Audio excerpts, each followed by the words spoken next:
because he wouldn't wait for the blue. It's called the blue vehicles, where Hamas actually escorts these aides to the area, and they were saying, "Why the hell are you actually being escorted by Hamas? If you are being escorted by Hamas, we're gonna shoot those guys." No shit, they're gonna do that. So, I mean, this is crazy talk. It's like, are you guys, whose side are you on, Gwen?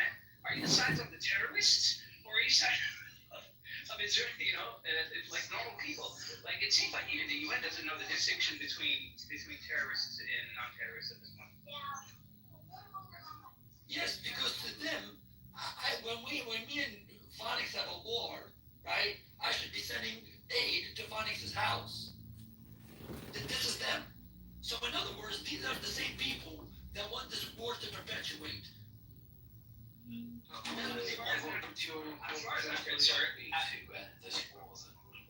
Well, exactly what international law stipulates. We actually had a land for peace deal with Egypt, and we literally signed a binding agreement saying that if you actually come back to war with us, we're going to take your land and then some. We did exactly the same deal with Gaza when we did a land for peace deal, and guess what? They attacked us, so therefore we had supposed to take their land and give their population of Gaza back to Egypt, which they were part of to begin with. Egypt doesn't want them in Egypt. Egypt doesn't want them. They've already attacked them. And we're willing to go to war with them to send them back to their own nation. This is why does Egypt not want them? Phonics, because every other country in the Middle East that has taken in the past 40 to 50 years that has taken in so-called Palestinians, whatever they are, right? And it's funny, there's no such thing as a Palestinian ethnicity. There's no such thing really. You're either Kurdish, or you're Algerian, or you're Tunisian, or you're Egyptian, or you're Turkish, right? Really, there's none. But anyway, these so-called Palestinians, why don't they take them in? When they went into Kuwait, what did they do? Kidnapping ministers' wives, kidnapping ministers' kids, killing their kids, killing ministers, assassination missions, right? Undermining governments. The same thing they did in Jordan. What do you think King Hussein did to them? In a matter of about, 2-3 months? Not 2 years, but 2-3 months. He killed over, 20,000-30,000? Yes, in 2-3 months? So the leader. And if the leader of Egypt did exactly that after he sent the Palestinians over to the border, then that's on them, not on Israel, by the way. Because if you're making but is that not the difference between Sunni and Shia? Is that not a different? What does that have to do with what we're talking about? Sorry. Well, what about Sunni and Shia? I don't know what you're talking about, man. I'm talking about the difference between Muslim countries. Like, obviously, there's a divide, isn't there? Oh no, it has no bearing on the subject for one particular reason. No. Iran supports Hamas, despite the ideological So that's opposition. the Sunni, Right? that's the same. Yes, because Hamas is an armed wing of the Muslim Brotherhood. Ahmed Yassin and Mus'ab Yusuf, who founded this organization, and the charitable organizations, they actually transformed into an armed military wing of the Muslim Brotherhood, Al-Ikhwan al-Muslimin. Okay. But the agenda is really simple. Why does Iran support an organization's armed wing, despite the fact that they ideologically oppose Iran existentially? Why? Because the agenda is simple. The agenda is simple. They agree on many fronts, on many points. Killing of You Jews. believe it's an anti-Semitic It is. agenda? It is anti-Semitism. It is. Because Islamic eschatology predicates itself on the eradication of Jews and the establishment of an Islamic utopia, Pax Islamica, the Islamic peace, as they call it Darul Islam. So this is something that is well established within the doctrines. Not to mention the killing of homosexuals, regardless of whether you are trans, gay, lesbian, whatever you are. Alpha, quit bringing that up. You don't care. You were really rude to me when you first came up here. Quit acting like you care about the I'm rude to you LGBT. as a You person, don't. not for your No, joke. that doesn't matter. You don't care. You're fake. We're using that as an argument. Sure. If I didn't have 2 gay cousins, I would have believed you. Anyway. That doesn't mean anything.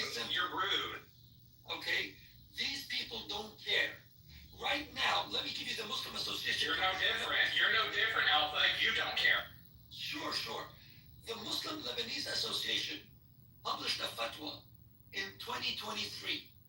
Okay?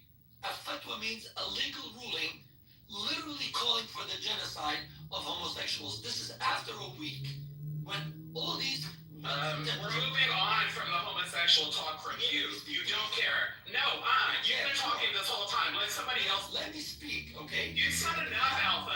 You said enough. Now, what is this? What is this? What do you mean? What is this? You were rude to me whenever I came up here. I can't be rude to you. What? It's only necessary to be rude to me. Yeah, exactly. Exactly. Jesus, you need to control the room, wherever you are.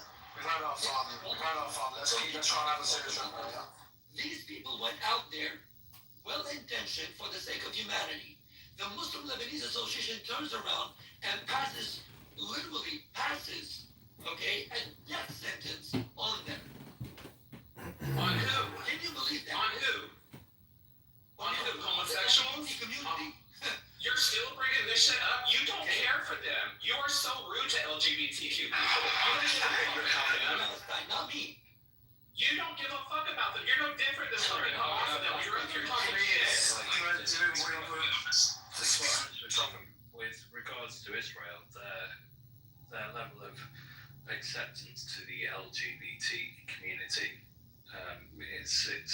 it's the same as my country. Absolutely, 100%. It is very. See, that's the difference. And there's many more differences.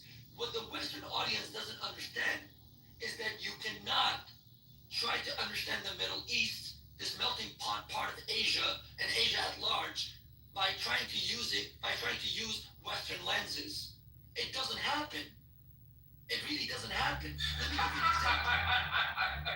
When you look at the way people talk about positionality, right? And this is something very well established in humanities, the idea of positionality. Bobby, please, come on. What's happening? Yeah. Why is that even funny? Don't Barbie please me. This dude was rude to me from the jump. We know it's sorted out. Now, and Why are you sending yourself Alpha speak, and then everyone's Alpha wants attention and he's been speaking for 30 minutes. well, it's You've been laughing and telling I just barely came off mute, Simon. Chill out, get out of your feelings. literally pretty calm.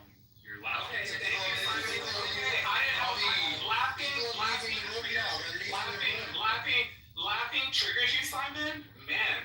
Well, when someone's speaking and making a point, and you're just laughing hysterically, yeah, it's kind of annoying. So what? Laughing is wrong? You can't laugh on a panel? Are you insane? mute your mic. Well, No, I can do whatever I want. Please. Can I say something, please? We're trying to have a serious political discussion here. I know maybe he insulted you. You guys can sort it out together. This is quite a serious Hey, topic. Tobias, let me say something. He's the one bringing up LGBTQ.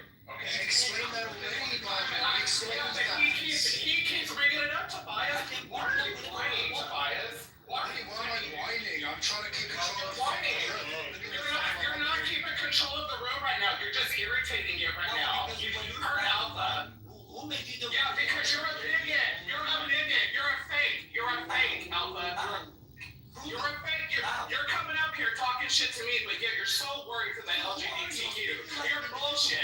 You're a bullshitter. Sorry, do you have something to say? Am I? It doesn't matter. You're a bullshitter. You're a bullshitter. You're a bullshitter, Alpha. Has nothing to do with your Okay, shut up, Alpha. Move on, Alpha. Somebody else wants to talk. to you too, Okay. I don't care, Simon. I'm about to be a dick to you, Simon. Don't stop. Why would somebody use the LGBTQ plus community as an argument? My question would be, why would they use it as an argument for something when they have no care for those people anyway? Well, I mean, Exactly. basically enough rules at Alpha to know Why that. not taking care of people? Barbie, that doesn't mean I don't respect He said that he has gays in his family, Enigma. The fact that he has a problem with Barbie doesn't mean that he has a But problem with Daniel, gay people. there are plenty of people that have gay people in their family who shun them. Who Yeah, but don't you think that he is one of their them? family. But Enigma, the fact that he had a fight with Barbie, which is part of the LGBT Look at these men trying to defend. doesn't mean I'm a man. I don't know if you're a man or a woman. It doesn't matter. I can speak. And I don't know if you're a man. I don't know if you're a man. I don't know if you're one either. Wow, person, this is really No, George. appreciate No, it. George. Actually, can we get rid of this? No, George. No, George. There you go. I'm speaking to Enigma for a second. Enigma, the fact that Alpha had whatever it was with Barbie doesn't mean that it's about the gay community. He is a person. It was when he called me a man. He called me a man when he came up here. He targeted me and my identity. It doesn't matter. Are you not a man? You just said you're a man. But you called me a man. It doesn't matter. That's what you identify as. That's what you identify as, right? Alpha and Norma were rude to me. Oh my God, Why are I'm you trying to get defending bigotry? Enigma. Why are you defending bigotry, Daniel? No, why are you defending bigotry, Daniel? You're literally defending hateful fucking hate speech. When I'm defending myself, now you have something to say, Daniel. Don't do that. Don't. He's not talking about you. Daniel, do you feel passionate about the fact that people want to eradicate every Israeli so that they can occupy from the river to the sea okay. Hang on, I'm talking on that day. Talking, and you're talking very well, but could I... No, you can't. You've come back up and learn some manners. So, you're going to talk quite passionately about that, aren't you? You're going to get a little bit irate sometimes. This is what happens. Barbie has always experiences hate, whether it's from Muslims, Christians, goodness knows what else, even Jewish people like El Normo. So when people are using her community, but also badgering her, it's very easy for all of us to go, we're not talking about that. We're not, it's not really an issue. It is a fucking issue. It's a big issue. Enigma, he was talking about the community. He I wasn't talking about her. Barbie is the Can I reply to her for a second? Can I reply to her for a second? I'm sorry that I'm speaking because I'm as a listener.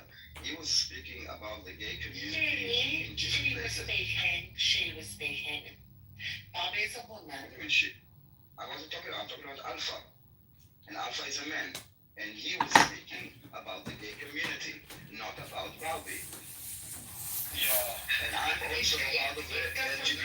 I'm also part of the gay community, and I'm also part of the gay community, and there's nothing that he said was against the gay community.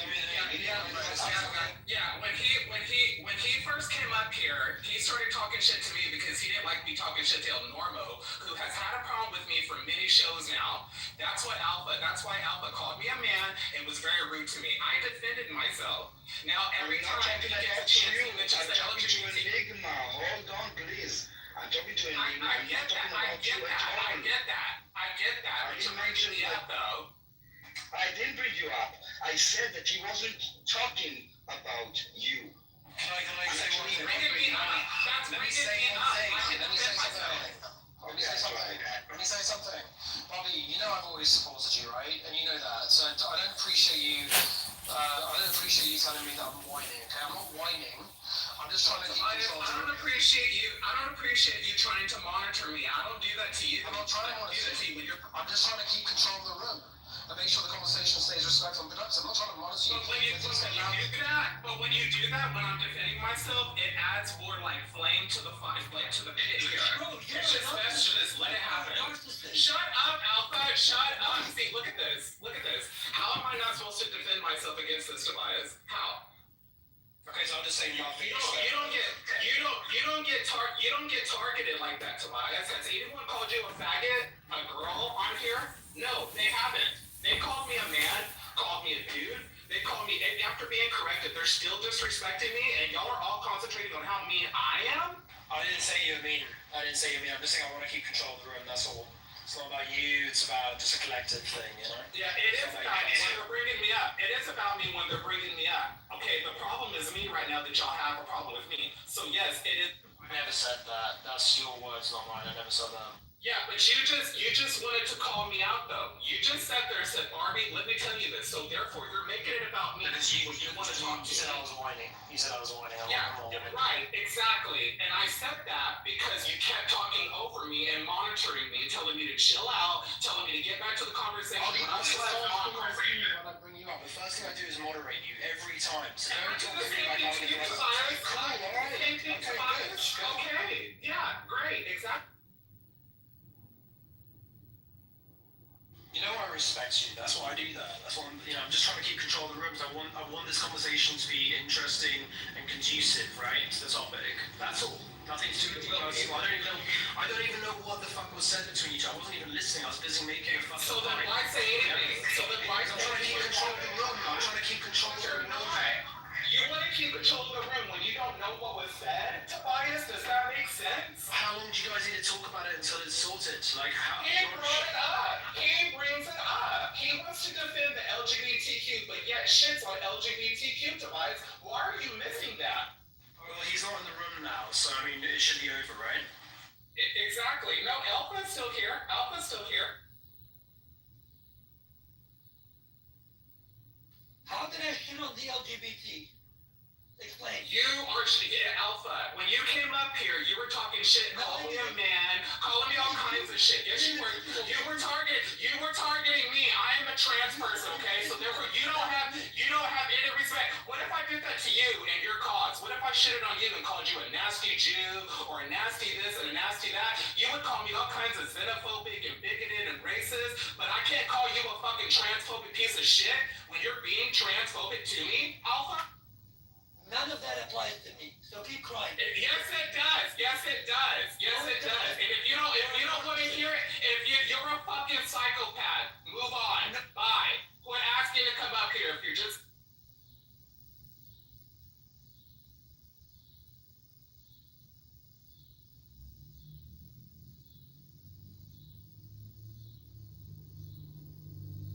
Hey, Orlando. Welcome back. Did you have something to say? I just wondered why it's all got very heated. Were you not listening? Of course I was listening, but what I would like to say is, like, why is it so difficult for people to converse in a way that's not so argumentative? Well, because this is an app, it's social, feelings, when people are passionate, emotions flare. This is normal psyche of the human person. When emotions flare, we're gonna react. Not everybody reacts the same though, Orlando. You might handle certain problems on here differently, maybe calmer, somebody would say. But I'm the kind of person that doesn't really do that. Why? Because maybe my life I've been affected differently than you have my life. I'm a trans person. When I get off of here, the bullying doesn't stop, Orlando. It never stops for me. Okay? So when I get on here, when I get on here and it's continuing, I'm gonna be a bitch and I'm gonna get defensive. And it's funny though, everybody on here has been exactly. Hold on. Why are you talking over me? Hold on. Can I just finish my thought here? You asked me and I'm telling you. Yeah, exactly. I just barely started talking. Anyways, like I'm trying to say, everybody on here has been exactly where I am right now. Okay? They have been mad, they have been angry, they have said things they weren't supposed to. Right? Why is it a big deal when I do it? Why? Because y'all want to stay on the conversation? Well, look, when y'all are bringing up LGBTQ people, I'm going to definitely say something about that. And Orlando, you're more than welcome to come back, but you weren't.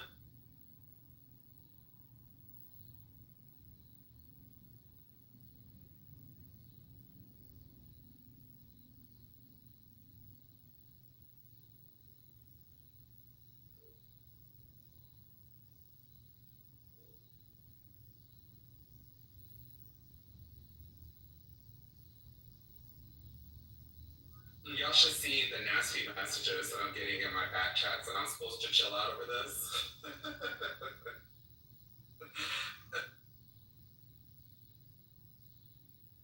Yes, Orlando.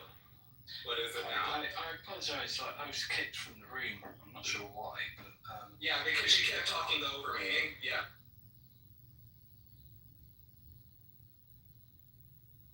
yeah, I'm sorry about that.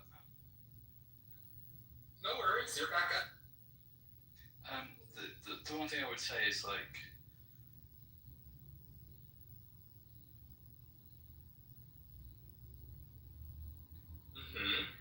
This is out.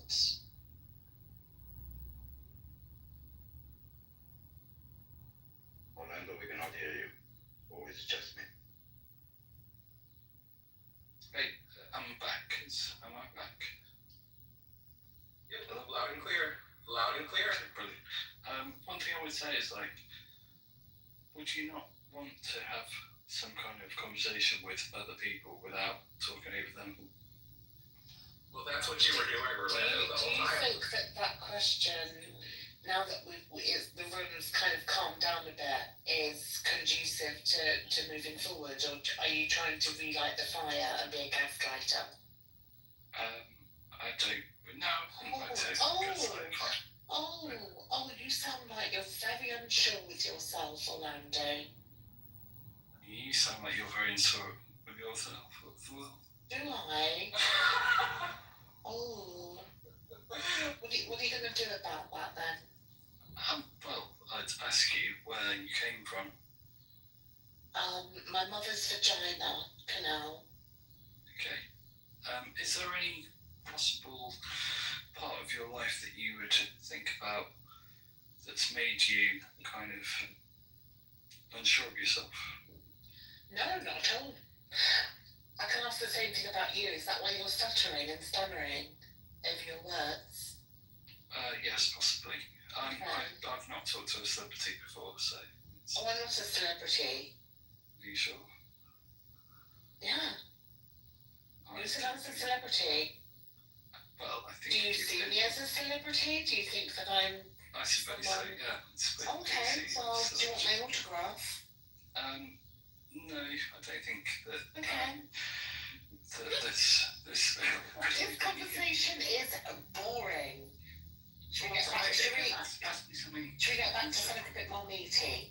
Well, Yeah, let's do it. Orlando, we're moving on. George and Kitty, welcome. Do you have anything to say to the top? Yeah, I'm so ashamed that I made myself clear the past few days with my PTRs of Noah and Shem and Japheth. I'm ashamed. I'm ashamed forever. I'm ashamed forever. I have little will to continue living. I'm ashamed forever. When Noah got very drunk. It was only by the light of Torah. When he got very drunk in his tent, and was it Ham, I think, walked in on him? He was more often, well, more likely than not, he was masturbating. How do you know that? Because the brothers had to, take out the brother because he was in such shock of what he had sinned and the sin of it all. Yes. Go on. Yes, yeah, I'm listening. Are you done, Enigma? Or you want me to? Can I address the title? You can address the title. Please. Like I'll be like kind of quick. Okay, so it says, why do Hamas allow the starvation of their own people? And I think allow kind of means that they are not actually the one manufacturing it or causing it, or I think allowing is a bit too weak. No, not too weak. Maybe a bit misleading. That there's like an external source that they just allow it. No, they basically manufacture it, and the reason why they do this is because the human tragedy in Gaza is basically would put international pressure, as it does, on Israel to stop the war, because Hamas cannot win any other way except international pressure. So that is my addressing title.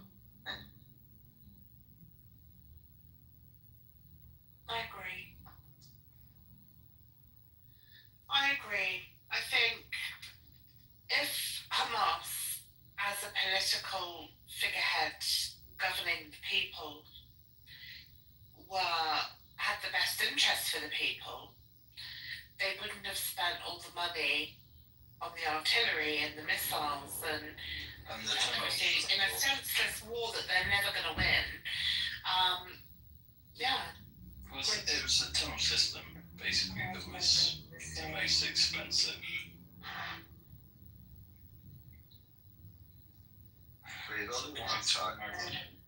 Hello. I really don't care what Hamas is doing at this point. My concern only is for my country, which is America first.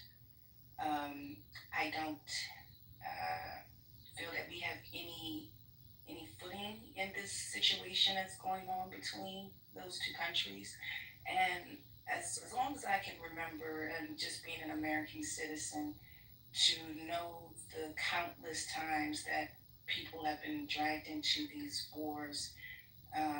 We had the thing with Saddam Hussein, and we actually found out there were no weapons of mass destruction, and my cousin got blown up into pieces from a landmine going out to serve in that war.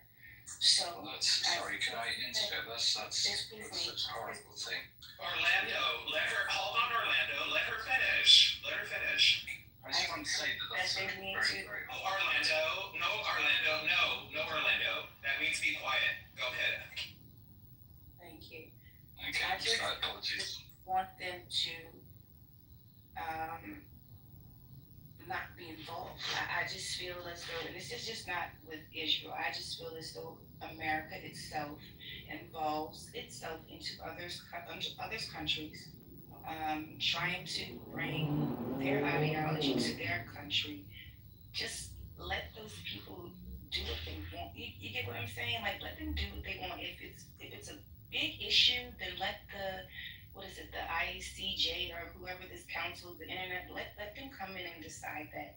I've been tired of my country fighting these wars that I feel as though we're really not supposed to be meddling ourselves into. I don't really care what the people of Iran are over there are going through, or their religious oppression. That's them. If they want to move out of that and they want to get away from that, then let that be their choice. I don't feel that we have to insert ourselves in every single conflict, because while we're sending money over to help our ally Israel, we still have homelessness. We still have American citizens in Israel. You have American citizens in Israel as well. Do you not want to protect them? Yeah, we do. Wow. I honestly don't, because like I said, you're American first. So if they want to be dual citizens, again, that's on them. I'm happy where I'm at. I don't think I would ever want. What about the dual citizens? What about the non-dual citizens that are just there, maybe on holiday, that are also needing respite and care to get back? I mean, in Britain, luckily we got some more of our British back to us, not before some of them were killed and injured. But I also think that when we start saying, well, we shouldn't really be getting involved in certain things with other countries, what we're really saying is we don't care if people are, in need or whatever. Let's just put ourselves first. And to me, that doesn't sound. First, and I don't care. And I know that you're British, and you can be, like Brit first. It wouldn't faze me. I wouldn't care, because that's how you're supposed to be for your country. You get what I'm saying? Really? Do you not think that's why we have so many wars? Because people, they're so desensitized and to the fact that there are some people in other countries that don't want to be oppressed. That's not our job. We're not. You're speaking from a place of privilege. We're not super sailors. We don't do that. Let me try and explain that. Right, so the US-Israel sort of relationship is not like other international relationships, right? It's much more unique than that, mainly because Israel is a democracy surrounded by many countries that don't share the same values. So unlike other places where the US has or has had like interests, Israel stands for things that they don't, right? Things that the US can relate to, like freedom, democracy, rule of law. Yeah, so let me just finish. So the whole point I'm making is like, let me finish.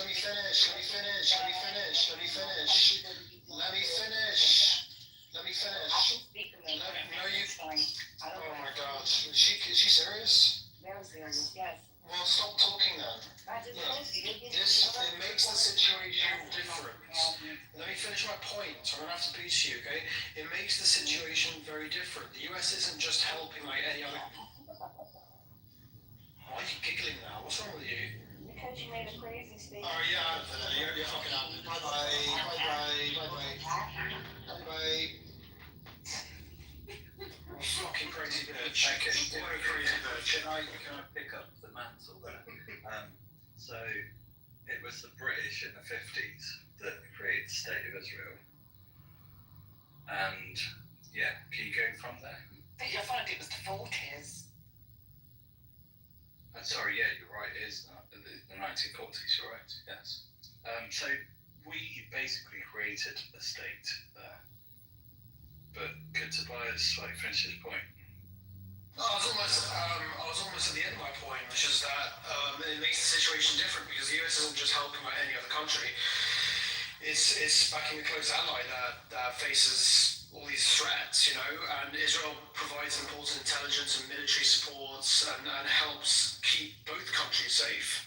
You know, so when people say the US shouldn't support Israel in the same way they're trying to say it shouldn't be supporting intervening in other countries, they miss how special and important this alliance really is. It's more than just politics, which is obviously that silly woman that was in here a second ago who can string a sentence together doesn't understand. It's about standing with a democratic partner in a dangerous region.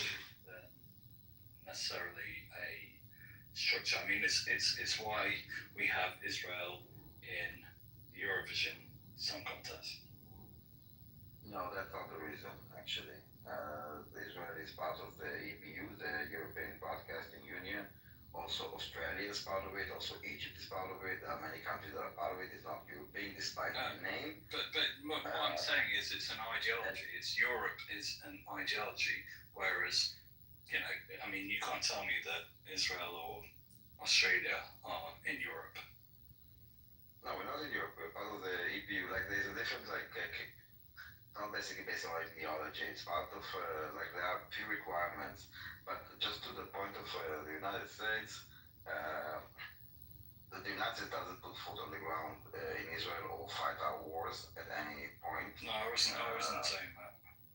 No, I was saying to addressing like the point that was said before, and the aid that Israel is getting, many Americans never ask what they're getting back, and they never ask what is the alternative cost if we stop this funding of Israel defense system, because they never ask what they're getting back and what is the alternative cost, which is about 7 times more. So I'd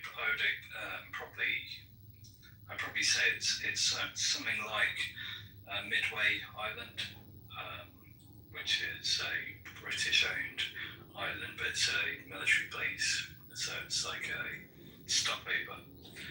And I think it was the one that was used for the Falkland Wars, so it was a base to refuel. So I would say like possibly Israel is that kind of state for the Western powers. No. Israel has its own self-interest, which is basically very weird that the people don't see, to exist and to survive and to fight our enemies. No, I completely understand that. And but we what have I'd say is like for a Western government or a Western intelligence, power, not as an army, not as a base, as intelligence. It's not forwarding base to attack where you want to attack. United States have bases all over the Middle East. They don't really need Israel. In fact, in Israel, they much of a simple answer.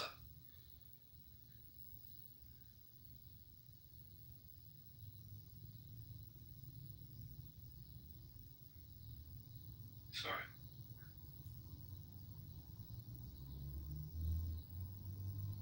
So why would that be too much of a simple answer? Sorry, Tobias, say that again. Why would that be too much of a simple answer? Because I thought it was, obviously a very, a very important place to have your bases for certain things like aircrafts.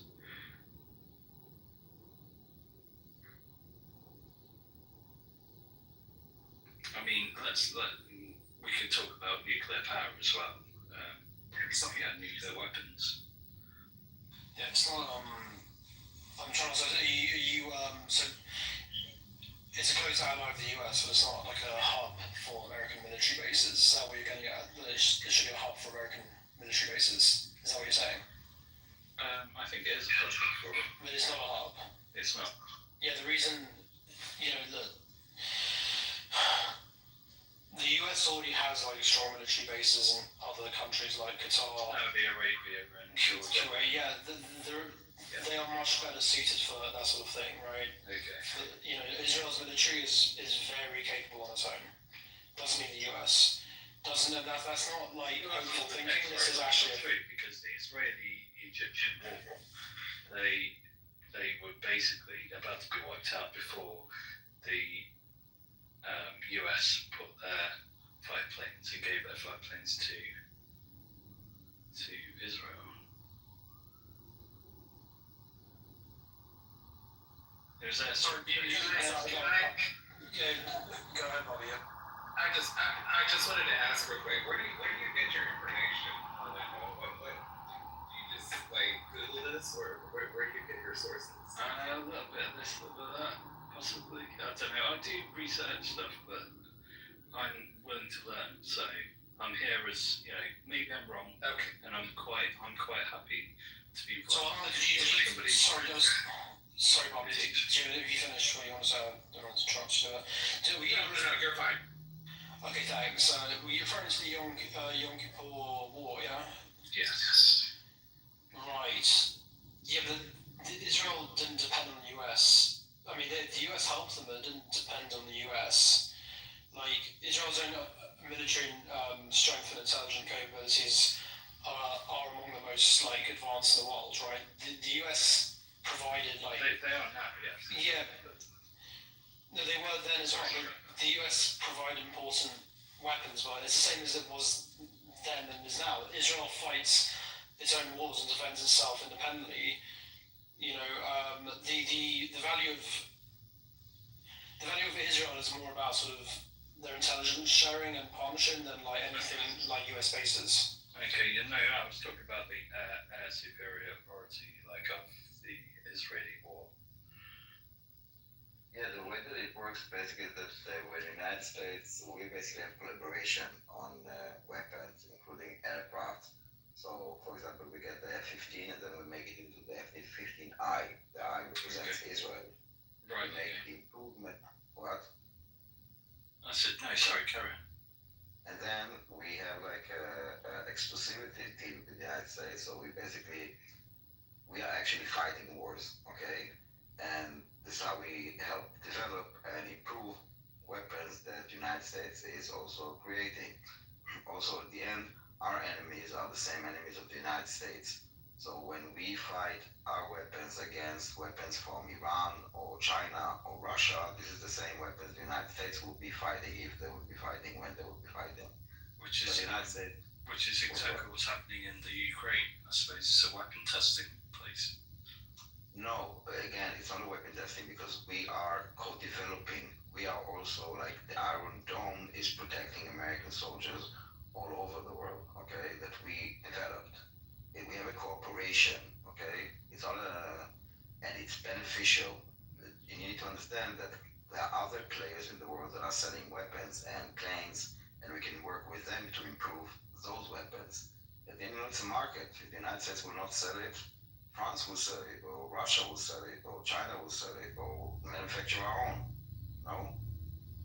okay, that makes, that does make sense. Like, one thing I would say is like, what would your view of what Dwight D. Eisenhower said when he left office, his speech? Do you know that? Yes, me. So no. Well, anybody here. What did he say when he left office? Well, you can Google the speech. Yeah. It was about. No, I don't want to do that. I can't be bothered. Just what did he say, bro? It's about the military complex, the industrial military complex. You want to give us like the point or like leave it at that? Yeah, well, I Said can something about me that. I will. No, listen, dudes. You cannot say, "Do you know what he said?" and then go Google it and expect us to come. Doesn't make sense. And if this is how you want to end your claim that he said something about military complex. Yeah, I don't want to be misquoting him. All right, so maybe you wanna land somewhere else. Yeah, okay, give me a second. Can I just address something? George is writing some interesting stuff in the comments. George, are you okay?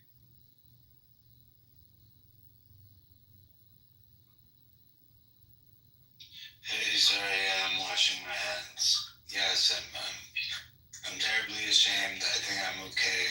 I think I'll get through this. Thank you. George, what's up, man? What are you upset about? Is this something upset about? World history I'm upset about. I don't care much for it. I've seen everything. I'm amused. It's too tragic for me. No one's forcing you to watch world politics, bro. You can, No, I don't want to watch some party videos, some... Hey, why is this a response? No, I'm being honest. I'm not being facetious. I mean, just something that's like... I'm doing my duty. What? Sorry, would you like me to say it, or could I add it to the messaging board?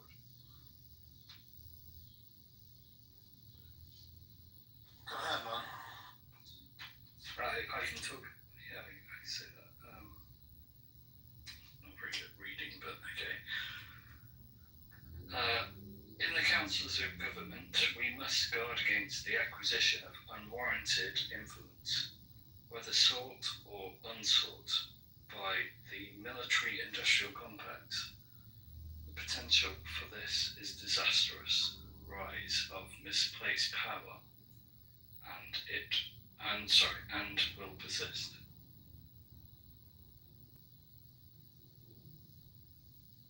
And the point you want to make with this is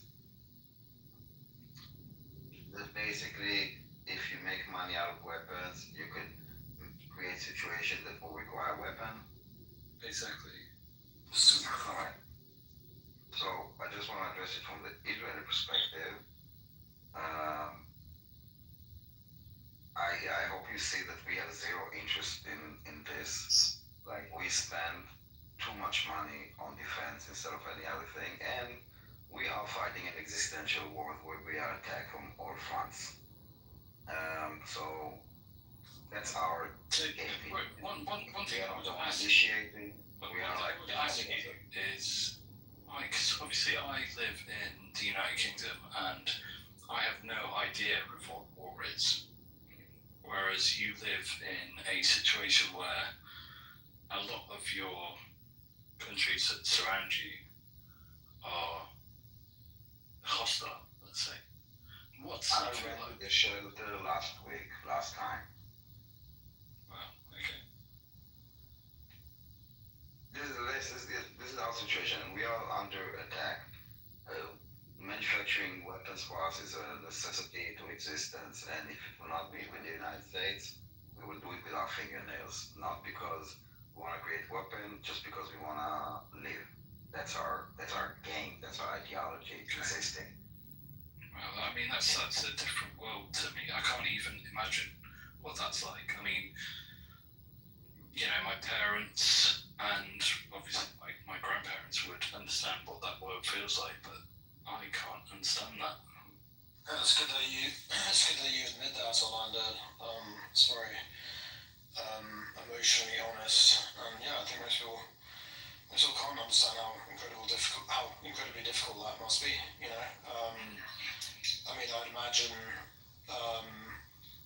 you know, just knowing that danger can come at any moment, raids, attacks, violence. You know, people live with fear, with families, and uncertainty about the future. So we have, obviously we have an amygdala, it's your mammalian limbic system, and it's, you know, it fires off every time something happens, like a loud bang. Fuck. I was to know why BB Netanyahu just admitted that he was starving the Gaza, and he just begged the Red Cross to bring in aid. It's his last tweet. President Netanyahu admits that there's starvation in Gaza, and he's begging the Red Cross to finally help fix the situation that the Israeli government started. Resistance. Daniel, I'm so sorry I didn't mean to do this. He was appealing, just because people already heard it, he was appealing to the Red Cross to make sure that the hostages will get food, because the Red Cross are in Gaza. Because they're starving And, Israeli government. It's starving the hostages. Please mute. Sorry, did I do something wrong there? No, it's about resistance. He's like, He's a notorious salt mine. Yeah. I'm notorious for telling it's about. Quite the opposite. Hold on. We all saw the images of David, how he's like in the tunnel, the skeleton of Yeah, the no, I body. feel really sorry for that man. I feel sorry that they don't country do that to him. Mute up, please. In those underground, in those tunnels for 667 days. Bobby, are you laughing? No, I was laughing that you told him to mute up, not what you're saying. Okay. This man that was snatched from a party, put underground for 667 days in this tunnel. He didn't see daylight. He's pooping and peeing there. Just imagine the smell. He's eating. He has a calendar of what he was eating. He's getting beans in one day, some beans in the other day, and then 2 days he's getting nothing. He's skeleton, and they made him also dig his own grave. And when the Hamas fighter was handing him in the video, like you could see the hand of the Hamas because it was giving him something. You can see the arm of the Hamas man. He's well fed. They're deliberately starving the hostages, and the appeal now from the world that is starting to wake up, I hope, or some of them, or people that realize that this is how starvation looks like. This is actually how we have not seen a single starving man or woman in Gaza, yet they claim starvation. The only person Either you are crazy or retarded. I didn't finish, please. The appeal, and I'm filling here just to address what you said. The appeal to the Red Cross, which are in Gaza, as we saw when the hostages were released, they got them from Hamas. They are in touch with Hamas. The appeal is to make sure that the hostages will get their medicine and their food. Please don't exploit it. Resistance, if there's a shred of humanity left in you, go look for the video of Aviatar David. Look at him, watch this video a few times. Try to imagine someone that you care about in this situation, was in a party, and all of that I described right now. And don't use him to continue attacking us. Please, use the... I didn't see it until now, but I would believe that even you can have a bit of humanity. And if not, please don't speak. Yeah, very hopeful, Daniel. Well, no. Well, I have all the humanity. Could I? So hold on. Let me speak. Wait, First, hold on. Wait a minute. I just wanted to say to Daniel real quick. When I was laughing, I've talked to Resistance before. I know what he's like, so that's why I laugh when people handle him. That's all it was. Yeah, I just wanted to kind of clear that up. Go ahead. I got it. I'm the one doing the handling here. But has given misinformation because, yes, we're seeing the gruesome images of the poor Israeli who is being starved. Absolutely. He is in very bad shape. And I pray for him and his family that he does come home. But unfortunately, this is done because of the Israeli bombardment and their refusal to feed the population of Gaza. This is why that man is starving. And they refused to have let him got released when they had the deal on the table to have all the hostages released. But once again, Bibi Netanyahu and his terrorist thugs in the Israeli government for nothing to are not allowing aid For a minute to come there, I actually actually flow thought that into he the has a Gaza bit of Strip. humanity in him. I have humanity. I don't want that man to be going through that. Resistance. The reality is he's going through it Why did the guy because resistance? Israel Why did the does guy not allow aid I into got Gaza. resistance? So how did the aid got to the man that is sitting, the Hamas fighter that is sitting with him in the same tunnel? How did he get food? Because And Hamas is and why do I not see anyone else starving in Gaza except for well, I can show you tons of pictures. Hold on. You asked, right? except for Let me sick answer. children? Except for sick children. No, I'll show you adults. We'll show you adults that died. They are the same. They look just Resistance. Why they did look the skeletonized just like Why him. did the Hamas men have like a full body weight, and the guy next to him was a skeleton of a man eating beans for days in a terror dungeon, digging his own grave?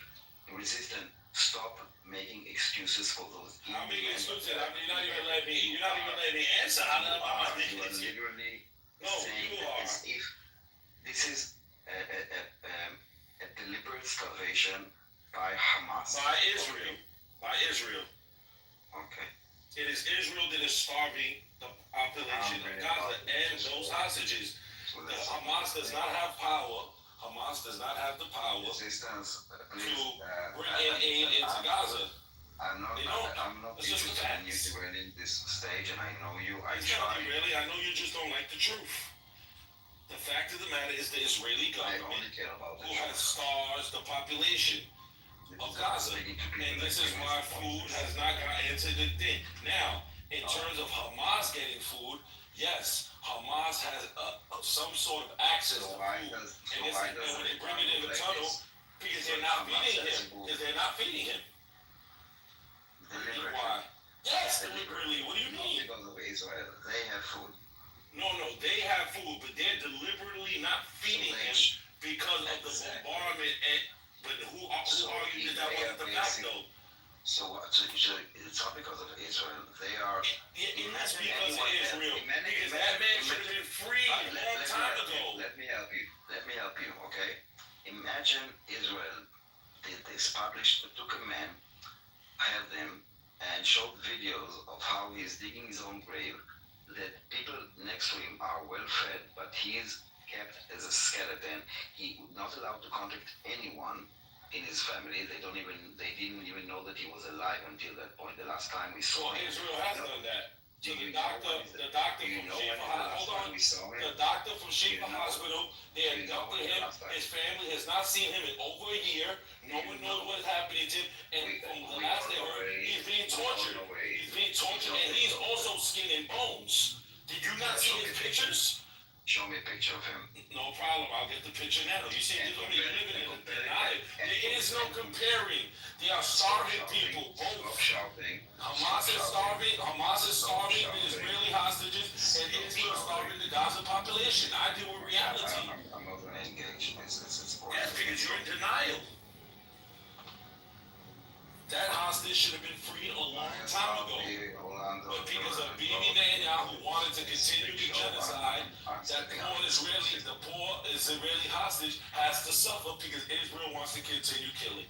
He should have been home a year ago. Listen, I will not let you abuse I'm sorry. It's too much for me. I'm taking him down. I know.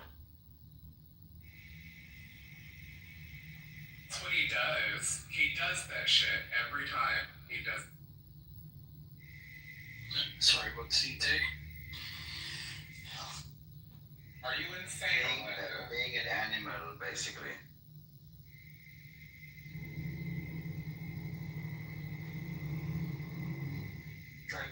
are humans, and he's acting with no humanity.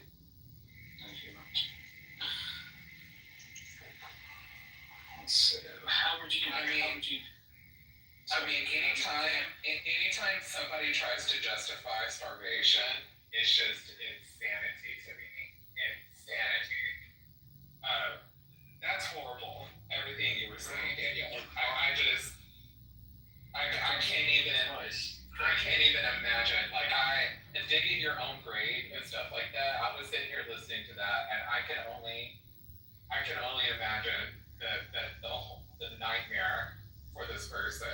Like I just can't even believe this shit is still going on in this current time. It's so disgusting. Absolutely. Yeah. So I was just saying, don't. First, it's for all of us.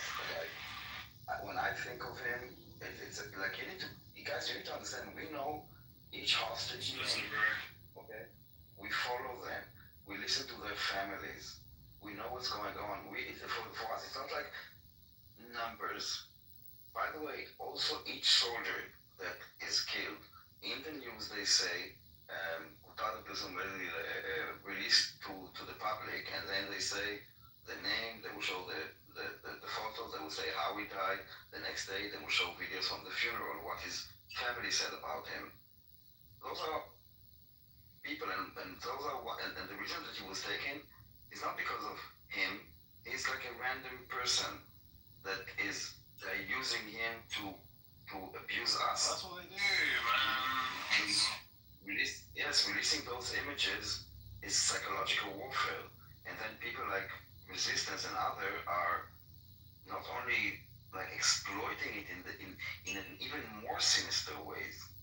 This person is not the only, like, he's not the only, like, it's not just him. It's of course his family and his friends that know him, but it's really for each and every one of us. It's like 1,000 like bombs into your like heart every time you see those images of him.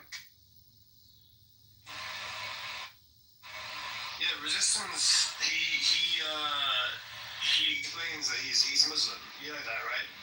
He follows a Muslim faith. He's a devout Muslim. You do know that, right, Daniel? Yes. Bobby? Yeah, he is. Yeah. I'm sorry? Yeah, of course. Yeah, so he's, yeah, I mean, yeah, that's what I'm gonna say. There was a video I saw of like these kids in Gaza or whatever, like begging for like money. You know what I mean? Because they were being bombed. You could hear bombs in the background and stuff like that.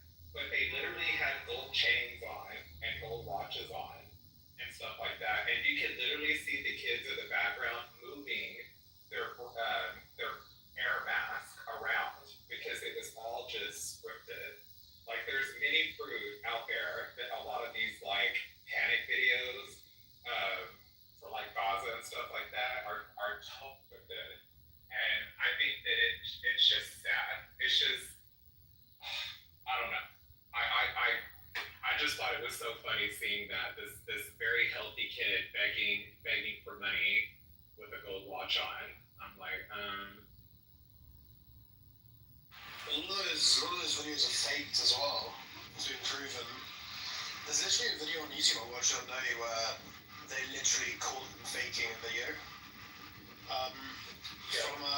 From Gaza, yeah, they've literally. Have you seen that video, Daniel, Bobby? What's the name again? I need to find it. It's literally. I sent it to Yahoo Shmari. Shmari Yahoo. I always fucking mess up his name, but they literally they were caught red-handed because a third party was recording them, faking a video for to demonstrate the poor Palestinians, literally faking it, like staging it like actors, like actual actors, and they're like, no, go from this position, turn around, now look like you're really sad, walk like you've got leg problem, faking it. There's a user on Twitter, I think maybe on Instagram, called Gaza Wood. He's basically collecting each one, it's not always that obvious, but sometimes it is. Like before and after photos and stuff like this. It's an industry, and what you can see there, that not only they are faking many videos, but they have access to ambulances and to hospitals and to like communities, and they're working everywhere. And another thing that we see, like for example, she was talking about collecting money. The food and the aid that is going into Gaza for the last almost 2 years is free. Yet they are reporting constantly that they are paying like extreme money, like cost for like flour. And like no one in the world is asking like why the fuck are the markets full and people are buying it in so expensive prices? Like who's getting the money? Exactly. Why does it even cost money? Can I say something real quick? Like, I got into it with somebody here. I'm from Texas, right? And I'm a lot of this is just educational. I'm learning so much from y'all. And No, I finally it said y'all, and I understand you're from Texas. I was like waiting for the y'all. There you go. Like the one thing is a lot of these like liberals here, they'll say, they're pro Gaza, save Palestine and stuff like that, and it's like save them for what? The one thing I don't see them talking about with this fight, and what they keep skipping over, is the child marriage that is in high discussion there with Palestinian people and stuff like that. Like there's so much child endangerment that goes on there, specifically surrounding around child marriage. They have an issue with that there. But when you bring this up to people that are pro-Palestine and save Gaza and stuff like that, it's like, well, you don't give a fuck about the kids. You don't care. Because there's literally people there that are trying to stop, like, children from being married. Like, what about that? Why don't y'all fight about that? Like, that's an actual cause that needs to be talked about. But they don't want to do that. Israel is starving them and this and that. Man, look at what they're doing. Like, they don't like anyone. No, I mean, it's even simpler than this. Like, when the war in Ukraine started, the entire world opened their gates and all the women and children left Ukraine. Where's the advocacy? Like, they could say, like, it's war right now, we're like, no child, like, no marriages right now, they are dying. Okay, so why aren't you advocating to let your government, whatever government it is, to let the women and children out of Gaza? Like we do in any other war. Like, why no one is advocating for this? And by saying like, no, Israel is killing women and children. Okay, so why don't you say like, get them out? No one is saying it. No government said like, we open our gates for the women and children of Gaza. Come in Egypt, go to Sinai. The women and children, like Sinai is huge. We will open a tent city for you. Whatever. No one is doing anything for the women and children, except using them to pressure Israel to stop the war. Why would we stop the war? We want our hostages back and want Hamas demilitarized. Who disagrees with any of those causes? No one. Not a cause, it's an objective. So what do you want? Not you, yeah? Using them, like you say, as an excuse. That's exactly what that is. That's why I look at all this and I'm like, they don't get two flying fucks about their own fucking people, and we're gonna fight for an organization that is already been deemed a terrorist group, which is Hamas. They have a major issue with fucking children. They have a major issue with female genitalia mutilation. They have a huge issue with the way they treat women. They have a huge issue with LGBTQ. I mean, like, what is it? Like, I don't understand. Like, I just sit back and I'm like, yeah, I get it. Innocent. I'm all for Say big issue. You say big issue, they execute LGBT. It's not a big issue. They kill them. That's a major issue, not a big issue. Yeah, we should send in Queers for Palestine. I think they will help the cause. You know what I want to say to the Queers of Palestine? I believe like in this war that we should use like homeopathy, like go with the flow. Meaning like, yeah, Queer for Palestine, let's make a fundraiser to do a gay pride in Gaza or like with the Palestinian state. I'm like, yeah, let's do this. Like, let's recognize the Palestinian state and let's see if this will make a parliament will pop and a government and a judicial system and a constitution and laws and police stations. It doesn't happen like this. Oh, even with the aid, that Hamas is stealing and there's no. I say, let's flood Gaza with like do a mountain of flowers so it will be so cheap that Hamas will not be able to profit from this and there will be enough of the population. Like instead of like going against it, just do more and let and expose everything. Can I ask you a question? I'd like to ask, what do you think Greta Thunberg's Oh my god. her little ship? Oh my god. You know where I'm going. I think even that name makes up. Okay, well, hold on. I'm just gonna say this, and her just to be on the side of like this. Isn't she like what 19, 18? She's like a kid, right? But her heart is in the right place. She's just a kid, She's just trying to fight the good fight, I guess. And I don't wish any harm on Greta. I think that it's just sad that wasn't that all like kind of like dramatized. They figured out like it wasn't really. Yeah, I legit. think it's very much a media piece. What do they call it? The Doom Goblin, yeah? Yeah. The Doom Goblin. That's just so fucking good. She's fucking stupid. She has no understanding of the conflict. So simplistic, one-sided. She blindly supports the cause. She clearly has never studied. Even Trump makes a good reason. Explains this very thoroughly.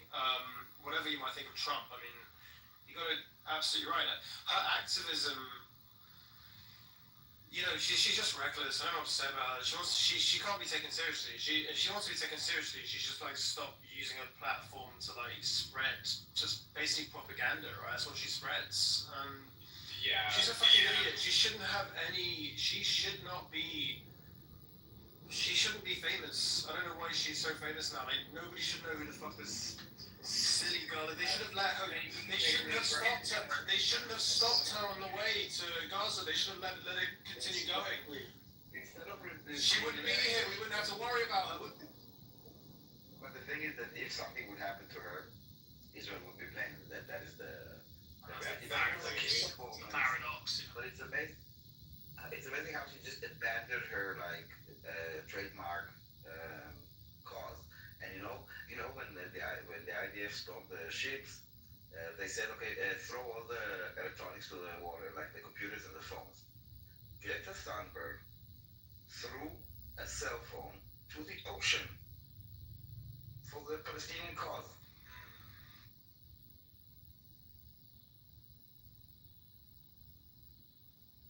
It's all about the deals with her. She's been doing that for since she was like 12, 11. She's been doing activism work. I think that's why she got so much traction, because she was so young, doing activism work. But she's been proved many times that, she is very much producing propaganda. That a lot of the stuff that she says is not, there's no truth on.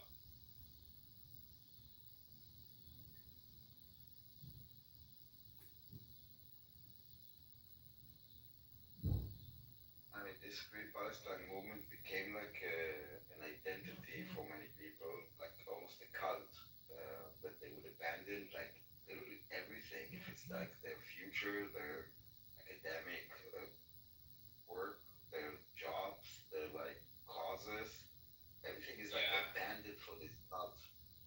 It's quite amazing. I think one of the funniest videos I've ever seen was Greta Thunberg standing in the hallway. You guys seen this? So she's waiting for Donald Trump to walk past her, and she's clearly waiting to be noticed by him, and she kind of obviously expected a confrontation or a dramatic moment, and he just strides right by her like she's not even there. I thought it was fucking hilarious. And she looked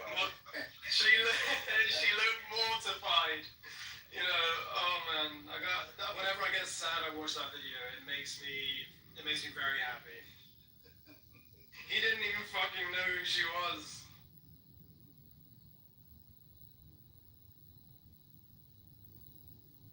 I'm sure she knows who she is when we both young. Her last name makes me laugh more. Her, it sounds like a cartoon character. You know what I mean? You're a bit too far away from the mic.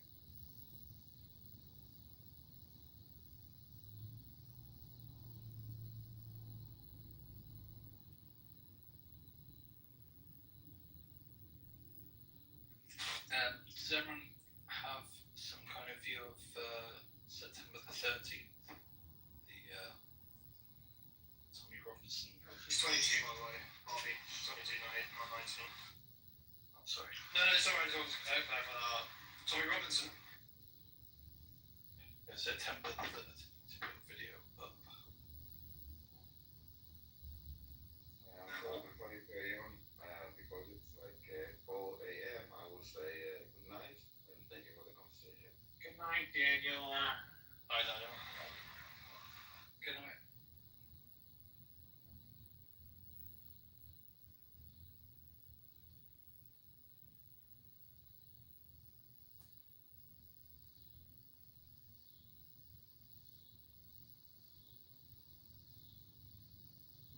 Yeah, I just, I don't know. Like I said, I'm very ignorant to a lot of the fight, you know, and stuff. I hate war. I hate it. Um, I'm a part of different LGBTQ groups and stuff, and I've talked to a few Israeli LGBTQ people, and I've always gotten the impression from over there that it's very lovely, very safe, very open. You can be queer there, and without having a penalty. You know what I mean? Yeah, definitely. But what I've heard also from like Iranian and Palestinian people is that they have to keep it secretive. You know what I mean? They're in fear. They don't always talk about it. There was even a user on here that's Muslim and says that he is gay, but he does not dare talk about it in his family. And I'm like, well, why not? Because they're so against it. Well, why would you want to be a part of something that's so against you, that's even a threat to your well-being? So, I mean, but I have talked to, people from over there online, and they are scared. They don't want to be there. They have no choice but to comply for right now. And I feel bad for those people. I really do. That's why I get really touchy when it comes to the LGBTQ, because I've been doing talk online for years, but specifically around the LGBTQ, and I've talked to many people and from around the world that are part of it, and it's just that. And with all of this going on, you know, with all this, I do stand with Israel because they are very welcoming to the LGBTQ. I think they're probably in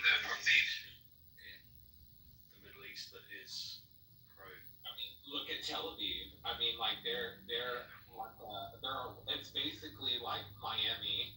It's the equivalent of like Miami. Because Miami is pretty fucking gay, but I hear Tel Aviv is pretty gay, pretty open.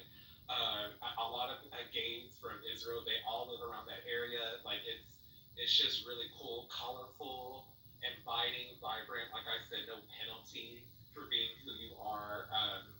Trans people exist. Like it's a very nice environment. I do want to go one day. I would love to visit Israel and go to Tel Aviv and do the Pride and stuff like that. That would be great. Maybe get with Tobias. Tobias can. You'd have a great time. I mean, definitely it's one of the best. Yeah, I would definitely. I'll go with her. Yeah, it's one of the best countries.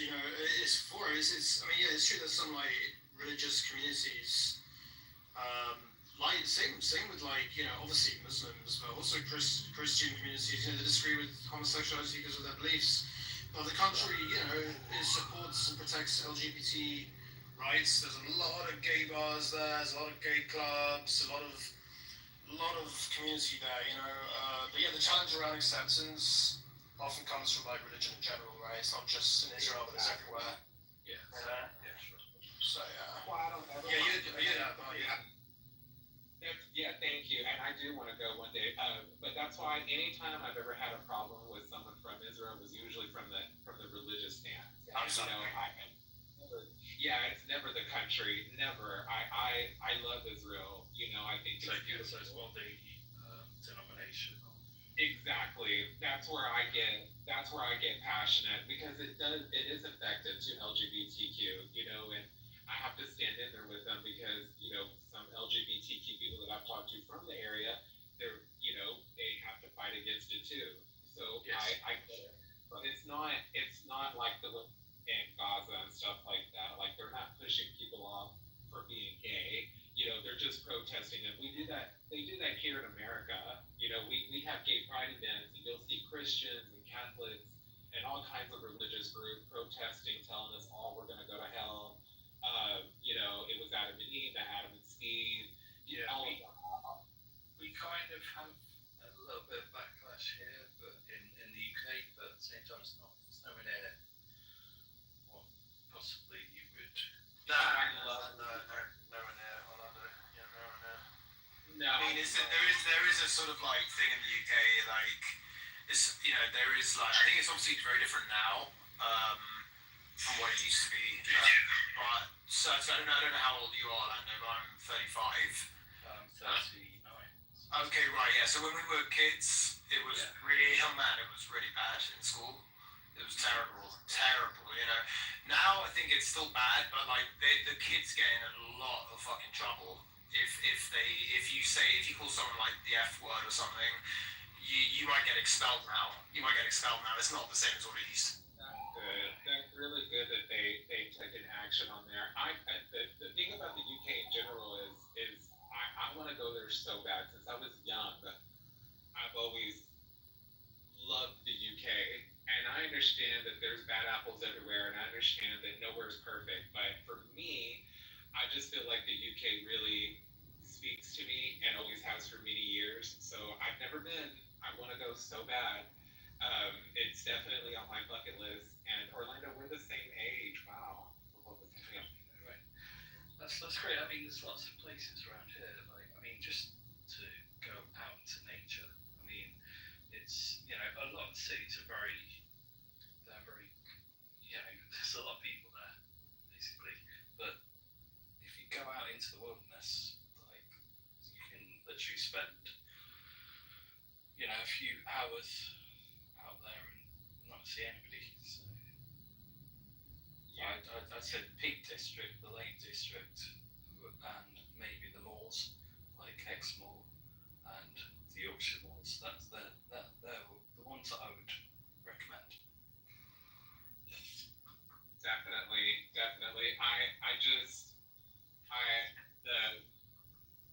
The queer people that I've met from or online from over there have just been amazing. First of all, and I want to go because I love fashion, and UK is like a fashion one of the biggest fashion capitals. You know, so I want to go to that, and I just want to go. I want to go to the fashion shows. I want to eat the food. I want to meet the people. A lot of my friends have went. They loved it. What's stopping you? Hey, he said it's a smaller room. Can I just want to look? Sorry? You scared the living shit out of me, Con. I wasn't looking at my phone. Oh my god. Yeah, welcome back, Con. What did you want? No, I just wanted to say, like, Hey guys, what's up? hey Tobias, you know I'm quite sensible. I just come here, like, I respect Jews. You know, Jews were the original. Sorry, that's not really Jewish people, like the Torah and Moses, David and Aaron. These are like the original people. Abraham, obviously. You say Abraham in Arabic.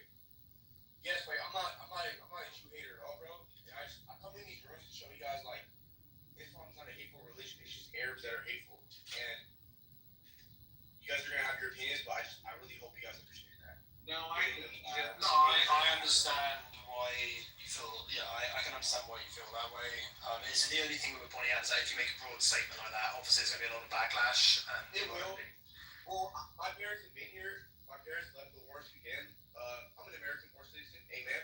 And I'm proud of this country. I was born here, but my parents left in like the mid '80s, so we've been here for a long time. And I was asking my parents like, how's your experience? Do people really hate you? And they're like brown skin. They're not like super dark, but they're not light. Right. And they were telling me no one ever looked at them funny because they're Muslim.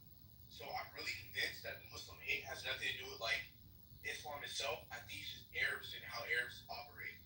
I've never heard like, I don't know, man. Are you Persian? Or where are you from?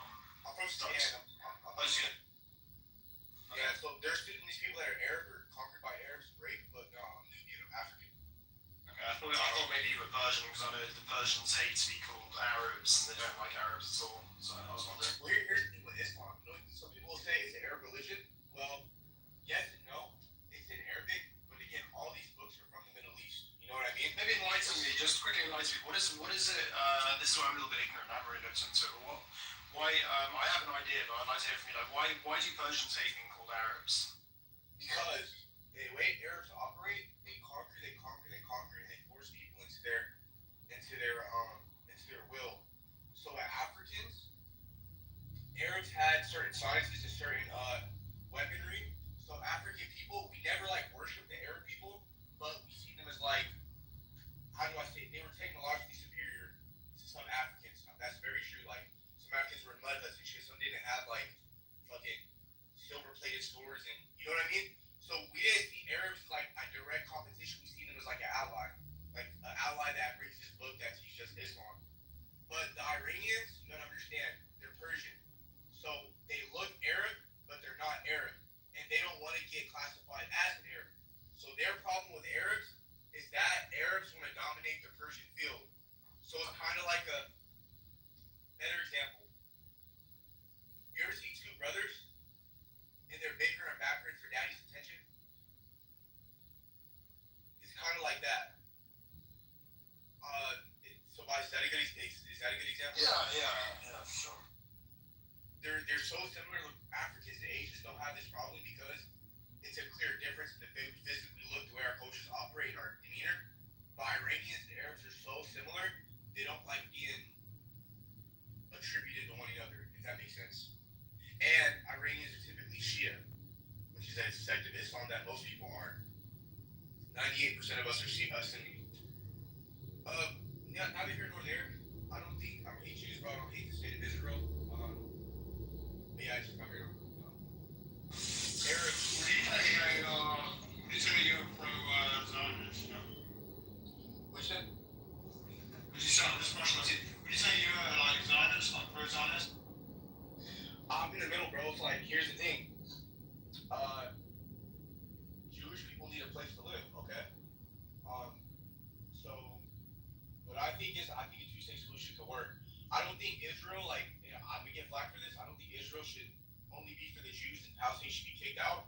But Jews have the right to live there just as Muslims and Christians did. We all have holy lands there. There's been a lot. Yeah, so you accept that the Jews have been there for thousands of years. Well, the Jews were the first people there. Good, man. Yeah, I agree with you, and that's historical fact. Yeah, absolutely. Yeah, you must get being Muslim yourself, you must get a lot of backlash for that opinion. I do. But here's the thing, again, I think it has to do, again, I'm African, so I think a lot of I think it's a lot of pan-Arabism, and although I'm a Muslim, I'm not an Arab. So a lot of these sentiments they hate towards Jews and these Arab countries and how they want them pure, I don't feel that same sentiment because the way Africans, fellow Muslims are treated in these Arab countries is deplorable. So I don't feel an affinity or a loyalty to these people. I respect them on the basis of religion and the good ones I'll communicate with, but I understand their culture, they view me as shit and less than them. You know what I mean? I've never had that with the Jew. No Jew has ever disrespected me or looked at me any kind of way. And if they did, it was like a money thing. Yeah, With that's not. Jews, it's about money and class. With Arabs, it's about literally if you're black, they hate you. So it's not how Jews behave. Jews are very respectful, intelligent, decent people that will behave in a respectful and decent way. So they wouldn't behave like that. And I'm glad that you recognise that. I think it's a breath of fresh air to hear someone like yourself recognising it. necessarily disagree with you earlier, just at the same time there's a protocol in the room, you know what I mean, with it. Shit can get out of hand real quick. I know, I'm sorry. El Normo and me haven't finished. That's what I was going to tell you, Tobias. Sorry, kinda. I don't know if you're through, but it's nice meeting you. Is that El Normo was on a show, when was it, about a day ago? And I wasn't able to go up. And when I wasn't able to go up, El Normo sat up there and talked 99 miles of shit towards me. And I couldn't defend myself at all. Okay, that was infuriating. And I basically chalked it up there as, oh, I'm gonna get you back, right? So when I saw him up here and I saw all of y'all on there, I was like, oh, great. And I was quiet at first and waited for my moment to say something. And when I did, it was pertaining to that there can be hateful Jewish people. And I said, yeah, Normal's one of them. And that's when it triggered from there. But I had beef with him even before him talking shit to me the other day. But it has been an ongoing with him, and I was not trying to derail the conversation. I think I kind of kept it on it by calling him out on it as well. But I just got really pissed. You know, he really gets under my skin. Yeah, I understand. And I'm sorry if it seemed like I was trying to No, quite apologize. shut down and wasn't pretending that. You don't need to apologize. That's why I'm saying I was in my feelings. I was pissed off at him. It was all pertaining to him, not you or anybody, even though it felt like that and I was being a bit aggressive with everyone. No. It was all because of that asshole, you know. And then when Alpha was chiming in and then calling me a man and it being very rude towards me, then I started attacking him. Then it just felt like everybody wasn't hearing that. It was just like, no, it's Danielle, you need to chill out. Danielle, we're trying to do this. Well, these assholes, you know, these dudes. But see, when you made that clear, I did actually stay quiet. I understood it was like between you and him. No one interfering or like that. Thank you for that. Yeah, thank you. Because like it is so frustrating, you know. As you know, it can get so frustrating when you're. I mean, kind of. I'm sure you can understand, empathize with this. Is that it's frustrating when you're trying to get something out and everybody is just dogpiling on you in that moment. Oh, so yeah, it's just, you know what I mean? Like it gets so frustrating where it does seem like you're crashing out, but you're not. You're just like, no, because that's all I heard in the comments was, oh, this guy's crashing out. Alpha was, oh, this dude needs help. This dude is crazy. Normo, oh, you're acting crazy. Literally. It is. It just became like, and then my own friends on up here were like Danielle, and I'm like, no, hell no. So then I became, Terminator, and I was like, oh fuck no. Let me just do what I do here. But no, I'm just glad that it all got calmed, and I've been waiting to say this to Tobias because Tobias does matter to me. I do well with him. You too, Bobby. You too. Tobias. I want to say something real quick. Hold on, I wasn't finished my monologue. Tobias, you still here? Yes, wait, you. Tobias, sure. No, I'm shaving. Okay. No. But you can hear me though. Okay, I want to make a statement. Okay? I'm shaving, man. As an African black Muslim, we need to close our borders to Pakistanis, war-torn Afghanis, North Africans. They're going to destroy Western society. Okay? Now, here's a little twist. I think Africans and Asians, when I say Asians, it's more like Malay, Indonesians, like those type of Thai Muslims. I think they're cool. Their cultures are very easygoing. But if we want to keep America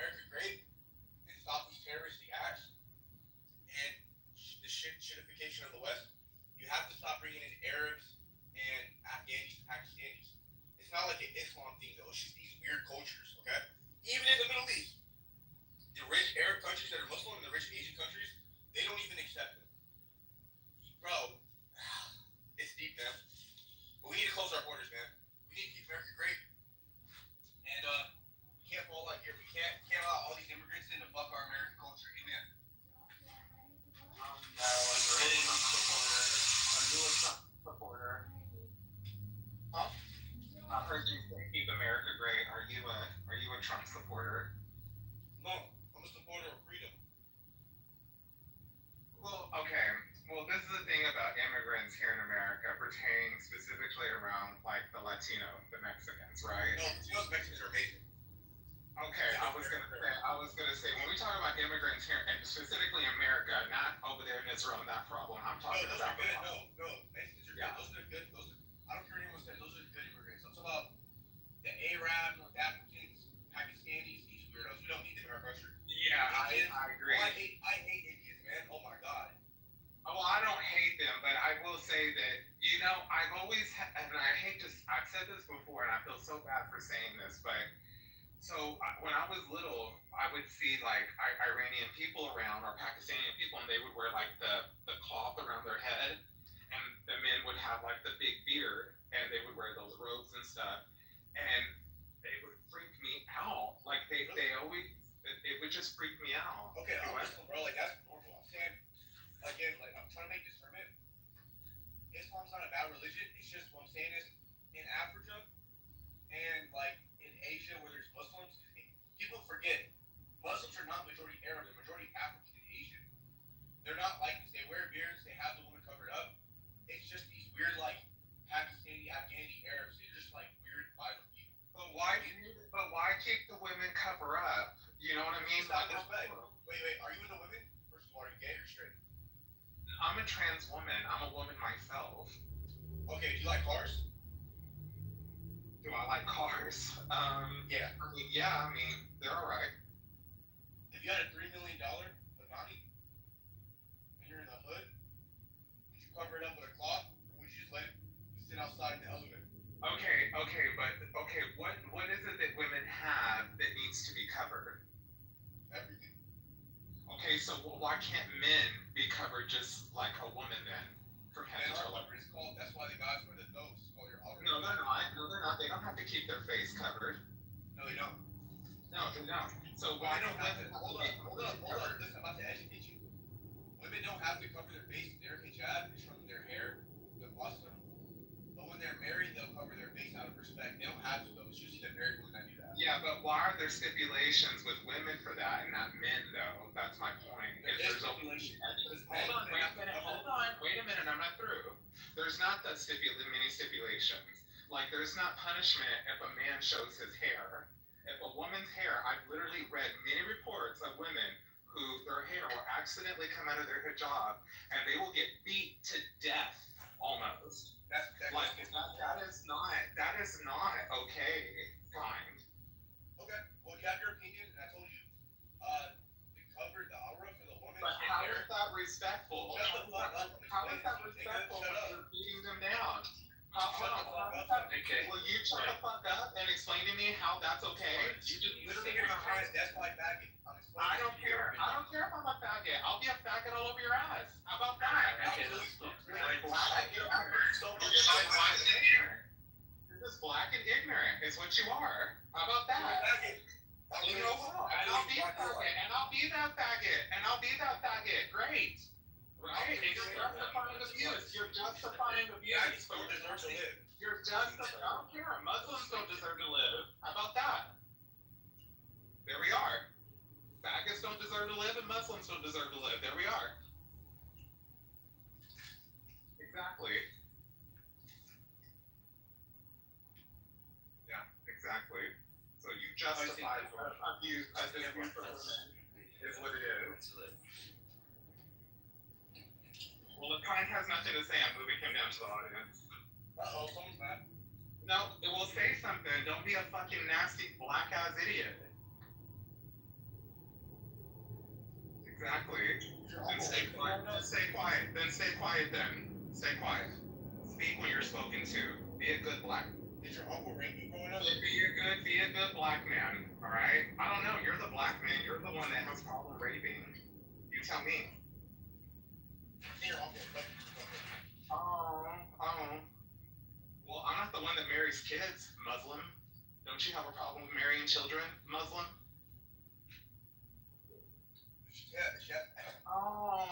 Yeah, that's right. You have nothing to say to that, huh? Because you know it's true. You know that's all y'all do is fuck donkeys and marry children, right? Is that what y'all do, Pine? Is that what y'all do? Oh, yeah, sure. What does your parents think about you? Fucking terrorist. Bunch of what you are, terrorists. terrorist. Is what you are. Yeah. He shouldn't tell you to shut the fuck up, but I don't know why because the conversation was kind of normal, but then he started telling you to shut the fuck up. And that kind of escalated, you know?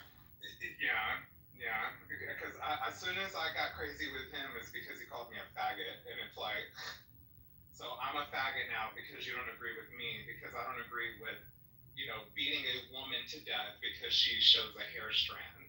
Wow. Yeah, that's not okay. Yeah,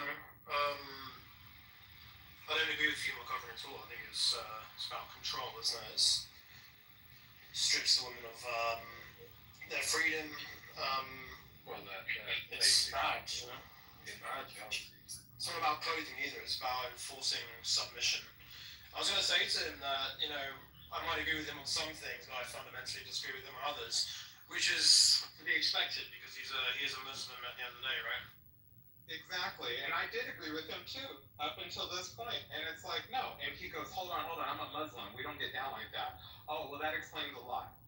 That explains a lot. This is where we disagree, this is where we part ways, kind, because I've had nothing but nasty interactions with Muslims, online and in person, and he just fucking proved my point here, that every Muslim, they just want to fucking fight, and they hate gay people. They do, they hate them. As soon as they know that someone's gay or trans or something, it's you faggot, you're gonna die, I would kill you, I will do this, I will do that. All those threats he just made to me, I would kill you, you're a faggot, you're still a faggot, and this and that. It's like your uncle raped you. This is the thing, yeah, though. we don't really care. It's the thing, like, even moderate Muslims, I mean, I think he is a moderate Muslim who support, even those that support Israel, they can still have religious beliefs and doctrines that, they will have beliefs and doctrines that conflict with core Western values, right? Yeah, so I think, supporting Israel, Western ideas, it doesn't automatically mean, his religious views are going to align with Western values, especially if his beliefs align with Islam. It's inevitable, right? There's going to be some things that are just going to conflict. Yeah. Obviously. Yeah, it's obvious. Yeah, so I knew that was going to happen. Just a question of when. It was kind of inevitable with him.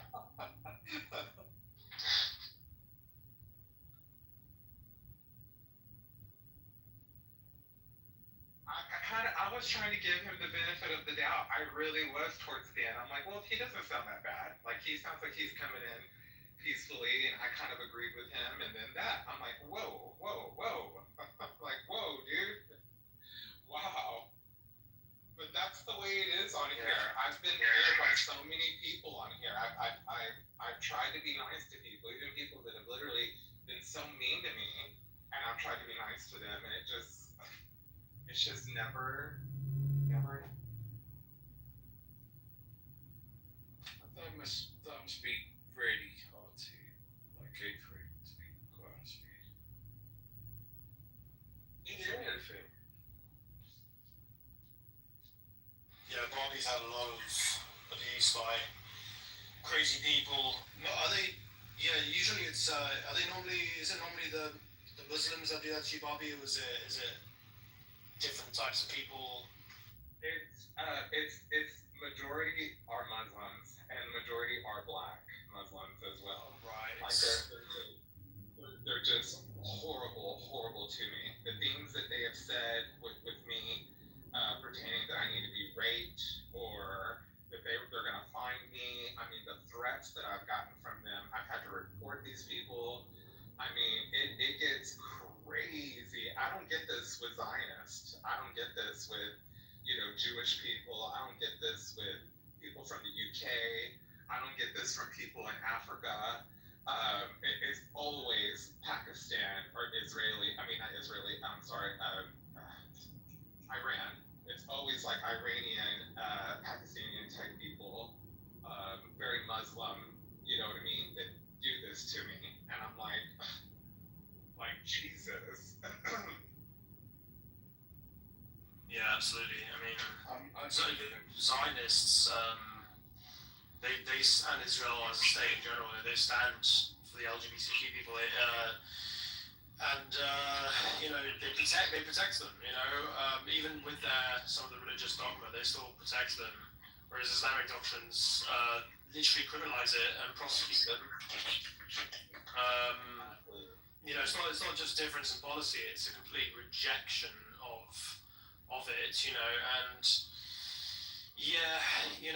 Well, I'd like to say, Barbie, don't think for one instant that anything they say should matter, because you're a fantastic person. I've been listening to what you've been saying. Oh, thank the you. conversation. You're a great person. Don't let that affect you in any way, shape, or form. You, Orlando, I appreciate that. Yeah, I don't. I try not to. Sometimes it's not really the words, it's the aggression that gets me. Because sometimes, like, when I get online and I have, like, an hour's worth of, like, heavy hitting conversation, and then something happens in my real life where I have to deal with, transphobia or bigotry or something, it's just so heavy on me. And at the end of the day, Yes. I'm just so tapped out. So that's why I tap out on these social apps after a while, and I'll give myself like a few weeks, like just to break from it, because I get so just overwhelmed with emotions from everything, and I just, I can only be so strong. So it just, I eventually cave, but yeah, I try not to let it, but it's just more of the aggression that I take, and I'm like, God, why do you hate me so much? Like, it's not really the word, it's the hatred. Like, they don't even They're not hating you. Hating an ideology that they Exactly right. Exactly right. Yeah, 100%. It's not nothing to do with you. It's the preconceptions of what a person might be, and it's not you. So don't feel offended personally. Yeah, it teaches you a lot about them and their ignorance and their rigid, intolerant, shitty beliefs that reject basic human rights and your identity. The hate is their problem, it's not yours. Don't even waste energy engaging with people like that. You don't owe them anything. You're never going to join Islam in a million years. Obviously not. You don't have to give them any respect or any explanation. It's their religious dogma. It's an excuse for being bigots. Just stand firm in who you are. You're stronger than them. Your existence challenges. It challenges them. It challenges them, and that's the way they lash out. That's the way they lash out. No, that's what Miss Enigma tells me too. She tells me the same thing. She says, "Don't let it get to you. Don't let it bother you," because I do get worked up. I'm like, oh hell no. And I think it's just more of a buildup. It's like a release for me sometimes, because of things that I can't say in my real life. I get a chance to kind of release it online when I get around these people, because these people, the stuff that they tell me, I hear this in my real life. Faggot, you're gonna die, da da da da da.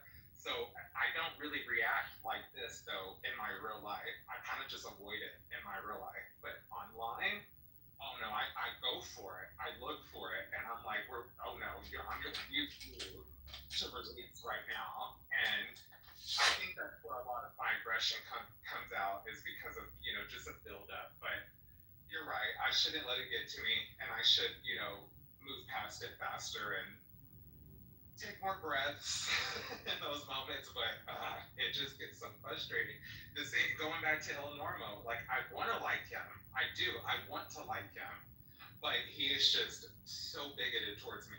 And I agree with some of the shit that he says, but some of the stuff that he says towards me and to other people, like, I'm like, I don't agree with it, and he can be rude.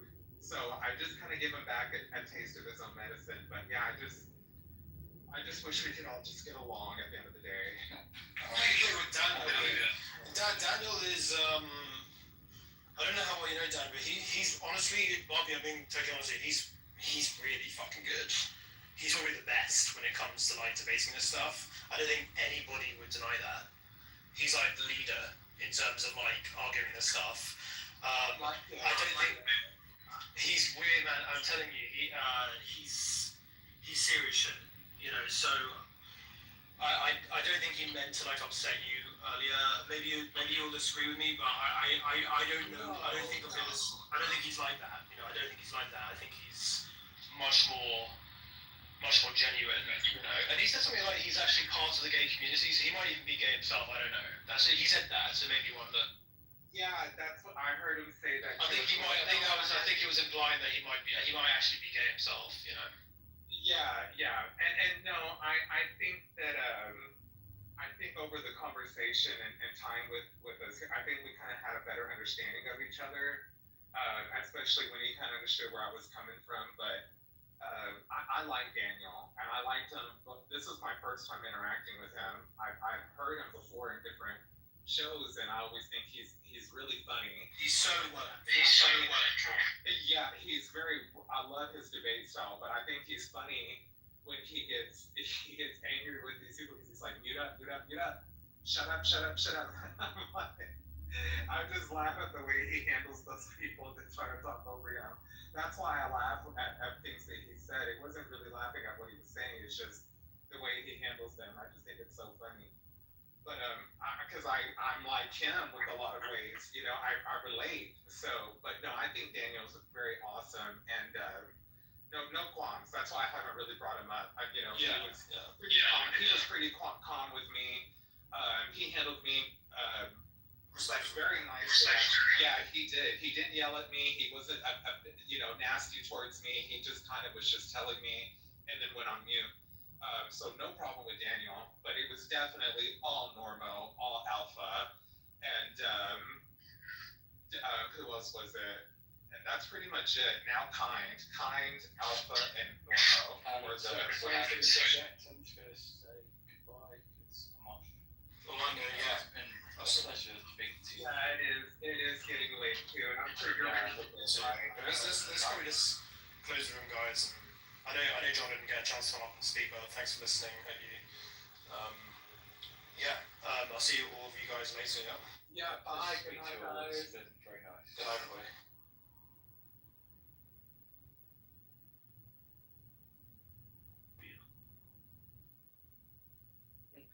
Make sure you keep that bill up there at around 20, 30 grand.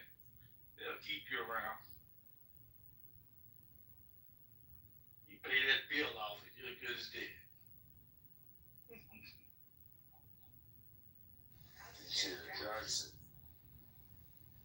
The doc said the check cleared. Said, well, go ahead and stick him over in that corner. He only got a couple hours to live anyway, Chad. We're gonna go ahead and cut the respirator off. Yeah, it works that way sometimes. People let you stay in their life as long as you got what they need or want. And if you stop having it, well, they stop needing you. Hence, never help someone feel full. Just let them feel satisfied, but not full. Oh, you're talking about the carrot method, dangling the carrot, huh? No, not dangling it. Just never let them eat it. Let them taste it. Oh, that's correct. People stop chasing something if they don't get a little taste of it every now and again. It's like somebody wanting freedom. Let them go on vacation once a year. You know, if you work in my company, I'll let you go on vacation once a year, fully paid. So you can know what freedom feels like. And it'll make you work hard. You won't never reach it. But because I let you feel a week worth of vacation, you'll keep thinking that one day your life could be a vacation. That's why companies give you vacations.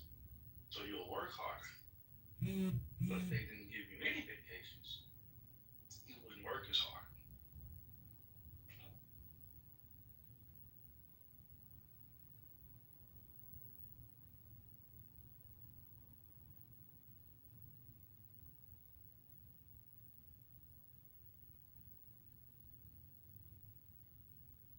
Productivity. You know, in Japan, they let you take naps at work, midday, scheduled naps. So you don't have to worry about the boss catching you sleeping. Because they found that a little hour or 2 hour nap at work revitalizes the person. The productivity actually goes up because throughout the day it goes down because they're draining from that original battery. But just like a cell phone, if you charge it up in the middle of the day, you'll have more power all the way to the end. You let a person at work charge up in the middle of their shift, then they actually are able to finish their shift with the same energy that they started their shift. You know, some, but see, in the United States, they do not care about productivity. In the United States, people care about power. And they rather have control than productivity because control is more valuable than product.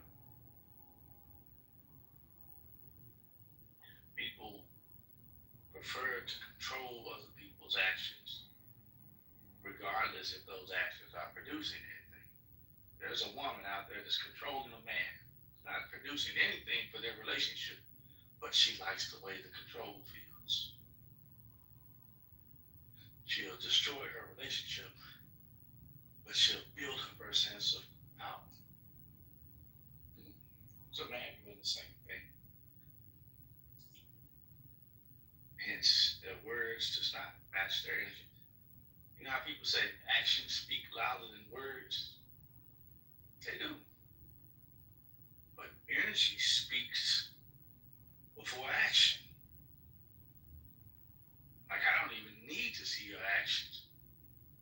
I see your energy. You're talking to me like a powerful woman. Like, you know, I wouldn't have, you got the energy of a powerful woman.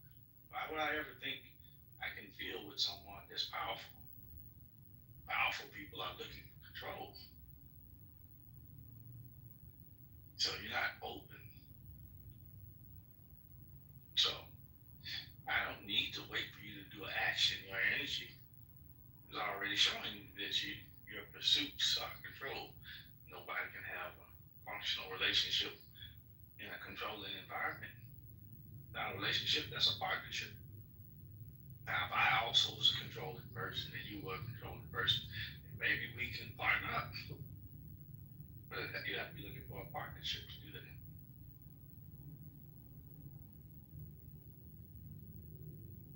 So, it's the energy of the thing. So, I'm going to tell you that I know something about God. And you're going to see me talking about power. Like, depending on what God. You know, if I was talking about a God that was balanced, then I wouldn't be talking about power. If I was trying to be special, I don't know a God in existence that ever tried to be special. Even in polytheism, none of the gods, when there were many, ever tried to be special. You worship the God that represented the thing that you were into. You were trying to have a baby, worship the God of fertility. You wanted the crop to grow, worship the God of sunlight and water. You didn't want to die, worship the God of healing. It was time to fight, worship the God of war. On and on and on and on. And so,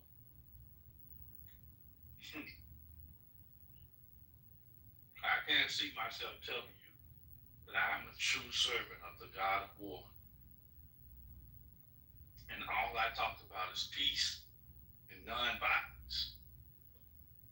That would be, I don't know, I bet get some of you, but I don't believe I bet it took you that long. My words won't even match the God I'm serving. Hold on now. Peace and non-violence. That don't sound like war. So, you hear somebody talking about some omnipotent, all-powerful, all-knowing God, and then they start talking about definitions. How can omnipotence be defined? That wouldn't make any sense. Like the word God means above sense. Something that always is and always was. Like where did it come from? I came from everywhere. Where did everywhere come from? Where it came from? It was always been here. That makes no sense. So when someone tries to make sense out of the word God, I'm like, that's what really doesn't make sense. Unless you're trying to own God and turn him into what you want him to be. That's why you gotta say it real loud. You gotta go to a Baptist church, say it real loud, yell it into your ears. Like, there's a lot of people think the louder they say something, that makes it truer. Like, oh well, you are out yelling me, so you have to have a point. Then people start resonating with the loudness, like, oh, they're saying it with so much loudness. That's conviction. You sure that's conviction? Yeah. What does conviction sound like? Well, you got to say it real loud, and that means it's true. Like, oh, that's interesting.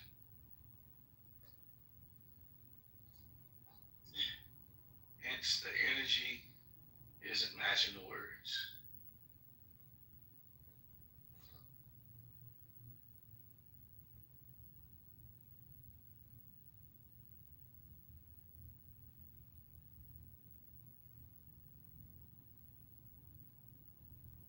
That's funny. It's called being in the spirit.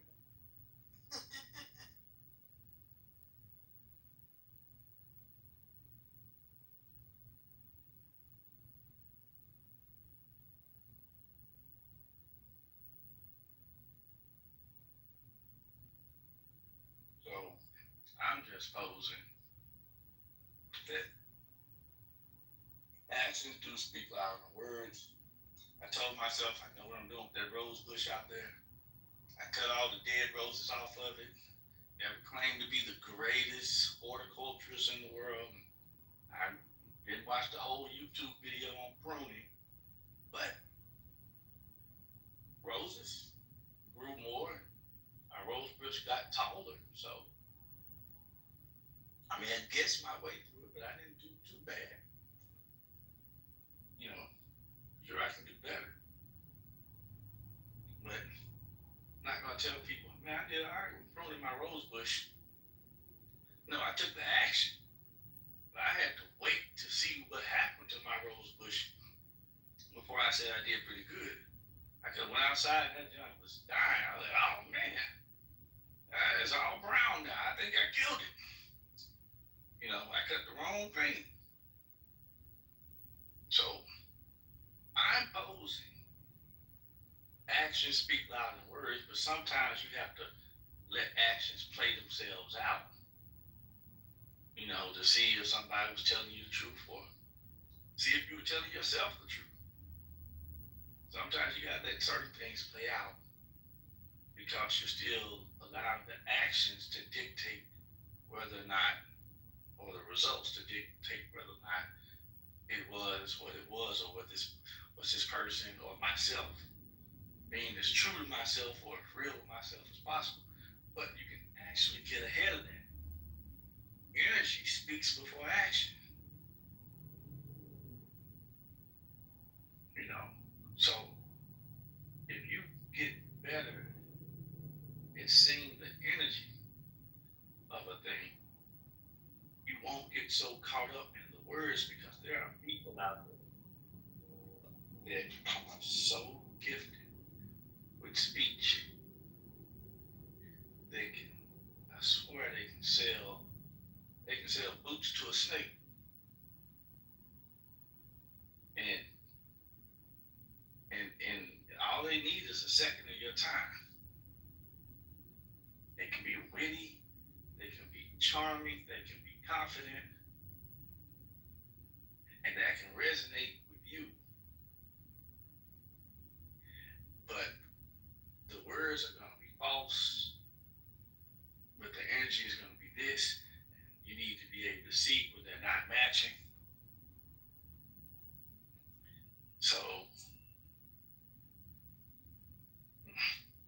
you may or may not be able to ever see that. You may or may not, but it may be some minister or preacher or family member or a lover or a friend that's going to always have you under that puppeteering until they mess up one day, which is most likely inevitable. And then you'll see through it, you'll break through it or whatever. But when it's you doing it to you, if you can go a lifetime fooling yourself, you'll never see through the lie that you tell yourself. You've been telling yourself you're somebody you're not, but you say it so much to yourself, you're starting to believe it. You say you're looking for love, you are not. You are looking for company. You are looking for power. You are looking for status. You are looking for a lot of things, but love ain't it. It's kind of like what you're looking for. You would like for love to be there with it, but that's not what you're like. You're looking for somebody to worship you, but you would like that they loved you too. You know? So you're not looking for God. You're looking for excuses. You're just hoping that you can find a God that can excuse the way you act. So you're trying to convince yourself that you're looking for God. I like you. Look at your energy. Like, look at what's causing you to look for God. And then ask yourself, like, really looking for God, if that's the reason why you're looking for Him. You don't want to die? You think that's a good enough reason to look for God so you won't die? You want to feel better about yourself? You think that's a really good reason to look for God? The reason why you're looking for Him is the energy behind it. So your words don't really mean much. At least that's what I see.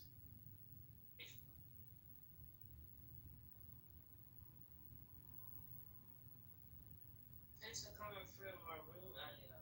So, said a lot. The title of the room was why was God invented.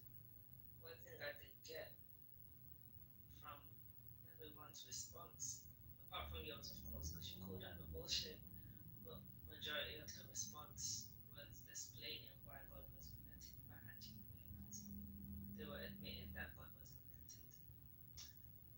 But you did say something very, which you said before, anyone who goes looking for God is a fool or a coward.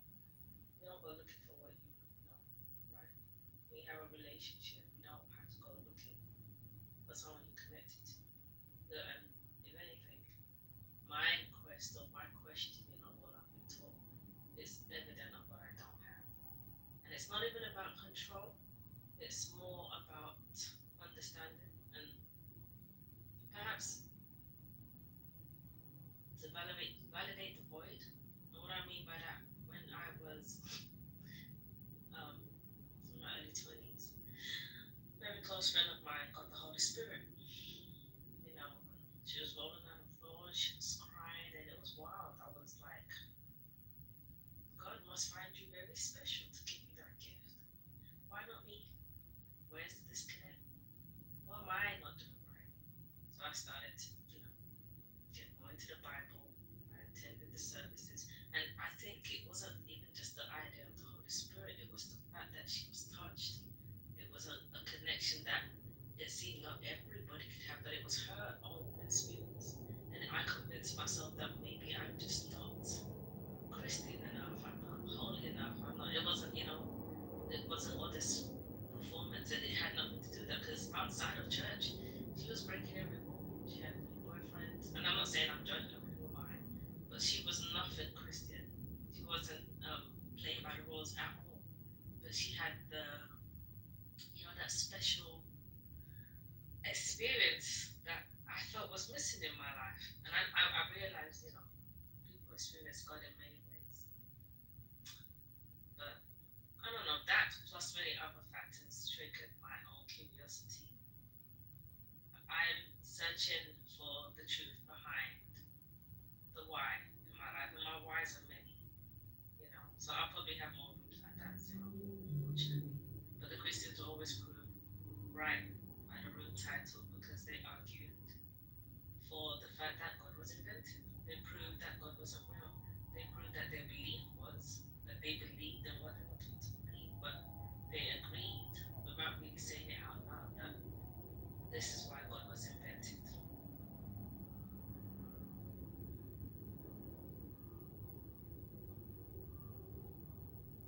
It sounds like you gotta grow up one day, she. That's all. Adult you brain works much better than kid version. But you keep turning into a kid when you're thinking instead of growing up. Think about the words you were saying. You were saying, young girl,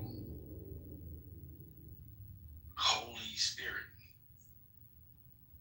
Then you said somebody didn't go by the doctrine of Christianity, but seemed to be touched by God. You know how silly that sounds. If there was a God, do you think just because you aren't in your building, it wouldn't see you? So if it saw her, and it wasn't, she wasn't a, let's say, devout follower. I don't know any God from polytheism to monotheism that interacts with a pretender. That's the whole gimmick of every God, that you have to really be devout for it to give you cool powers. All the gods, every God in existence rewards its most devout servants. So if this one wasn't devout, I doubt you would have to be the one that sees that. So maybe just like she was pretending when she's outside the church, most likely she was pretending inside the church. So maybe she learned how to act like she got this holy thing that you were talking about. Trust me, if you can act like you love someone, you can act like you're possessed. I get people act like they're having seizures all the time. If I'm around Christians, no, or Catholics, she's possessed. Like I said, all you have to do is think. I do separate religion from spirituality. And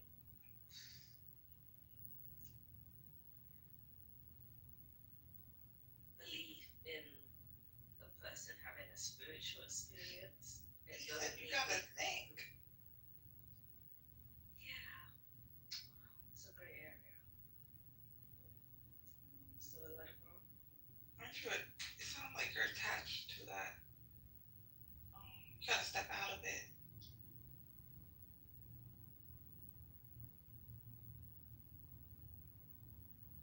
For the most part,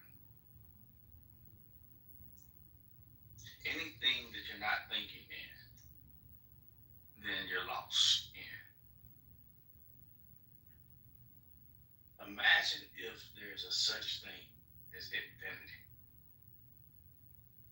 You could think about it, but you couldn't contain it, hence the concept of infinity. Imagine if there was a such thing as a God. You could think about it, but the word itself implies that you can't contain it. But imagine if there was an ocean. I challenge anyone to go out to the ocean and swallow as much of it as they can. And when they get out of the ocean, I can almost guarantee you that the ocean will still be there. Because I'm pretty sure none of you can swallow the ocean. So it's the same concept. You can't outthink or outswallow the ocean, but that doesn't mean that you shouldn't be able to swallow some of it. Being spiritual doesn't mean being brain dead. That's what most atheists get on theists about. They call it blind faith, which I find it very hypocritical because they have blind science. Each group victims of the same stupidity. One thinks too much and the other one thinks too little.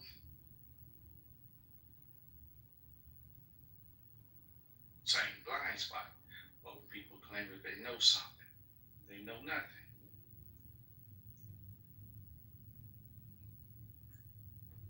You don't know the totality of a thing, but you don't need to know the totality of a thing. I have this very nice Samsung Galaxy S24 Ultra Max, like the big one. I do not know how to work all the features on this phone. I still haven't activated the voice thing where I can talk to them. Or your point was here.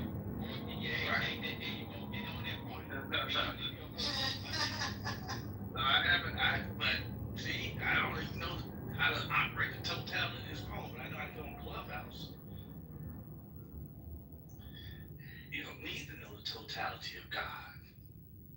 You just need to know the part that you need to know. While everyone else is trying to know the totality of the universe, you don't need to know the totality of the universe. You just need to know the part that you need to know. You take care of this planet, and then maybe you can start talking about taking care of the universe.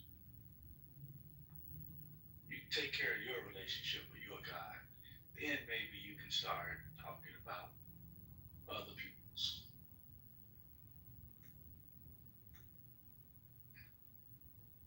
You know, you ever seen somebody try to tell you how to take care of your kids, and their kids is over there sick and nasty? Hey, why don't you go put your kids in the tub? I can put mine in the tub. So is sometimes people will pay more attention to other people's problems because it keeps their mind off their own. And sometimes people want people to believe in what they believe in because then it makes it seem more believable. And it's the way I would look.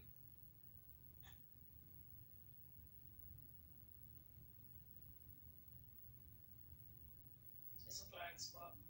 I'm working on it. And you're right. I don't need to know everything. That's what I need to know.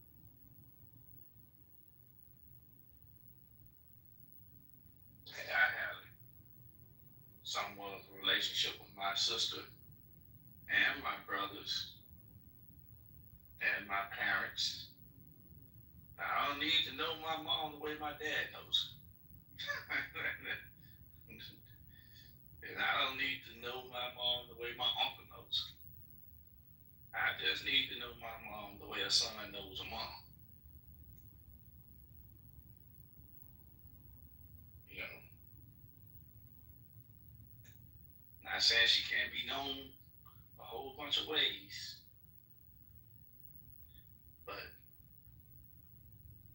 some of her ways are in all of her ways. If If she's a patient woman, it's different than her being a patient parent. I've seen patient parents, real patient with their kids, and they come to work and they are short fuses. I think them kids can wear out all their patience. But then I actually meet patient people sometimes. Patient with the kids, patient with the siblings, patient with the parents, patient with the patients. They're just patient people. But with your example, you have a relationship with your mom. You don't have a third person standing in between you and her and saying, your mom says make sure you wake up and cry. Now you hear it directly from your mom. Sometimes my brothers and sisters will call me and tell me, Mom wants you to do this. But then I know who I'm talking to. They'll put a little extra edge in there. I know now Mom didn't say all that. You kind of threw that. Because Mom says she needs you to do this because you never coming around when people be calling and like, oh, all of that sounded like Mom. A little bit that sound like you. You know, you just slid that in there. That's because I also knew who I'm talking to. So even if there was a third person in there, I know how to disseminate between the part that the third person kind of slid in there and the part that was possibly her message. I know you always say, Zero, imagine there was a God. But I feel like that it's going to sound really weird, and I don't know. There are some people that speak as though they've spoken to God. Or God sends a message to me through them, and I'm like, why doesn't God want to speak to me? Or there are interpretations that, yeah, maybe I may not have it all in one go, but the Bible is the word of God. Why doesn't God speak to me? It's always this curiosity. So I was like, let's remove the middleman and let. That don't make any sense. Why God doesn't want to speak to me? No, because you say words like won't. If you were talking about a God, there's no concept called want. It's need. Hell, I have a battalion chief, a division chief, a lieutenant and a captain. So, by the time somebody speaks to me, it's something somebody 3 ranks above me wanted me to do. But they got to go through chain of command. So by the time it's told to me, I know where the order came from. I'm concerned why somebody 3 ranks above me didn't come speak to me. I'm not silly enough to think I'm supposed to be up there talking to the high ranked people. So unless you think you're equal to God, I don't know why you would think he needs to talk directly to you.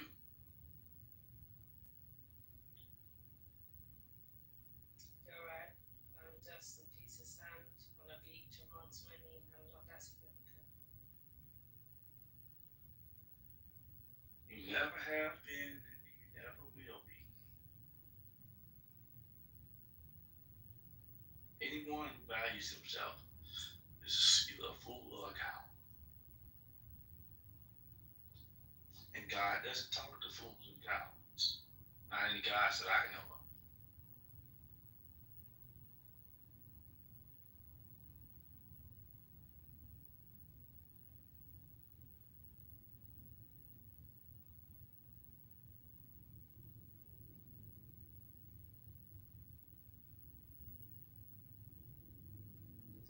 Okay, so that was man, I hope you caught that sheet. Oh, I got it. She don't have it. I got it, Jojo. That's crazy. That was a delay. It slowly registered.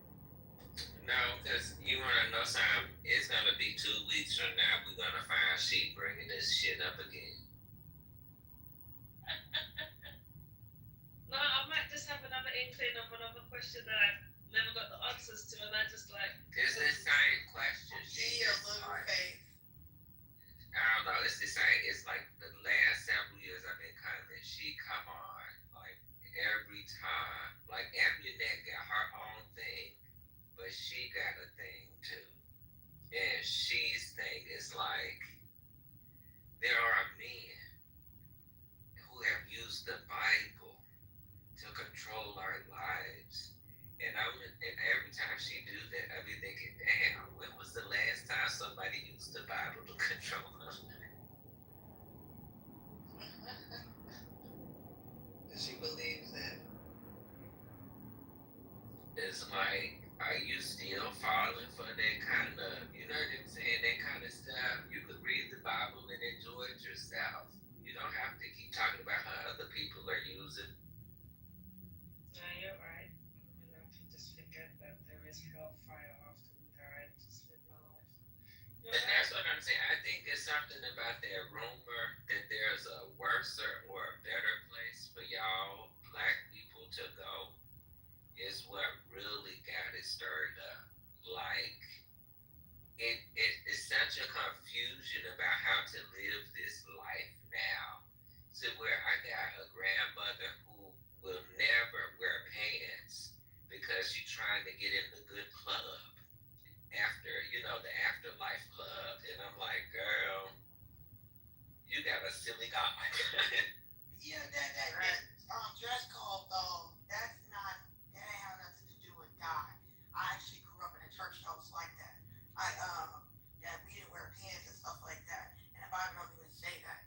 It's not even in the Bible. But they have taken the word and kind of indoctrinated that way that you're not supposed to wear pants. I grew up in a church where it was telling us that we're not supposed to do that because blah blah blah. And then they later on corrected it because of I don't know who talked to our pastor, but he ended up correcting it. But then when I read the scripture, I was like, it ain't got nothing to do with pants. He ain't say nothing about no pants. So it's like I grew up like that too. But now I wear whatever I want to. But because I'm so used to like 20 some years of wearing dresses, I feel more comfortable in them. But it's not about going to hell or heaven. So, Zero, to your point, the pastor is closer to God than I am. I'm at the lower ranking, See what I'm saying? I told y'all she don't get it. No, you're right. If there's a pastor, he's closer to God than you. It's just like if anyone who has an older brother or older sister, especially if you got some years in between you, like let's say 10 years in between you. When you're 10 years old, they're 20. So they know your parents better than you do. Maybe when they were born, your parents were just starting off in their career. He's 20 now, so their parents should have been spent 20 years, most likely went up the food chain, maybe making more money, maybe even evolved, maybe aren't as wild as they were at first. Imagine if your parents were 25 when they had you. 20 years later, that's 35, now 45.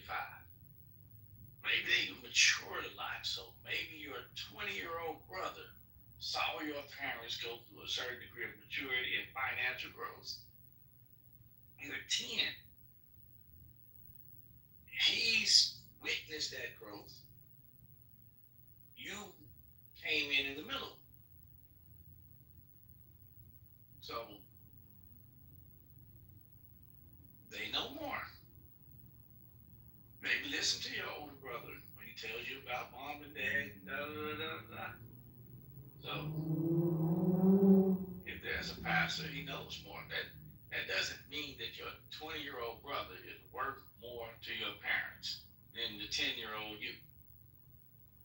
It's not about who's worth more, it's just who knows more.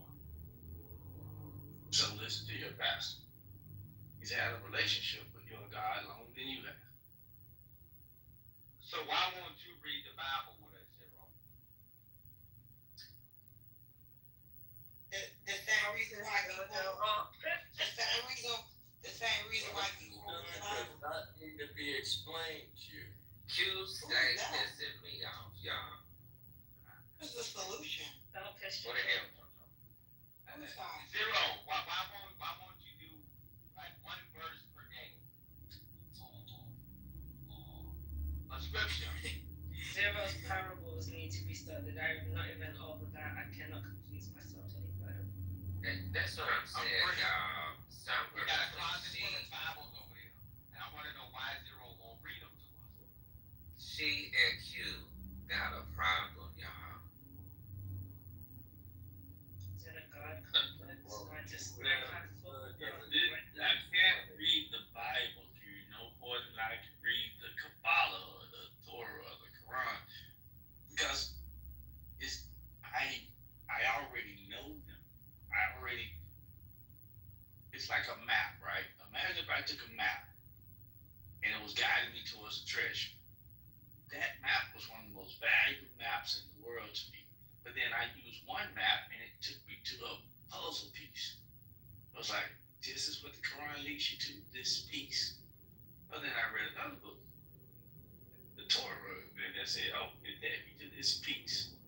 Then I read all the Vedas and the Tao Te Ching, and they each led me to a piece. And then I read the Christian Bible, it led me to a piece. But once I put all the pieces together, it showed me a brand new picture. A picture that you can only see after you collected all the pieces. So, to me, I don't value the maps anymore because I've already found what they lead to. So, Right. Then I understand. I'm saying I'm just it's like, posing but you won't that read them to you us. can't, because you cannot understand any religious text with, what else that word that one person? You can't read religious text with the carnal mind. People pay attention to the words instead of the spirit in the words. You know, it's kind of like somebody who claims that oral traditions, when teachings were passed down orally for hundreds and sometimes thousands of years in some cultures, they say some things were lost in the oral tradition because somebody somewhere surely didn't place a word somewhere somehow. Somebody eavesdropped and heard it and misheard something. Well, someone may have translated something from Greek to Aramaic, from Aramaic to Latin, Latin to Hebrew, and then translate that to English. Sometimes some people claim that some scriptures, even in the Christian Bible, may have mistranslations. They're like, you're so silly. Can't mistranslate a spiritual book. It's impossible. You're still paying attention to the words on those pieces of paper. It's like it's a spirit behind the word that can't be mistranslated. So I don't care what they give the words or what language is in. The language of the spirit can't be mistranslated. So people are fascinated with the wrong things. Man, I'm so happy that somebody knows that. That's amazing. I'm glad you said that, Zero. Hey, but I believe them because it's always something you can have. You go to two different churches and have them both, two pastors can preach the same thing and you will get different messages from it. One pastor may yell it into your spirit, the other may speak it calmly, but one of them is going to resonate with, let's say, that thing called the soul with you more than the other, I think. But what I'm saying to you, Zero, is that your words come off so sharply to the point to where you can break down something that a lot of us have been misunderstanding. Did you look up that word that I told you about yesterday? I forgot, you never. So I looked it up. That was wild shit, JoJo.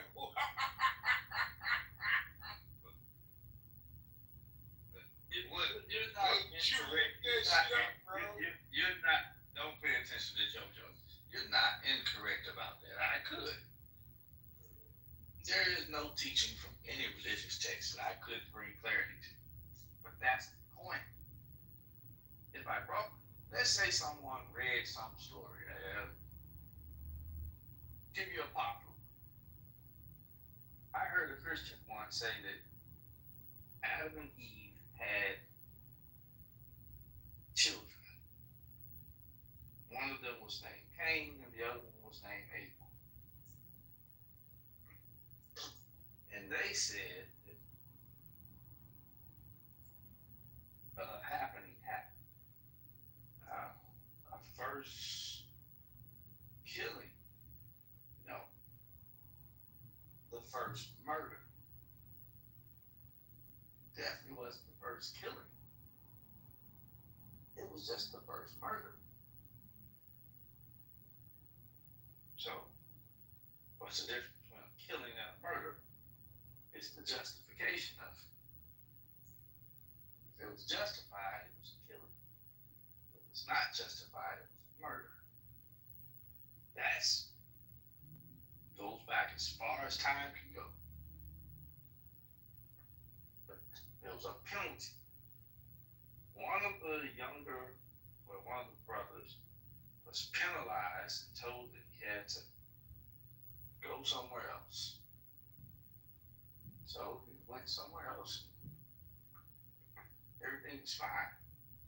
But there was some confusion of possibly being harmed by some other people. And they act like that's a big mystery. Why do you think that that's a mystery to people who claim that they've read that book?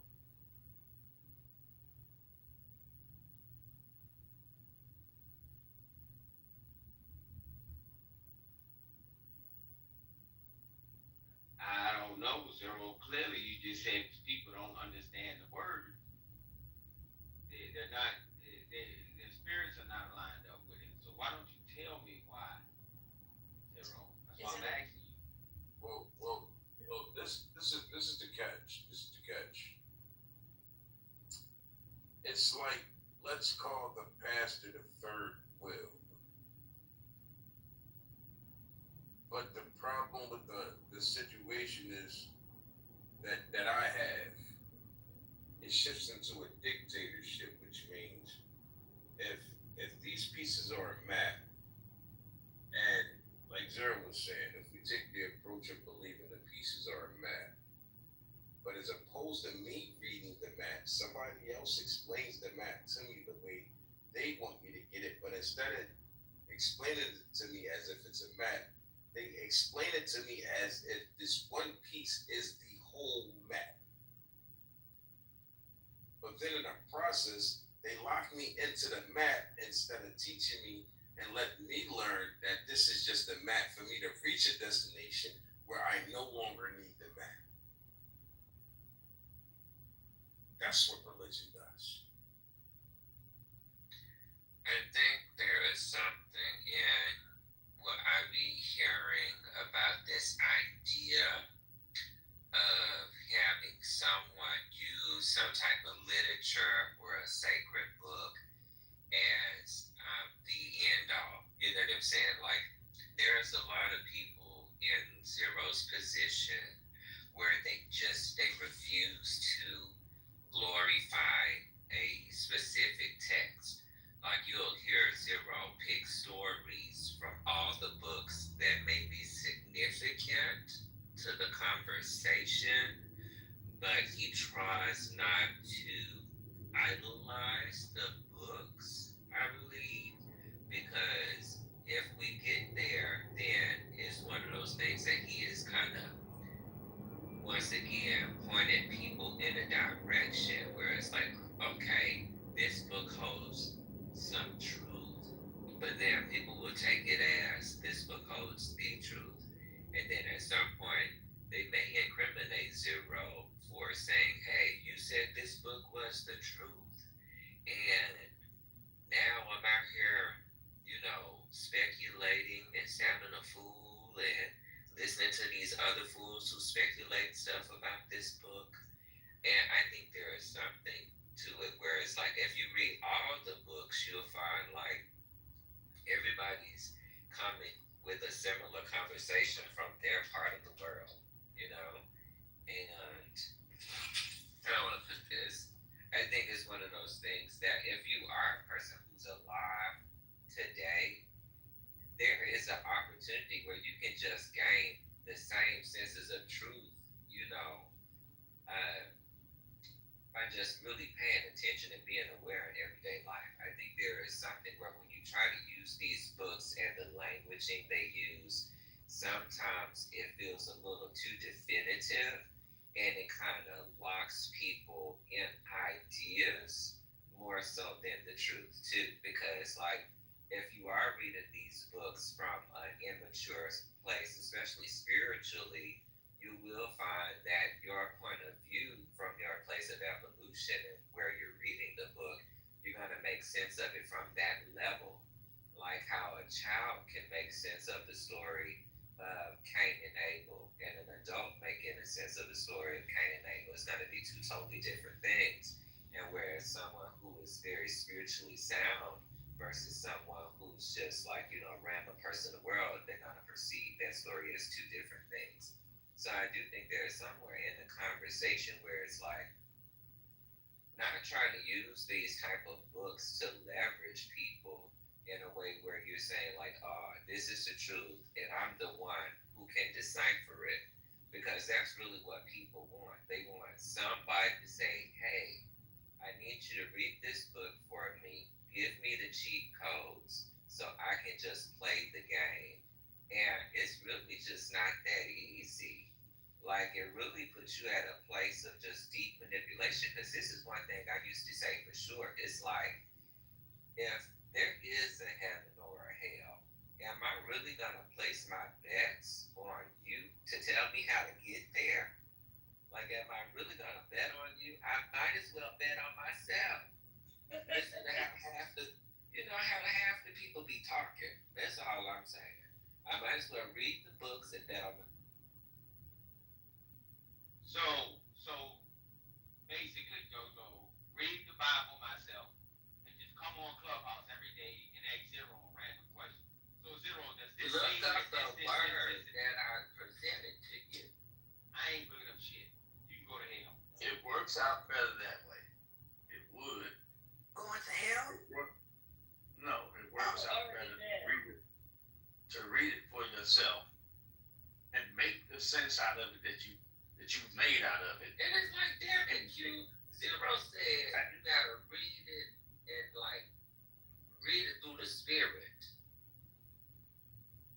And so it'll reveal to you whatever it reveals to you. And if you want to share that with me, I'll say, is that what you got from that story? Because let's just say different stories got different layers to them. You know, every time people talk about Christians, they talk about Abrahamic faith. Is everyone, whether you're Muslim or Catholic or you're what people call Christian now, they all believe in the character of Abraham. I know that story. But when I heard it, it was read to me by my dad.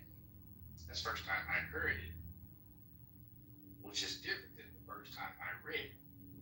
I heard the story before I read the story. First time I read it, I was in a different point of life. One point, I was reading the story and I was thinking, man, pretty cool to talk to God. I thought the whole story is about how cool it was to talk to God, how to be a disciplined servant. But I was constantly thinking about just this so-called God talking to a human. It always seemed interesting. And so my dad used to read it to me. Of course, my dad's voice was God's voice, the way he used to read, and then he'll imitate the other character's voice and so forth and so on. He was a character like that. And but when I read it as a man, I didn't read it like this person who wanted to hear God. I was reading it like, man, Abraham must have been going through some something. ... And I thought it was really cool that in the story that the God didn't stop the father from stabbing the son. It was he sent another agent to do the stopping instead of himself. Then, when I got older, I said, screw Abraham and screw this God and screw that other agent. I gotta look at the person who carried the whole story, the one who spoke the least. It was the one they called Isaac. He didn't have the biggest role, but he had the most important part. It's like, you go there and lay down on that table right there. Be right with you. There's no restraints, no nothing. You know, a willing sacrifice. I don't know which one's more difficult, to be a father and stab your own son, or to be a son and lay still and let him do it. You know, so I've read it from the angle of the son, I've read it from the angle of the father, I've read it from the angle of the faith. But each angle showed me a different aspect of that theology. Throughout that theology, it always shows things in a very Trinitarian type way. Most of his stories typically have three characters. It'd be one story, but it's typically three characters. Even with the Jesus at the end, his execution, once again, three characters. It's very common in Christian theology. Completely opposite when I was reading different Vedas. There was many characters in one. Taught me something else. So, just saying, you can read the story and get something out of it, but I guarantee you can probably read. It's like watching a movie multiple times. You'll see something you didn't see the last time. What happens is people will watch the movie in their 20s and still be talking about it in their 40s, and they haven't rewatched it. Somebody will have some amazing spiritual experience in their 20, they're 25, and they'll be 45, still using that singular spiritual moment as a definition of their spirituality. Like, what? It's like me having sex one time, and then me judging sex off of how it was when I lost my virginity. You know, that's what people do it. Not gonna be the same. I'll land there. Yeah, that's not gonna be the same. Yeah, that's kind of crazy. But yeah, I always thought of the Bible as the living word. Like anytime you read it, you can always get something different each time you read it. So I always say that is. So which Bible should I buy, Zero? Wait a minute, Q. Jeez. Goodness. I was just gonna say is that. No, you ain't. You know what? I'll rush you when you're speaking. Don't do that. But no, it's just spoken as much as you want to believe. No, actually, I've been sitting here for a very long time. I'm speaking clarity. I think that's you. This is not clarity. This is the solution. Your voice is the same as clarity's. Well, that brother must have a beautiful voice then. Oh, God. Oh, my God. Get me the hell out of here. No, so, oh, that's crazy. No. So, I know I've always thought about it as the living word in God's thoughts or whatever. So, that's all I was going to say. Go ahead, Q, since you're so anxious. Thank you. Zero, God damn it, she. Sorry, Q. I'm so sorry. I'm gonna need you to take a chill pill. Wait, because I want to see how this guy clarity sounds. Zero, which Bible should we purchase? Which Bible should I get? King James. It's the most common. It really wouldn't matter, but That's a fair fit. Why didn't God write his own Bible? Well, what I wanted to give you was if you was listening to what Zero said, he was reiterating on a conversation we had a while back about the introduction. People are running with the introduction and not growing outside of the introduction. And he basically just gave you a recap on a conversation we previously had about that. Do you remember that conversation, Zero? Why would you forget? My fault. Yeah, I mean, but yeah, it's the King James version, any version of the Bible. There are some that have more. Let's say all of a sudden a Hebrew Israelite decided to rewrite the Bible, and every time it would have said the man, he changed it to the black man. And every time it says a woman, he put in that bitch. Well, that may be a mistranslation, but if they kept the general story in there and you start reading it with the spirit, you will still get the story. It's just that some mistranslations make it more difficult to get the spirit of the story. It's no different than if I went to a mosque, and at this one in particular mosque, all of these very curvy women wore these extremely tight hijabs or hijabs, and all I can see is their figures and these beautiful mesmerizing eyes, and they were just all over the place. Then it'll be kind of very difficult for me to stay focused on what's being said. I mean, I could, but it'll be more challenging. So some Bibles, their translation, their literal translation, makes it more challenging, but it doesn't make it impossible to pull the spirit of the book out of the words. But I would say definitely the King James Version is one of the easiest ones that has very few words that should cause you to not receive the spirit of the book if you're open to the spirit of the book. And see, that's the thing about anyone who's looking for anything. It just doesn't have anything to do with God. You don't understand. You failed in life because you're a fool.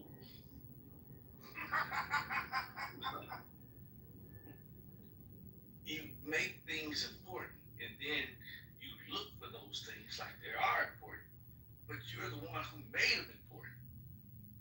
It's like a person that's depressed because they haven't made a certain amount of money, but you're the one that made money important. Because you think, oh, if I don't get money, then I'll never be able to have the type of relationship that I want. And if the type of relationship you want has to have money in it, I'm not too sure that you should make that an important relationship.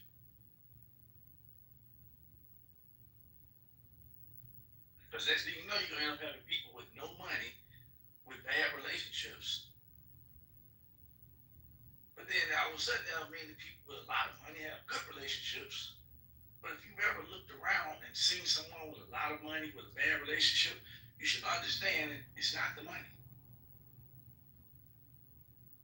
If more money meant better relationships, trust me, it does not. But if it did, you wouldn't see people with money with bad relationships. It's just like being healthy, physically healthy, doesn't mean I'm going to be happy. If it did, trust me, it wouldn't be these guys in the gym and these women with these bodies that's banging out of this world, but they're always upset or crying or searching for thrills. So, trust, a healthy body and a healthy bank account does not make a person. But if you're thinking that it does, will break a person. It'll break you thinking that makes you. But if that's your pursuit, go and get the banging body and go get the fat bank account. I'll see you when you're 50. Tell me how it worked out. I pretty much know how it's gonna work out. Well, sounds to me like some of these guys are almost already 50. You would have to watch it down. Doesn't matter. Everybody that plays this game ends up at the same space. Hey, Zero, can I jump in what you said earlier? You mind? Well, the thing you said about reading the Bible like in three different perspectives made me look at people's attention, even mine. You know how when we're younger, when we're babies or like children, we look at the world differently than when we look at it now. Having bills and responsibilities. As a kid, you don't get those things. Hopefully, you don't. Some kids do, but hopefully you don't. And then you get to focus on the things you want, your desires. But as a child, and you hit adolescence, starting to understand that you get desires that you can't even, like your parents can't even fulfill for you. So you got to go fulfill it for yourself. Like I would call these paradigm shifts. And I understand what you mean when people only remember their first instance of something and not going deeper. It's like you learn about the Constitution, the American Constitution, in school. When you get older, you never go back and read it. Why is it? It's because you don't care about what's in it. You think you know everything you need to know about where you're living, about the people you're working for, about the things that you care about, the money you're making, the banks you're putting your money in. You think you know everything. You think everything's set in stone. So you don't want to learn anything more about where you're at. But there are people who want to know more about where they're at. Cynics, right? Skeptics. And these people look again. They look twice, maybe 4 or 5 times. And they know why. And they try to share why. And then the people with the introductory paradigm, they can't grasp what these people are saying. They sound crazy. Kind of like you, Zero. Like you sound crazy to some people, I'm pretty sure. And when people like that come around, they don't stay long, or even if they do stay long, they want to argue. And after they argue with you, the weird thing is, their paradigm closes their mind off from even growing from that interaction. That's the scary part, man. Like, have you ever met someone who treated you better than you treat your damn self? I have many times. And it changed my paradigm. I was like, why does this person revere and respect me more than I revere and respect my damn self? What's going on here? And after they would do that, I would revere and respect myself a lot more than I used to. But then you can meet people who get in those relationships and they get worse. They start drinking and doing drugs and smashing all kinds of people. And it's like, what's going on? What's happening? It's like, the love of my life is gone forever. And you're like, what? Well, why are they the love of your life? Well, they treat me so well that was enough. That wasn't enough. It's like, bro, that's not the lesson you should have learned. The lesson you should have learned is you can do just that. Change your paradigm. Change your center of focus. But so many people have their focus on other and not themselves. Like not their inside, their psychological being. They have their focus on their physiological being, which is connected to the society we're in. And that's a toxic way to live. You can't grow that way. You'll always be focused on material nonsense. You'll always fail. Your paradigm will never grow to a higher, more sophisticated, more free, more liberated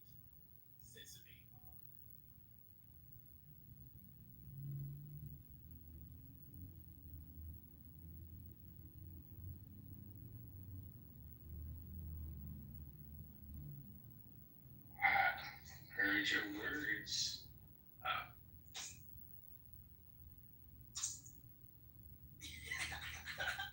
People experience things, and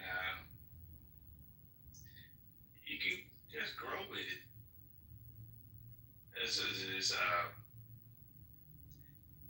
I go to the movie theater. I drink a little bit before I go.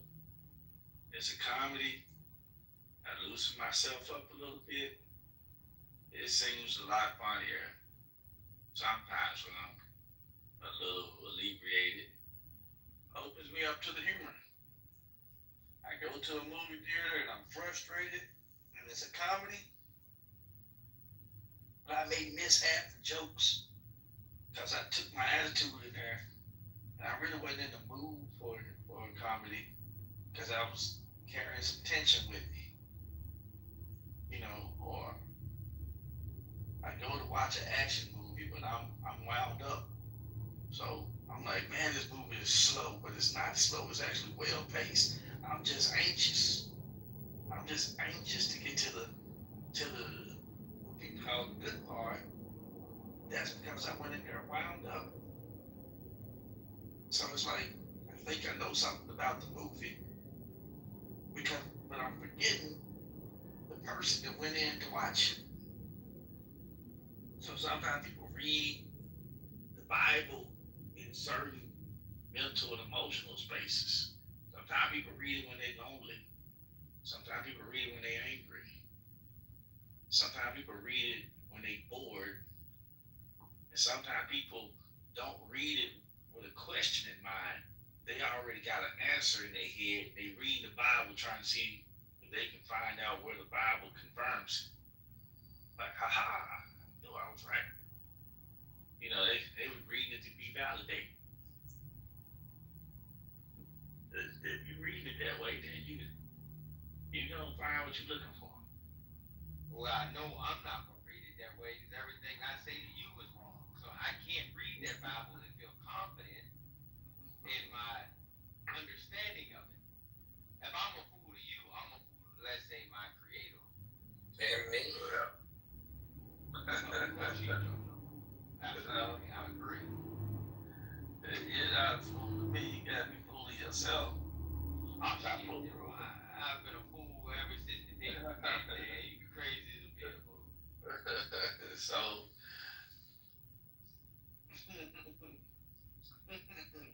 Not a bad book. I hate those So,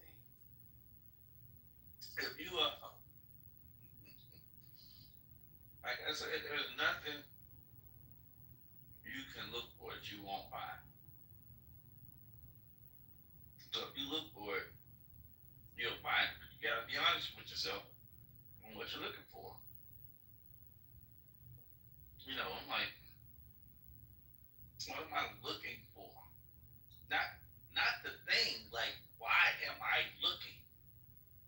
Like if all of a sudden I was at the station and one of the guys' wife came up there and then he called her to one of the office because he closed the door. If I'm standing outside the door, why am I trying to listen to what he's saying to his wife? Like, what am I listening for? Like, not what am I trying to hear, but why am I trying to hear their conversation? So if I was reading the Bible and I was looking for God, what am I looking to God for?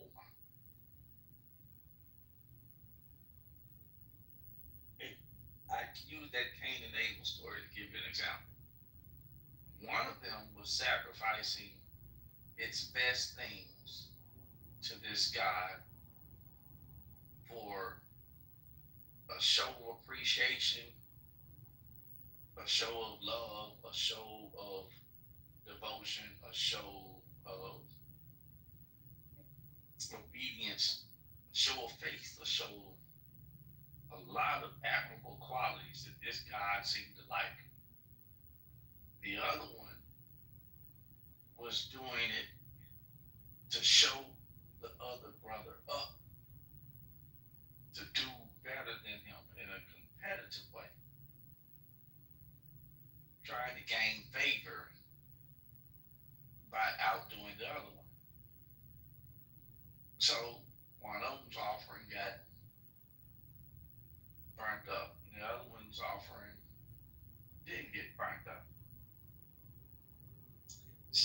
concept. One man reads the Bible one time, and all of a sudden, let's just say something is revealed to him. And another man's been reading that same Bible for 10 years and doesn't feel like he's learned anything different than that first year. Well, it wasn't what you were reading, it was why you were reading it.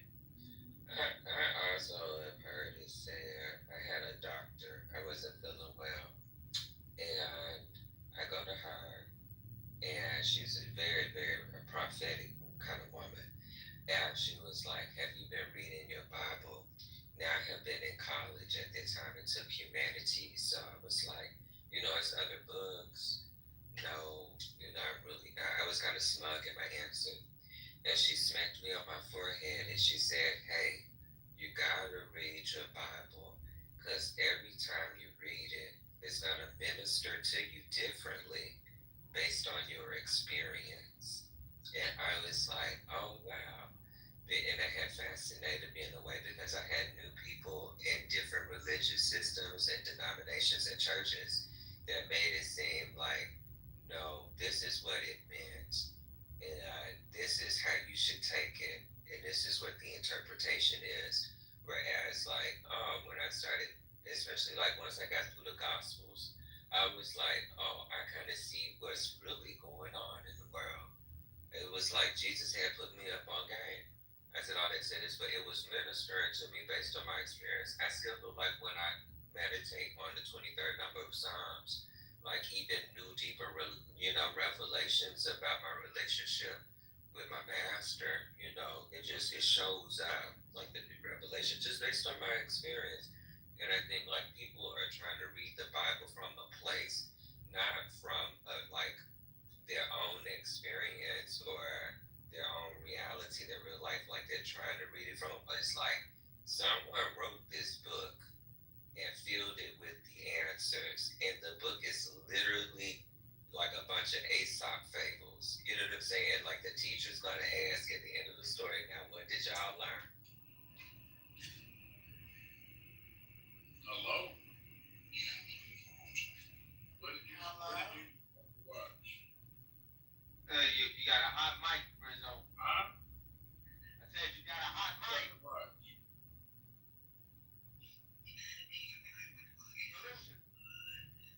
Oh, no, let him keep talking. No. Hey, you. No, don't say nothing. Don't say nothing. There we go. You always gotta do that, Q. I'm ready to know. Well, I can go along with what JoJo's saying. It is similar to Aesop fables or fables. But like I say all the time, you'll see what you want to see. When you want to see more, you'll see more. When you want to be confused, you'll be confused. Some people say this confuses me. Well, that's because you like being confused. And they say, no, I don't. And I say, yes, you do. And that's why I feel like Q is helpless. So, But damn. I didn't say that. JoJo said that. So I'm Does anyone want to be confused? So I say sometimes, and this is the way my uncle taught me. Sometimes if you really want to swim, just jump in the deep end. You'll drown or you'll learn how to swim. That's the way they taught me. But I didn't teach my kids that way. I've been in the deep end many a time, have never drowned, but still think I don't know how to swim. Well, I know how to survive, but I didn't know how to swim. But knowing that I could survive gave me strength. But I'll say that you gotta have the right reason for what you're looking for something, or it won't turn out the way that you are thinking it will, or maybe want them to. And I say this especially when it comes to gods. or a singular God. Because conceptually, they say that humans can't go to God. Like humans couldn't go to Olympus unless they were escorted in by a demigod. And then in the realm of Valhalla with Odin and the Rainbow Bridge, you couldn't reach it as a human being because they had guardians.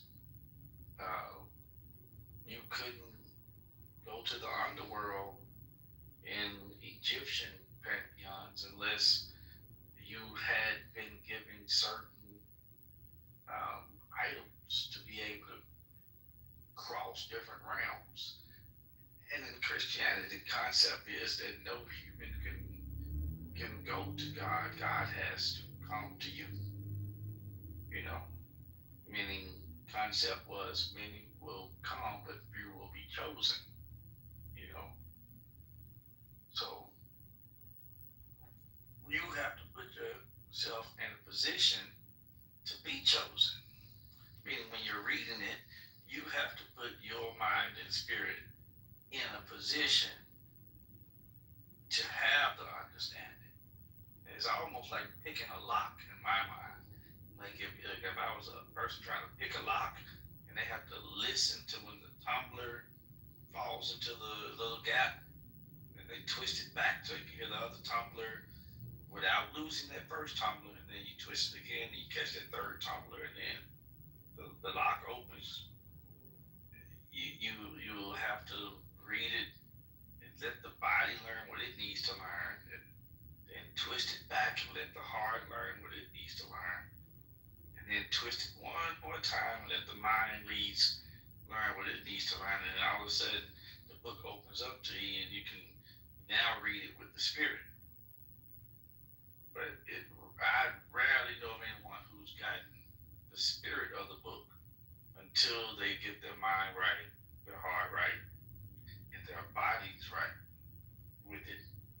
You know, if you read that book and you start seeing a black man and a Middle Eastern man, your body's way off. Because I'm like, if you think this book is still talking about races, then and anything physical, you start thinking it got more men in it than women or women in it than men, and you might as well put the book down. Yeah. And the same thing happens when you start to read it and you start paying attention to who has the most power, Nimrod or Nebuchadnezzar, Ramses or Baal. You know, it's like you start reading and trying to figure out who the power figures are. And, I'm the tribe of Judah. I'm gonna be with this group. You know, you might as well put it down. Now you're in a mental space, and you was in a physical space, and if you start reading it, start thinking that it's talking all about love and forgiveness and happiness. I'm like, yeah, you need to put that down. Put the book down. You're trying to find the emotions that you like in the book. You're trying to find the thing that you want, like you want power in the book. You're trying to find the people that you like in the book. So you ain't trying to find God in the book. You gotta get those things straightened out, you know, because I heard someone say, well, mind you, this is Christian theology, but there's one part of it that seems to resonate in all religions, not just with the Christians, is that every God created human beings.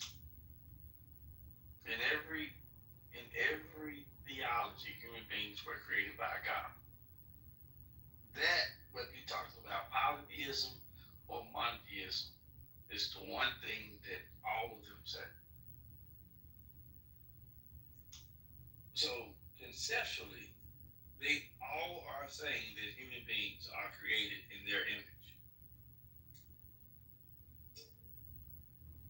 But when you go to different religions and you see their gods, some of their gods don't have arms and legs. They just look like bowls with eyes. Some of them look like snakes with wings, crocodiles with fire coming out of their back. It's like I've seen a lot of gods.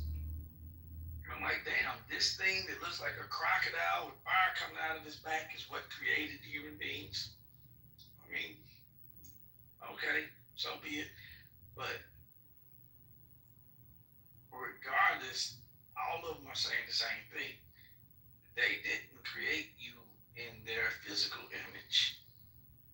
They created you in their spiritual image, which means you have the same spiritual makeup as a God. Because gods are spiritual beings that take physical form. They aren't physical beings that take on spiritual forms. So, if they're spiritual beings that create physical forms, and you're created in their image, and then all of a sudden, the one true God is truly a crocodile with fire coming out of his back, and you run into him, and you're standing there talking to him, you're like, okay, I'm talking to a 20-foot tall crocodile with fire coming out of his back. If you still see the crocodile, then you shouldn't be in that realm, because you still see its physical appearance. If you're in a spiritual realm, you'll see its spiritual appearance, which wouldn't really have a physical appearance. In the Tao, it'll be like the form coming into contact with the formless, and you're processing it by giving it a form. But whatever form you see it in isn't its form. Whatever form you see it in, that's the limitation that is allowing you to see it in, because you can't process it in its formlessness. So you're processing it in its form. It's the same way when I tell you guys I don't exist. You guys don't get it.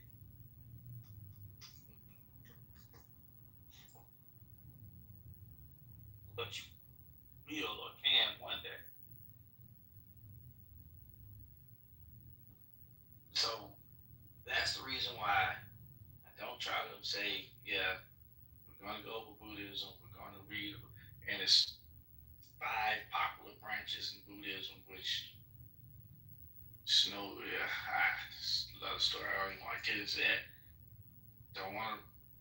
We can read the Tao Te Ching, because the Tao Te Ching is a little more poetic, I think, more structured. Can't go to Hinduism and read all the different Vedas, and too many gods. That'll take forever. Can't go into Catholicism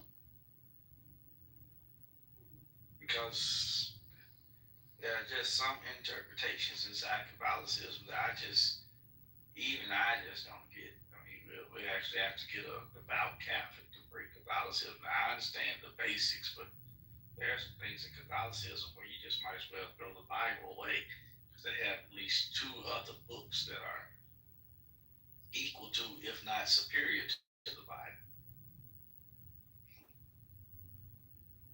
And then you go into the big 3 Abrahamic faiths, which pretty much all the same, but they think of themselves different, which is the Christians and the Muslims, and what the people now call pseudo spirituality, which everyone who builds off pseudo spirituality pretty much is either ex-Christian or ex-Muslim. So you get, but you out of. They say sales is a game of numbers. So whenever you're trying to sell something, there's a room full of 20 people, and you start making your pitch. Just know from the very beginning, 10 people were there just to see if they could take advantage of something or came with a friend or something. 10 people shut you down the moment you start talking. The other 10 people, out of that 10, 7 of them, they'll get back to you. But 3 people in there, 2 of them, they're on the hook. They're on the hook. They're very interested in it. If you can make it fit their lifestyle and their budget, they're in. But it's gonna be this one person that's listening to you, and you reached a certain point in your pitch where they already knew they win. They're just waiting for you to reach the point where you're gonna say sign up. So out of 20 people, you usually can get 3, and then you go do another seminar, and 100 people might show up. 100 people gonna show up. You're only gonna get 3 or 4 best to sign up. Sales is a game of numbers. You go to any cathedral, any mosque, any church, any temple, any home. I don't care how many people got the religious emblem tattooed on them, and I don't care how they can pray to their God till blisters come on their knees. It's only gonna be about 2 or 3 people in there that know what they're talking about. And I doubt any of them gonna be the ones on stage. So that's typically the way I see it, because you gotta see it for yourself. It's kind of like what they say that you can't tell people about the Matrix. You can only show it to them. So it's kind of hard to tell people about God. You can only show them how to reach him, but you can't tell them about him. That's the way I look at it.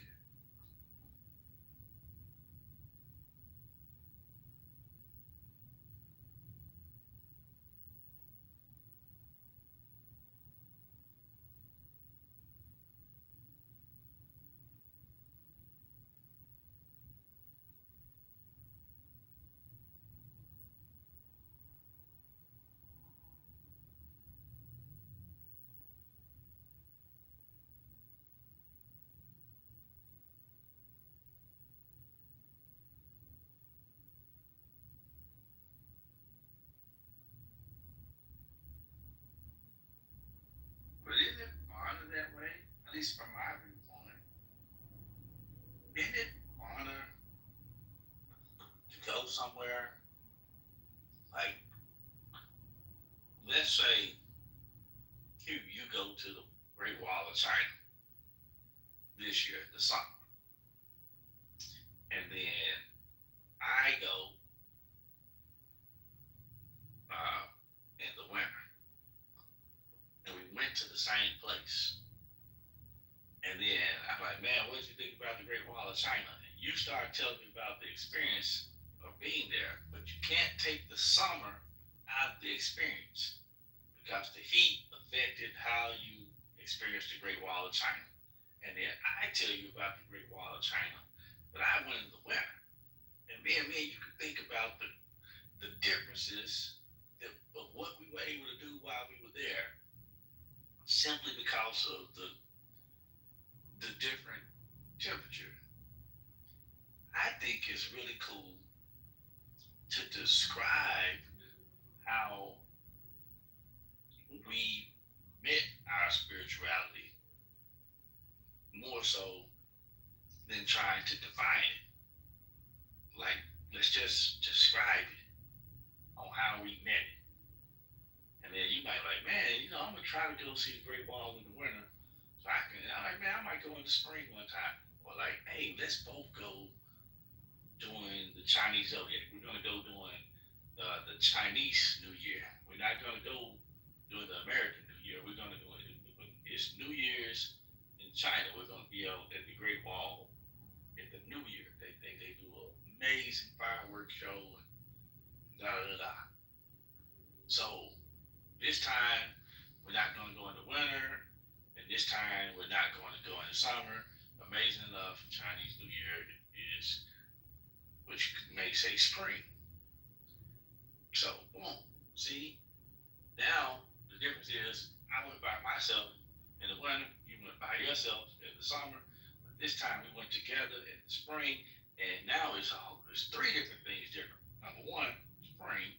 Number two, it's both of our second time, so we're gonna go with a little knowledge of you can do there. And then three times is gonna be the first time I went with somebody else.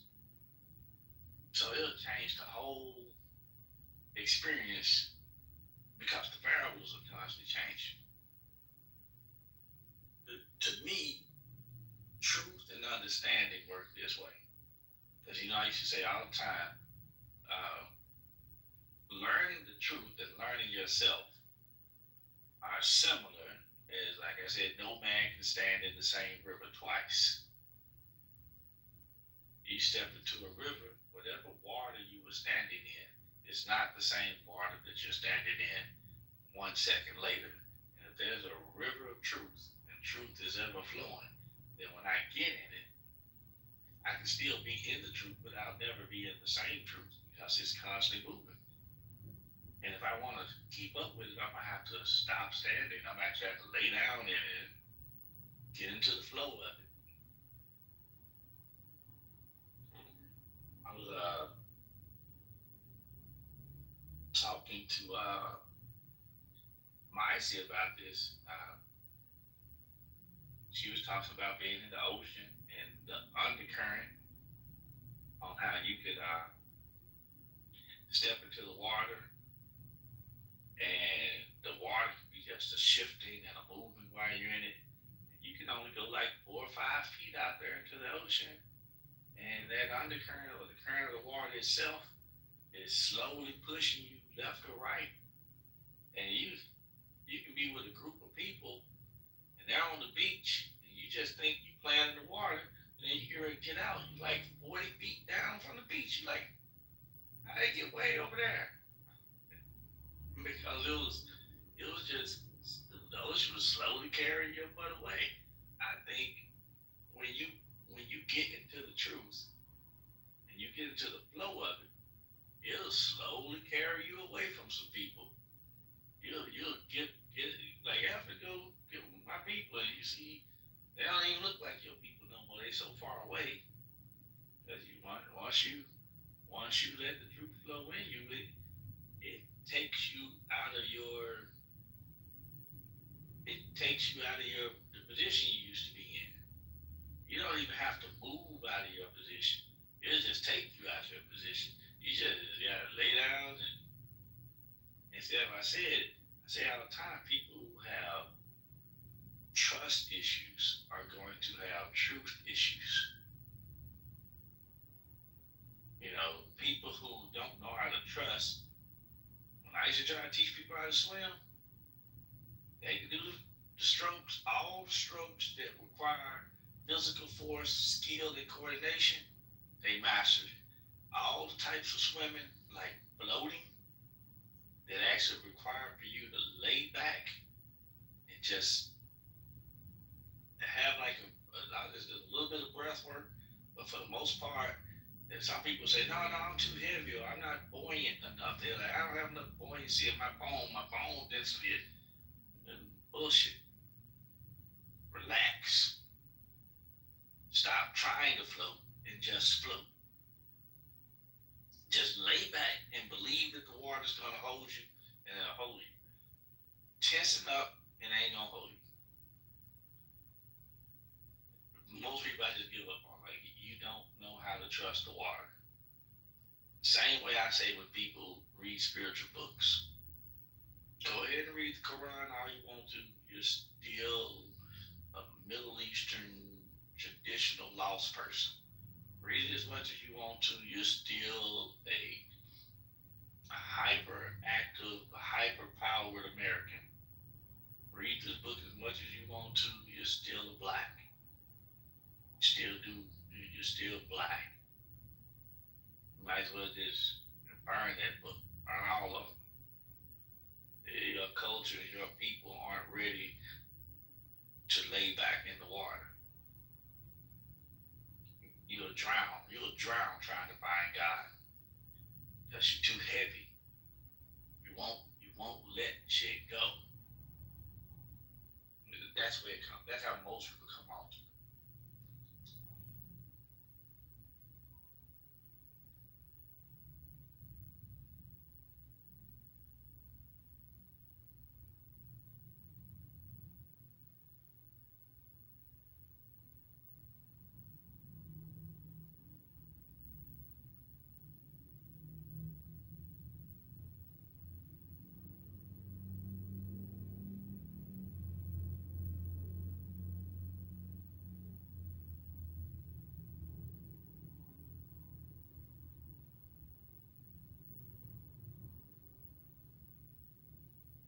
But I can say this: Amunet is new to the group. When Amunet has moved me, you know, she's the one that convinced me to start back opening up the ICU. The one that convinced me to start doing the meditations. The one that convinced me to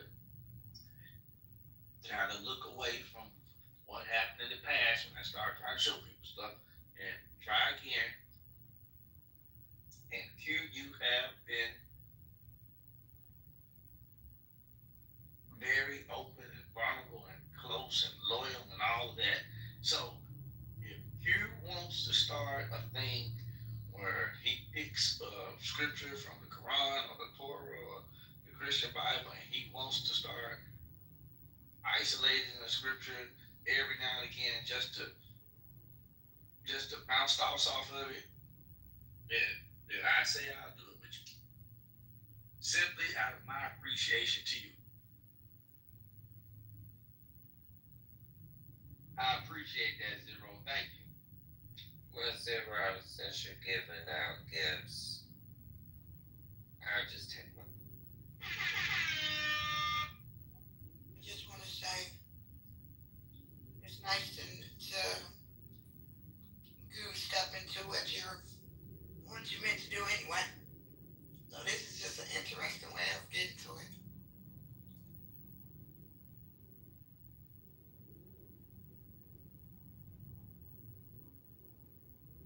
Well, last day of our weekend, ladies and gentlemen,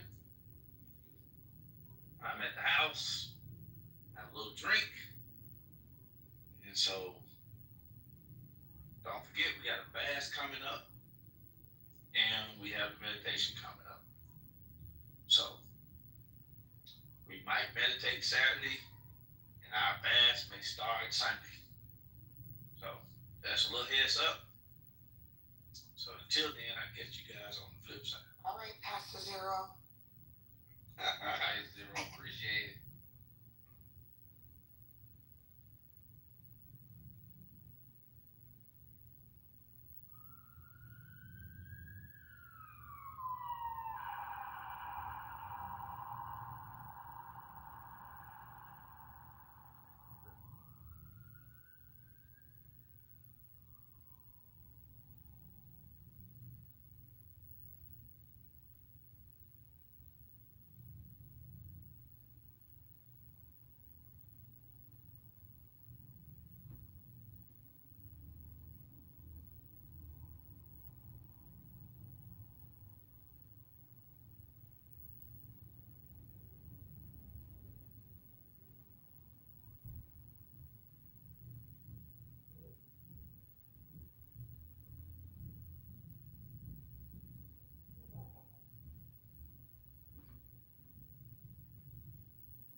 Gallego, Jew, and City Manager Jeff Martin of Phoenix.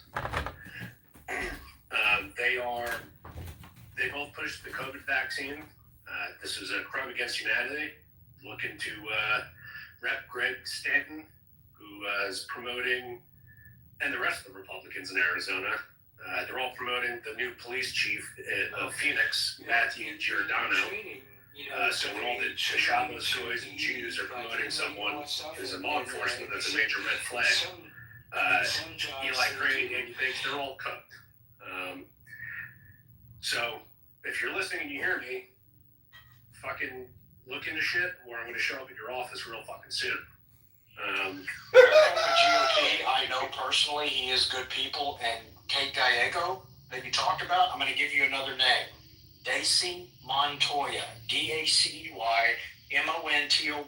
She was the campaign treasurer for Kate Gallego. This is Ruben Gallego's ex-wife.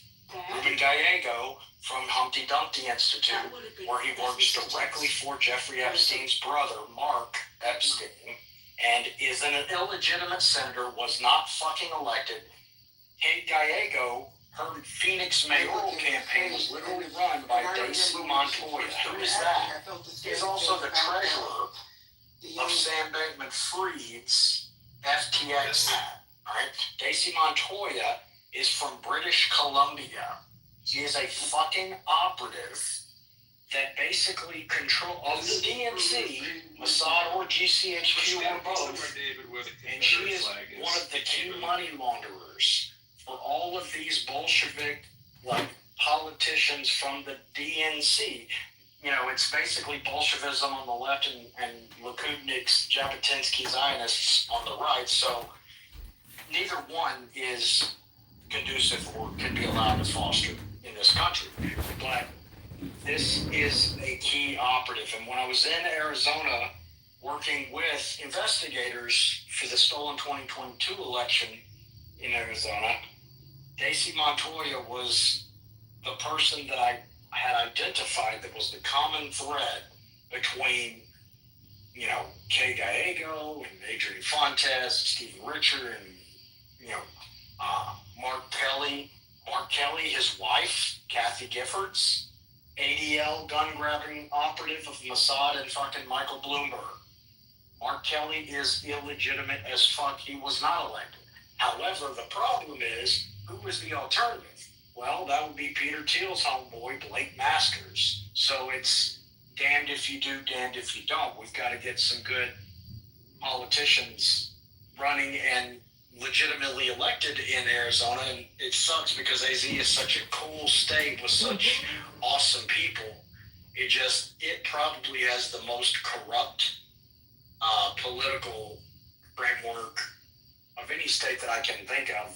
I mean, maybe New York, maybe South Florida, but like, if it, you know, next to DC, Arizona is as bad as it gets in this country.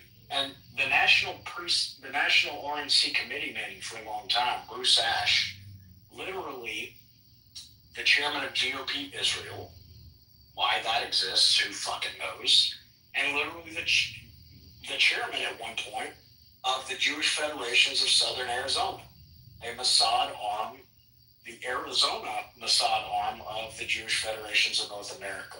So you guys got tons and tons of problems down there. I empathize, and I pour my heart and soul into that state, and I love Arizona. But Maricopa GOP is somebody that I don't talk, let me be clear, I don't talk to a lot of the people that I used to work with in Arizona, especially after 2022, at least not anymore, because many of them have petered away and proven themselves to be limited hangouts and adversarial to America-only interests. Maricopa GOP is not one of them. He is good people. Thank you for clearing that up, Richard. No shots taken, but we need to start fucking talking about shit that's important for humanity, and there's no more tucking your tail between your fucking legs. And that goes for everybody in here. Get the comments on all these corrupt politicians. But just to get to the topic of Epstein, Tucker, and more, if anyone's questioning Epstein and his ties to fucking Mossad, we need to look into Meyer Lansky, who was blackmailing J. Edgar Hoover since the inception of the FBI, the Federal Bureau of Investigations, the people who are supposed to be investigating all the fucking crimes, these federal crimes. Now, this is from J. Edgar Hoover ran the FBI from 1935 to 1972. If we think that they just gave up one of the most powerful fucking positions, most powerful agencies in the country in 1972, because this guy got ushered out, come back to Earth, and realized that we've been occupied for even before that. Look into Meyer Linsky. As far as Tucker goes, this is super important. I feel like it's really not talked about enough just because of the potential imminent threat of an explosive device. I'm pretty sure everyone in here should know that Tucker's completely fucking cooked. If you don't know that, you do now. He promotes the unplugged phone, which is Eric Prince, founder of Blackwater. I'll have to do the whole thing. But it was designed by IDF 8200 Intelligence. These are the same people who designed the pagers. If I was these people, there's no shot in hell I would design a phone and then sell it to Americans under the veil of being unmarketable and unsurveilled, and not put an explosive device in it. So Tucker promotes that. So if you know anyone who is, gung-ho and ready to run for the hills and has a bug-out bag, there's a good chance that they may have purchased this phone and have it ready to go. But joke's on them, it's an explosive device. Speaking of Arizona, I've tried to go to Jerry Sheridan, the new sheriff in Maricopa, in Arizona, and I've tried 3 times going there to try and set up a meeting. I've gotten no phone calls back, nothing. As far as I'm concerned, Maricopa Sheriff's Department is compromised. I'm trying to get the EOD to inspect this phone because I fucking spent $1,000 and bought this thing because it would be a great smoking gun. But Tucker also promotes Levels, which is a company by Casey Means. If you guys have heard about the seed oils, how it got popular the last year, that's who's responsible for it. Casey and Callie Means. Callie Means is a Council on Foreign Relations card holder. Council on Foreign Relations, by the way, was founded by I forget their names. Whatever. One dude was sent. I think they were founded in 1921, 1923. One of the dudes was sent by Wilson. Was it Wilson? Anyway, he went to Russia in 1917 to go meet with the new Bolshevik Jews, and the other guy who founded it was he represented J.P. Morgan. They're both lawyers, Shaboskoys, that represented J.P. Morgan after the Great Depression. So that's your tie to the Council on Foreign Relations to the Jews. Casey and Callie Means have ties to 23andMe. Levels, the company Levels is a biometric health data tracking company. This is where they sell you the wearables. So this ties to RFK. These are the guys who infiltrated Maha. They have Casey Means interned at 23andMe with Susan Wojcicki, Ann Wojcicki. Susan Wojcicki was the CEO of YouTube, I believe. She just died of this turbo cancer. Allegedly, who knows? We can't find her death certificate. Death certificates in California are supposed to be public. But 23andMe, if you were smart enough to not sell your DNA or pay to give your DNA over to the federal government, just so you could find out if you're 4% African, so you could say the N-word, someone in your family probably did. And the way DNA works is if someone in your family sent it, they have your DNA. Although they have our DNA plenty of other ways, but just so we know, people sent it. 23andMe just sold to Regina. I forget this Jew's name. It's the CEO. It's the CEO. Leonard Schleifer. Leonard Schleifer is a doctor. Thank you. Yeah, thank you. Another biotech company. So the threat is very real. I feel like I'm rambling. Guys, repost the space, follow the house, please. These guys dish out a lot of information. We need to really network. If we're not going to take the world back and preserve our freedom by talking on spaces all the time. I really encourage everybody to go print out some flyers, print out some information. Most importantly, learn as much as you can. Take notes. I have a notepad and a pen right in front of me right now. I take notes. I take notes all day. Please do this. While people are speaking, go down the pill. People are dropping good information in there because that's where people just hop in here and they're like, I don't really want to speak, but I just want to drop some info. Scroll through that. Please promote everything. Guys, great space. And I'll land there. Thanks, guys. Thanks for all that intel. Just get the feeling that we got a lot of maybe some more congressmen or ADL guys. Who knows? There's spiders wherever you are. You need a newcomer, of course, can't leave them out. So yeah, look, they want to suppress free speech, censor any criticism of Israel and Assad, put complicity, of course, in the blackmail operation. It's ongoing, by the way, irrespective of whether anyone believes. I do believe it. Seems a lot. Even if he wasn't, someone else is taking some place. Who's clogging the wheels? A mid-level operator. Everybody had handlers. You had Minaj, you had Robbie Maxwell. Ghislaine Maxwell. You had surrounded by Mossad agents. He had Ehud Barak. He started a company together, Carbine, to do what? Collect military data, a complement to Palantir. So these people have their hands and tentacles, I like to say, everywhere. And so he's a focal point because he's surrounded with mystery and they like to obscure what's happened and just brush it off like it's not important. It is important because again, it's ongoing. It didn't end. Just as talk about it, it's like wow, what about something you do know about. You'll hear about a Sheikh Cohen that got prosecuted. Maybe insults to you. You guys are all about together, which this is fun to see. They even prosecuted him successfully, and then she got killed. What happened to him? He got some time in jail, but he brought in at least 25 people or more into the U.S. That's what he was convicted for. So it's a lot more than that. Epstein was only convicted of one count of trafficking. This guy was 25. No one talks about him. No one talks about Noel Greenberg as well, the guy that was blackmailing Matt Gaetz and basically prevented him from Peter Nygaard as well. I mean, there's just so many of these guys.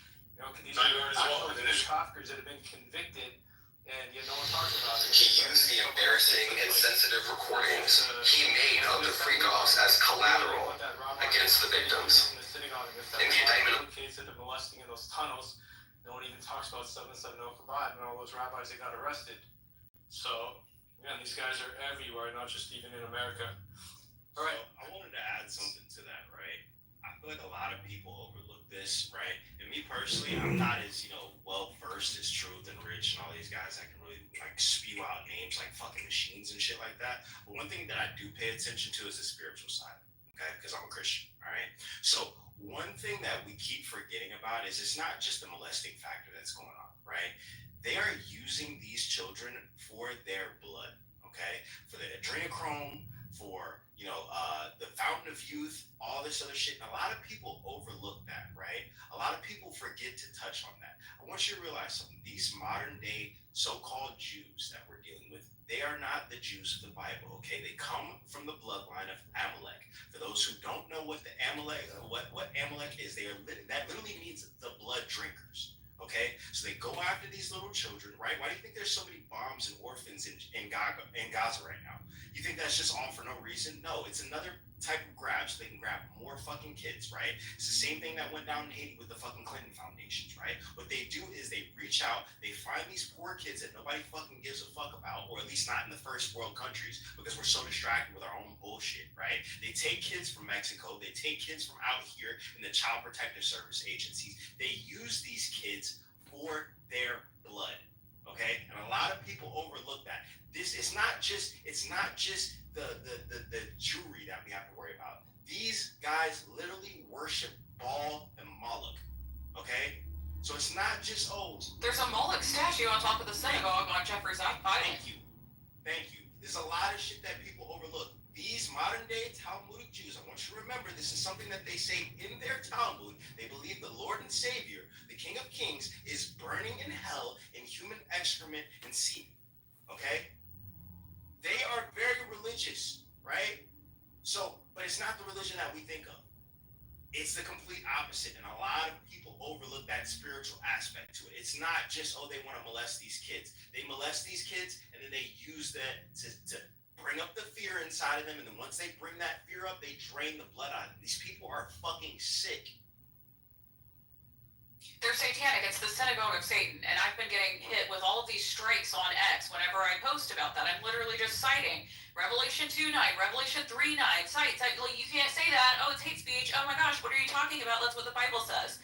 And so we were talking about this is exactly what literally, but it's literally what it is. I mean, there is a Moloch statue on top, but they call it the temple on Jeffrey Epstein's island. It is a synagogue. Okay, we have to be allowed to call it that. But they're coming after the free speech that, I mean, we have free speech. We're allowed to see, like, say what we're seeing and, like, articulate our thoughts. And I'm getting hit with all these strikes for just calling it the synagogue of Satan, but that's what God calls it.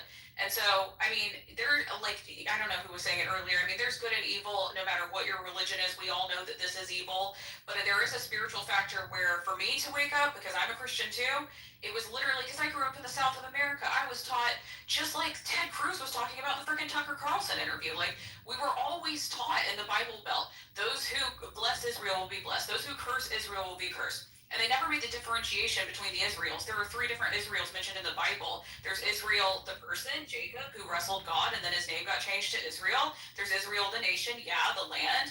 And then there's Israel, God's church, us, Christians, people who believe in him. And they definitely hate Jesus, like he was saying. They hate him. I mean, they hate us. They hate everybody who is not a Jew. And so it shouldn't be so shocking that they're treating us this way. Whenever you read any part of the Talmud, like any part of it, you will see that it is true. Like, they call him a sorcerer. We base our entire concept of time on Jesus Christ, by the way, his life. And they just say that he's burning in hell. He is God to me and to all Christians. And there is a spiritual aspect, and I just, we're not going to go on a whole spiritual rant, but when it comes to Christians and how they manipulate us, because this is what's happening. Most of our leaders are alleged Christians, and so they manipulate the Bible, and they did it to me. They did it to me growing up. That's why I was like, okay, yay, Israel, until I realized what was going on. And it's they manipulate the Bible. They just manipulate the whole thing in order to get us to, like, monetarily support them, to just say they can do no wrong, they literally spiritually abuse Americans into supporting anything and everything that they do, even genocide. And that is what is happening. And I'm getting so tired of seeing all of these little babies, all of these poor women getting absolutely bombed to death. And they don't care. They hate us. They bombed that church, you guys. And the cross stood. The cross did not fall. The cinder blocks that the cross was standing on, that held up. It didn't fall. But they are trying to make points that they are the ones in control. And until we tell them and make it clear that they are not, they kind of are. And so that's why we're on the space. That's why we're not listening to people like John try to shut us up. We're not going to listen to Trump try to shut us up. Like, Trump is a person. He represents these ideas. He represents these principles, these policies that we thought he represented, but he doesn't. And so it's very hard, but I think it was Richard, you were saying that even the boomers are waking up. My parents are boomers, and they're coming out of the cult. I mean, we're all seeing that we have to choose principles or party, principles or personalities. Populism can be very, very dangerous when it's just, oh my gosh, you're the most popular person in the high school. We love you. We all love you. What is that person doing? What is that person supporting? Is it genocide? Is it the people that are committing it? Like, we really need to just take a step back and look.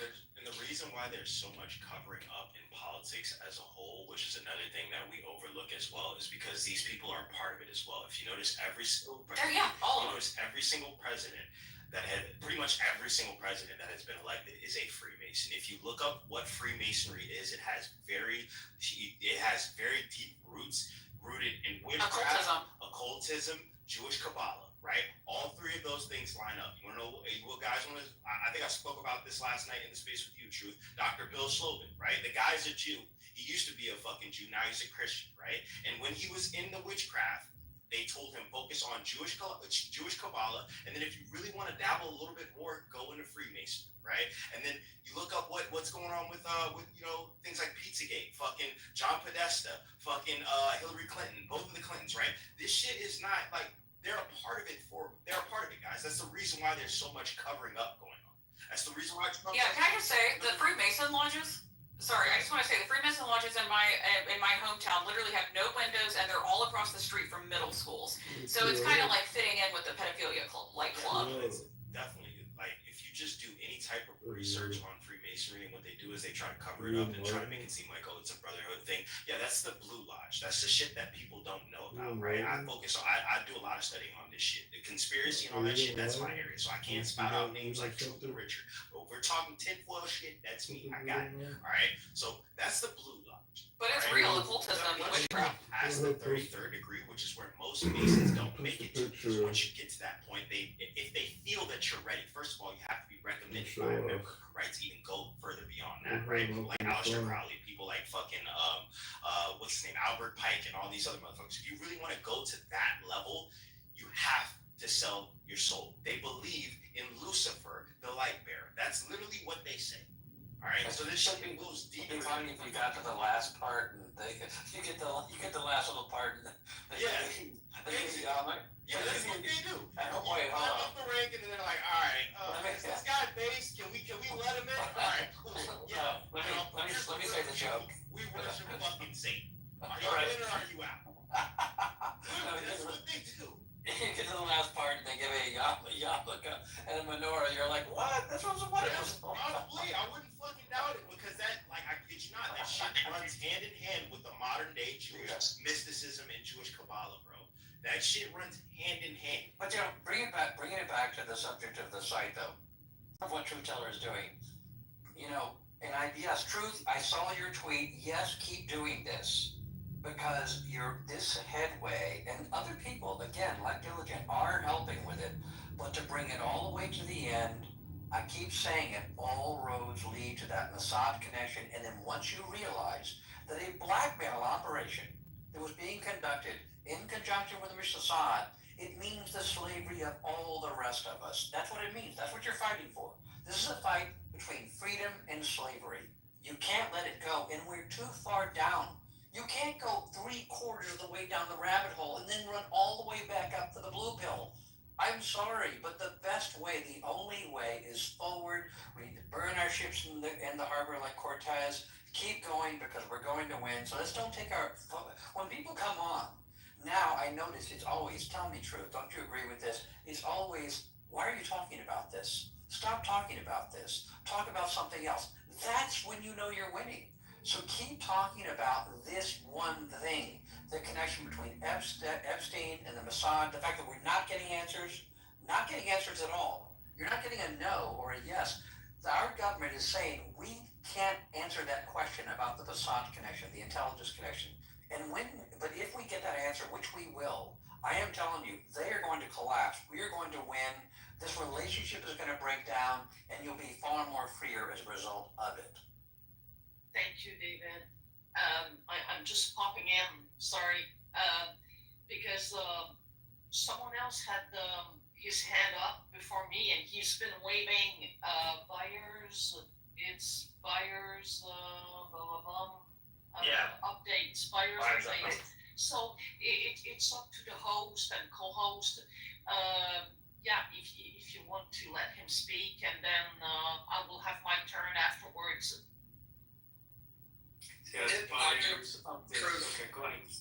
Truth, real quick. The Freemasons that were the founders of the country are not the same Freemasons that we know them as. They were deliberately infiltrated by B'nai B'rith, funded by the Rothschilds in the 1800s, and I'll grab the receipts on that. But George Washington was not some satanic, kabbalistic like subversion agent. Thomas Jefferson, Ben Franklin, these people were not subversion. In fact, they wanted us to exclude these people. They knew who they were. But they found hella bodies at Ben Franklin's old home in Philadelphia. So I hate the I hope that he was stacking them too. I hope he was stacking them that shit too. I believe they found like 1,200 different human bones from I think it was from 1,200 different people. It was more than 1,200, but it was from 1,200. Grab that for me. I want to see that. That's awesome. I'll send it to you. I got you. Who published the article? What's their last name and their genealogy? I mean, I'll have to look it up, the article. But like I said, tinfoil shit, that's my specialty. So trust me, I got it in the archive somewhere. Bobby Trust Me Broskowitz. I'm guaranteeing you it's probably something like that. I'll pull it up. I got you.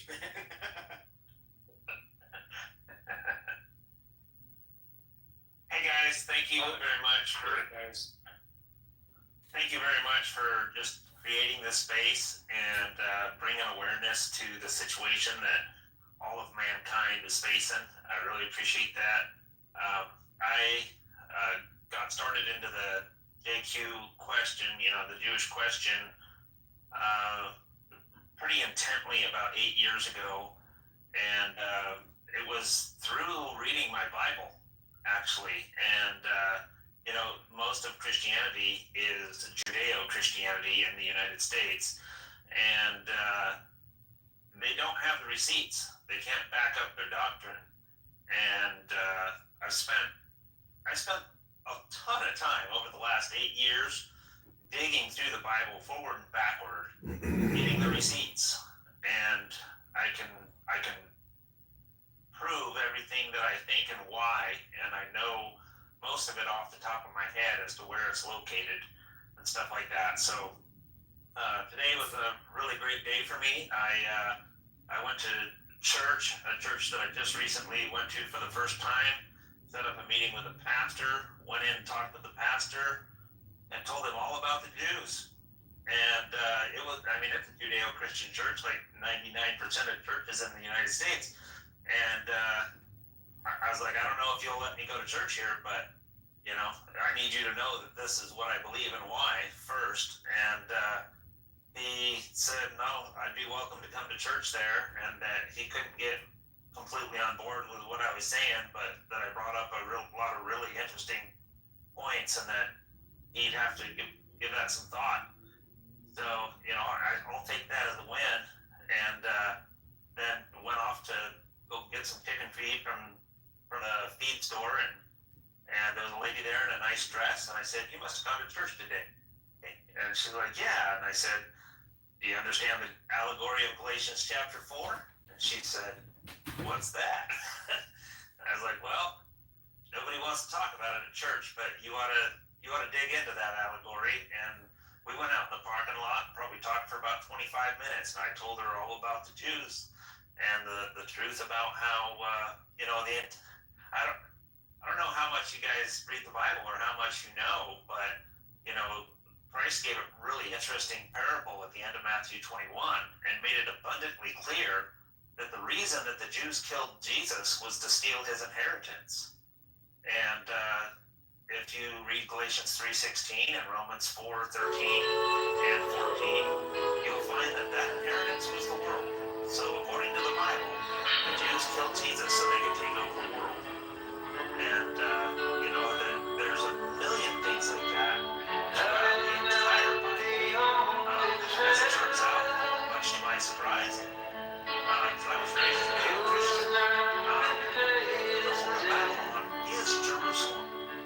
When in Matthew 23, Jesus warned them for shedding all the righteous blood on the earth, and very specifically, O Jerusalem, Jerusalem, thou that killest the prophets and stonest them which are sent unto you. And then in Luke 13, Jesus makes it abundantly clear that the only place that a prophet could possibly die was in Jerusalem. And then in Revelation chapter 11, we see that the two prophets that are the witnesses, their dead bodies laying in the street of the great city, which spiritually is Egypt, where Jesus was crucified. So we see that the great city in Revelation 11 is Jerusalem, and that it's spiritually wicked, right? And then Revelation 17 shows us that the whore of Babylon, it says that the woman that thou sawest is that great city which reigneth Explain to me. So then at the end of Revelation 18, the Bible tells us that God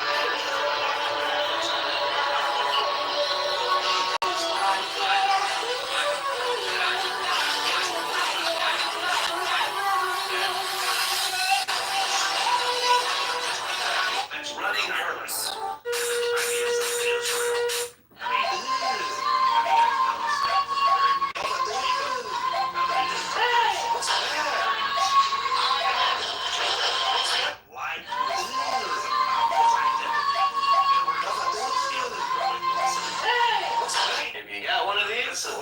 of the nation of Israel, including Israel, and Jacob wrestled with God, and Jacob wrestled with God. Beat God in wrestling match, right?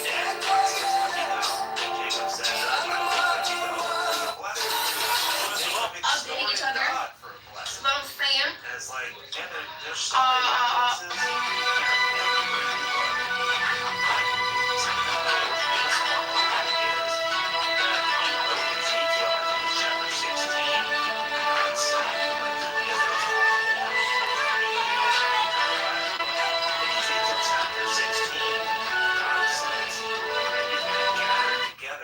Here's what I was worried about.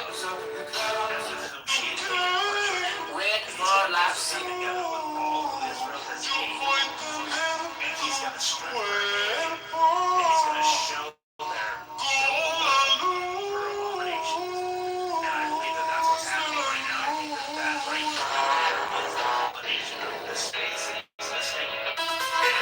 You don't speak Spanish? No. If you look at it, the last place in the world you would want to be is in bed with God's ex-wife when he comes back. And the Old Testament says that God gave Israel a writing of divorcement and he put it in her hand. And so Israel is the ex-wife of God. And, you know, First Corinthians, I think it is, chapter 7, the man who had taken his father's wife in the church at Corinth, that's a picture of Christianity. The Bible says that ye shall be called the sons of God. And what has Christianity done but climbed in bed with their father's ex-wife? So, anyhow, I'll land there. God does say that Israel is like whoring after somebody. I mean, like Hosea 4:15, you're a whore, Israel. Like literally, it's true. Yeah, first, Isaiah chapter 1, verse 21 says, how is the faithful city become a harlot? Righteousness once lodged in it, but now murderers. I just want to say it's good for you to talk to your pastor about this because there is a huge evangelical problem where everybody feels like they have to side with Israel, and I would encourage all of the Christians on this space to do the same thing. Take these verses that we're talking about, go to Revelation 2:9, Revelation 3:9, it talks about the synagogue of Satan, you know, and just point this out to them and say, how are you not speaking on this at a time like this when children are being abused? Like they're being raped to death. And you need to talk to your pastors very plainly about this because we all need to wake up. But the crux of the problem really kind of lands on the church right now, and they 100% of the time almost are just. I mean, they were at my church raising money. I had to leave the church because they were raising money to get to the IDF. I was like, what the fuck? You know, like what are you doing? Why are we raising money? Why are we funding war as a church? So you need to start going to your pastors and talking to them about this, getting their opinion, seeing if you're still welcome there, but just planting the seed of this idea in their brains because they're so brainwashed, a lot of them. And I hate to say it, I hate to say it. I'm a Protestant Christian, but I hate to say it. It's true. And we have to demand accountability from everybody, politicians, pastors, priests, everybody. We need our leaders to be above reproach. That's what the Bible says too. That our leaders need to be above reproach, and right now they are not. And we're just sitting by and letting it all happen. I would encourage everybody to read the Bible because it's very enlightening and you get a lot of wisdom from it, even if you don't want to believe it. But just talk to your pastors about this because we need to wake up the church because I think that the politicians are just evil, for the most part, and they know that they're supporting genocide. But we need to get the Christians to wake up because they're really brainwashed by this. If you guys would allow me, it seems a little untoward, but I've made 7 videos and put them on Rumble explaining the truth about the Jews and the Bible. And if you guys can use that, I get nothing out of this. I've spent thousands of hours digging through the Bible and going over history and stuff like that. And I'm not monetized on any platform. Well, I guess technically I'm monetized on Rumble. I've made $8.60 something cents, and I don't see any of that until I get to 100, I think. So I've not paid literally nothing. Getting there. I don't care if I do. The truth doesn't pay well. Yeah, oh no, it doesn't. It doesn't. I'm laying up my treasures in heaven. So, anyhow, I've made 7 videos and stuck them on there. If it's somebody who's like a diehard Judeo-Christian, the first video I made is called "The Gospel of the Kingdom," and it's kind of like a sleeper video to get into Christians' heads and start calling out the conflicts with what they claim they believe that can't possibly be true at the same time. Like Christianity believes that Jesus is the Messiah and believes that Jesus kept the law. The problem with their belief is that if that's true, that there's other things they can't believe. And so in Roman or in John 8:44, Jesus said that their father was the devil. Now, either that's true, or Jesus broke the law, because the law said, "Thou shalt not bear false witness against thy neighbor." And so they really have a dilemma, because either Christ was a false accuser, or the Jews' father really is the devil. And they want to hold 2 mutually exclusive ideas at the same time, and they don't even recognize that that's what they're trying to do. And so there's tons of those types of scenarios that I try to bring out. But in case anybody here doesn't know about the allegory of Galatians chapter 4, I mean, I kind of like to put the question out there. Did anybody here know what the allegory of Galatians 4 is?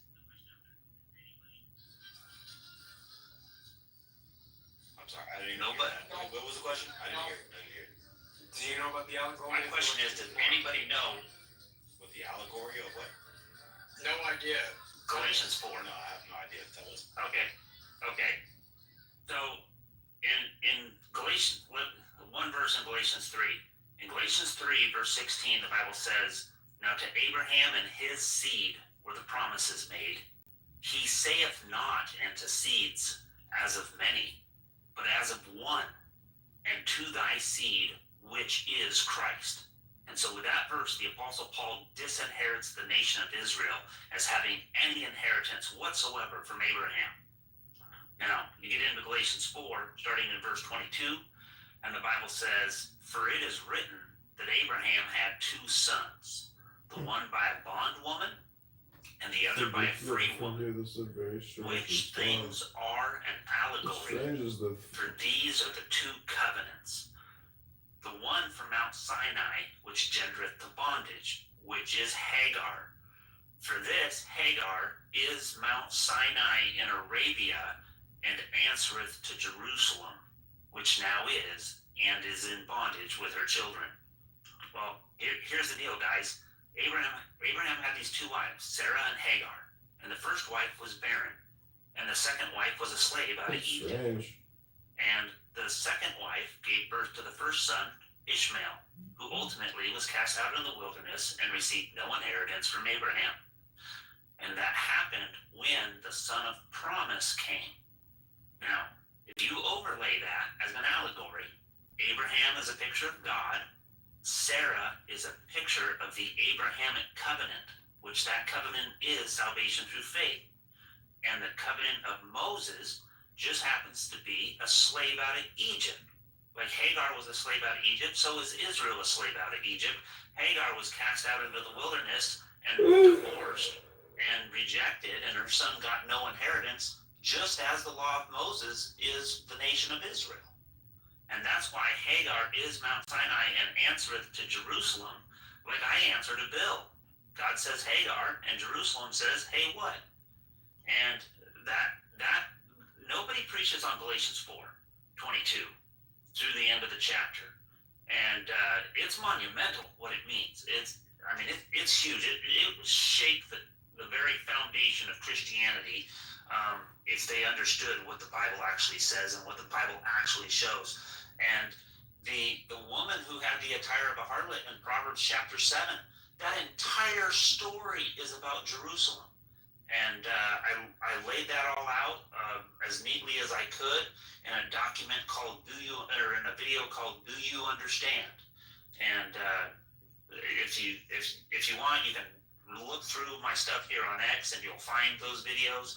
but they're all organized pretty well on Rumble under Bill Byers Truth. Appreciate it. Yeah, I think that's great. Yeah, definitely y'all talk to your pastors about this because they need to know that you're aware that they're being cowardly about it. So the biggest challenges with these mega churches, the likes of Kenneth Copeland or Joel Osteen, they're both Jews, by the way, ethnically, and they're funded by Jews, and they're there just to be subversive and stray real Christians from the righteous path. And because they get so much funding and they have all this influence, and they live such lavish lifestyles too, and throw it in your face, they even have their own stores selling their merchandise. It's a huge challenge to try to sway people that are just completely brainwashed, especially the older generations. My faith is in the younger generations because they're a lot more open-minded, objective, and they haven't bought into all this nonsense, so they see past it. We do have a lot of hands. Throw a hissy fit if he see any of the shit that goes on nowadays in the church. It's Like blasphemy. It's not proper he worship. literally flipped tables behind that shit. My father's played. No, he literally was. They forget about that side of Jesus. I mean, Jesus had all these run-ins with Jewish leadership. All the that's what that was about. Like he literally, the Christians don't follow Christ. They don't follow him. They are comfortable with this illusion that they are, but they're not even willing to get to know his real character about it. But yeah, truth is about to get to the hands.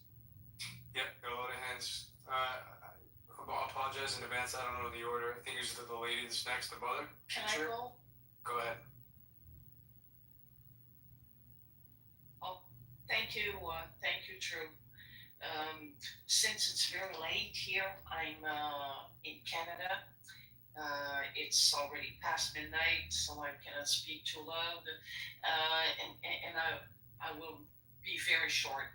I'll be very short. I want to thank Byers Updates for what he brought because it's it needs to be said. It needs to be clarified. I'm as a Roman Catholic myself. I've met some crazy evangelical Christians inside the Catholic Church. They were actually clothing themselves with the Catholic dogma, but their message was plain Judeo-Christian. It was a mix of born-again Christian with Baptist, the Baptist evangelist. So it was kind of a mix of both, and the charismatics. Probably you heard about them, eh? The charismatics that just raise their hands, above someone, and in the name of Jesus, I'm gonna heal you, and that whoever this woman or this man, they just fall down on the ground, and then they don't really pretend they are healed physically, but they come back after a couple days later for a testimony in front of the same crowd, and they say, "Oh well, my life changed. My life changed dramatically. Now I stopped doing this. I stopped being that. I stopped seeing this or that friend. I changed my life entirely. Well, actually, I stopped seeing my actual boyfriend or girlfriend because I was told by Jesus in a dream that it was not the man or the woman for me." It made me sick to my stomach because it was so lame. It's so lame. It just goes to show that these people don't understand the scripture. First of all, for miracles, spiritual miracles to happen, you first have to understand the fundamental principles of Christianity. You have to understand the values that are being taught, so you can follow them, you can integrate them, and not just obey the people who will tell you to submit to these values. So that was my that was my remarks for tonight. Thank you, everyone. Appreciate it. This Judeo-Christian thing is a huge problem, you guys. We have to start telling the churches that we know, Protestant, Catholic, Eastern Orthodox, like, we just gotta go in there and let them know, you know. Hey, just let me, if you would. The Bible says that you cannot serve two masters. And it tells us, be ye not unequally yoked together with unbelievers. And it says that a house divided against itself cannot stand. So Judeo-Christianity isn't just doomed, it's damned. Wise words. So, when it comes to messaging, I do believe the religious aspect, the approach they use definitely matters, and you can see they subverted from it deliberately to be able to spread, this fake version of what they call Judeo-Christian values, just to be able to, again, pull the wool over people's eyes and make them believe that, they should worship Israel, otherwise they won't be blessed. So, as part of Operation Mockingbird, they also hire people, feds literally, to go and run news stations, and they make them anchors, or they'll make them even independent with massive followings. And then they'll put in mixed messaging, so they'll put a little bit about what you want to hear, and then they'll tell you what they want you to believe. And they'll confuse people with their messaging, and that's what I find guys like Tucker Carlson to be. I've done some research on this guy in his past, and it was a little shocking to me. It's the coincidences that I noticed is too much to just stay quiet on. And said, in the 1980s, when he made his 2 trips to Nicaragua, while his dad was a CIA agent managing affairs there, including the drug trafficking, human trafficking, and arming of the Contras to get rid of the democratically elected government that was there under Daniel Ortega, what was he doing there with his friend? I mean, if he's doing stuff like that and claiming to be a freedom fighter, he should be registering on the FARA. So now I really don't trust this guy and what his motives are, especially since he was also a supporter of the Iraq War, and he just was completely aloof as to the reality there and said, well, you just looked at Iraqis like they were second-class citizens. Who cares? They have it coming. Who cares if a million of their lives have been lost, and then they've also been starved off from the sanctions that have been imposed in the 1990s. Then you just see how dirty this guy is, and with his background, he's posing with these DINCOR contractors who were known for trafficking women and girls in Bosnia and Herzegovina before he met with them. And he would have known the background because, again, his father was CIA. Rather than be honest about his past, he plays dumb. He's like, I didn't know my dad was CIA until after he passed away, even though it was mentioned before. He knew while his dad was still alive. He's just playing dumb, and then he went out of his way to also call Nick the subverter, saying that, he's very talented. He's just looking to, undermine other conservative talkers. So basically just giving him a backhanded compliment. So you really have to be careful with these guys. Never cease common sense and rational thinking, irrespective of who's talking to you.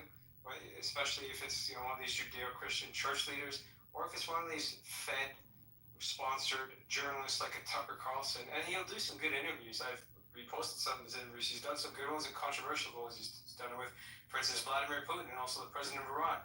He also claimed the CIA hacked his Signal account because he was going to go to Russia while he was on Fox News to meet with Putin, but then sure enough he did it anyway. They told him to stand out not to, but then he was allowed to do it without consequence. Kind of makes you wonder.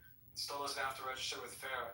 So that's why I put up Tucker, because it matters where people get their news from, especially since, the powers that be have figured out that mainstream media news is dying. CNN's a dying brand, Fox is a dying brand, Rupert Murdoch's, that entity of his business is dying. So now they're using these types of influencers like Tucker that have amassed a massive following, and their videos get millions of views. And he mentioned the one on, I'm trying to remember, the politician that he interviewed, it was Milei in Argentina. He interviewed him before the elections and literally committed election interference. That interview got over 300 million views, and he wasn't even up in the polls at that time, but he ended up taking the election victory. People just thought it was strange that he would come in and do this type of interview before an election, because outsiders should not be trying to influence or sway an election. That should be something that's carried out internally without influence.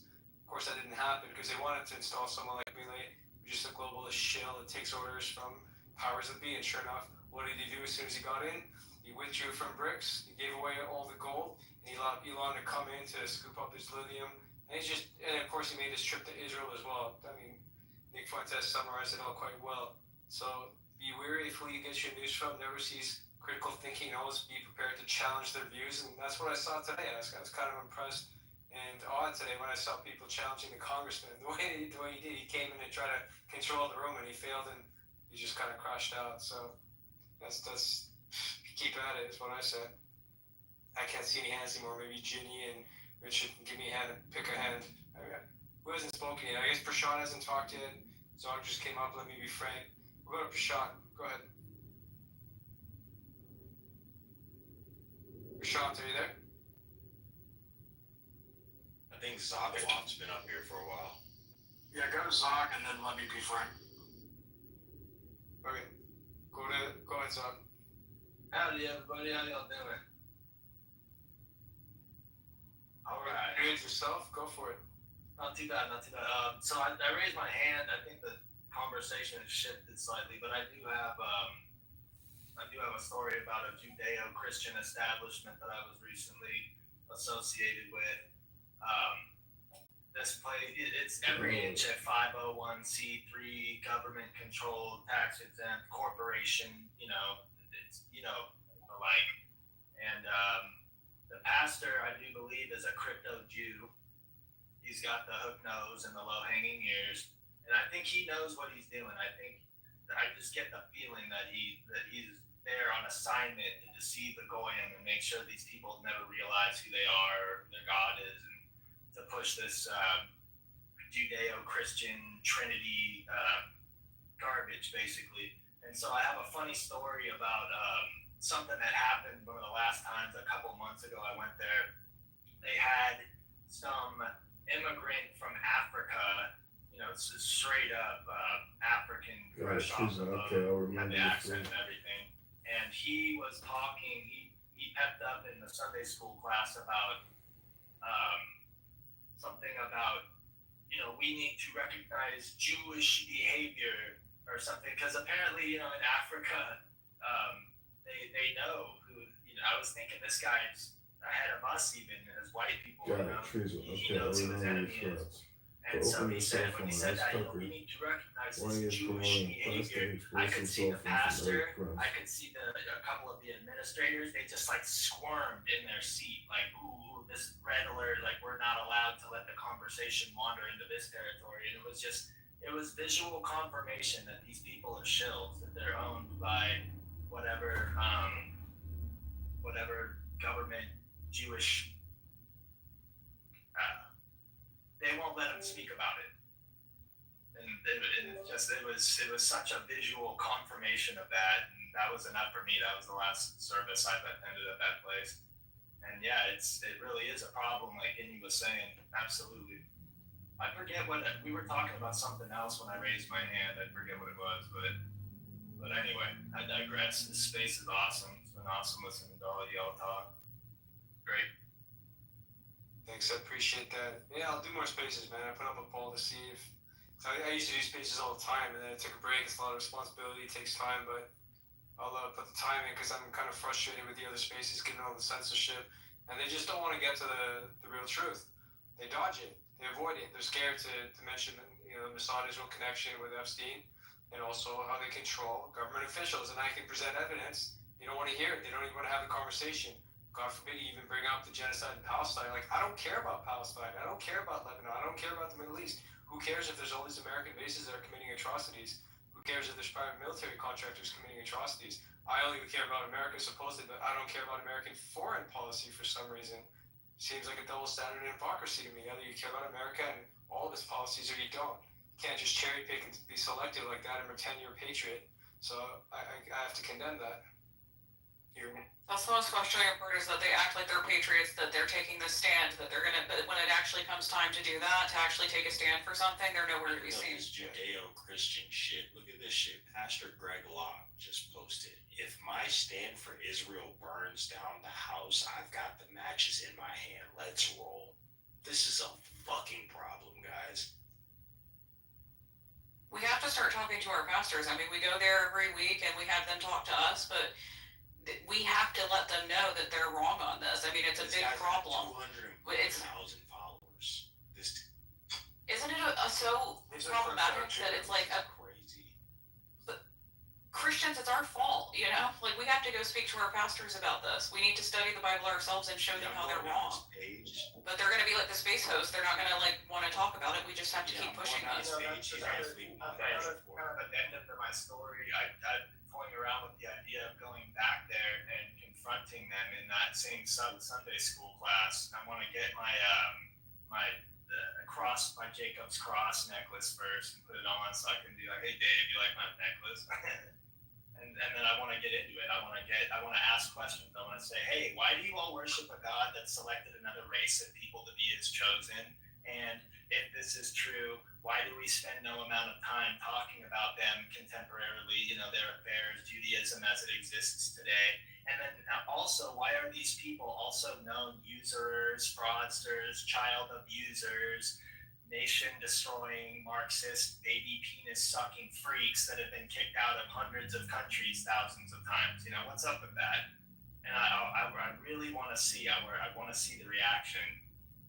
So yeah, they just typically won't talk about it. Yeah, or they'll tell me to leave. I think they're just going to tell me to leave, which is a cop out. You know, you're a minister. You're supposed to discourse with me about these things. You know, you don't have any answers. You're just going to tell me to get out. I've given hundreds of dollars to this church, unfortunately, and I have. And I went there for over a year, and so I just have to get out. And you don't want to meet me intellectually. I think it might, you know, get some noodles activated, and people might start thinking about it. I think it's important, like you said, to confront them. You know, I was kicked out of my church that I was a member of for 19 years. I gave over $200,000 to that church. The pastor was my best friend. I helped my 17-year-old daughter run off with a 28-year-old divorced man, and I'll never see or speak to her again.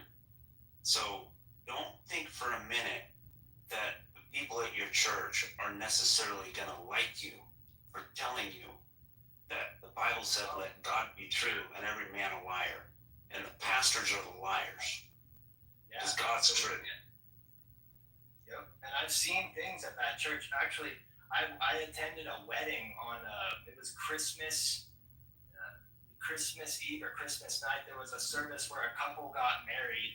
And then I saw that girl at a grocery store like a month later, maybe a little less than a month later, and she was there with another man in the middle of the day. And so it was like she was cheating on the guy. It's like these people aren't even, they don't practice anything. They're so lost. Yeah, and I think that means, I really think we have a good chance of beating these people, you guys. I mean, everybody that we're against is running and hiding, or they're trying to filibuster or fill up the spaces with nonsense so that we don't talk about it. We're not the ones running and hiding. They're the ones running and hiding. And the Bible talks about that. I mean, they're going to run away. We're not going to. We have nothing to hide from. We have the facts. We're going to talk about it. So I think that they're afraid that we're not going to stop with the pressure, and they should be, because we're not going to. But they're in a frenzy right now. We're not, so we don't need to be afraid that we're going to lose, because I don't think we're going to allow that to happen. Look at Revelation chapter 18. I think it starts about verse 4. But God already knew that his people would be in bed with the whore of Babylon, because he says to his people, come out of her and not be partakers of her wrath, for her sins have reached unto heaven, and God hath remembered her iniquities. And then he tells his people to reward her as she rewarded you. And the cup that she filled to you, fill it to her double. For she saith in her heart, I sit a queen, and am no widow, and shall see no sorrow. Now the reason the whore of Babylon claims that she's not a widow is because that would require that she admits that she murdered her husband at Calvary. And if you want proof of that, just go to Romans chapter, it's either 7 or 9, and read the first 10 verses, and it'll be pretty plain that Israel was made a widow, but they're the ones who killed their husband.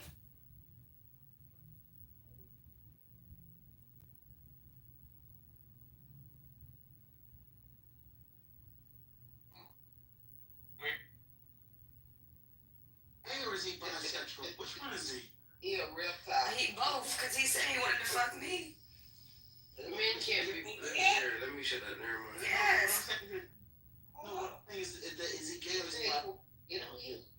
That nigga's gay. I don't like so he sure did. Remember he lied? You know what? I don't even believe in bisexualism. I believe in gay or not. He's thinking like that. I don't have to really wear deodorant. Me too, Patty. I don't I don't either. I don't really ever wear deodorant. See, but y'all helping my point, cause like Brooklyn, I'm saying, like y'all be watching off the pheromones when y'all like I don't want y'all fresh out of bed. Like I say, just like it's I can't even. I mean, I'm explaining it, but y'all ain't feeling it. It's like it is what it is. But there's something about. Well, when you're It's a generational thing, man. Oh, Old thank you, niggas like man. musty ass. Old niggas like musty ass. Thank you, man. Me personally, I'm gonna take mine out the shower. I like mine out the shower. Thank you, man. You two put me in my generation. Cause don't that remind you of like a 1970s porn? They just look like they smell everybody, and the whole porn just was like, ew. Yeah, the hair everywhere. They shower all day. Yeah, they got down there and Hair everywhere. We're gonna get into it again. Give you hair, you little silly motherfucker. With these youngins, April, you gotta teach them April.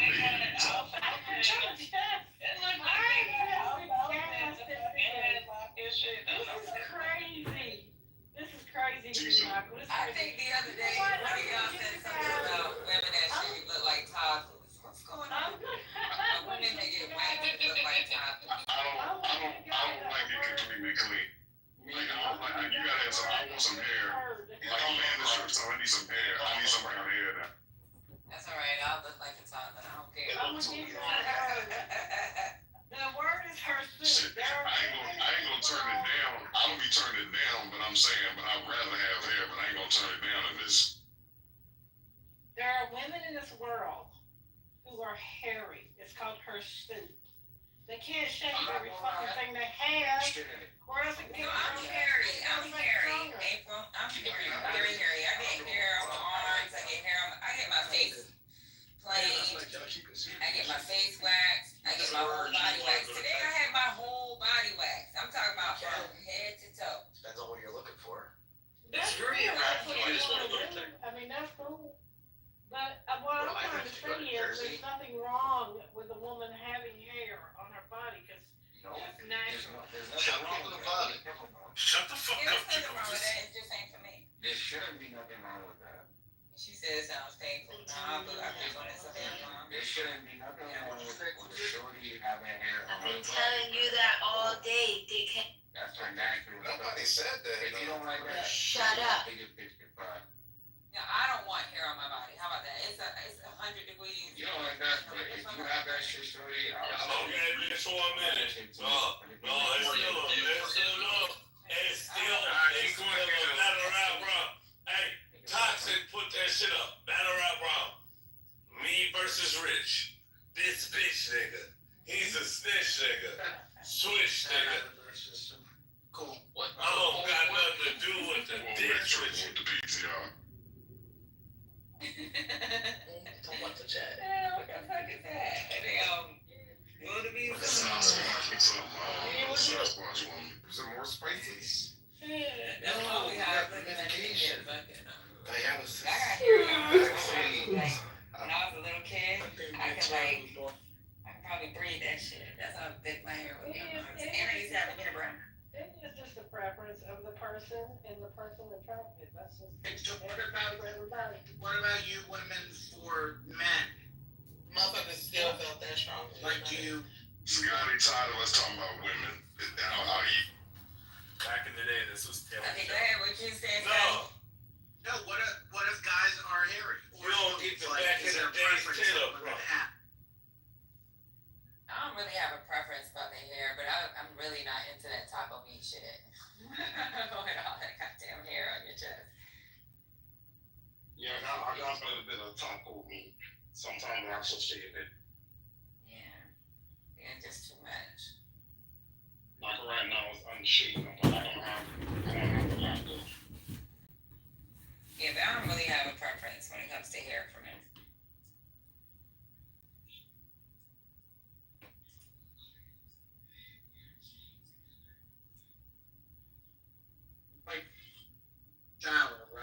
just want to be clear. Mm. Like all you women want you men to shower. Oh, Right? fuck yeah. Uh-huh. Yeah. All right. Just say that again. I mean, that's a low bar. Yeah, the man got a shower. It was 9 that said, girl, he be getting with girls straight off the gym. Fuck that.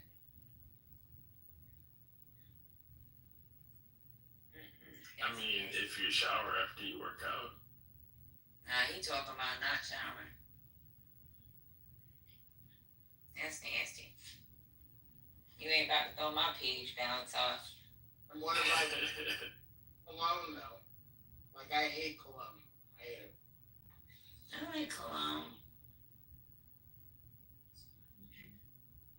I don't like to lick all over a woman and she got the perfume that shit end up on my tongue. Yeah. I think there's like a fine line to walk. Like when somebody smells good, it's one thing, but like when you just I just showed up or you just pulled up and you just doused yourself with some shit, like that's different. I don't like that shit. Exactly. But like if you had it on for some time or you got lotion on or something that just smells good, you just smell good, then that's fine. Actually, I prefer that. My dad said I smell like a French whore because I use like body lotion, freaking sprays, everything. How do you like your? Girls who use body butters though, I don't know exactly what. I don't know what y'all be using for real, but it's the shea butters with the little skin. The skin and the smell, yeah, all that. What you was saying, April? No, I said you be doing the layer, Patty. Yeah, because I buy a lot of herb perfumes, so like they have rose. Well, if you don't though, the scent dies away if you just use one product. You know what I mean? Now let me tell you, we were down range, right? I wear perfume all the time, so it's like kind of stuck in my clothing and stuff. Soldiers would be like, "Ma'am, I think your clothes. How do you know my clothes?" They'd be like, they said they could smell my clothes.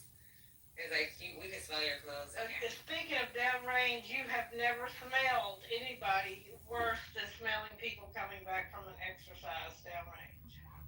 Yeah, I keep oils. I keep preaching. I keep everything on me. When I go downrange, I bring a Tough Box. My Tough Box has my moisturizer for my face, my sunscreen.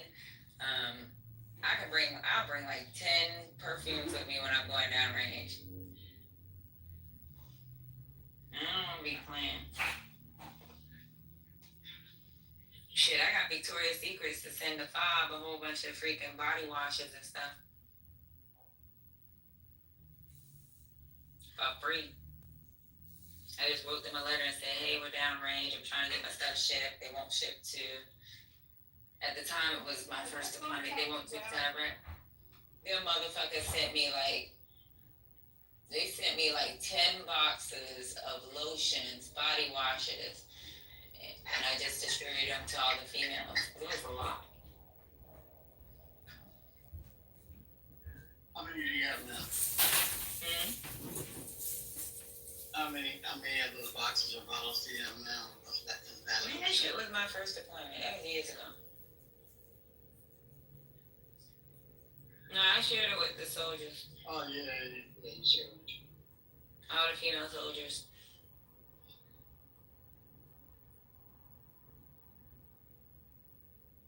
I put it right outside my office, and then I told them information. Hey, if you know any other females on the 5, tell them to come by my office, and they can get a wash. It was wash, lotions, and sprays, so I gave all of them like at least 3. Yeah, we had influencer living in this house that we were all in, and when he moved out, he had all this shit come into the house. Just for free, Yeah, we be getting free shit down range.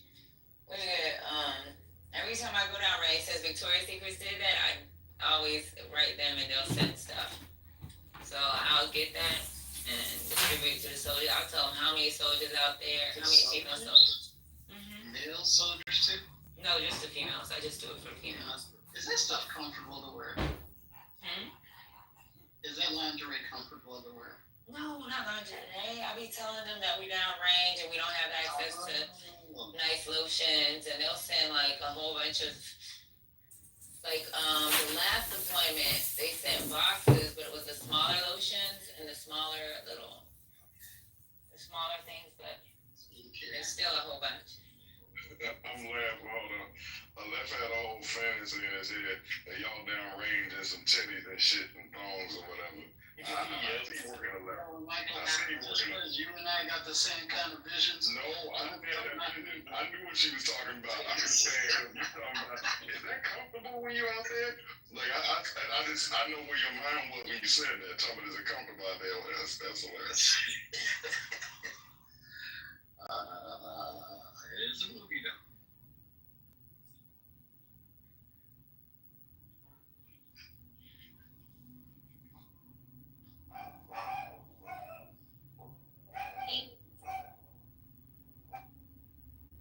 So, Patty, what's the biggest gun you ever shot? The what? What's the largest caliber gun you ever shot?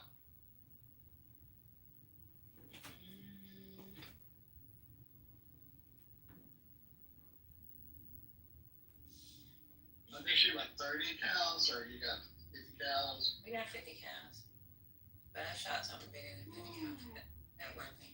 It was really heavy. It was heavier than me, and I had to put my feet on the turret and pull back.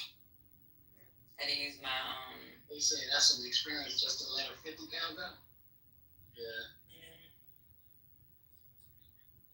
I guess. I don't know.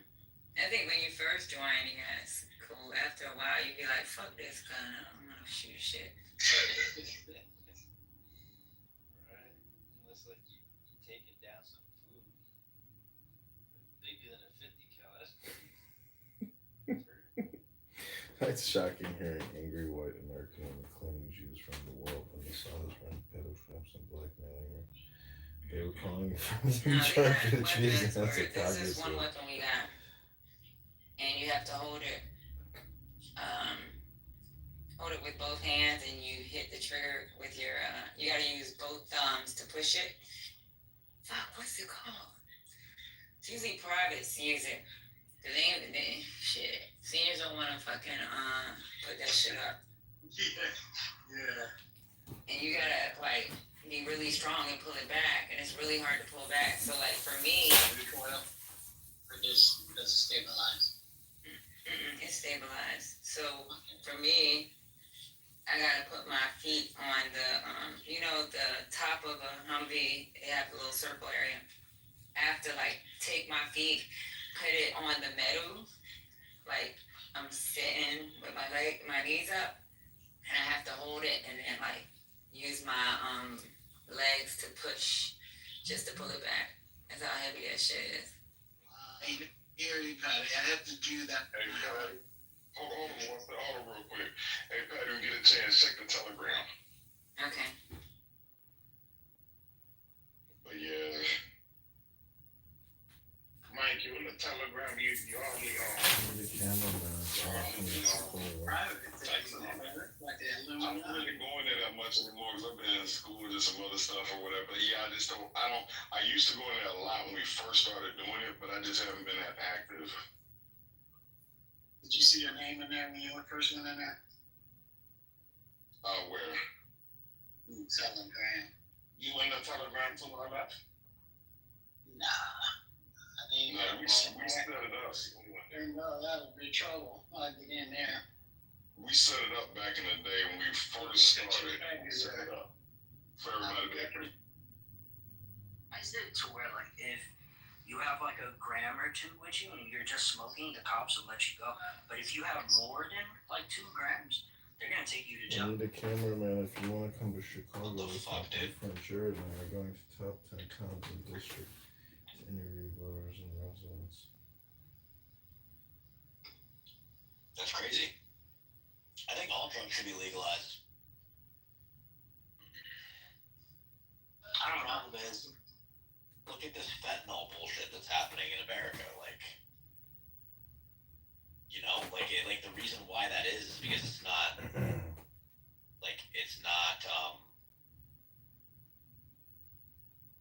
okay, so like a drug dealer, right? Like if a business is selling you weed, then their reputation is on the line. Like they can't sell you fentanyl-laced weed because then that affects their bottom line. Or like that affects their business. That affects their reputation. That affects everything. They can't do that. They can't lace something. A drug dealer, like just some random street dealer, he doesn't give a fuck, right? He doesn't care. I mean, as long as he's moving the product, he probably doesn't even know half the time if it's laced with fentanyl. He has no idea. And he doesn't care. Whereas if it's a business and it's your bottom line, like if it's an actual business, then you know, like you have a reputation on the line and things like this. I mean, I guess drug dealers have that, but it's just not. It's not the same as like a business like selling weed.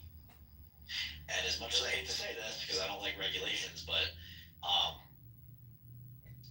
even regulations can help that too.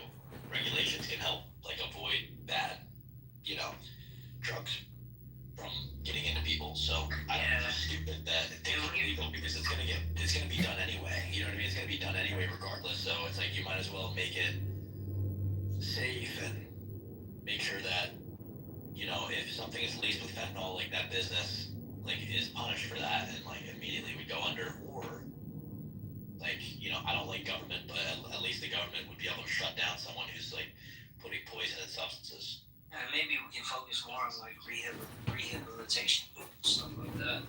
Yeah. With the proceeds the government will get from like making drug businesses open. Yeah, exactly. Yeah. So I think all drugs should be legalized. Meth, heroin, all of it. I think it should be legalized. Do I think that stuff is good? No, but I think it's, you know, at least it would be not laced with like literal shit that will actually kill you if you take it. You know what I mean? Because that's the problem. A lot of it is like pretty street, like dirtied up and stuff. It's like really dirty. So that's how people like OD a lot and like really fuck themselves up because they poison themselves without even realizing it. Because all these drugs are illegal. It's bullshit. That's one thing that the Democrats have right. Chase. They should legalize all drugs. They should. That's right. That's right. Yeah. But they don't want to hear it. That's the problem.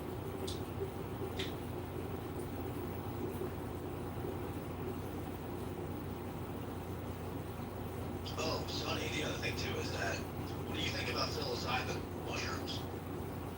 Do you like mushrooms? I haven't tried it. Oh, really? Oh, shit. I don't try psychedelic. I've heard that they actually have a lot of really beneficial benefits to it. I've taken mushrooms a few times. I liked it, but it was okay. It was okay. I liked it. I'm glad that I did it.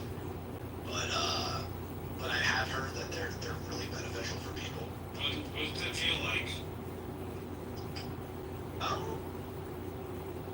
So I was with my brothers when I took it the last time, and we were camping. Like we went out camping at like a campground slab.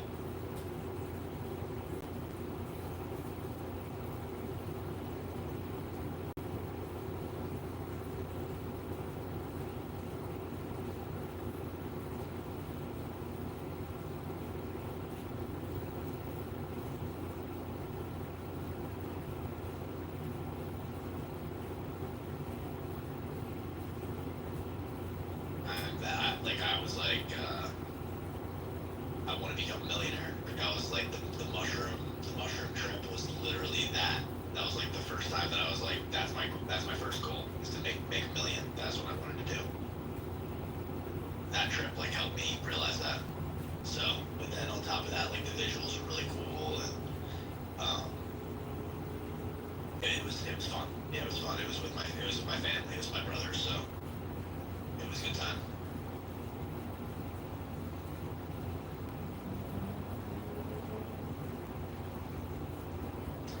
But I guess for some people, psilocybin is actually really beneficial for them. Like it can help them cure trauma and Right, it's good.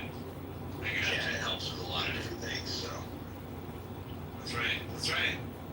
obviously, you know, I don't think like eating an eighth of mushrooms. That's probably not. You know, I don't know if that's good, but I think in controlled doses there's a lot of research that shows that there's a lot of benefits to it.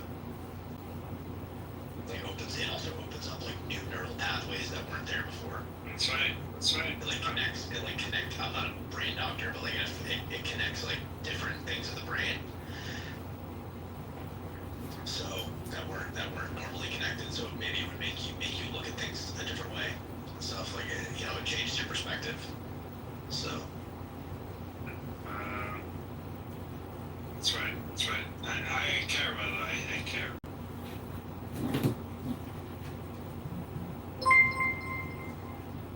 Is everybody here real people? I care about you. I mean, we're real. We're genius. I'm a real ass person, bro. I'm real. Come to fucking join us on real people. Yeah. I have a whole YouTube channel, bro. Yeah. Chase is very real. Like you can follow him.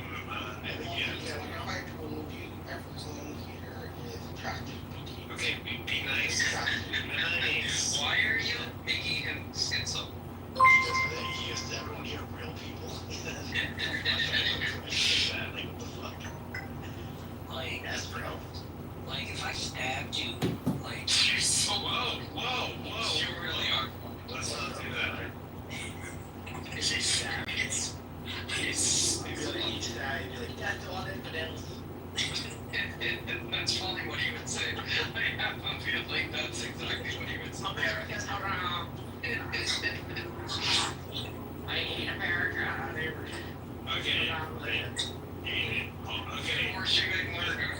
First of all, like all my Jewish friends, like let's Death to Israel, death to Israel. whoa, okay.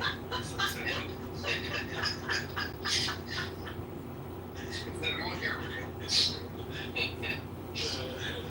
David, you said before you're a follower of Rabbi. No, I am a Zionist. Who is David? Didn't David have a freak out with me once in the past? Labubu. Yeah, he did. I think I have some memory of this. Yes. It's coming Yeah, back. it was even him talking Jewish people, PhD. Okay, leave my Jewish. Okay, my Jewish friends are like that. Who are those people? We don't speak of those people. Israelites. Well, I guess because my Jewish friends. Bro, I had my name on Clubhouse before I like went public and everything. I had my name Alchemist Goldstein. Dude, see, I thought Goldstein was like your actual name. No, dude, it's not. Dude, Goldstein, and then people will be like, "Wait, you're Jewish, right?" I'm like, "Yeah." You know? But dude, people do. Like, I think I told all of you in here. I was like, "Yeah, dude, I'm not actually Jewish. It's just a joke." David, how does it feel that your identity has become a punishment? I don't know what that means. Like, you know, trees say, "Hey guys, I'm Jewish," and we right away laugh, right? Like, haha. Why is that funny?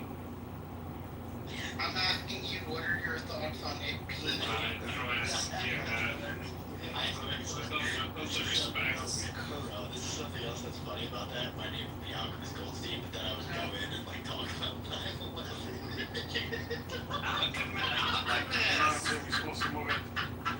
I would go in and be like, my name is Alchemist Goldstein, and I'd be like, yo, there's the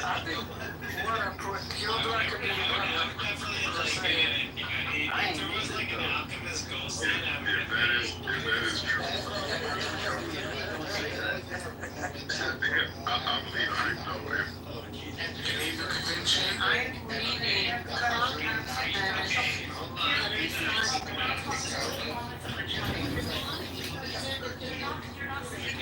I'm reading be nice to Chase. Okay, be nice to Chase. So can you speak to me? Speak to me. So right now you're justifying everything that was That's right. That's right. She was hilarious, Ron. Oh my God. Chase. What? They have, every time they've been attacked, That kid's funny as fuck. they have given the land back. Oh. And they have tried to. Crimes against humanity. Crimes against humanity. No, No. Has Israel ever done any actions? Really? It's like, Crimes against humanity. yeah. No, like the most,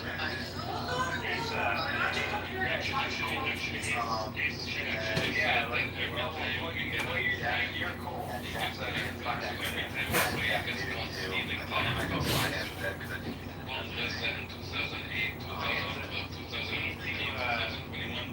And now in 2023, they did it again. All this is happening while they're expanding their illegal settlements in the West Bank. Stop with your bullshit that every time you get attacked, you return the land. You can't lie anymore. You're full of shit. You can't make those right. Look up those numbers that I gave you. Look up what you did in those years.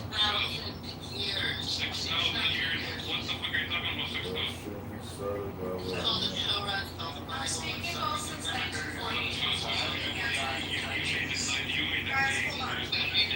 person that he's supposed to be as being a person like doing maybe 1% of the time. You know, there's no point of doing personal attack, just hearing Karen, since 1948, has Israel done anything since the formation of Israel? Don't talk about 6,000 years. Israel has, as the state we know it as today. Has Israel done anything? I'm talking. No, please answer my question. I answered your question. Yeah, I have a question. Karen, no, you answered my question. I answered your question earlier, and then you started talking about the political things. I'm talking about has Israel ever committed crimes against humanity since 1948 against Palestinians and its neighbors? Yes or no? I think. Yes or no? I think there were some. It's not gonna happen. What was that? Absolutely. Okay, you think that you know? I would not listen. Nothing. Did you see my YouTube video I made of you? I didn't. I did not. Oh, really? I thought you liked it. You made a YouTube video about me? I mean, I screenshotted your pictures and then I did like a Bitcoin video music overlay or something, and you liked it. It was like a couple weeks ago. Wait, what? John scaring everyone away. Dude, I don't think you did. I did. I sent it to you. You liked it. You saw it. Maybe I can find it. Yeah. Let me see if I can find it. Yeah, it's not on this phone. Is it on YouTube? It's on YouTube. I tagged you with your Chase Your Grace or whatever it is. Wait, really? Wait, what, Yeah. is it on, Chase Your what, Grace. yeah, what YouTube it? You'd have to like go into your notifications in YouTube. People hate me. Now, I moved that I need to be eliminated on the tracks. So let me say something. See, did you know what that means? That's in the charter of Hamas to kill. Yes. So do you know what the charter? No, it's not. It's not. Hey, It's not. to kill Which charter? What year? What year? What year? You don't know, like, you don't look up. Do you know the Likud charter? Have you heard of the Likud charter? The party which Bibi represents? Yes. And do you know what the Likud charter says? No. Okay, that's wrong. You only know one end of history that supports your claims. You need to Do literally. you deny? Do you know? What am I denying? The river to see somebody just. The river to the sea is not. The river side. All you gotta do is go to. River to the sea. Does not mean to kill Jews. Okay? It That's not even a means autonomy. Okay? Hold on. Have you seen the It's literally explicitly states on the greater Israel plan. It's not to kill Jews. That's your interpretation of it. It's real. Everybody asked him. I already know what his point is. I know he's smiling and laughing. He's smiling because you're being ridiculous. Do you know the Lakou Charter? You don't even know the Lakou Charter. I don't have to. I know the Hamas. Why don't you know it? You have to know that's really what it means. Do you know what the Lakou Charter says? It talks about annexing land all the way from Lebanon to Syria to Palestine, saying that this is the greater Israel land. It belongs to Jewish people only. Okay, that's the Lakou Charter. We're actually not going to do anything if you find that what you guys did in 1948 is normal and you did nothing wrong. Then from the river to the sky, we're going to do exactly what happened in 1948.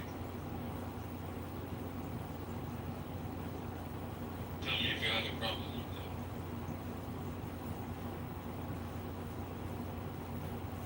I want to address something Karen said about the war. Karen, things started happening in 47, not 48. 48 was it got up to the war in 48. We have Jewish Israeli historians like many more. He's a science historian. He agrees on this. He's a Jewish historian. He agrees on that. UN agrees on it. The cleansing started happening in 47 when they denied the partition of right? So Israel, even before the creation of the slave called Israel, they've been involved in a bunch of criminal acts. You see what I'm saying? So they've been committing slow genocides in 1947 up to now. But now that's why the population has increased in the Gaza. You people don't want peace. You guys rejected UN resolutions. You ignored ceasefires. You violated everything. Every single agreement was put on the table.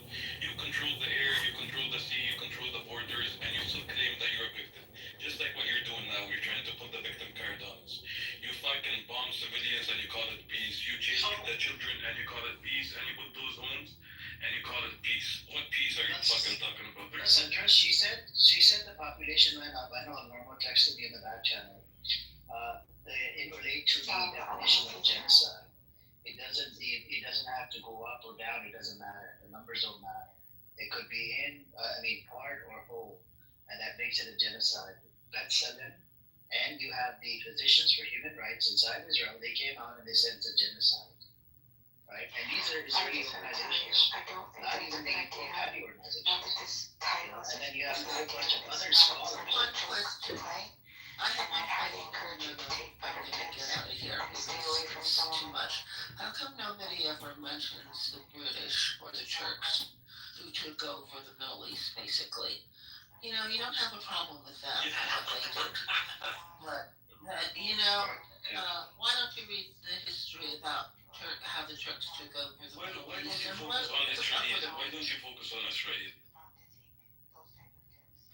Actually, let's address this, Karen. Why did the British come in and take over?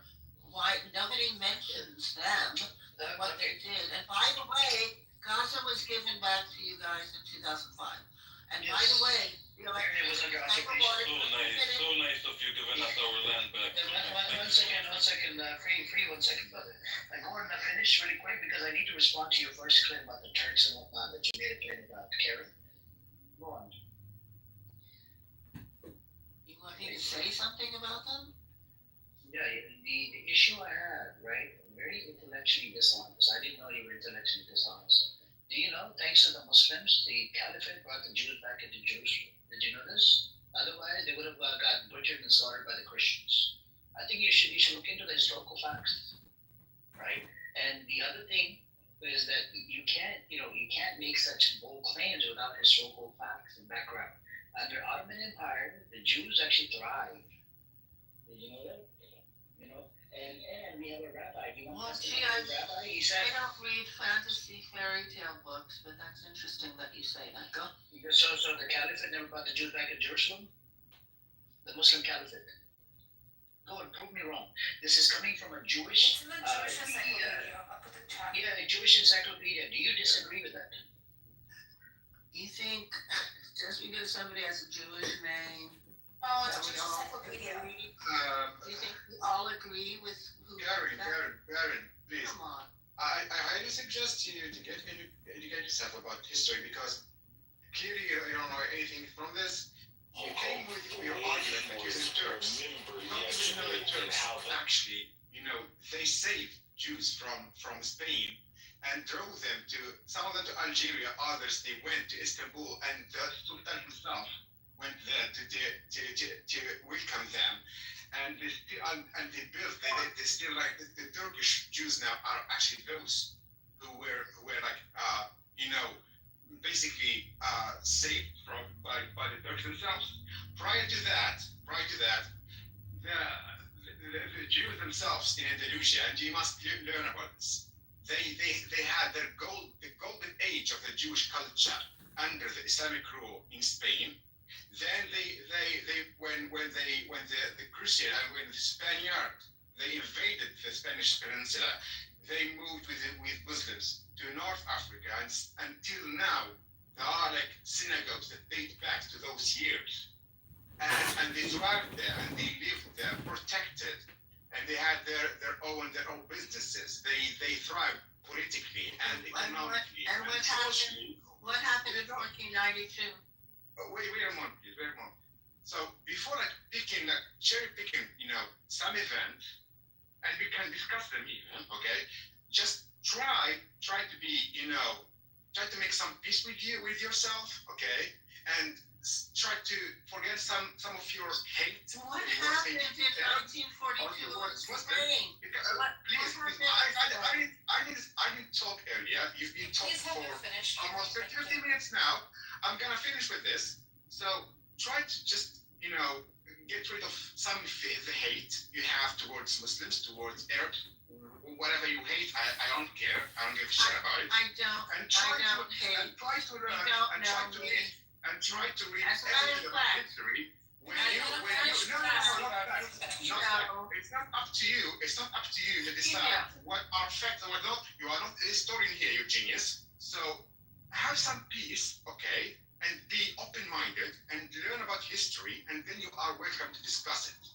But when someone brings you a historical argument, and then you try, okay. You I have a question. and there's historical facts. It's not up to you. It's not up to you to rewrite history. Okay, with all respect to you, it's not your job.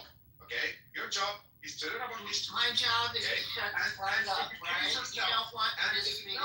Educate yourself. Well, you're not letting me. I have a question. He has 30 seconds to finish. Give everybody land your plane, man. Land your plane. My question to you is, the entire area had Jews and Arabs all over. Guess what? There aren't any Jews in Yemen. There aren't any Jews in Iran. There aren't any Jews in Iraq. Can you please tell us when were the Jews kicked out of these countries? Can you tell us what year were they kicked out of these countries? It was between World War There's I 35 Jews. There's 35,000 Jews living in Iran. Yes, and there is in Morocco, and there is in other countries in the area. But can you tell us Morocco, specifically to the point that you're trying to make? To the point, when were they kicked out? After 1948, after your Zionist entity, your genocidal state was established. You keep saying I don't know history. All the Because multiple times. Hold on, guys. Hold on. You gotta be able to respond to a letter. And you know what? I know people. One friend of mine, the grandmother, walked 1,000 miles from Yemen. So don't fucking tell me I don't know about the history. I'm not a young person. I'm an old person. I have relatives who have been going to the Middle East forever. Okay? And I know things that other people absolutely don't know about. And I told you I had friends when I was a teenager. And the closest person I am to is a Muslim doctor. Okay? So don't tell me I'm full of hate. But don't twist history because you don't like Netanyahu. I don't like him. I don't like Netanyahu. We don't twist history. You don't accept history. You cherry pick your history. You have written the most hateful things I've read. I don't care. I'm not here to comfort your feelings and your emotions. No, but you are full of hatred and you attack me personally. When you deny the suffering of Palestinian children and people, Kareem, you are denying what we're all seeing on live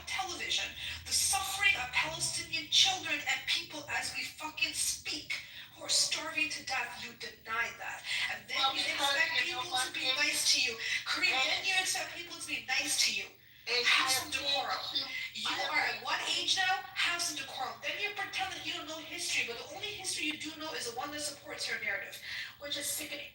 Please. Okay, same to you. Please.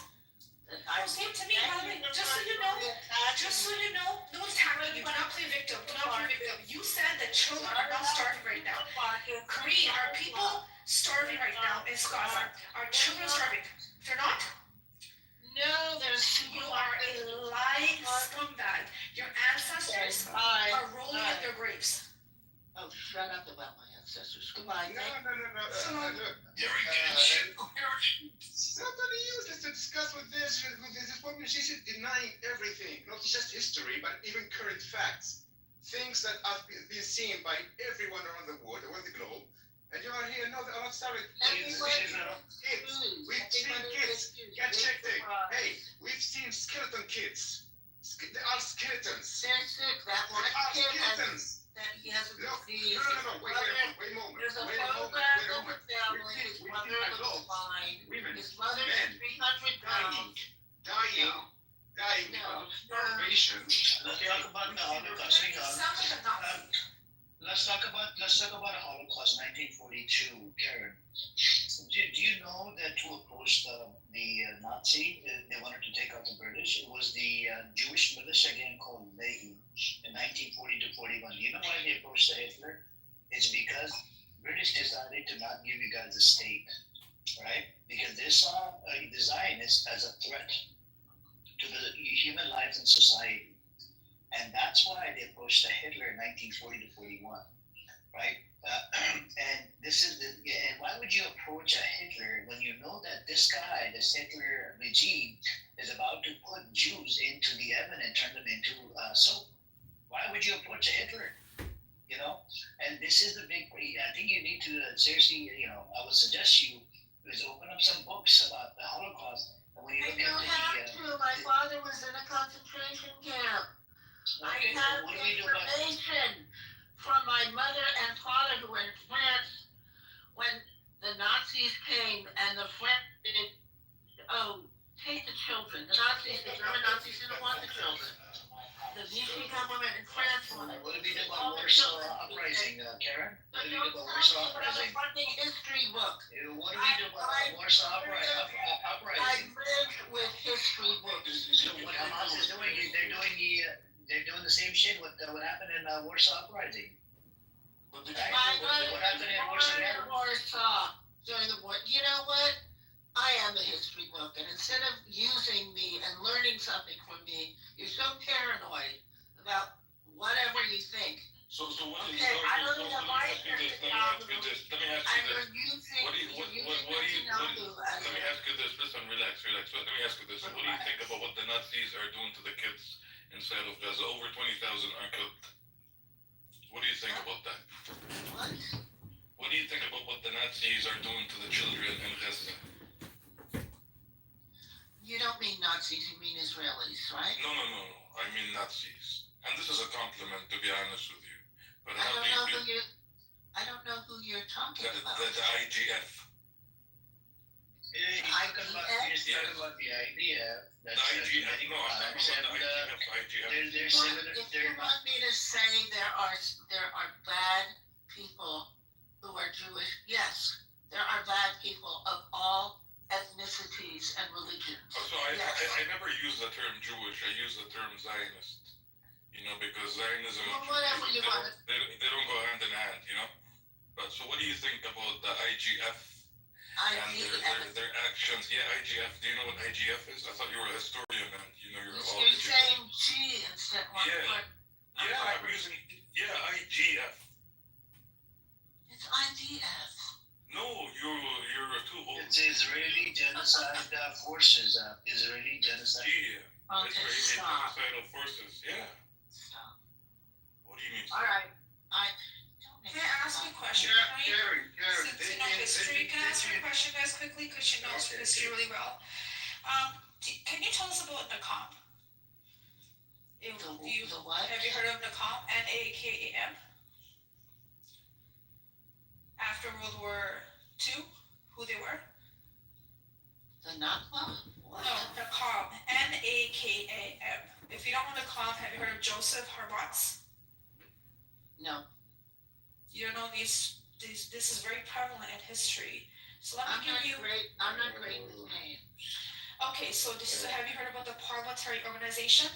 About 50 Holocaust survivors that tried to seek revenge against the Germans, and they planned to poison the waterways to kill 6 million Germans.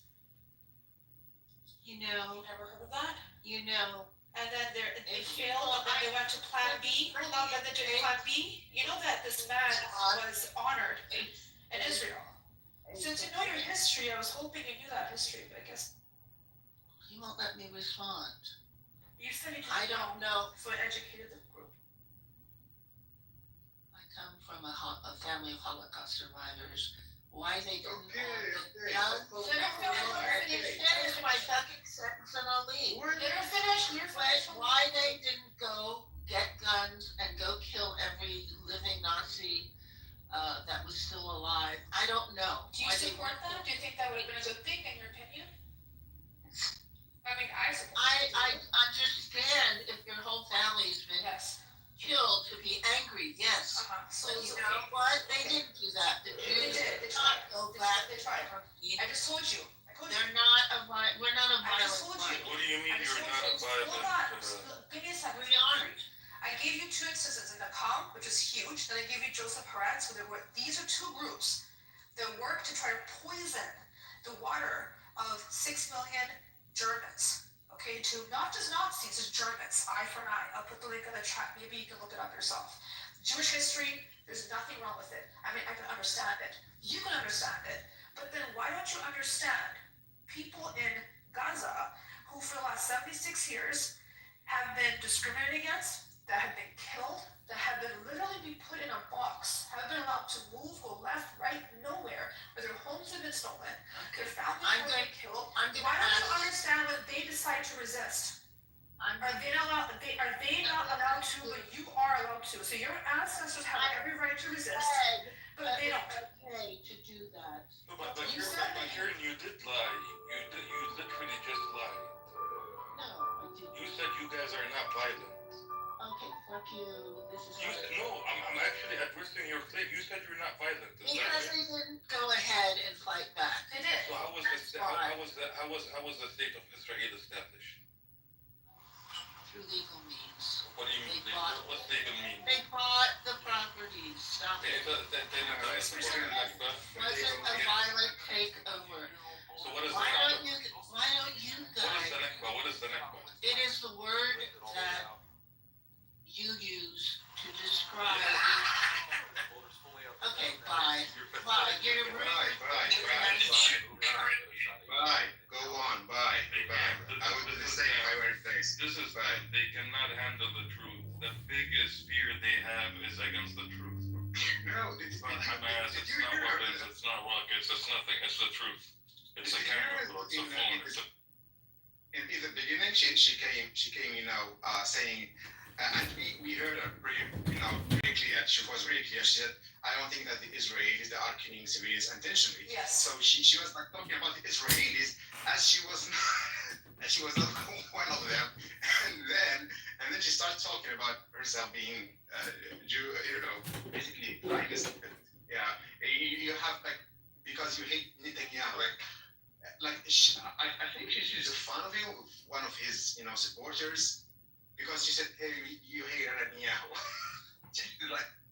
But that's the game set. She didn't even answer anything. Every question she was asked, she's like, what about Yemen? What about I'm a Holocaust? What about I'm a historian? I know this. And yeah. No, she pretended that she didn't know history, remember guys? I don't really know. And then she started dropping my... She played victim. She didn't want to answer questions, so she turned to the chat. She wanted to play the victim card and feel on it. But she said the Nakba is a word that we created. Turn up the chat, I don't want her to focus on the chat. All the conversation on the chat was towards the psychopath. I know, she was doing anything that she could to get out of the conversation, because she's being quiet.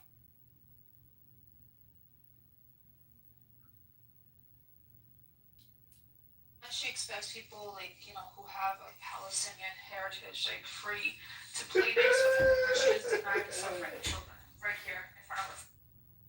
She's lucky that I even unmute and try to engage with her. She's full of shit. They're full of lies. You need to call it for what it is and be nice with these fucking scumbags. Now, Nakba all of a sudden is a word that we created to divide. What the fuck are you talking about? That you said. She said that you use the Nakba, the word that you use. What the fuck does that mean? You displaced over 750 Palestinians, you know?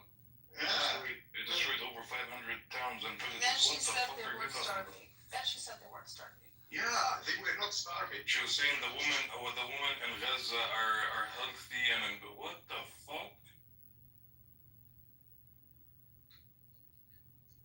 And by the way, just to let you guys know, those videos on the internet of people with weapons on those 8 trucks, these are tribes inside of Gaza that are protecting those trucks to make it to their locations. Has nothing to do with Hamas. In every nation, there's going to be people who take advantage of situations, right? That doesn't mean it's all of Palestinians. This happens all the time, guys. Look at what happened during freaking COVID, where they were getting a whole bunch of, supplies, buying a bunch of them, and then trying to sell them in the black market. People do that in America. Yeah, and to be honest with you, it's not really supermarkets like she said. And what I'm saying is there's going to be bad actors in every nation, but that's a small percentage. That's not the whole of Hamas. Okay, if you claim that Hamas is the one stealing those 8 trucks, you literally bombed everything inside of Gaza. So when you see them stealing those 8 trucks, why the fuck do you not bomb them?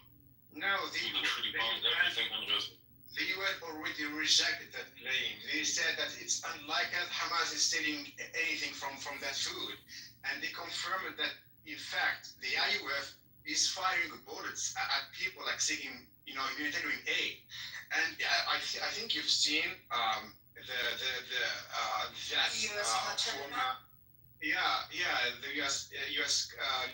it was like a former colonel in the US Army. Yeah, and he said that the IDF, they were firing. The Israeli soldiers, they were firing at people. He's seen that. He's been there, close to them. He didn't say that child died from some, random bullet. No, he said that the Israelis, they were firing at them. They killed that child. They literally called the France, Macron, and the Starmer anti-Semites because they fucking criticized Israel. So are they also jihadists, Islamists? Are they all these terms that you use against us? No one cares about you on your fucking YouTube or your Instagram, bro. Shove both of them up your ass. You fucking pathetic piece of shit.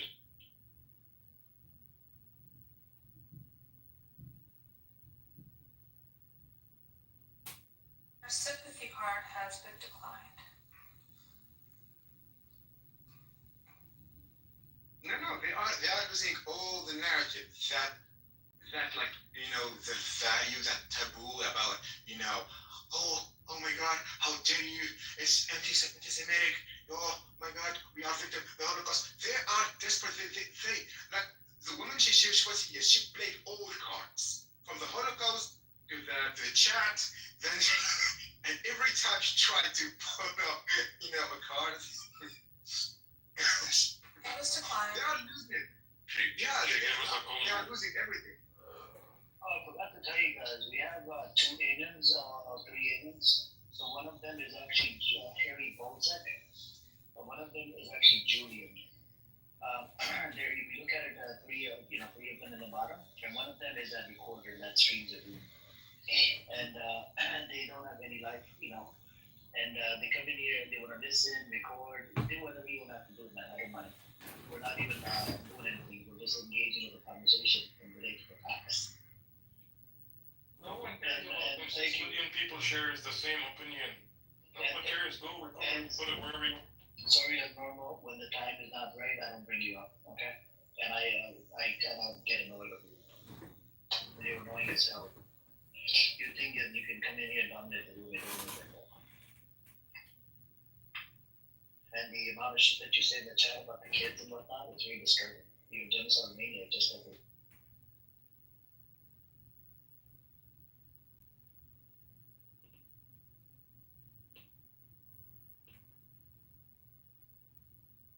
Why this guy's pathetic, man. For you guys are the filth of the earth. This is for your recording, the number. You guys are the filth of this earth. You're the most disgusting, the most hated people on this earth.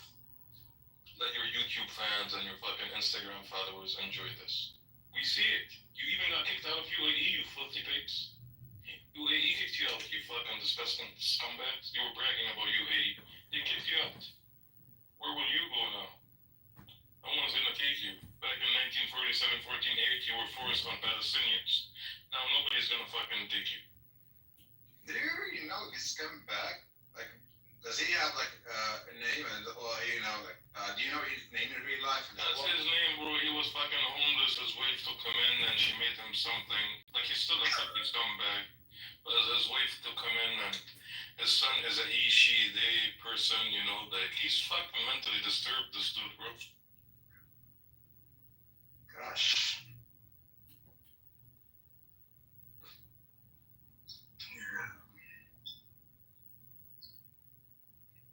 It's funny, they're promoting my YouTube. They're calling me she or something, Hezbollah or something. She has sleeping cell. Seriously? That's I cool. swear to God, bro, they have 0 views, 0 followers on YouTube. Idiot. Like, I don't know who he's posting for. He literally has 0 followers, 0 views. It's the same guy, right? Yeah. Sometimes you'll find 1 like and it's probably 1 view. It's probably him just watching the video. But other than that, nothing. Pathetic. These people are pathetic, bro.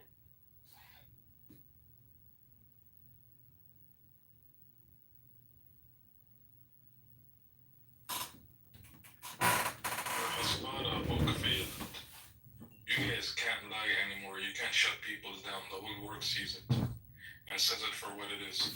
You can't shut us down, you idiot.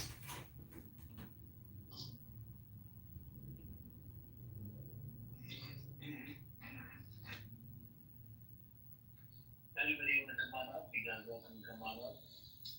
Hey, what's up, Nergis? And everybody else, I'm gonna come on up. What else do we have? Anyways, normally you want to come up and surrender. Nothing he wants to come up and surrender.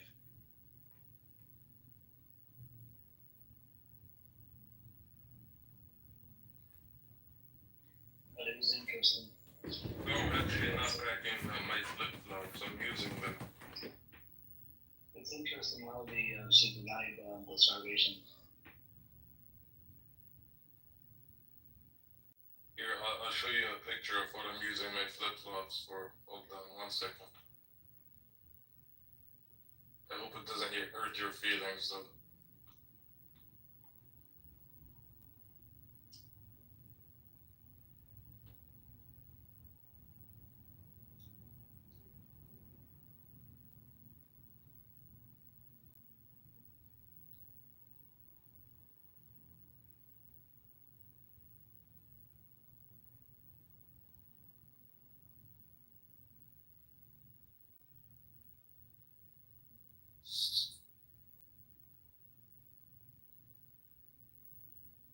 Here, look at my flip-flops, normal. Refresh, look at my flip-flops. And I have someone translate it for you.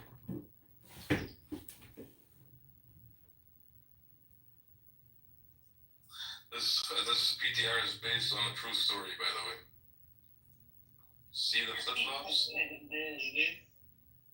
it is based on a true story, actually. You see it? Any comments about flip-flops? The good one. First time I saw your PTR, I was in a shock. I was like, that's a good picture. It's actually based on a true story. It happened in Khan Yunis. Look at him, he's triggered. You forgot what flip-flops did to you.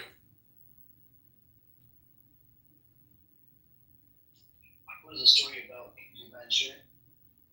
Yeah, it was in Khan Yunis. They went in, and one of their soldiers was injured. So one of the resistance fighters, they went after him and they shot him, and then they stepped on him. And they took a picture. So yeah, they recorded everything. It's all evidence. You know that you can jump on the top of a tank with flip flop. Yeah. Everything happens there with flip flops. Yeah, you can do that, and try make some Zionist barbecue, under the sunlight. He thinks even sunsets when he says flip flops. You pathetic. If it wasn't for your wife, you're nothing right now. No, You're still nothing. He's actually trying to show you that he has nothing against the flip flops, and that he's not scared of flip flops, But he gets some, actually gets some nightmares about flip flops. The flip flop guy, the guy with the flip flop. I'm sure my God will have mercy on me, Norma. The real question is, your God gonna have mercy on you? The world is covenant. You're done, buddy. You're done. 3 more years. I won't pray for you. I know I heard you had cancer. Is it true? Is that true?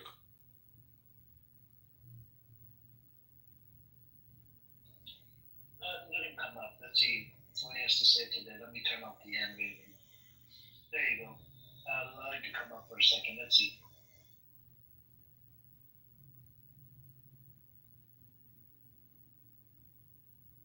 Come up, yeah, Jahash, come up. You're gonna have a heart attack on fucking Clubhouse. Come up.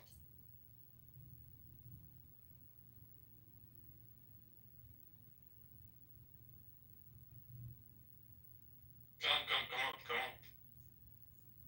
Let's hear you say it. Come up.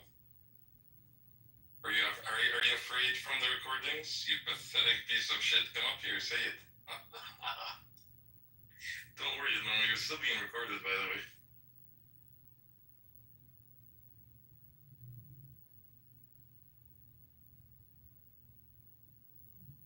This low light that records the conversations, even goes into the room that have the replays on. Can you believe that? He's so stupid. He has like 30 phones just recording fucking Clubhouse rooms. Well, these people will have a heart attack if they go on Twitter Spaces and listen to the conversations there. Oh my God. He goes on Twitter as well. That's cool. Well, good luck for him. We're very nice compared to what happens on Twitter.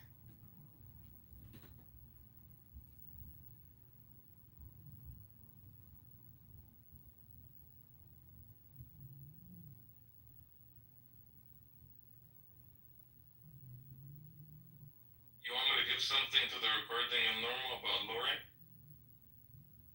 So that everybody on YouTube and Instagram can hear it?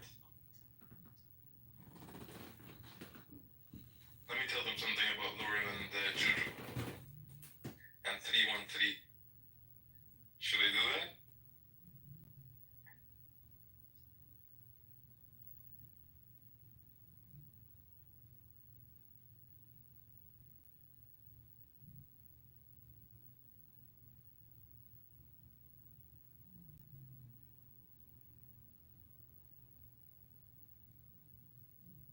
Yeah, the good boy. Good boy and Normal. Please stop talking to him. Oh my God, bro. I can't anymore. He's depressing me, bro. Now that I told him I can give something to the recordings, like YouTube, Instagram, like he said, he's adjusting the way he speaks. Good boy, man. Good boy.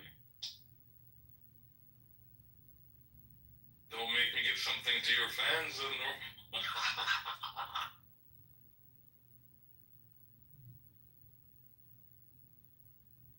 So it does become depressing. Some people can't take the smoke. Some people can't tolerate the amount of genocidal shit that they say, right? And I tell people, if it affects you leave for a minute or two and then come right back, because I did lose a lot of people because of the conversation that goes on in this space, because of these people who keep on denying genocide and not that. We chased them into a Coriolis storm. The crazy thing for me is Nothing survives such a storm. Then again. I mean, the way that I look at people, like that lady. I bet you she does. Like, I bet you could learn something from her. I bet you she is a librarian. Yeah, well, You know how much it cost me to bring such a force to bear. you can learn stuff from people. It's just like, how can you not make that? Squeeze rather. Squeeze hard. See people suffering and they're like to twist things. It's like it's just food that's not getting into that. You know what I mean? It's medical. I mean, these people aren't even drinking enough water. You know what I mean? And the whole thing. They don't hurt anybody. Maybe there's some people.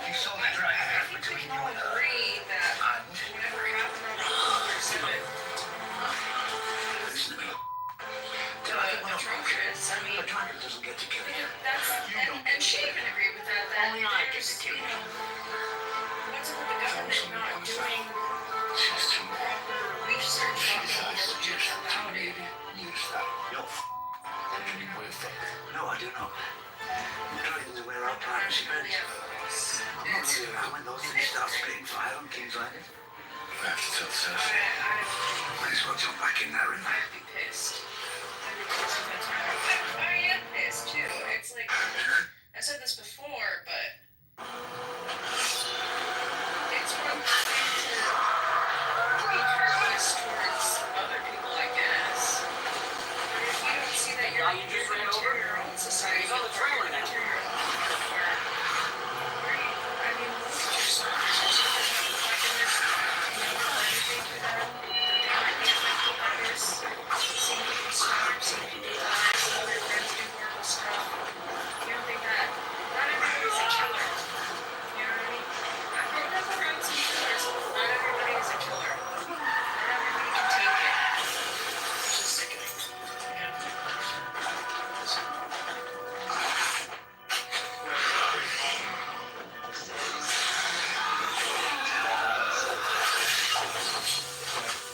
Before 7 years,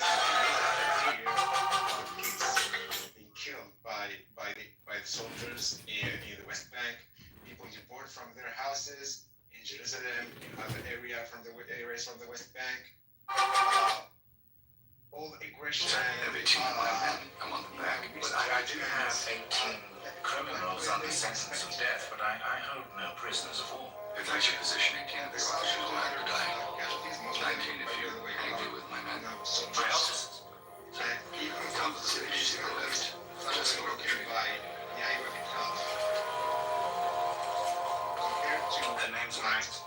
You refuse to give me their names, but the ranks of 9 lieutenants, 5 captains, 3 majors, and 1 very fat colonel called me a cheeky fellow.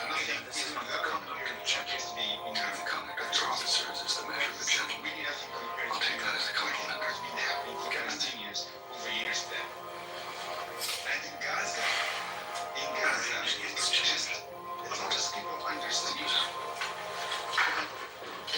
I still think it's imperative to push off this war.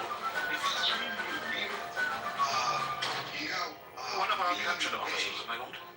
We knew that they are allowed to report stuff that has nothing to do with any resistance or, militia or military activity, like, like marriage dresses, chocolate, parsley. Why would you do that? Unless you are intentionally trying to, make these people suffer more and more and more, and just turn their life into, pure shit, pure suffering, and enjoy seeing that. And their bargain with desperate, Gazans trying to get some living inside, inside occupied land. Hey, we're subsidy when they're wrong behind.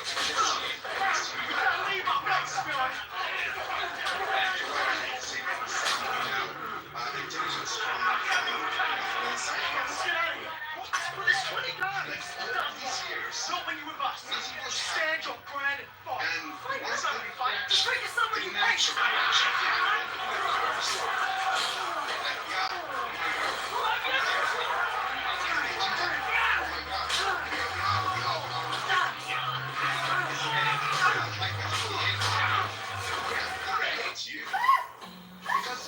How old are you? How old are you?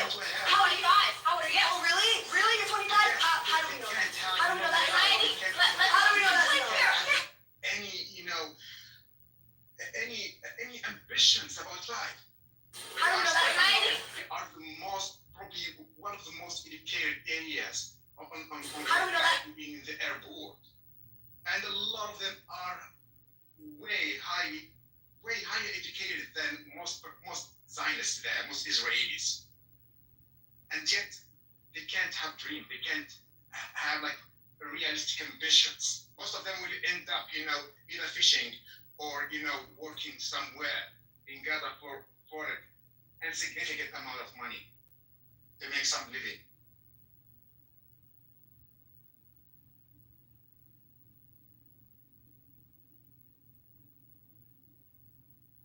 If they are unable to perceive or to understand normal human feelings, then you idiots at least learn from history. Learn how oppressed people, they always end up revolting. And when they do that, it's always bad, it's always nasty. Brother, Israel bombs homes and they blame Hamas. Yeah, they bomb schools. They bomb the hospitals and they blame tunnels. They bomb hospitals and they say that Hamas was hiding under the hospital. Yeah. They murder the babies and then they blame the crib. They're serial killers, buddy. These people are fucking serial killers. No, And the Western countries keep giving them money, giving them weapons, supporting them. No, They're serial killers. When Iranians they targeted that hospital, in I think it's close to Beersheba. Yeah. When they targeted the hospital, they said, "Oh gosh, how did it?" Like even the Europeans, they couldn't condemn Iran. Like seriously, people, like you've been targeting 13 hospitals in Gaza, and now you are crying rivers over one hospital that treats your soldiers.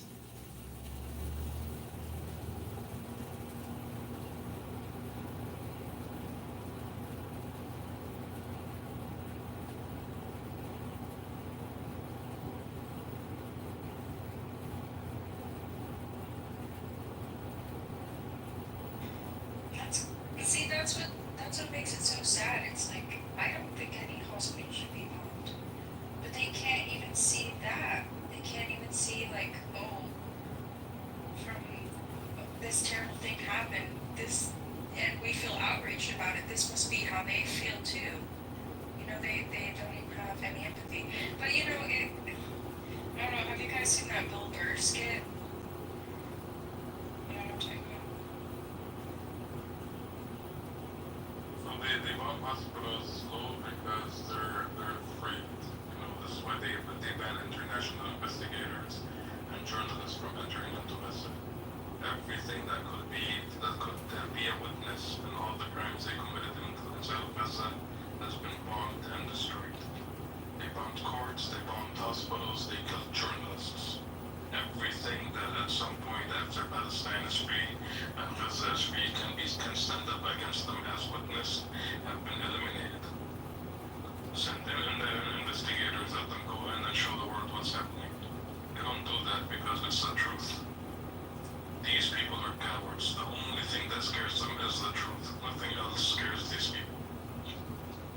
see how they react when you spit facts and you tell them what's happening. You see, they panic.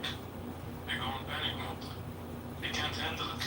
They didn't even want people to film Gaza from from the sky, from this planes like throwing the humanitarian aid. They asked them to do not film anything. But some journalists from European channels, they filmed horror videos trying to show even if it's not an accurate picture of Gaza from the sky, but it was obvious like how people like they were watching this picture I've seen. I don't know, I think it was published by Al Jazeera. Like it shows like such like a dark spot, a linear one, it's all of them are people, surrounded by sands from everywhere. And it's like are so concentrated there, like there are hundreds of them, if not thousands. They think they are forgotten. Even Pierce Morgan, like he asked them like a lot of times, like why don't you just allow journalists to get to Gaza? And he knows, like he's answered them later, yeah, because you don't want the world to see whatever is happening there. Over 200 journalists killed. That cannot be a coincidence. That cannot be a series of accidents. There are over 200. They targeted on purpose a car carrying 4 European humanitarian aid workers. It's a car. Yeah, and it was a precision strike.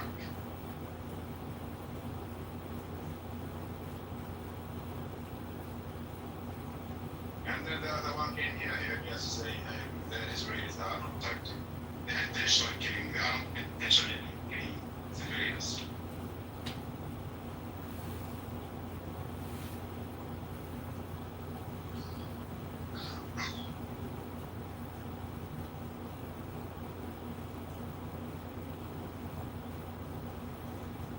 Black Rabbit, come up on stage. Let's hear you. Instead of typing in the chat. Come up, Black Rabbit.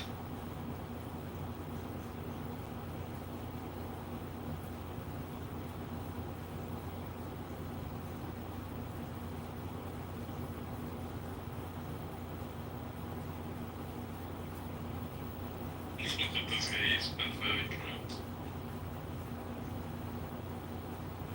There he is. Research coming out of him. You guys heard Nathan when they used to come in here. They said we want, you don't have to send invitations. They can all come up, just meeting. I turn on the hand raising. If a normal comes in and starts to become annoying, I'll turn on the hand raising over down because he's annoying piece of shit. You can't just stay in this place. And by the way, Normal, you said you don't allow people speaking bad about religion. I heard, from a friend of mine, he was in one of the rooms last week, and they were bashing on Islam. You were co-partying with that character called Alpha. That son of a bitch, he claims to be a Kurd or whatever that bitch is. Yeah, he always attacks Islam, Islamophobic piece of shit, right? But you don't say anything on it. And I was in a shock when I heard from a friend of mine, he was in your room. Isn't that disturbing? And here you are, I don't allow people to attack Islam and this and that. Yeah, I do. They were in your room, by the way. One of my friends was in your room. He texted me in the back channel. He said, literally, a normal is a moderator. You have Alpha, a son of a bitch. It's Israeli room talking about Israeli cause. Where does Islam come into the picture? Why do you attack Islam? Just a son of a bitch. And it's your buddy called Alpha. He's a fucking Nation of Islam ex-former scholar. If he has the balls, then bring him in here. They don't pay him in here. That son of a bitch. Yeah, he goes by the name Alpha. He's actually a Kurd. He's an ex-Muslim.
prohibition.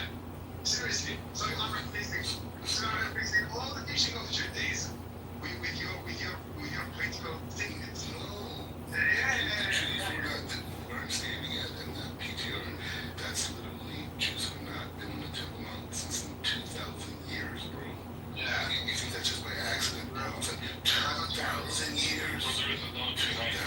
There is a dog behind you. What the fuck are you saying?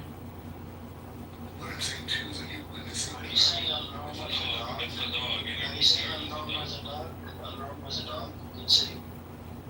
Oh no, no, it's a dog. The dog is much cleaner than a dog. Come on. Don't be harsh to dogs, come on. Either way, the point is just saying that we're witnessing God, and it may be hard to accept that because you feel you're not a part of it, but you are, right? And even you being against us being back there, that's also part of the prophecy. Okay, so let's dig deep into it. How are you witnessing God? You know prophecies, right?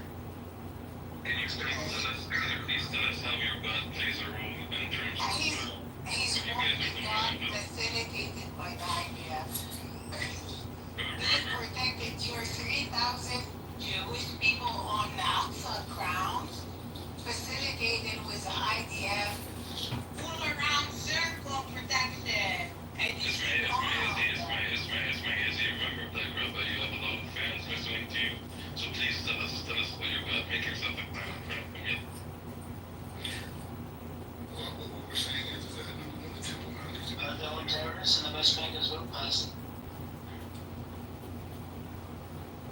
in Gaza, it's a military, They're all terrorists, right? You said about the militarized. militarized. I like the word military. They're all terrorists. No, you said it in the. You said that the I want to give a broader language. There's no broader language. I asked you multiple times, and you said it. No, you said when you're Gaza to be terrorist. You said animals are terrorists. Everything inside Gaza moves, whether not living thing. No. Militarized. Okay, I'll put the clip in the chat. You guys can listen. Yeah, I'm not repeating anti-confession when I'm saying Jews is a militarized society, but it's not anti-Palestinian. So Israel is not a militarized society that they have open the door grafting since they were indoctrinated from K to 12. You can make that argument. Oh, I can make that argument. Thank you for your generosity. Yeah, no problem. But he was just saying that the concept This militarized society is done. because the thing is, I live with 2 million Palestinians every day, and they're Nobody cares. You can't like take down like you have people in the Million Palestinian. My gosh, please. God, earth, save me. No, but I'm saying these are. Yeah, you go to Aqsa, it's surrounded with Do they scared? It's freaking you know. once the IDF soldier just sneak around, they would freak out. Yeah. It's a mountain. It's a real mountain. From minority opinions, from peaceful worshippers. Not peaceful. They don't have the right to Al-Aqsa. They don't have the right to be there in the first place. They are an occupier aided by 80% of their weapons. Their fucking soldiers only proven. Nothing is not American in this area. And American superpower. Just waiting for the balance of power to crush the fuck out of you. Manufacturing and engineering prophecies is not gonna fly on us. Even if all the fucking Jewish people, you are 44% of the Jewish people on the land of Palestine as we speak, after 80 years of occupation trying to bring them up. Where's the occupation? We occupied for years. What do you mean? Being the land of Palestine, that's what's been occupied, and you are practicing supremacy over the Palestinian people, the best people on this planet as we speak. They are setting the example, the model for every Muslim, Arab on the planet. What's happening in Gaza? Thank you. It doesn't fucking matter. You know how many times we built cities after barbaric occupier comes in and destroy it? From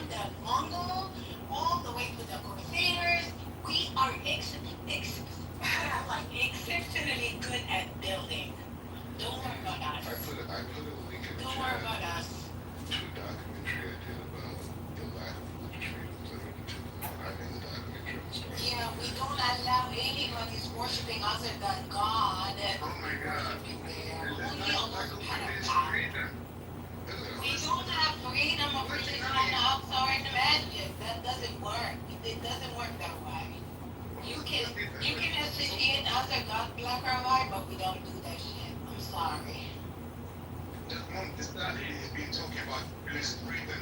They've been denying the Palestinians to pray in their mosques in Al-Aqsa. Yeah, what do we expect? And who've been attacking the Christians and spitting on them on Jerusalem.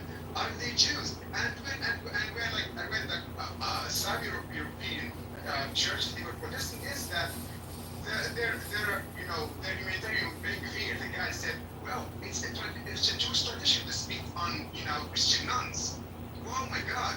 It's so honorable. It's just a Jewish tradition. Just respect it. They don't understand that people with dignity, they don't surrender. They are very accustomed to the idea of being crypto when the tide is high, acting like Muslims, acting like Christians, to fit in, to spare life. But we don't do that shit, Black or white. I'm sorry, we don't do it. Because life is a freaking bridge. So yesterday I was on the Temple Mountains, an interesting situation happened. Al-Aqsa Mosque. Come up with another fake story. Come on. It's not the fairy tale. There's a situation.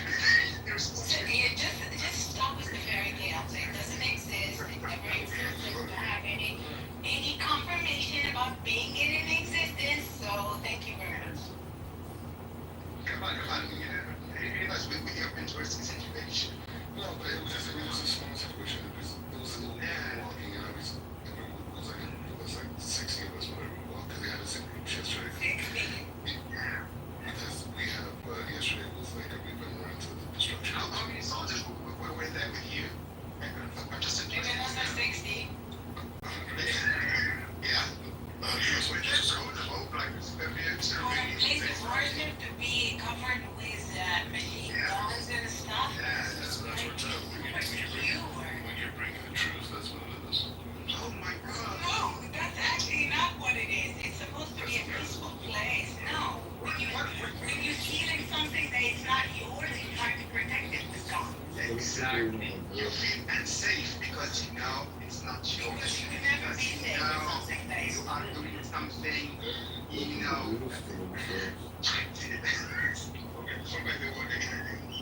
you are doing something nasty there.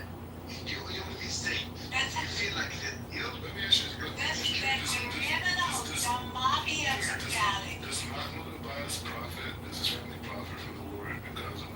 Mahmoud Abbas is Irad working for your rats, so if you consider him a person. Okay. Just checking. Happy now? Just checking. Benefits from occupation, by the way. Okay. Let's ask here is a small situation. Come on, it's a big continent. I look back on it, it was like really cool. So we're walking towards the western part of the Temple Mount, and it was a guy, Palestinian guy. He was sitting there and he was eating. He was like a young guy, like a real buff, big strong guy.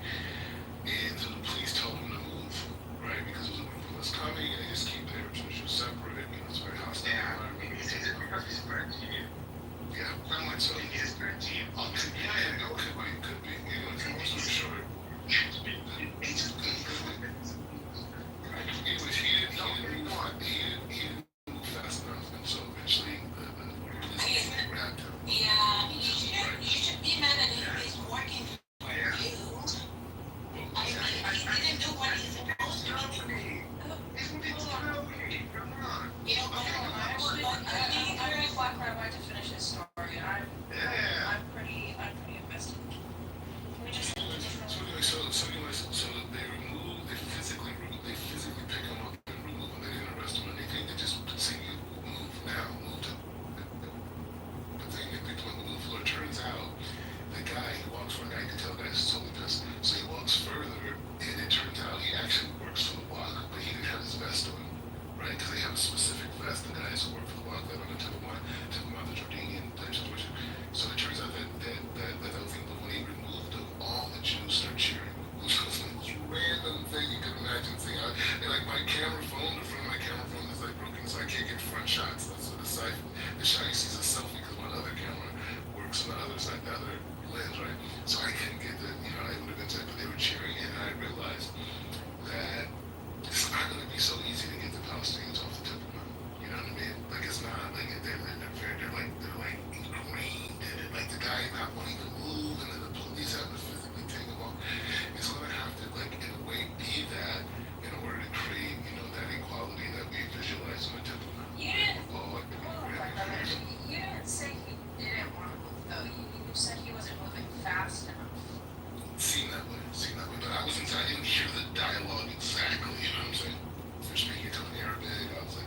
here you are lecturing us about religious equality?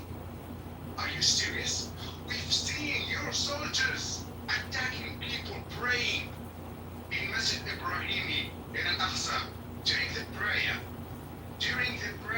Attacking them with tear gas, breaking glass of the Ibrahimi mosque. We've seen Jews,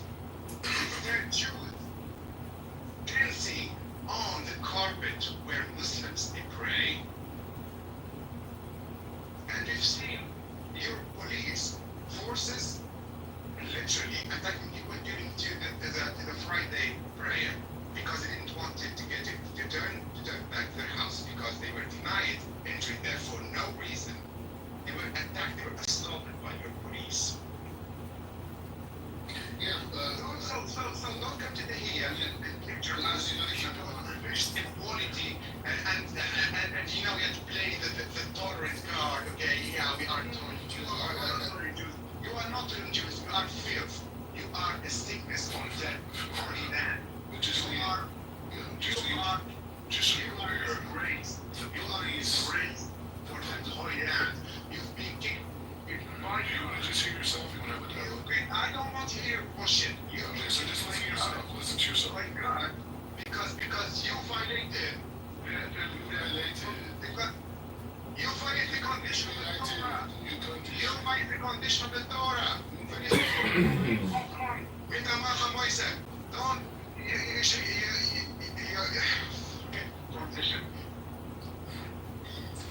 Shifter. I thought that was. I mean, I'm not a Jew. Well, I'm not religiously Jewish, so I don't. I thought that was like a Jewish thing. I thought that because of like rabbinical teachings, the Jews were prohibited from praying on the Temple Mount. Like I thought it was like part of Judaism. There's two parts, right? There's a Temple Mount that David built, and then there's a Temple Mount that Herod built, right? So the Temple Mount that Herod expanded the Temple Mount expedition, right? That during his reign, right? So the parts that we do walk on are the parts where Herod built, which are the outskirts of it. So we don't go directly inside. That's why we don't go up to the Dome of the Rock in that area. There's a certain area that we don't know how. However, the issue was that we needed this what we call a red heifer, a certain type of a cow, and the ashes from that cow we use that to purify ourselves. So aspects. So you need a gas to purify yourself? Sound very animalistic. Yes, sound very It's the Torah. It's It's in the Torah. What Torah? But hang on, the ashes, like you burn the red heifers. Do you cremate red heifers? Yeah. Hello? Are you there? Do you burn the red heifers? Do you burn these red heifers? Can you hear me? No, you slide. Yeah, I can hear you. I said, do you burn the red heifers? That's how you collect the ashes. No, he needs to go back his notes. No, hang on, Scipio. Do you burn the red heifers? Like Rabbi? No. Then how do you collect the fucking ashes from where? For what? Okay, so like say you slaughter a cow, right? Yeah. There's remains after you take all the parts that are permitted to eat, right? So the remains, you burn the remains, right? You burn them. So that's what I was saying. You burn the cow meat. You burn whatever the remain is. Whatever. You burn. We don't burn it inside. We don't do that. But you burn it and then you collect the ashes and then you drop it in the Tel Aviv beach or what do you do? Because that's how the Hindus do it, right? If they somebody dies, right? They cremate it and then they would put it in that little bottle, whatever, and then they would just let it flow on the Ganges River or whatever river they're on. Is that how you do it? They do it on the Olivet, the mountain of Olivet, in front of the gate. Are you talking about this one, the genetically modified freaking crazy red heifers? Is that what you're talking about? Yeah, he's talking about red heifers, but then why are you slaughtering red heifers? They have to transport red heifers from, they did that last time from Texas or somewhere. It cost, genetically modified. Just like it cost them a were never able to mass produce them on them. So you have a male and a female red heifer over there? No, they have some genetic cloning to it. Oh, okay, so it's just like Manufacturer of prophecies, dude. Manufacturer of prophecies. We're not talking about prophecies, we're talking about we're talking about his red heifer business piece. So you guys have found a way to manufacture more of these red heifers over there. So you don't need any more help from Texas. No. Okay, that's There's a place called Shiloh. I haven't been there yet. I mean, I've been to Shiloh to visit, but because it's like the place where the tabernacle was first built. But I haven't been since they brought the red heifer. But you can go and see it. It's in Jerusalem, right? It's a hill that you can see a lot of stuff from. That's a separate thing, but I'm talking about the place to mass produce things and shit. The place called Shiloh. Oh, where they're making the cows? And then even a guy called me, a rabbi called me, and he asked me if I knew anybody who was just newly converted that has never been around a grave or cemetery or anything like that. Yeah, pure blood, right? Yeah, so they need somebody like that to perform, to But does it have to be like a Levite? A Levite, I think the actual process, the process to the person, but I'm talking about there's a certain thing they needed the person to facilitate that had to do with the ashes. I don't know if they're transporting them. I don't remember. all the souls you have to rub the ashes on the tools. I don't know. I don't know all the details to it in this good you bring that up because maybe I should learn it, right? Maybe I'll learn it today in class. Or a rabbi, you don't No, don't learn it. That's Satanism. No, I'm saying me knowing the process of the red. Okay, so Assalamu alaikum, welcome everybody else. Zakat, Taco, everybody. What's going on, dude? Taco and everybody, you guys good? We have Black Rabbi here. He's a punching bag right now. Our normal came in the audience. He did a drive-by. We had this new lady came in here. She pretty much got cooked by the facts. We have people here that know a lot of the facts about the Holocaust and a bunch of other shit, but she couldn't. She was a genocide denier. She denied a bunch of shit related to what's happening right now. Even the starvation, she denied that. How could you deny fucking starvation? You deny that kids are not starving, Black Rabbi? Everybody I know says it's a complete lie. Okay, so you're denying the starvation, okay? The reports that are coming out of the organization, you're denying the reports that are coming out of the organizations. Do you know the organization? Hold on, do you know the ICC case that actually happened? And do you know what report that they used? They used the U.S. Aid. That's a U.S. organization run by the UN. They investigated the famine thing before it was given to ICC. ICC used it to prove that, that it's this guy's committing war crimes, and that's why they had the arrest warrant out. They used a U.S. agency. They didn't even use the Palestinian agency. So if the U.S. agency says, do you believe the U.S., correct? I trust the Even Israeli sources. There's an organization called Kogat. They're the one that coordinates the aid going into. Hold on. They're the one that coordinates the aid going into Gaza. And since was it March 2nd or May 2nd? March 2nd actually. March 2nd. The amount of aid that was going in completely dropped for at least 2-3 months. And you can see that from Israeli sources. Yeah, but the point is just saying like this: the red heifer, the building of the temple. Forget the red heifer. Are you denying the starvation reports? President Trump sent an envoy directly to Gaza, and they said they investigate everything, including said there's absolutely nothing. Redcom did not investigate shit. He was in a small area. How do you know? I read the report here. What's up, Shane? I'm about to quote the defense minister. Sure. No food, no electricity, no water. No food, no electricity, no water. No food, no electricity, no water. Fuck the IDF. There you go. So what did he say about the Yoav Galat? The statement coming from Yoav Galat, he was a former Israeli defense minister. Are you going to deny the defense minister's statement coming out of, are you going to deny that? I I would suspect his statements are very politically motivated. Or not such an asshole, like Rabbi, you know, Mordecai, or Shadid Hassan, whatever the fuck you I'm a good person. I wish you were a good person. You're demonic. I haven't met one pro-Israeli on this app that admits that Israel has anything to do with starving people. Yeah, bro, that's true. No food, no electricity, no water. That doesn't mean you're starving. No electricity, starving, no water. Yeah, that's no food, I gather no it's electricity, no 67. water. Shame. I'm not a Khabib. Shame, let me just say this. So I received a message from an old friend of mine on this app, right? He actually, they don't know these items don't know it, right? He comes on and off like once in a blue moon. He was on here. He went into their space. I think it was today or yesterday. They did you know that the little voting thing that you can do up there. They had a link up.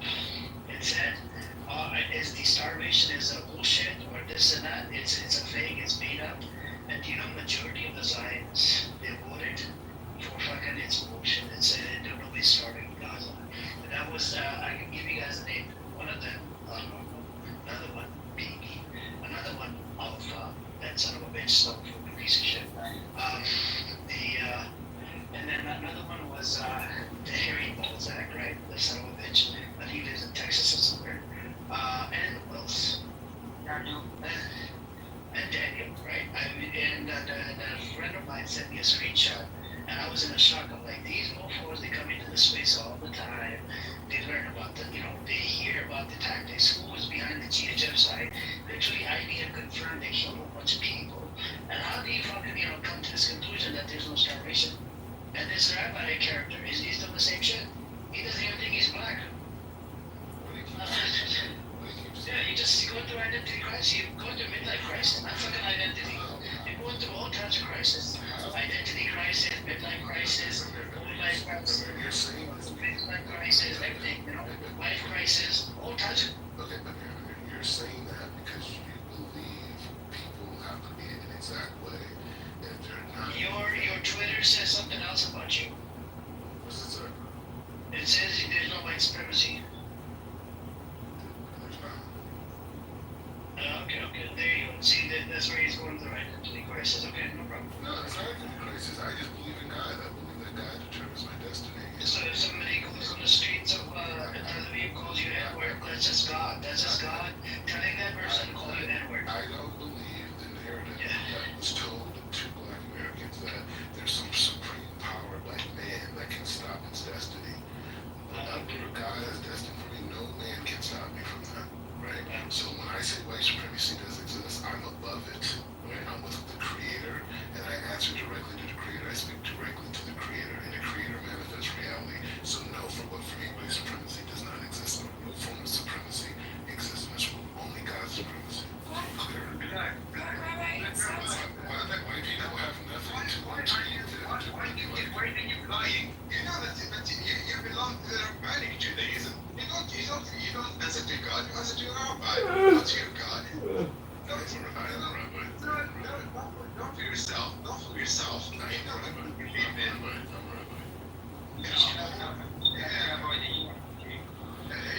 You are a rabbi, and you have a rabbi above your rabbi, and it's just a sect, and you have the rabbi of the sect. You have the rabbi of the sect, you need that. It's just me, God. no, but Rabbi, it's like you go from like you.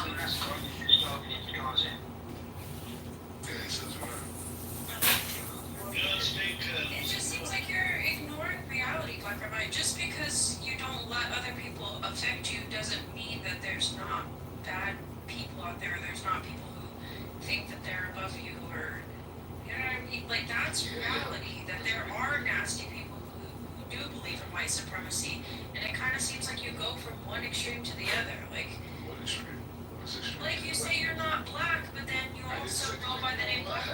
But you have, Black Rabbi, you come into this room and you said, oh, well, it's a construct, but it's like, but then you also profit off of it, so. What's wrong with that? But that's what I'm saying, It's so confusing. Just a second ago you said So there's you're- such thing as white supremacy. So you're not But you know white. that there's white supremacy. I'm saying you're not white. So you're construct rapper. You're not white. Black You're not white. He's not Asian. He's not African. He's all of these words. So you're the construct rabbi? No. But I'm a man. I'm Adam. I'm a man. But why do you call yourself the black rabbi? Just call yourself rabbi. Yeah. Why black? I could make more money that way. But, bro, that makes you sound so cheap. Yeah, that sounds like a con. For you, that's how it is. But you believe you have a degree because you went to some school and paid the money and you sat in the classroom and you filled out some resume test and you gave it back to them and they gave you a score and they said, hey, you're educated. Hey, I have a degree. You do that your whole life. It's all a construct. It's made up too. It's not made up. It's true. And I do make it. Okay, great. So, I don't know what you're talking about. You do exchange. You exchanging money is just a way to keep track of exchange of goods and services. That's it. So you're so biting to say Working class you're gonna make more money. You're gonna make more money. Who cares? No, you said I'm gonna make more money by putting black in front of it. So you don't care about even what you say. Okay, got it. So nothing he says matters. He doesn't even care. You know, there's a famous story with Larry Ellison and Bill Gates, right? Larry Ellison tells a story. He says one day Bill Gates calls him in his office and says, hey, Larry, I want to ask you a question. I said, okay. So something in some trade magazine, we used to have trade magazines in the computer industry. It was something he brought up and Larry Ellison gave him a complete rebuttal to it. They went back and forth, the whole thing. And then Bill Gates in the middle comes, he says, hey, Larry, I'm going to call you back. He said, I have to go to a meeting, we'll talk. He says he gets Larry Ellison says he gets another call the same day, but at midnight. Bill Gates calls him back and says, hey, Larry, I thought about everything you said, and you were absolutely right, and you're brilliant, blah, blah, blah. This thing, we'll talk. And he said, Larry, this is when he got off the phone, he said, all the hairs on his arm were straight. He said, why? He said, because he realized that only why Bill Gates was Bill Gates.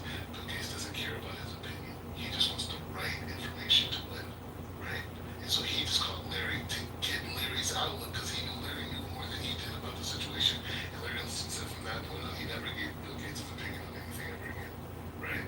So for me, I don't care, right? I just want to win, right? I just want to progress, right? And so that's what. Yeah, but when he just like that, he can sell your soul for the sake of that, and you don't have no values. Black Rabbi, you're Bill Gates, I'm Larry Ellison. Ask me if you're starting Palestinians. Are you starting Palestinians? Yes. Take that gift I just gave you, bro. No food. You should. You're ashamed if you want Galant. I'm not ashamed of anybody. No food. Both sides. No Both sides. electricity, no water. Yeah, But what does that mean to you, Black Rabbi? Yeah, okay, so the thing is like this. Gazans, food and water. So you understand my perspective is a unique one, right? Because I give Gazans, food and water. I swear It's not unique. It's manipulative. It's double-faced. I want to know. Yes, it is. It's saying whatever it gets you through. No. Because I lived in what you call area two, in what you guys would call Palestine. I call it Jerusalem. Right? You said you want to win, and your winning is on the bodies of the Palestinian bodies. That's your winning. That's how you think you're winning. Let's be clear. So the Palestinians that I lived adjacent to are the ones who educated me about their challenges living as Palestinians in Israel. Not the Israelis, not Hezbollah, not anybody else. I was in a religious Jewish institution that had nothing to do with anything Zionist or anything to do with Zionism. These are Haredi. That's where I was at. I was in a Haredi neighborhood in Area 2 in Jerusalem. And my point is to say the Palestinian kids, the young kids in college educated me how Hamas, the PLO, Fatah, all these organizations do not represent them. These leaders are corrupt. They're profiting off of their So it's not corrupt. It's benefiting. We're talking about a young black kid. We're talking about a young black kid from America. Leaders. Go check your. We're talking about a young black kid from America They've who been came to asking Israel and found out what's going on. For the most part, all this year, they asking for the freaking government to fuck off. Fuck off. In the freaking war, they've been saying for the last year. All right? All I'm saying is, I'm a young black kid from America who came to Israel and found out what happened from the Palestinians. Okay, Really? I have Palestinian relatives. Okay, Really? Yes. Wow. My mom's brother married a Palestinian woman. I have Palestinian, half black, half Palestinian cousins, and I have their cousins are also my cousins as well. So I'm invested in the success of the Palestinians, and because How do you see their success? How do you see their success? I'm going to. First of all, the Palestinians who live in proper Israel are very successful. Very successful. Every hospital, Ghettos, freaking drug infested. Look around. Police brutality in their neighborhood. You liar. You are liar.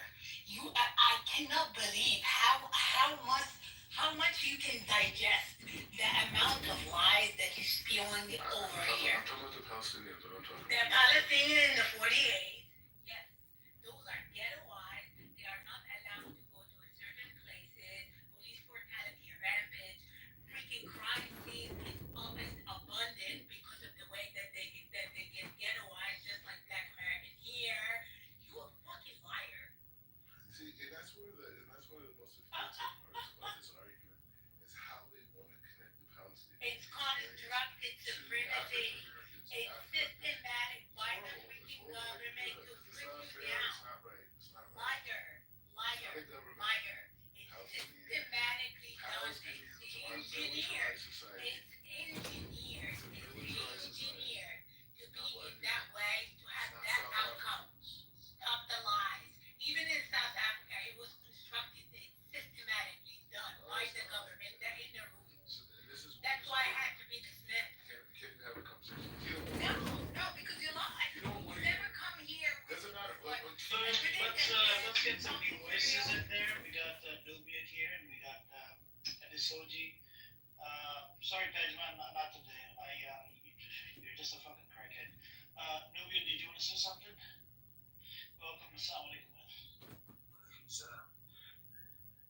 Listening to what he was saying, he said Palestinians in comparison to African Americans, Palestinians are militarized people.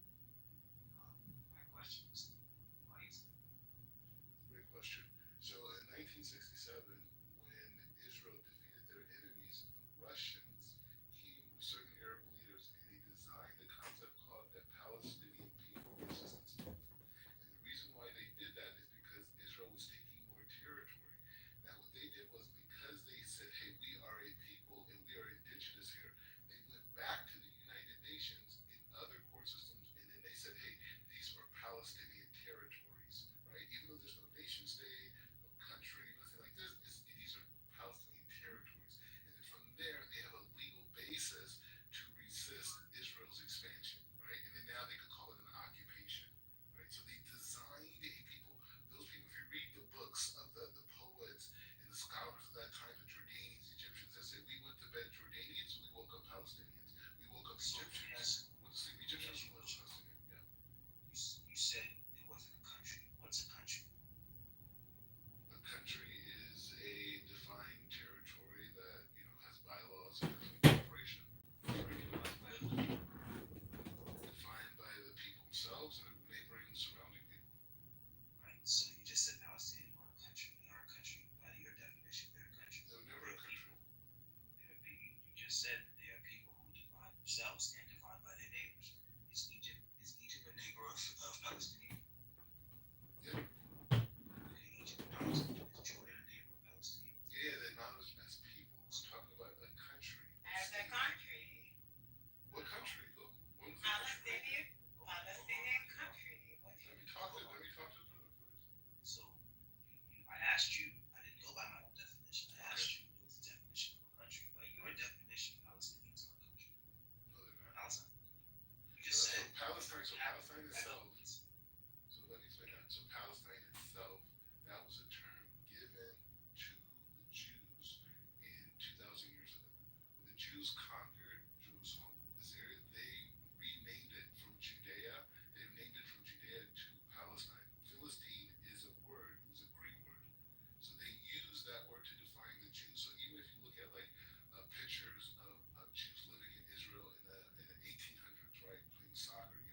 Palestine, you'll see a Jewish star right next to it, right? The soccer teams, different sports like that. So you can see that historically. So Palestine was a name, Palestinian was a name given to the Jews who lived there. That's why it gets called it. So hold on, so yeah, that's what I'm saying. The Romans, they called the Jews. Right, so let's It's right after they conquered Jerusalem. That's what the Jews were. hold on, let me point something out. Let me point something else out to you. You said that the Greeks called the Jews Romans. Romans called them. My question is, how can that be? But the story of David and Goliath, the Jews were on the outside of the region. They referred to Goliath, their enemy and opposition, as a Philistine. So how can someone else call Or a convert Jew from California comes to Jerusalem and starts to define my identity as a Palestinian. That's how it works. Because I'm American. That's how it works. The tides have turned. Anyways, but the point is, So you are an authority of defining my identity as a Palestinian. Hold on a second. Yeah, you are, right? So you have a settler colonial mentality. When you go to another place and you're defining another set of people, that is the very definition of settler colonialism. I think you're right. So you're a settler. You're a settler. You're a settler. We're world powers. Yeah. No. You are a settler. Is that what you're saying? No. I'm saying we're the world power. No, you just so said. by definition, we're going to have to do that to anyone who disagrees with her. And by definition, we have to resist the superpower that tried to subjugate us. Very much. You probably got that. That's true. And terrorist laws, like, you don't have the right. You do have a right to resist. Yes. And resist who will. Get the fuck out. And resist who will. But I don't think that's reason. With hands with stones to anything. It always worked. Even if it took ages, it always It will worked. work. Look at the Algerian, look at the British, look at the Roman. And everywhere America has Especially when you gone. practice apartheid or genocide. And everywhere the United States have gone, the United States have gone back running with their tails between their legs. It takes only 20 years. Examples, Afghanistan, Iraq. Only 20 years, that's all it takes you. 20 years is the stomach you have for it. 20 years. And we're going to fight you till the last man standing.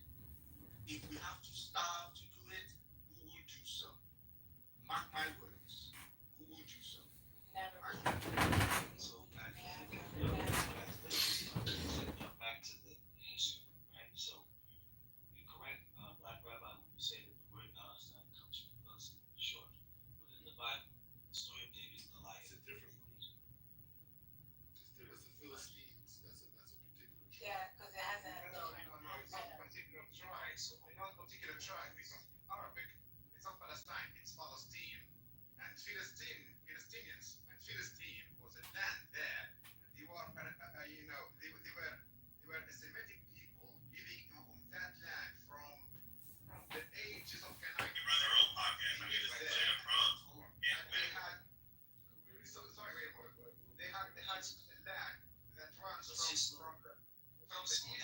from the southern coast of Palestine now until the Negev desert. They keep lying. So we can slow down. Yeah, it's like staying with words. One second. One second. So he said it doesn't come.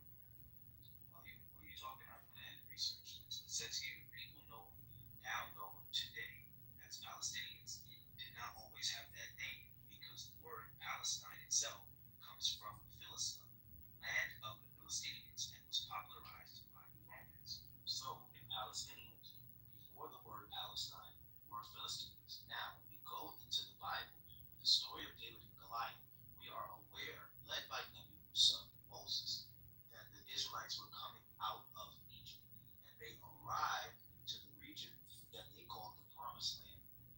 But they were afraid of a military force that was already there before they got there.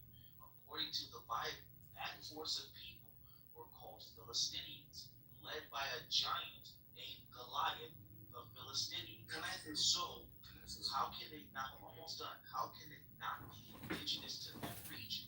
When in fact, even in the Bible, the same record validating the Jews' title to that land, it actually validates that the Jews were not in that land because they were in Egypt for 1,000 years. So I get it. Yeah, 'cause this is like kind of like a little bit of the academic approach, and then we can go back and forth with semantics. My point to you is like this: if you look at the last 100, Hold on, Steve. Hold on, Steve. Hold on. Hold on. yeah, Go on. we look at the last 100 years in this region, Jews and Arabs have been fighting with each other. A lot of it had to do with the British creating conflicts between them. And not only that, the British carved out a partition that they knew was going to lead to conflict between the two people. And the same thing we see the British do in Nigeria and other places, in Africa, where they carved out territory to have competing people fight with each other. So Are those the same British that gave you the right to go there and make a homeland anyway? Are those the same British? Just let me finish the point, okay? Yeah, can you? Because it wasn't. It was a minority. I How can't. much is Look, the now I'm getting. It's gonna go all over the place. I want to stick to one point at a time. Let him finish, and then we can, pass the mic around to you. Can I say something after he finishes, please?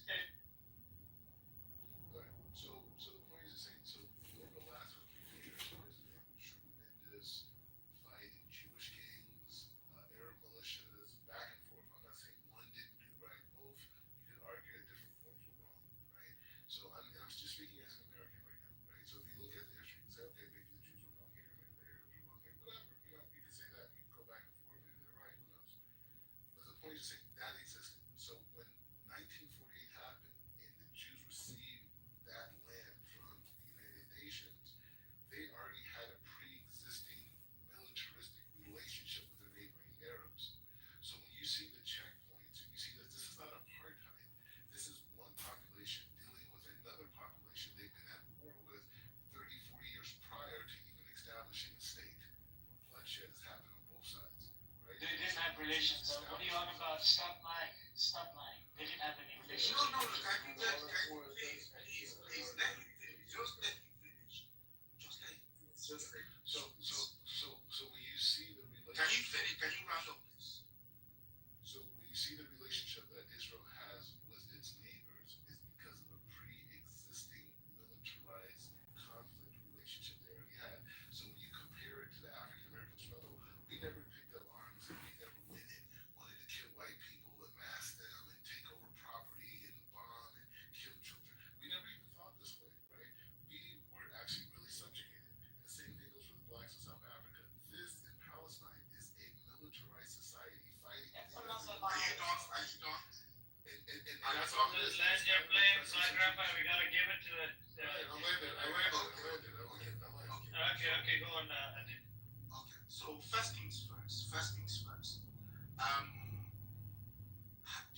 This what you just said is very laughable. First time, the first word calling someone a terrorist was the British when the Jerusalem Hotel was bombed and that killed over 100 members of the British Army in Jerusalem. That was the first time that term was used in that space. There was never a time that the Arabs and the Jews at that time went at loggerheads and they were killing themselves. There is no documented history of that. So that is a factual lie. Two, the reason why I find everything you said here very laughable is the fact that in the 1980s, the Jewish and the Israeli archives were opened. And as a result of that, a book which documents everything that was done by the Haggadah and the Irgun, those were armed militias that then subsequently became the IDF, did in 1948 the extermination, the ethnic cleansing of that place called Palestine, that was then subsequently voted upon at the United Nations based on the powerful declaration of 1917 to make that place the state of Israel, led by the British and the United States. It's all documented history. What do I mean by that? The Israelis themselves documented what they did, and it is contained in a book, The Ethnic Cleansing of Palestine, written by a Jewish scholar, Ilan Pape. It's widely available. This is, I mean, when someone comes and you start talking this, that, you're going around the houses. Why would I believe you when the people who did what they did, documented what they did, told you why they did it? All of it is in a book, readily available. It's one of the reasons why Ilan Pape is one of the most hated Jewish voices among Israelis. It's because he outed them. So this farcical idea that you can come and start playing words, doing word salad, it is laughable in 2025. If I may, I also want to ask. Yes, you can. Go on. Black Rabbi, you made the claim that the black people who were under slavery were very peaceful and all that stuff, and only got their rights back through nonviolence. There's a cascading number of rebellions, like Stono's Rebellion, I think 1740, where 20 enslaved people broke in to like a armed storage unit and killed a bunch of white people. There was Gabriel's Rebellion, basically the same thing, but they were betrayed and killed for that. There was the German Coast Uprising, where in Louisiana, free slave people went ahead and killed a whole bunch of white people, burned plantations, all of that stuff, and then they were killed and re-enslaved again. Denmark's Versi plot, Nat Turner's Rebellion being one of the most famous, where they even killed women and children, right? And then there was many, many, many more. So you can't just go ahead and say, oh, how can black people not relate because we were so violent, blah, blah, blah. That's bullshit. That's bullshit. Any oppressed people are going to be violent against their occupier because of the fact that their occupier has been doing so many heinous things to them. They are rebelling. Am I going to agree with all of their violence? No, I'm not. But I understand why they are violent, right? And on the same notion, Ade just makes a very good point here, where he's pointing out where every single thing the Israelis have done. This is not a two-sided military war. That's not what happened here, right? There was one side that basically got their land stolen, got their own country stolen. They were powerless to do anything about it. When they revolted, they got overthrown and punished for it.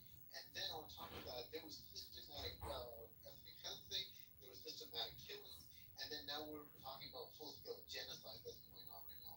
So you've misrepresented the entire argument.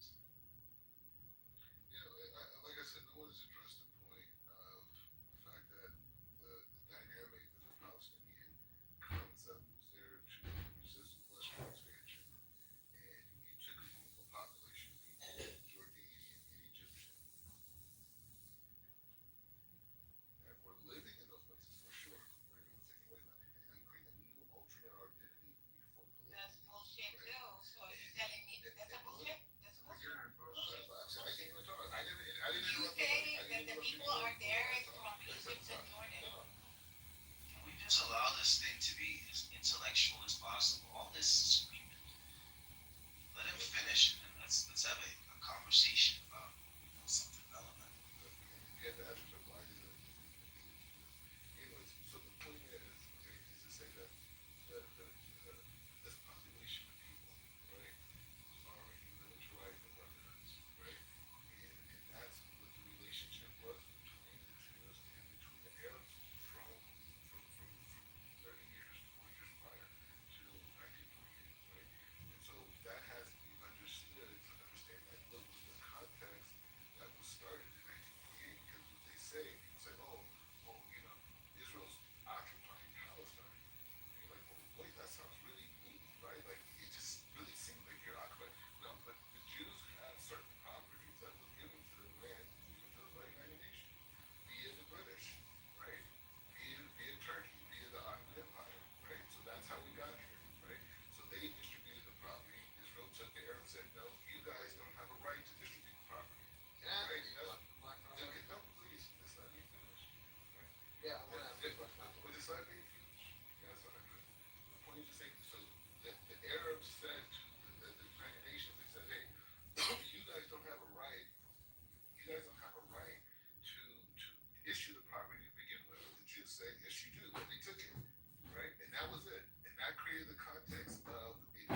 way Muslims understand conquest. When Muslim conquers land, it's considered Muslim land, right? I guess And it doesn't know anything with it. in any no, it doesn't because that's why the Arabs reject. This has nothing to do with religion.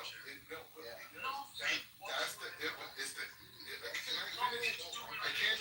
Look at all you guys have to jump in. All you guys have to jump in. Because you're trying to make a fault You cannot picture us. Yo, you guys, it has to be 3 or 4 people. Okay, I didn't know that. I'll land my plane. I'll land my plane in 20 seconds. I'll land my plane in 20 seconds. I'll land my plane in 20 seconds. So the point is like this again. The bottom line is saying that there's a whole construct of predicament situations and whatever. And so there's narratives that are being expressed in the United States that are playing on certain empathetic experiences that American history has had, right? And so we look at it as these people. Now there is an occupation in the West Bank, right? In the West Bank there is an occupation where there are Israeli forces, and everyone in the United States condemns it. Israel has admitted there's occupation in the West Bank. There's settlers. That is an issue. But Israel itself is not an occupation. You know what I'm saying? And there's 2 million Arab Israelis. 2 million Israeli Arabs that 2 million that are living in Israeli society, going to school, going to work, any hospital you go to. Any hospital you go to, you can see Muslim doctors, schools, Muslim professors, lawyers, everything. So it's just So Black Rabbi, you're making a bunch of false equivalencies here. Okay, if you want to go ahead and talk about the UN and how Israel can be, let's put it in this example, right? Let's say Israel decides that they want a Jewish state within the United States, right? Because land was promised to them 15,000 years ago, or whatever, right?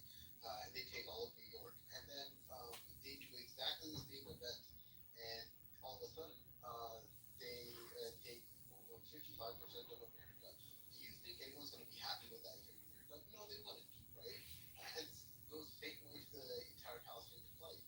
Even whatever kind of like construct that you make, it is colonization. You can't just sugarcoat it. This is like a huge revisionist point of view that you are coming from, right?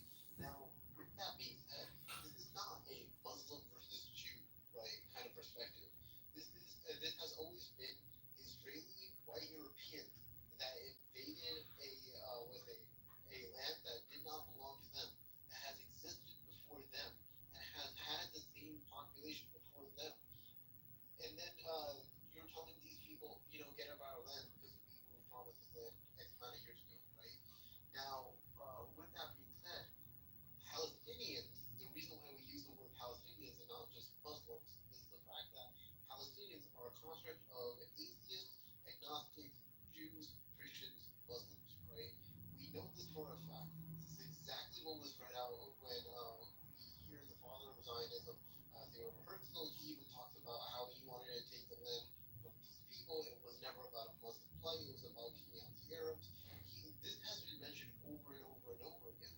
So again, I don't understand why you're trying to make an argument that is based off of nothing, coming in with a whole bunch of revisionist statements, and then saying that this is unfair for us to be viewed in this light. Like, it makes no sense whatsoever. Yeah, again, no one's addressing any of the points I'm making. There is no point to address. It's impossible. Just let me. It's possible.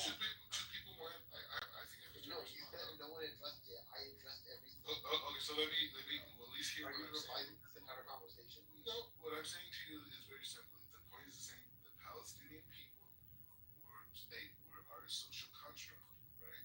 That we all agree on that. How is that a social construct? Explain to me social construct.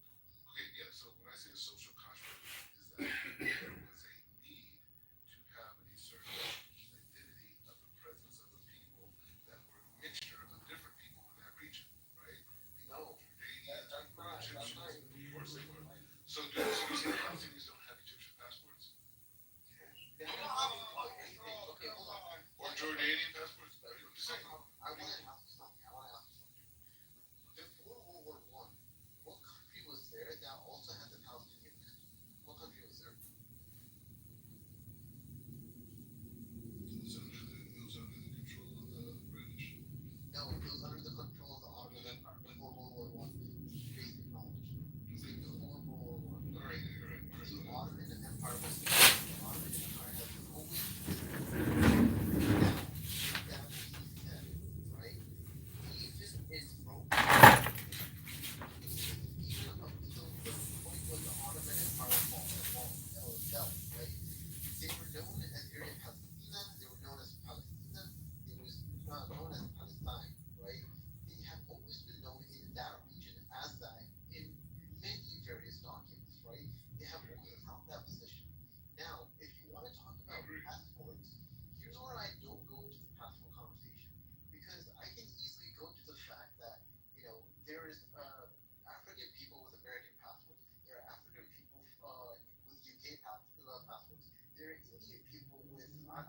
Russian passports.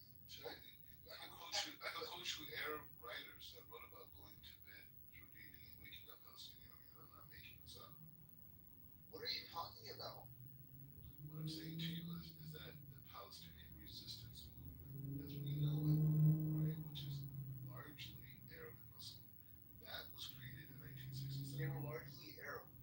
Okay. No, I'm saying the Now, resistance. again, I don't understand why you're trying to bring a religious element into this. I wasn't bringing a religious element into this. Let's not bring the religious. Because that's what it was created. I'm talking about the people there, right? No, it wasn't, right?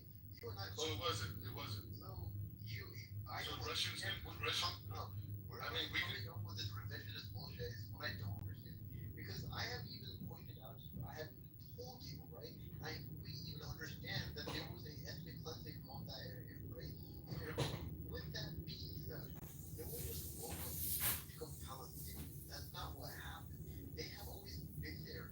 If I just, that makes no sense. Okay, so with your same argument, if a bunch of Israelis decide to wake up and say they were Palestinians and retook that land, does that make sense right now?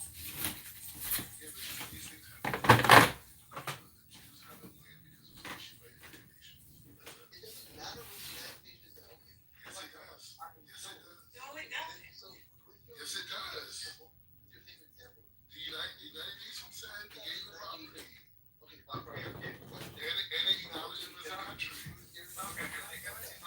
I want you to answer this. I want you to I keep trying to find out who was there first in Palestine and Philistine and Philippine and Tizadine. No, the property was given to the Jews by the United Nations. By the West, for the West. Okay, so that's the government. I'm going to ask you there is one question here. You have to answer it honestly. If the UN tomorrow, no, you have to. If the UN tomorrow went ahead and said, you know what, 50% of America does not belong to the Americans anymore. It belongs to, I don't know, Indians, because all of a sudden the Indians went ahead and said that 5,000 years ago, one statue got that they had or promised that the land of America, right? And the UN does that, right? Is that right or wrong? No, stop. Just a second ago, and now you're saying, oh, I don't know what you're talking about. Stop. Bring it closer. The property, the British conquered the land from the Turks. The Turks conquered the land from the Ottomans. Right? So wait. So let me just make the point. So let me make the point. Stop. So the British gave the property to the United Nations to allocate it. There's no equivalent. There's no equivalent. Just wait. If the United States, the United Nations came into America, goes to India, what would you do? It's like, what are you talking about? When someone And here, you see, they cannot, they're not even at my level. Stop. They're not at my level. Stop. Wait. Okay. Stop. Can I? No. Can I just ask you a quick question? No. This is a moment. It's not because. Okay, I'm leaving in a moment. Just a question for you. Okay, you said that. Okay, Israel was established by the United Nations, right? So you recognize, the legitimacy of any orders, any recognition from the United Nations. Right. Do you or not? Do you recognize? You said Israel is there because it was recognized, established by the United Nations. No, the property was issued to the Jews by the UN. Yeah, from the Okay. British. From the British. Okay, that's what I The want. land I'm on right now. Yeah, the land. Bullshit. Look. Listen to me. With the So people on. the United Nations on countless documents and on a countless moment, they said that the West Bank and East Jerusalem and Gaza, they don't belong to you. So get the hell out of there. You are illegally occupying Palestinian land. This is the UN. The ICJ, they ruled that the West Bank and the Eastern Jerusalem are not Israeli land. It's an illegally occupied Palestinian land. Yeah. So and United Nations Security Council,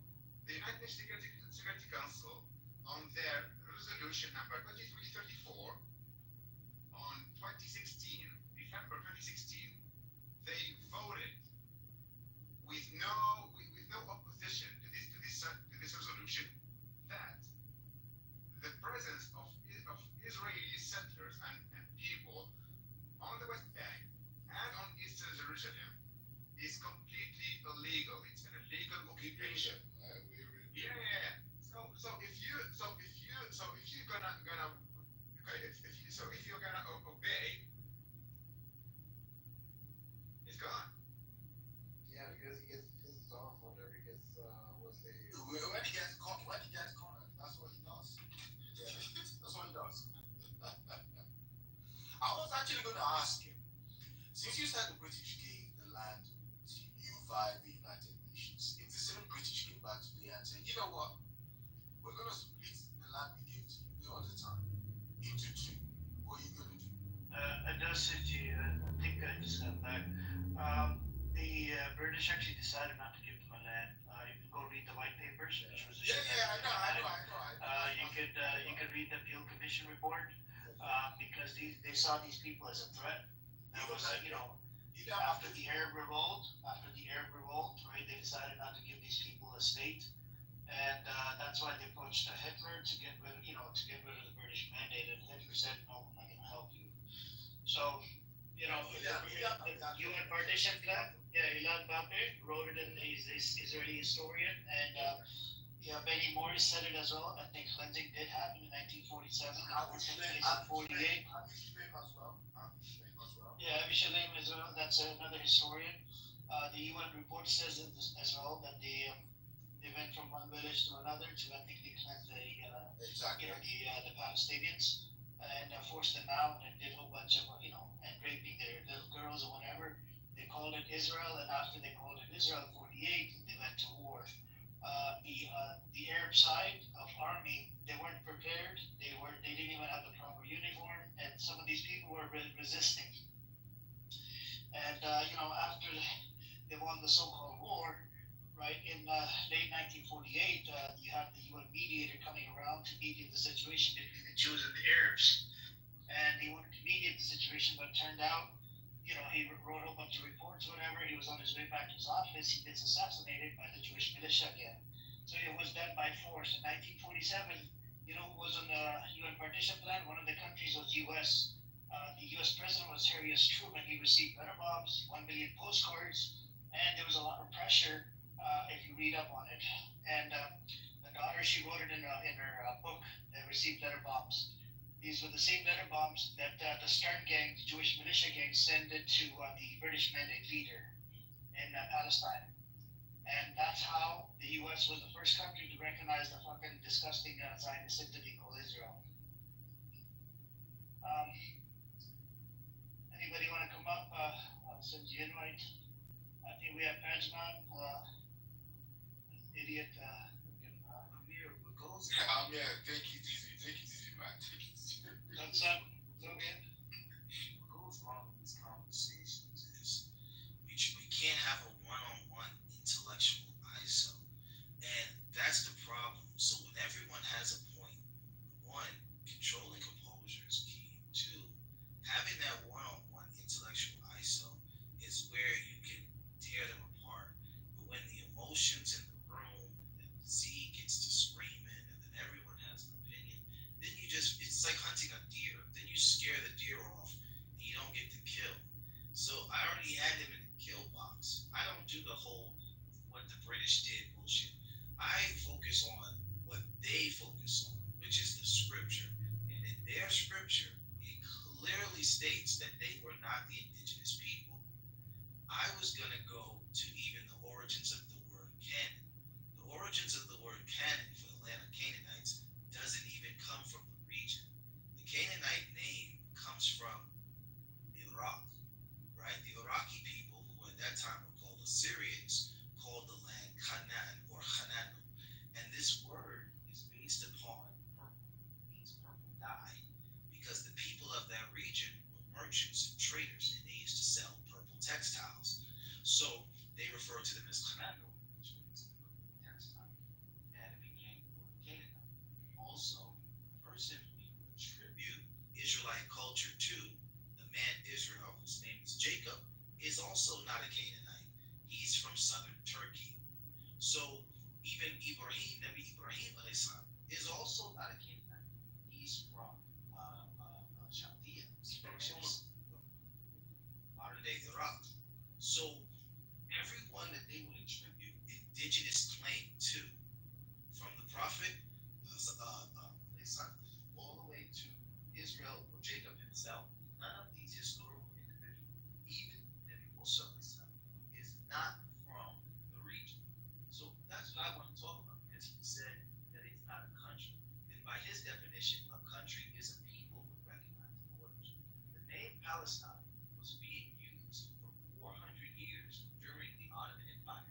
Now, the Ottomans did have three city-states. They had Jerusalem, and they call these, I think they call them Sejets, where it was three major regions: Jerusalem, Gaza, and one other. And that's how they divided up the area. However, the population of Jews in the region was less than 5%. So it was majority Christian and Muslims that lived in the region. Once the Ottoman Empire collapsed, then normally throughout every other Ottoman territory, the people who were indigenous to the region became a country. So to say that Palestinians are not a country, they're a nation of people. They have a massive population. And the other thing that you determine is, do you have a government? Or do you have a governing body? Yes. The Ottomans had governors in every single region in Palestine, which was three key regions, including Gaza. Once the Ottoman governors collapsed and they migrated back to Turkey or died, then the Palestinians, what they did is they simply fulfilled that role. So they created their own governing system, which they refer to as all Arab tribes. That's a shift. So they employed a shift. But this got totally overridden when the British came in to become a imperial stance. The stance was never, the Palestinians was taken, was never against Jews, because the Palestinians didn't view the Jews as a threat or opposition at the time. Their threat was against imperialism. So Black Rabbi was correct when he said that they were against westernization. Yes, they were, because they had just came out of an imperial system and they didn't want to go back into one. They were expecting their independence. And then they got But he doesn't, this modern state, he doesn't believe the way it was created. He said that we're not supposed to have a state until Mashiach comes in, right? But there's no point of using this argument against him, because he's one of those guys that doesn't believe this, the way this was created. You know what I'm saying? There's a lot of these people around, they're just fucking confused. And he said, just because now we have a state, that this is why we have somebody in the government, you know, because we want to make sure that the rules of the law is applied by the halakha, right? So that's what it is. It's nothing to do with, he doesn't agree with the state, the way the state was created. He's not supposed to have a state. You see what I'm saying? So all I'm saying is these people. But by his own definition, once he defined the country, which is why I allowed him to do so, and he already, in his definition of a country, Palestine's already classified as a country, he said, when he said land, leadership, and people, well, they already had all those things before 1948. That was my point. And then he said they had no indigenous right. Actually, it's the Israelis that have no indigenous right. He said, He will be back, brother. He has no self-respect. He keeps coming back. He's just a punching bag, man. At this moment. Don't worry. When he comes in, I'll ping you in, and he can have a one-on-one conversation with him. But you know, the conversation doesn't go anywhere. He comes back the next day, he starts the same shit again. And he's been doing it for the past. I try to give him like the benefit of the doubt. He's from Los Angeles. I told him, come back to Los Angeles. I'll pick you up, take you to the Arabic restaurant. You can eat whatever the fuck you want to eat, and I'll drop you off back home. The only condition I have, you can't go back to fucking Israel, you know, because you live on a slaughter land. This guy goes, no, it's my land, it's this, that, and he doesn't even have his Israeli passport. But he's gonna be back. He always comes back, and he gets abused, and people curse him out. He still keeps coming back. And if you watch the clip in the chat, he leaves 1 year in Gaza. Everybody in Gaza is a terrorist, including animals, including trees, everything. Newborn, everybody's a terrorist. And he doesn't believe that the Gaza is part of the West Bank. Gaza is Gaza, West Bank is Judean scenario. Also, Nubian, all the points that you brought up, like it's not just me, but other people have brought up the every single one of these topics. This guy's just a dumbass who goes ahead and just parrots the same shit he hears probably, I don't know, from some guy whispering it into his ear while he's getting like, mashed, like the masochist he is, right? So again, to all your points, we've walked him through every single one of these points. He goes ahead and just wants to say shit over and over again, like how ours does. The reason why I held him to the standard that he kept until this very day is you have to also, I'm pretty sure you're new to this, but I hold him to half of the shit he says in Israel because like I have Israeli friends who volunteer with us to live and everything, and they hear half the shit he says, they know who he is, and they always give me the up and up on what he's talking about. So for example, today when he was talking with, I think he was talking to Huckabee today, he was talking about how it's a religious war and how it's against the Muslims and how it's against the Muslims and the Jews and how the UN made sure that the Jews and Muslims fought with each other and bullshit like that. And many people corrected him on that, but he was not like he was not letting up on it. He's some weird shit as well in that whole meeting with Huckabee too. So it's like it is what it is. The guy's a dumbass, and even other Israelis know he's a dumbass.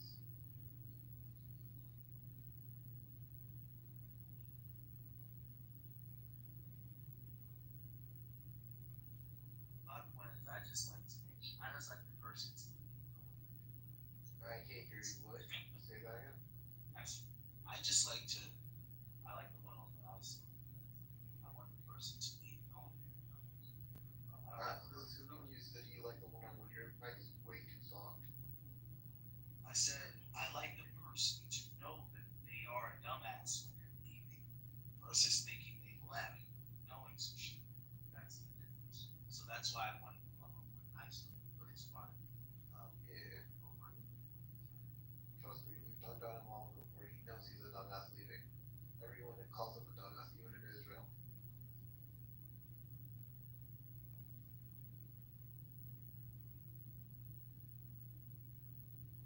I genuinely woke up from this shit. I can't believe it. I got black out by like the last group.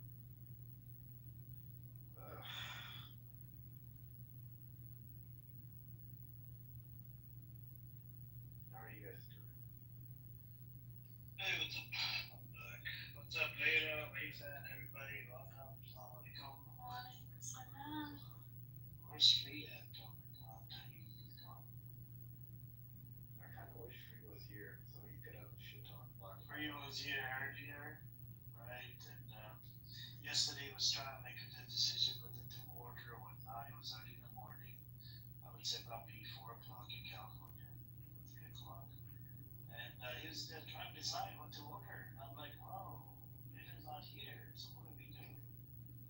But he, I think General offered him to use the ChatGPT, you know, and I guess the rather use I think ChatGPT.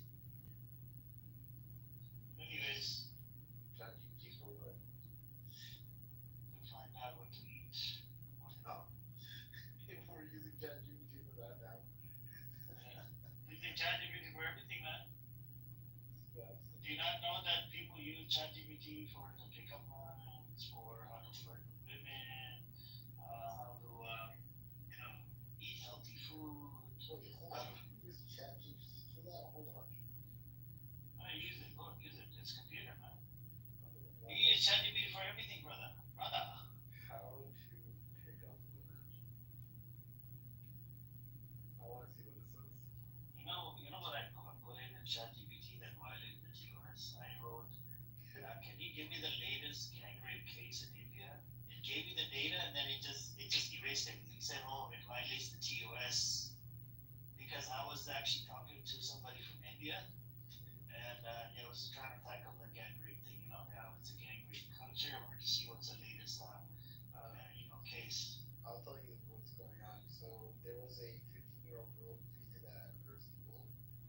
So she's being treated. Yeah, in the medical, I heard about it in the ambulance. Yeah.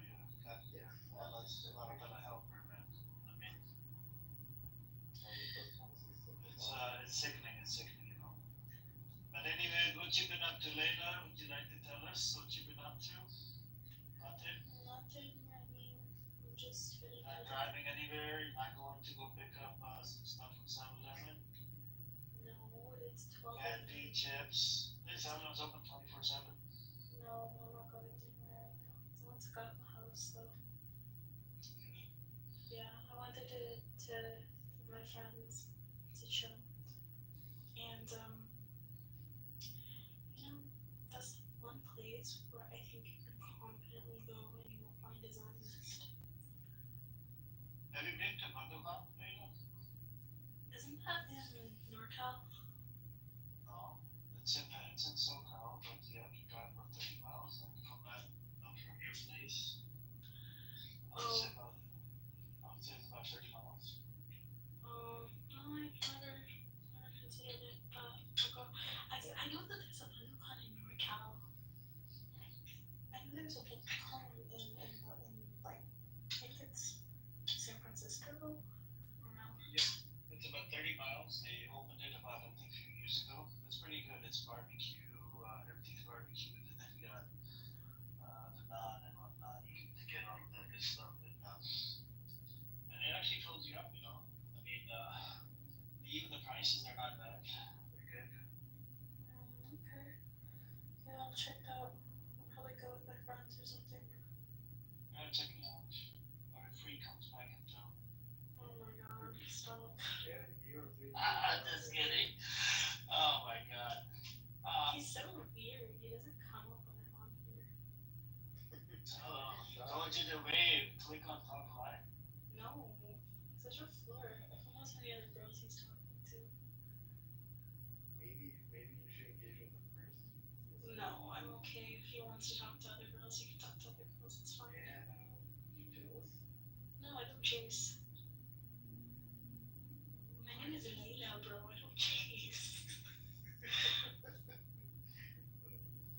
Anyways, I think we have the. I don't know if you guys heard about the testimony from the hostage. They called him a scammer because apparently he wants to expand this war plan or whatever he's trying to do in Gaza. This filthy dog called Netanyahu. And there's people, there's a guy that opened up, I think, a YouTube channel saying that I'm a Shia sleeper cell, and he's live streams my rooms because he's a low life, doesn't have any, anything to do in his real life. He's got about 130 phone. He's sitting in the audience right now as we speak, one of the agents in the audience, son of a bitch, can't even kick him, you know. This is the feature that they came up with, chat. So, to that point, I found this article, or these two articles. One was talking about how Netanyahu was urging the Red Cross to aid the hostages. And he was talking about like, oh, we can't let these hostages die from hunger in Gaza or whatever, right? But like, I think an hour after he said that, Israel strike the Red Cross HQ in Gaza. It was taking out food, and I was just like, this guy is just a walking, talking dipshit, honestly. He is just sad, man. Some of these people are demonic. These Zionist criminals, and they think that they're looking bad in front of the whole world, right? The whole world's looking at them as criminals, terrorists. And if somebody calls you a Zionist, you basically similar to a Nazi. You're basically a Nazi. Yeah. You know, and those days are gone when people would be like, okay, they're just a Zionist. No, even the regular people, I think they're starting to call them Nazis. You're killing, sniping little kids, doing a whole bunch of crazy shit. It's just, it ain't gonna get you here. Where's the mentally ill convert rabbi? Did he leave? He left. He got cornered by 4 or 5 people. Everybody likes to get in the middle. I think Milken is right. You have to do one person at a time so that way they can engage and cook the shit out of him. Yeah, true. But honestly, I hate his revisionist bullshit because every time we have a conversation, at least me and him, he just rearranges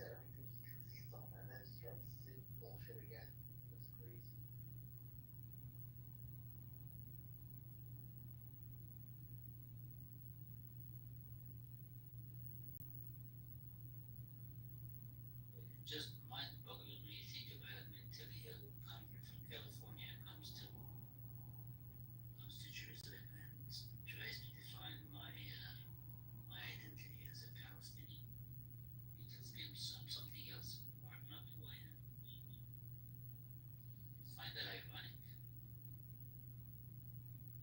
No, I genuinely find it ironic, but I also find it puzzling from him. Because one of the things he said, what do you say? Oh, if you look at how the black people were when they were enslaved, right? They never once had a violent uprising. And I'm like, bro, do you not know about the Man Turner Rebellion?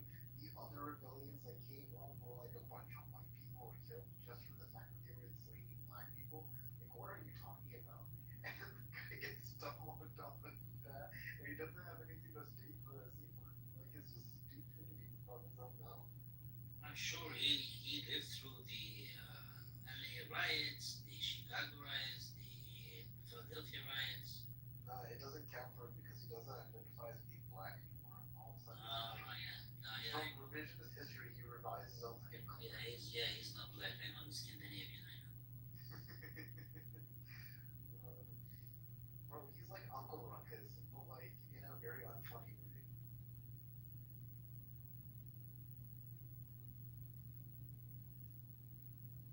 Um,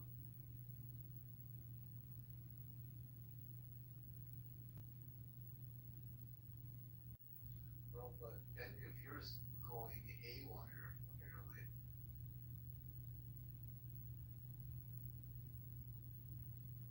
Uneasy, huh? Yeah. I'm confused though about this one article. It says Ben Gavir says he prayed at Al Aqsa Mosque, right? But while reading the article and then reading another article, let me find the other article as well.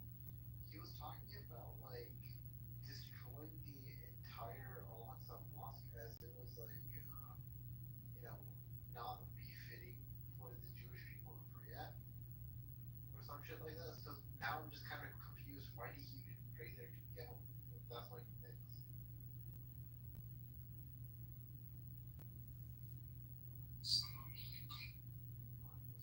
Yeah, here it says, Ben Gavir pray for Israel's victory over Hamas and for the return of the Israeli hostages at Al Aqsa Mosque compound and challenge the existing reality around the sensitive site.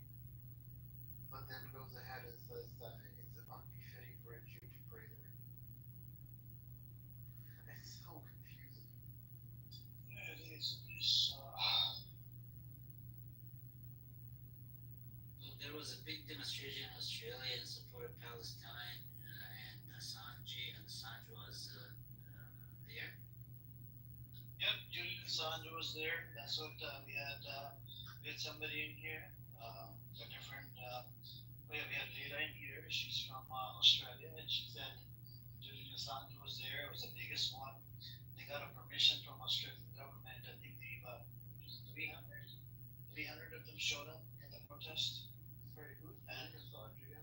Julian Assange was the CEO of the WikiLeaks, and he leaked apparently some U.S. Documents and whatnot, and he did his time, right?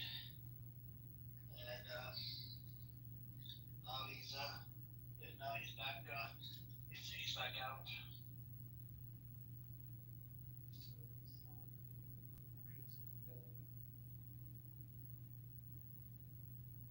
Just feel like we all need to through some hip thrusts, man, and this world be a better place.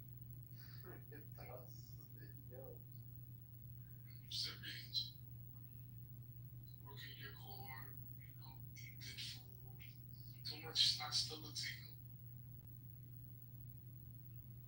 I just want us to all coexist together and say,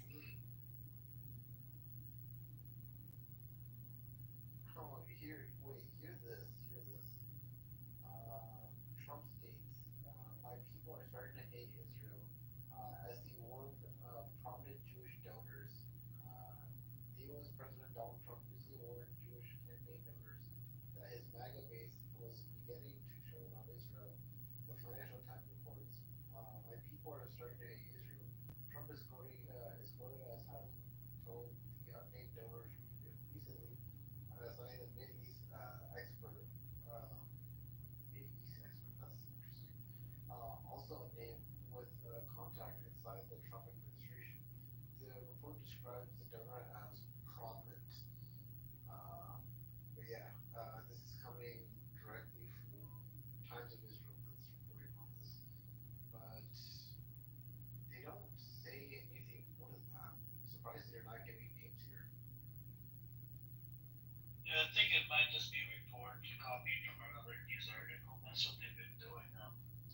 They copy stuff from other articles, right? And then they'll post it in Times of Israel, and they'll be like, "Yeah, this was reported from this article and that article." I'll give you an example. So there was one article that related to how they were, targeting 20 or 50 civilians, right, per suspected Hamas. It was even though it was the IDF commander's testimony, he confirmed it. It was reported in New York Times, and Times of Israel picked up that news and they wrote it in their article. According to New York Times, it was confirmed by the IDF. You see what I'm saying? So they copied and pasted. That's interesting. So they do that sometimes, and I kind of like the Times of Israel sometimes. It's good. It helps our narrative. The truth. And sometimes it doesn't. Sometimes it's bullshit. You have to check the other sources to make sure where's the truth, where's the lie. No, but Haaretz has been more like consistent on its was it? Yeah. Haaretz, one thing I like about that is they actually call it bullshit a bullshit. And there's how they keep, so this one Zionist narrative they always bring up. This is the talking point for the West Bank. That how come, you have Mahmoud Abbas, they have a partner fund, like, people that die. Why do they have this account? Why do they have this fund? Right? They always bring up this bullshit. And it was posted in the Haaretz that it's murders on both sides. The idea from the other side, they call it murders as well, even if there's fucking war criminals. And there's murders on the other side as well. And the Reds publisher, he goes, "I'm fed up with the murders on both sides." And one of the publishers even was, mocking the dead IDF soldiers, and they even tried to charge it down to the Israeli government trying to cooperate. Oh my god! I read this report I think last week. Haaretz is a pretty good newspaper. Yeah, I'm surprised they are though, because I've been a fan of a lot of the things you've been writing so far and the impartiality of it. I was not expecting it. Yep. Jendip, I got a question for you. Are you there, Jendip? Yeah, I'm here listening. You know how they divided the Palestinians, right? Like some live inside Israel, proper, some live in West Bank, some live in Gaza.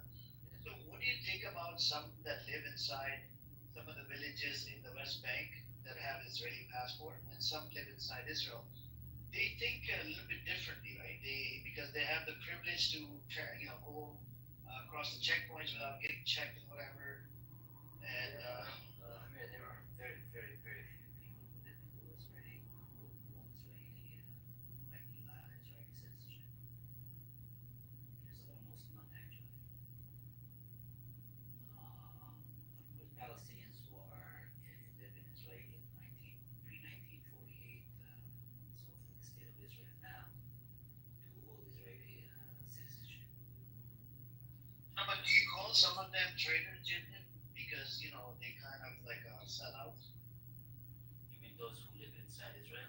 Yeah, not just in Israel, even in Jerusalem, some of them, right? They live in Quebec. Not really. You're talking about like two generations, 75 years, who have been basically. See, the Israelis did like you said, mentioned, they subdivided the Palestinians into many different. So we live in the West Bank, we live in Israeli proper, we live in refugee camps, and we live in the diaspora in every other country. So we are not, we are a nation that has been dispersed throughout the region and the world. So Israel refers to those Palestinians who live inside Israel as the Israeli Arabs. They never refer to them as Palestinians. So the word Palestinian in Israel, they just wanted to erase our identity altogether.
sure you'll see see someone who is the mouthpiece of Israel.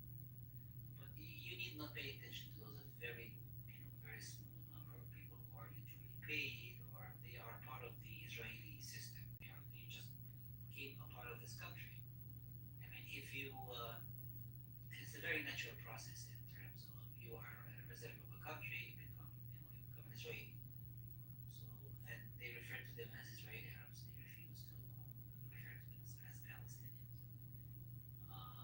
And but once you meet them and you talk to them and you know who they are, you know they are Palestinians. I mean, I know them. I know some of them. Some of my friends, some of them I'm related to. And I'm a Palestinian who lives in the West Bank, and those people live in Haifa or live in the north, in Galilee, or but there are some who work for the state, and I'm sure a couple serve in the army. And to get ahead in Israel, if you want to get a government or a job in general, you have to be serve it, become a serve their military service. But the vast majority of them don't, and they still hold on to their identity as Palestinians. There are a few members of the Israeli parliament who are what is called the Knesset, who are Arabs. Taimi is a person I know. If you want to follow someone, an Israeli Arab, so a Palestinian who lives in Israel, who's a member of parliament, you can follow him and see what he says and what he talks about. So he's a Palestinian at heart. He's just a Palestinian, happens to be living in Israel proper and running for a seat that he won. Yes, you might see some characters who are active, online. Like I know this that guy, for instance, who goes about defending Israel, defending its actions, and so on and so forth. And they do enjoy some sort of, of course, in terms of economic conditions, they are at an advantage because they live within the state of Israel. They make good money, they work hard, they run companies, and they'll tell you, oh, one of them is a judge, that kind of stuff. So, and you're talking about what, 70, 80 years now? 80s, they've been under, living within this state for 80 years. So you're talking about a generation, 2 generations. Am I going to call them traitors? No, they just refused to leave. They were not ethnically cleansed like the rest of the council. They stayed behind. And, No, I'm saying traitors as in a sense where they serve in the IDF, they serve in the police. Yeah, some of them do. I mean, the Ben was in the south, like people from or Ben was they do serve in the south. I mean, it's a lucrative job if you serve in the army. Yeah, but the vast majority of them are still Palestinians at heart. Some of them are traitors. Yeah, you can call them a traitor, but it's like you moving to America and become an American. You were not born in America, but you're an American, right? You become part of. No, I don't love any country because I'm a nationalist. I'm just saying that people who move to America, they become American citizens in a few years, and they salute the American flag, so they become part of this country. I don't know shit. Well, some of them do. You pledge an allegiance to your country, right? Your flag, you're an American. Even if you're not born in America, you become an American, no? I mean, yeah, but not out of my own choice. Right. Yeah, well, those people have no choice either. Yeah, that's true. No, I hear you, but is it true? So, is it true that in 1947 and 48, One second. I think it's not back.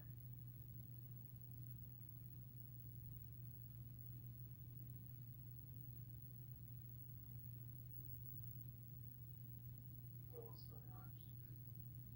Sorry, what was that again? What's going on? A whole lot. Who's this talking? I don't know who you are. I am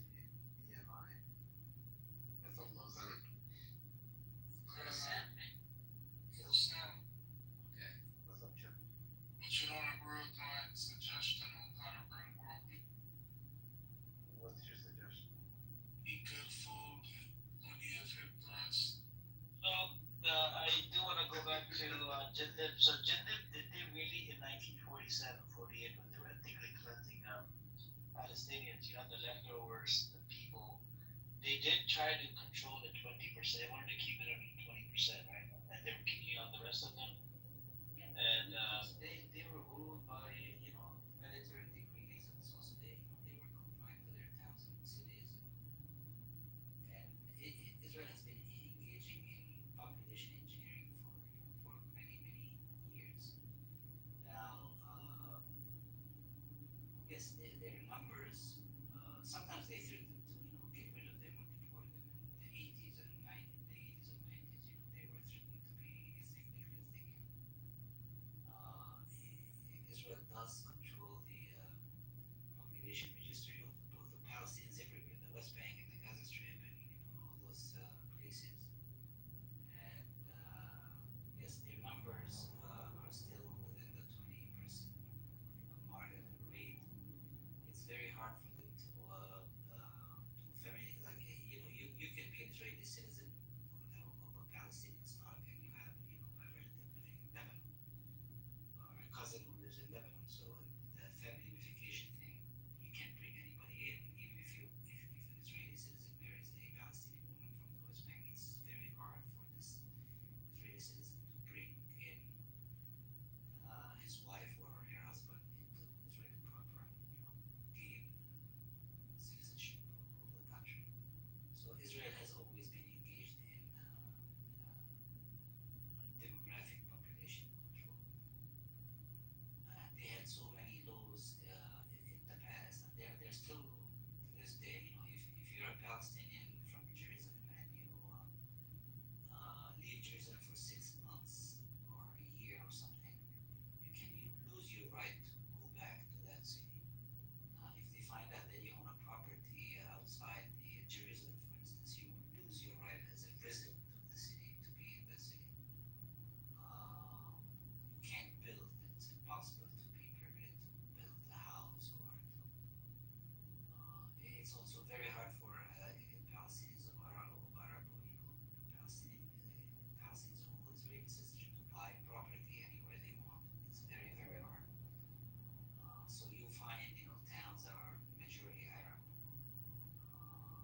So there are so many laws in place to restrict growth. There's not one single Palestinian town or city has been built since the creation of the state of Israel. Not one.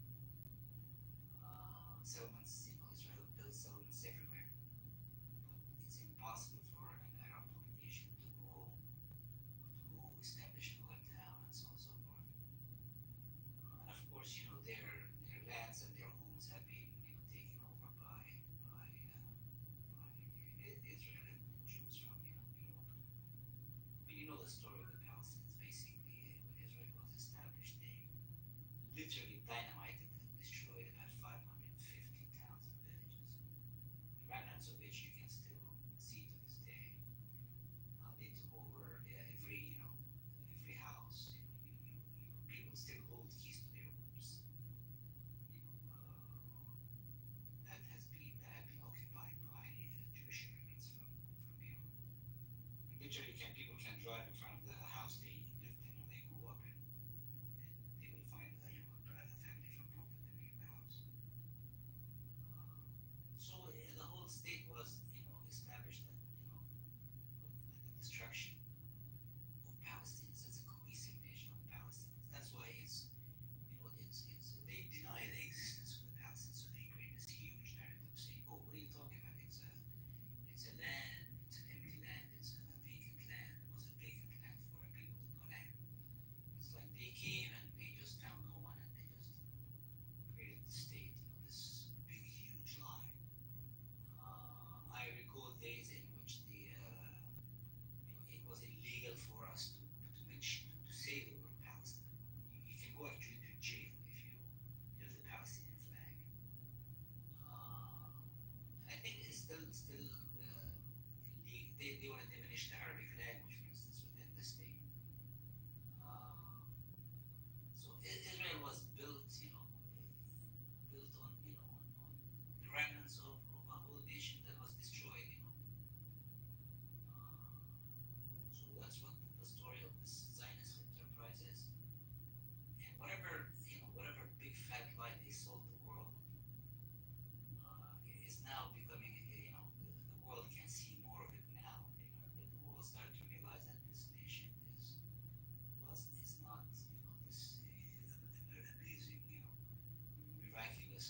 university that was just established in some desert place that had no life.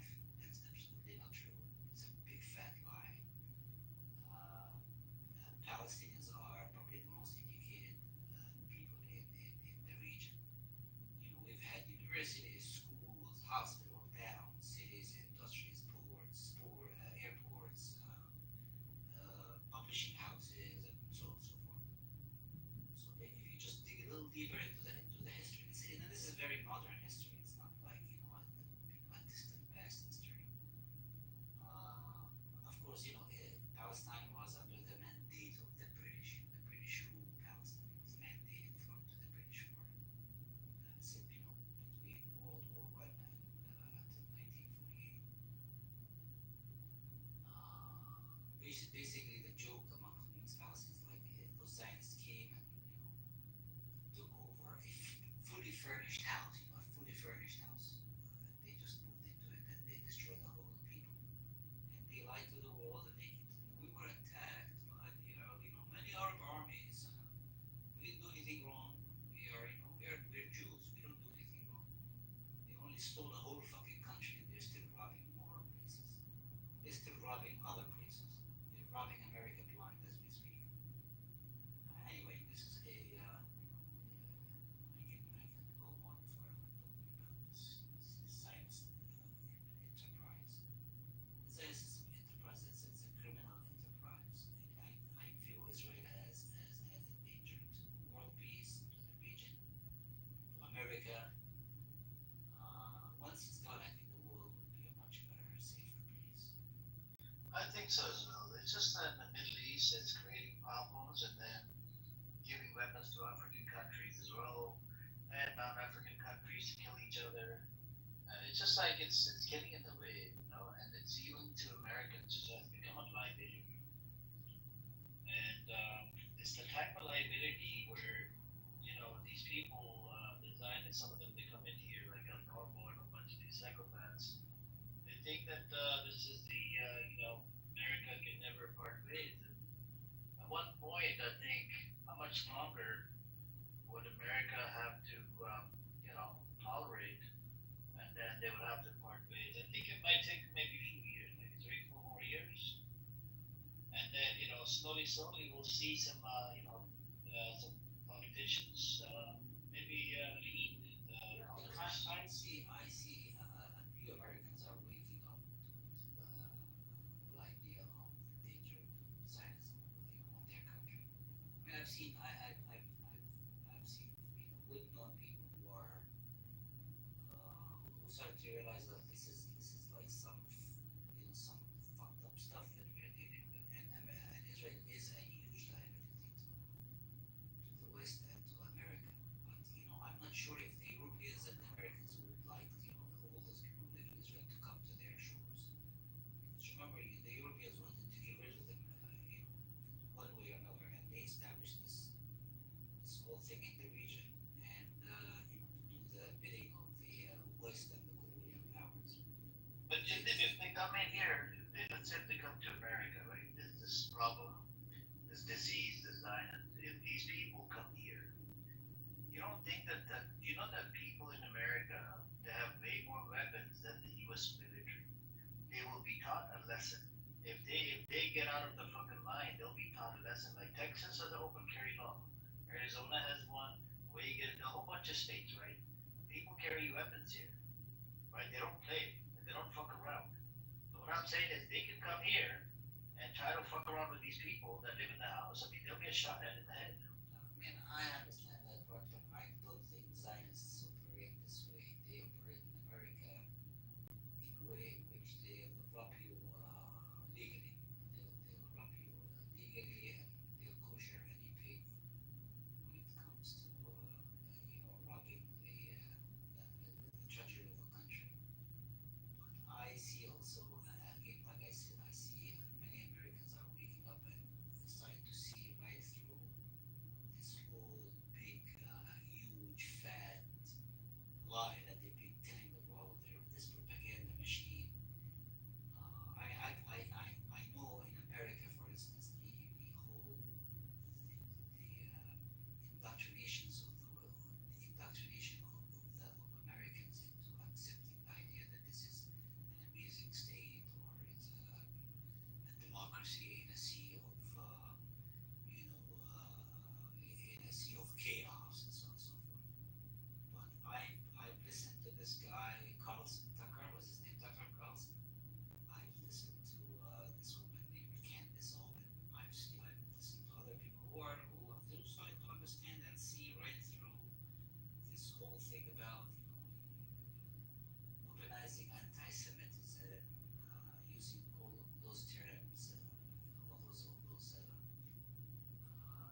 those terms and all those things to advance their agenda. But once the American people wake up and look at how their country is being, robbed left and right, I think the American people usually, won't stand for it. And I see some type of the tides are shifting somewhat, but it's still they still do have a very serious struggle on how things are run when it comes to American foreign policy. When it comes to the state of Israel, they have a lobby in America that is extremely very powerful, in which every politician has to go and kiss their rings and kiss their hands because they pour money into their campaigns, and those who stand up to them are pretty much destroyed.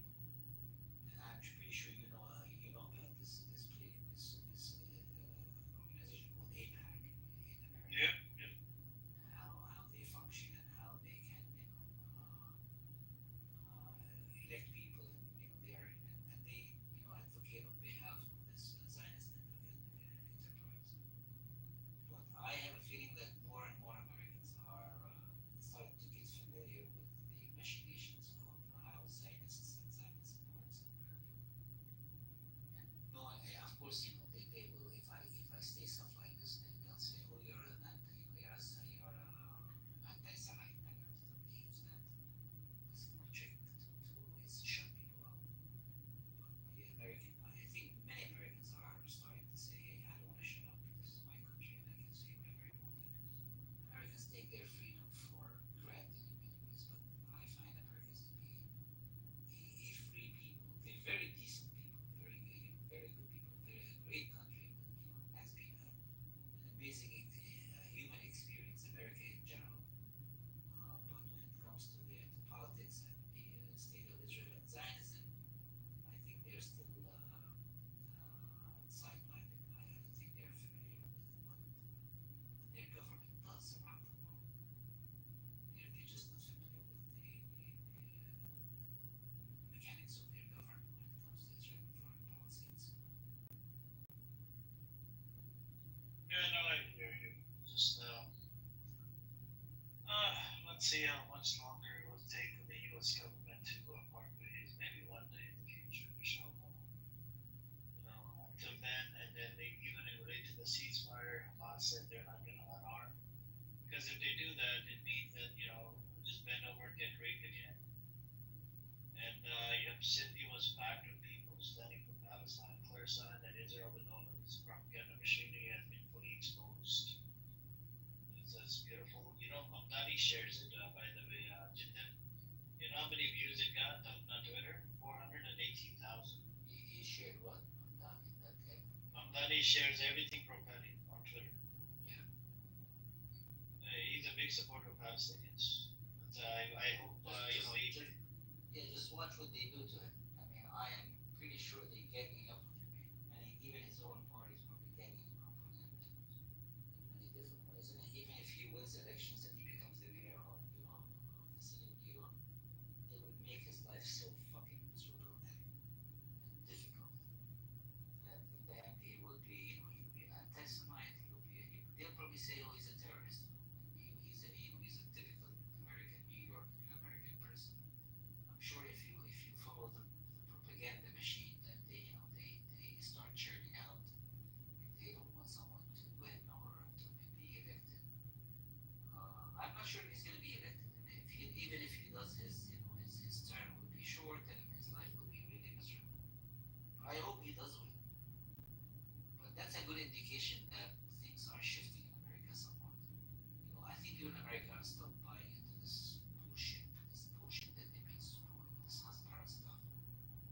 I think that a lot of people in America are starting to see, right, and they watch this stuff unfolding live on their phones. They see them murdering kids, burning them alive, starving them to death.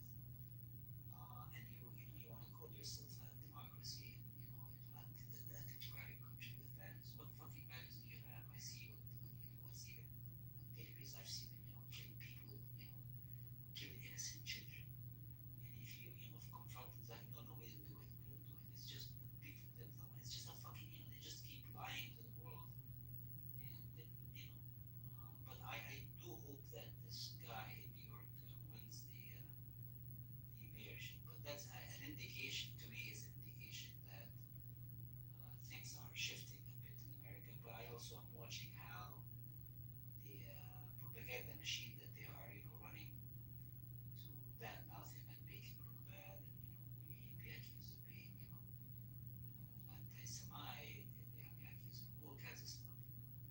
you understand in America that if you stand up to them, they will go after you in a massive way. They'll destroy you.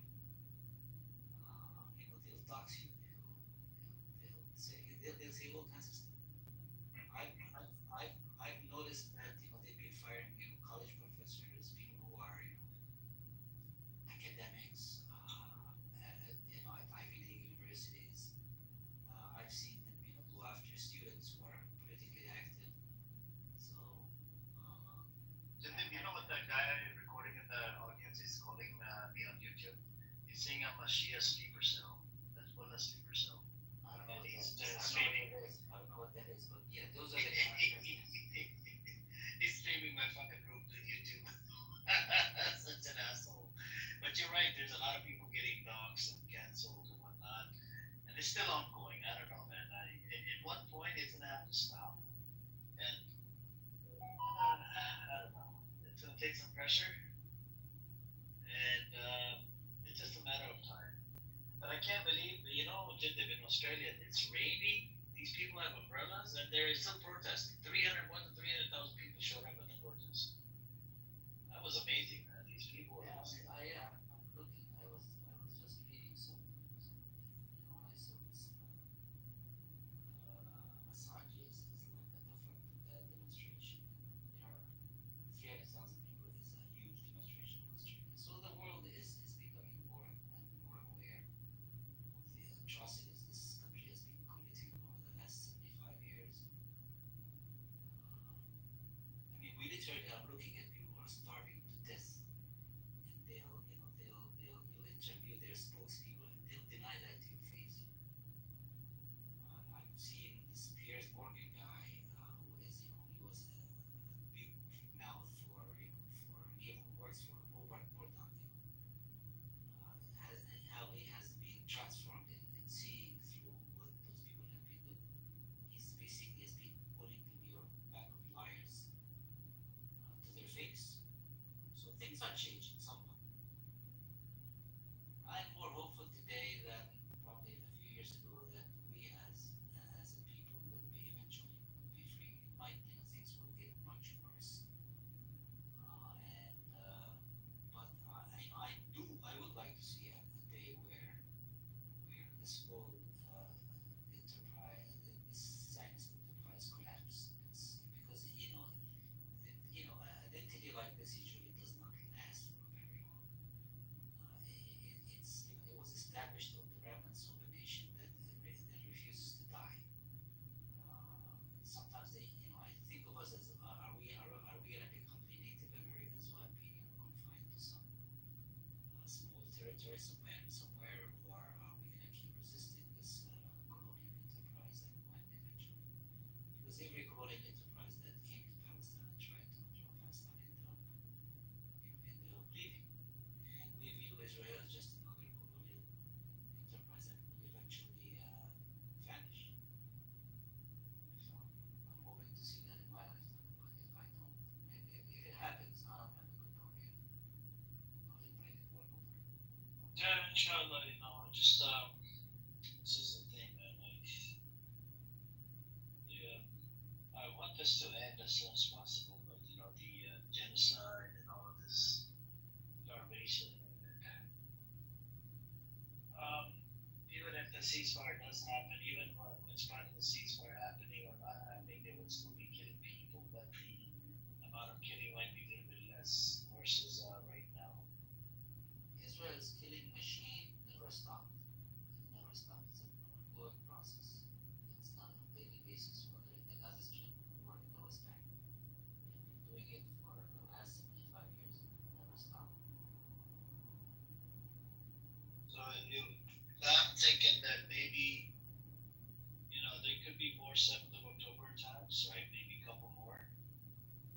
And I think that could be the end of Zionism. I hope not. I don't want to see innocent people get killed. I don't want to see.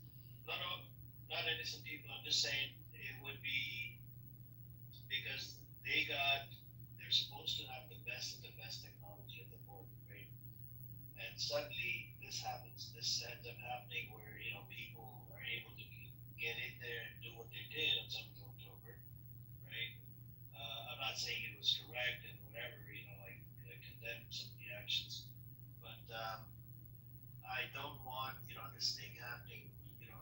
this happens again or again, the amount of outrage from the world on a world stage, Israel, I think their credibility is going down the toilet, and it's basically a genocidal state, and everybody's kicking them out.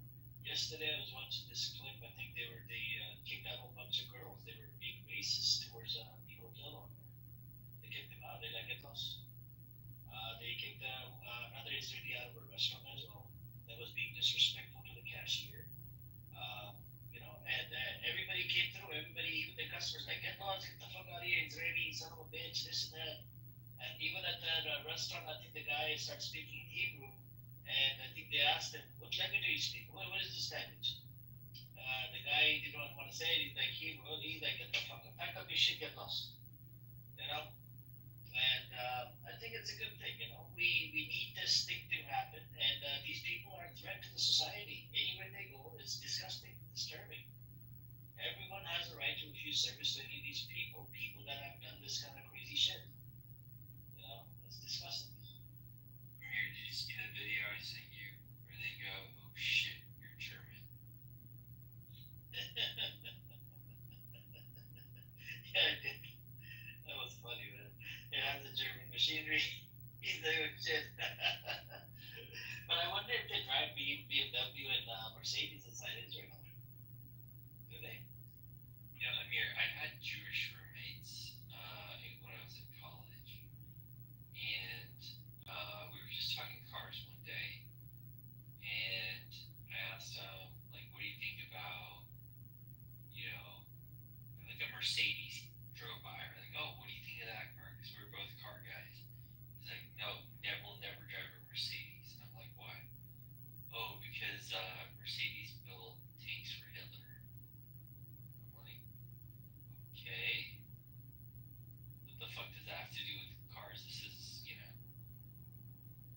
almost a century later. Why do you, not a century, but you know what I mean, like 60, 70 years later, why do you care so much? And like today, I see like younger generation, like they all drive BMWs or Mercedes, like they don't give a fuck. You know what I mean? Like the fact that, BMW made airplanes and Mercedes made tanks doesn't mean that, you should be able to drive those cars today. You know what I mean? But yeah, they used to make a really big deal about these little things. Yeah, did you see the protest at the Australia? Like the whole bridge? Sydney Bridge, yeah, like 300,000 people. 300,000 people, and it was raining. Crazy. All those umbrellas. All those umbrellas. Oh, I got another video of this at the. Because it's their winter. I mean, it's their winter. It's opposite season for us. It's our summer. It's their winter. It's I think it's at a hockey game or something. They're literally they're sitting down and they got the Israeli flag on fire. They're burning the Israeli flag. That's pretty good. And then these people, the cops are running over to them. Why the fuck would you burn amongst the people? These are football. I think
got the Irish president calls for potential military action in Gaza. He wants to join to invoke Chapter 7, which allows an international force to defend the 8 corridors. That would be interesting to invoke Chapter 7. Something new I learned today. Okay.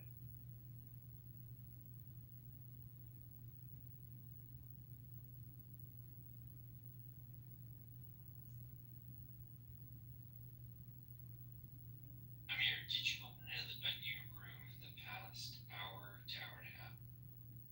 Nope. Because I was in this room, I was on the stage, I left and I came back and I was somehow in the audience. I think it moves people down. I heard about that. It's for some reason. I think there's a glitch on this app. Oh, Like once you leave, it's sort of like somehow it moves you down, and then you could have to go back up again or something.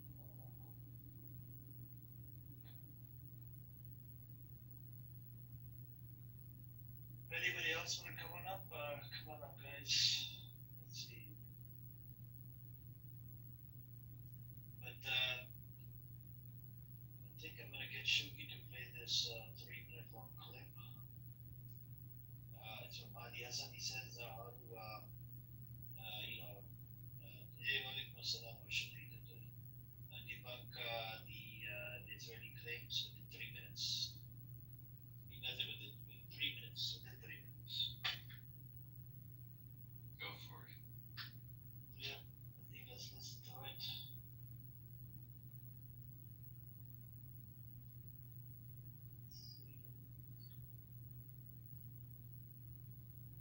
Anyways, let's listen to it. I told Chucky to play it. Hold on.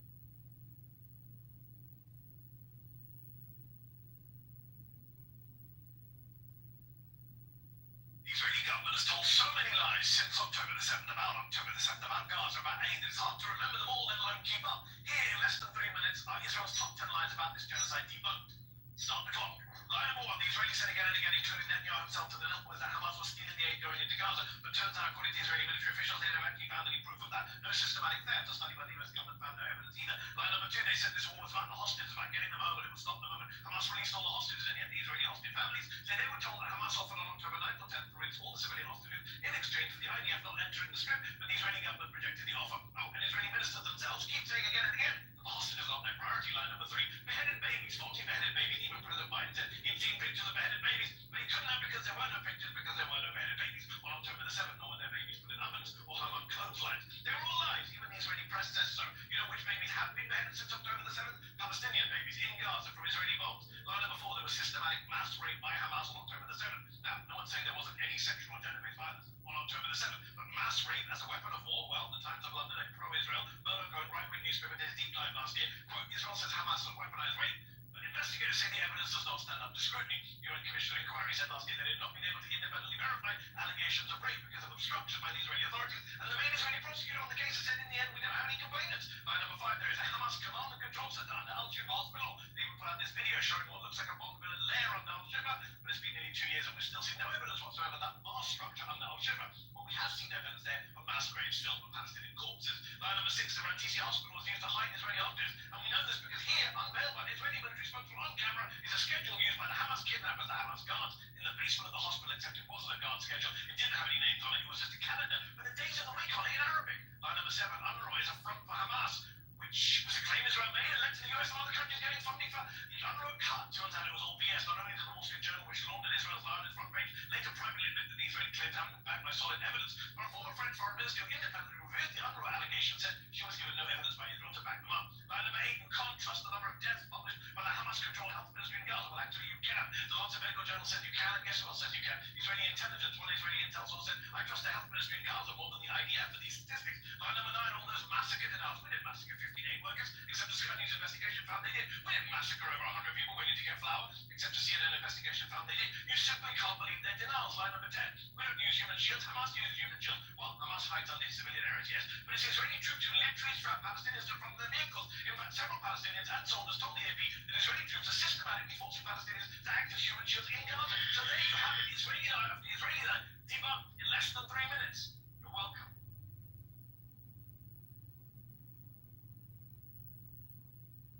That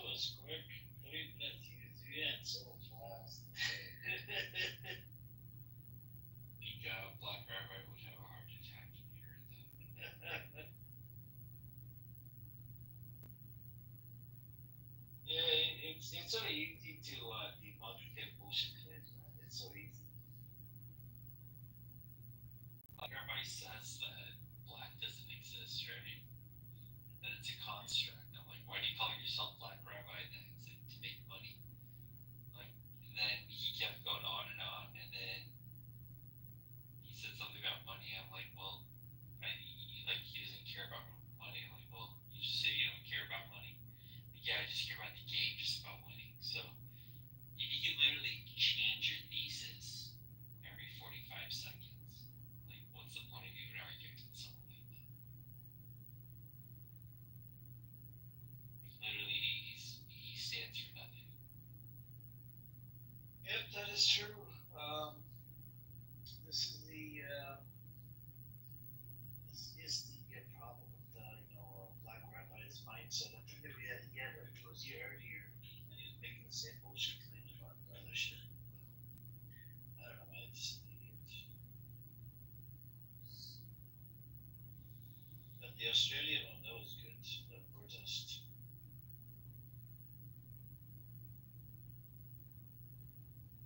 Yeah, I think Israel overestimated its own PR machine, that it could spit bullshit to the entire world. I mean, they did a very good job for a very long time convincing America and a couple other countries, powerful countries, but they can't run their bullshit to the whole world until the end of time, especially with the level of atrocities they're doing right now. They severely overplayed their hand. And I think they probably did the math and they said, oh, you know what, we have Trump's support till the midterm elections. Let's get as much done as possible till then. And my theory or my hunch is that they're going to just push harder and harder up until the midterm elections, and then we'll see what happens after that. But yeah, I mean, Trump is basically acting, like a like a dictator right now. He's doing whatever he wants, but if they lose those 5 seats in Texas, then the game could change.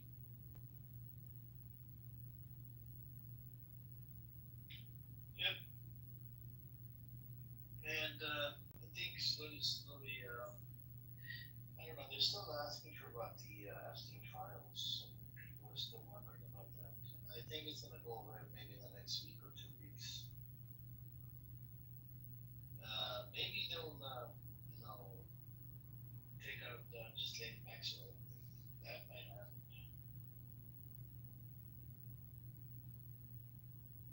Yeah, I don't know.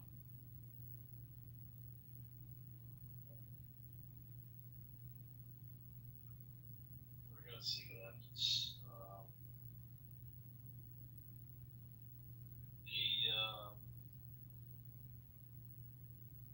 I think we have another clip from the president, Irish president. Let's hear it. It's only 1 minute.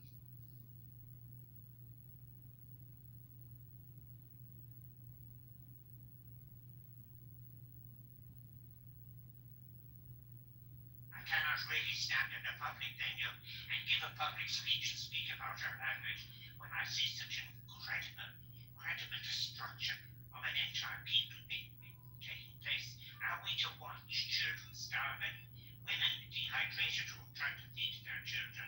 So something must happen. Something must. I am personally in favor of the Secretary General of the United Nations using the procedures that are there at the Charter of the United Nations to use the Chapter 7, to use a Chapter 7 procedure, by which I mean actually that whether or not the Security Council agrees, and even if there's a blockage, the right exists for the Secretary General to seek to put together an international defense of a corridor. There are 6,000 trucks with enough food for 3 months, and it has been blocked, and it is outrageous.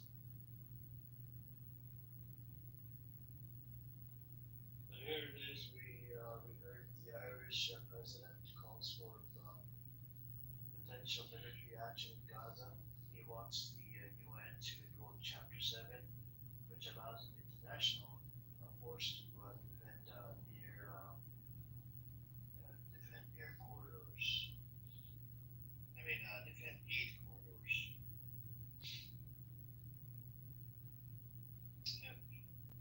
Why that's not already happening? The American Let's say, I'm just saying, Amir, like if you're omnipotent, right, you can figure out the answer to anything. The reason that there's not a corridor right now is the reason that there may never be a corridor. See, a lot of things that I'm hearing, and by the way, I give them credit for standing up. I'm sure they're getting a lot of heat just by saying that. But a lot of this, of what I see going on, whether it be, this president, that president, or UK, France, Canada saying, oh, in September we're going to recognize the Palestinian state in the General Assembly. Why you gotta wait till September? Let's do it right now. And it's conditional too. If the humanitarian, crisis continues, if there's starvation, if why not just accept it? Just like most of the world accepts Palestine as a state. Why do you have to wait? It just seems like everyone knows what direction this is going. That a lot of people are gonna die. And they're kind of doing the,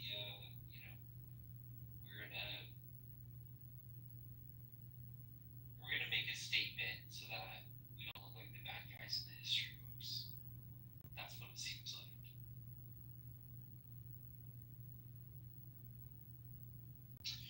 Yep. That's where we're at right now, and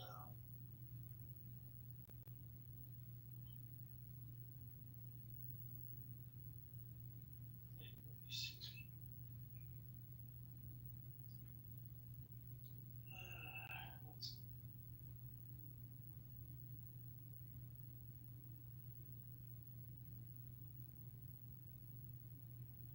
Alright, let's listen to Andy Martin, right? She's a journalist. It's about 1 minute long. And let's see what she said. It's good to listen to. Sometimes it's clip and shared with the rest of the people there in the room. That way, maybe bring awareness. People in Gaza need to know that it's the beginning of the end of the Zionist state. The Zionist state will not survive. To stay in the same place, they have to kill and kill and kill. That's the only thing they know how to do. And that's not a surviving strategy. And the more people wake up, and certainly tens of millions of more people have woken up to the truth, to the barbaric nature of what Zionism is and what Israel really represents, there's no going back for them. So for decades, pro-Palestine advocates have been on the defense to explain why defense of Palestine, why advocacy for Palestinian liberation is not anti-Semitic, why criticizing Israel is not anti-Semitic. That is no longer the case. Zionists are on the defense now, explaining why they support apartheid and genocide. They're no longer going to be allowed in the same spaces as progressives. It is a racist, colonial, genocidal ideology, and it has been exposed.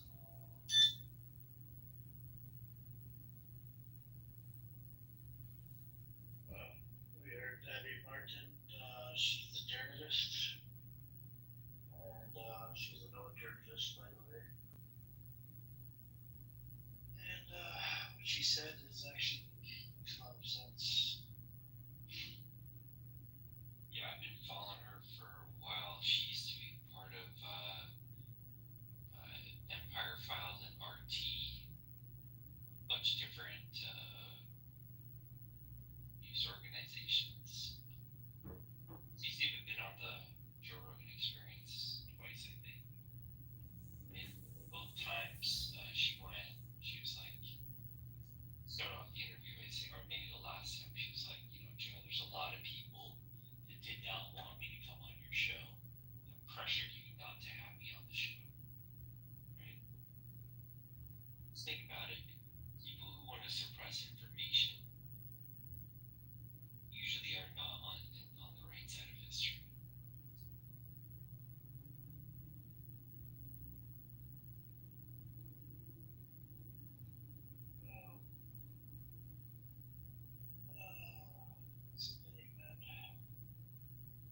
I think the people know. I mean, the government, they're well aware of what's happening, right? But I think what it is, they're just waiting for more pressure from the people. The more pressure they get from the people, right? The protests and whatnot, more voices.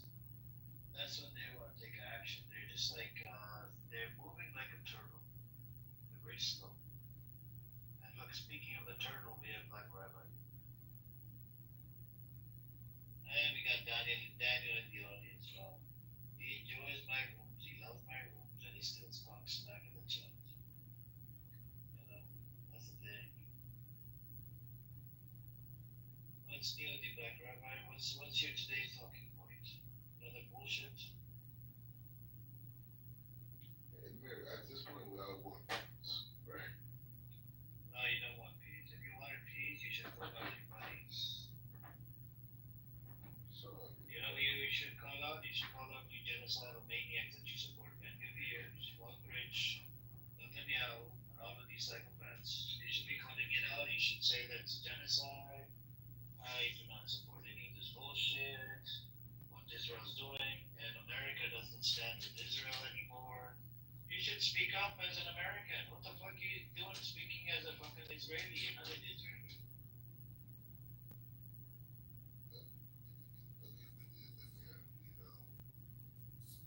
one of the problems, what you're talking points.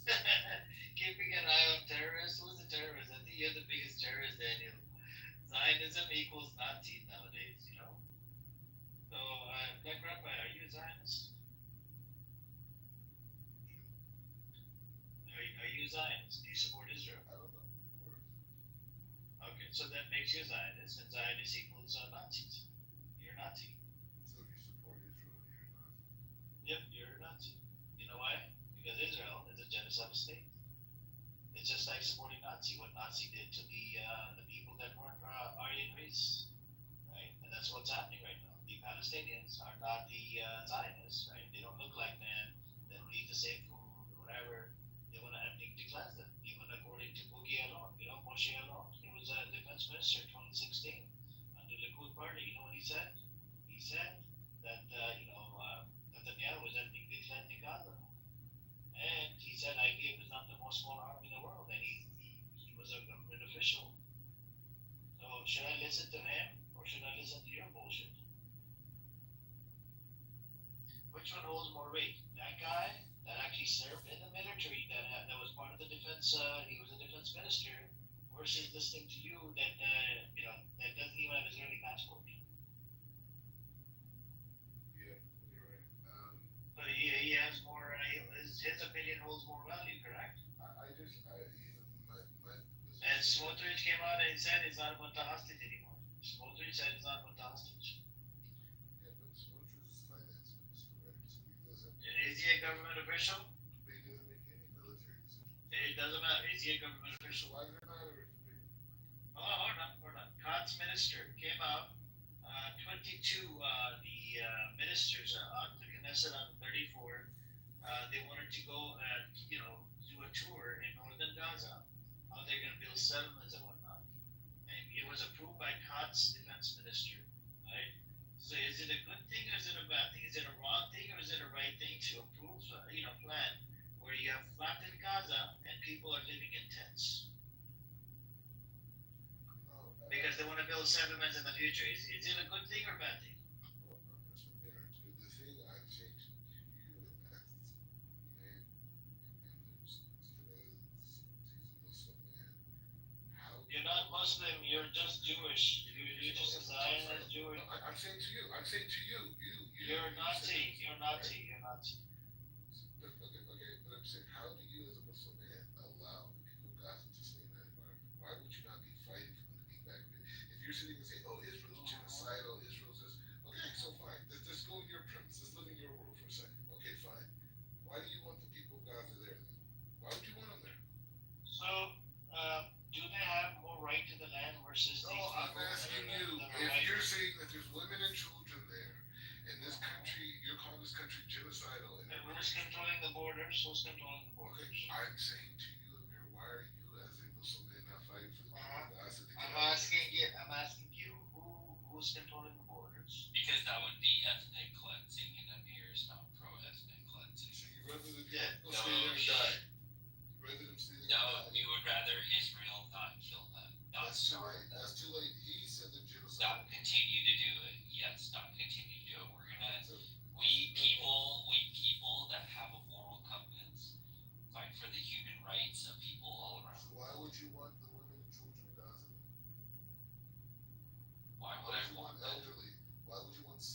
Why would you want any of those people in Gaza if you're saying that they're being killed systematically and it's a genocide happening and all this? Why would you It's want their them? it's their land.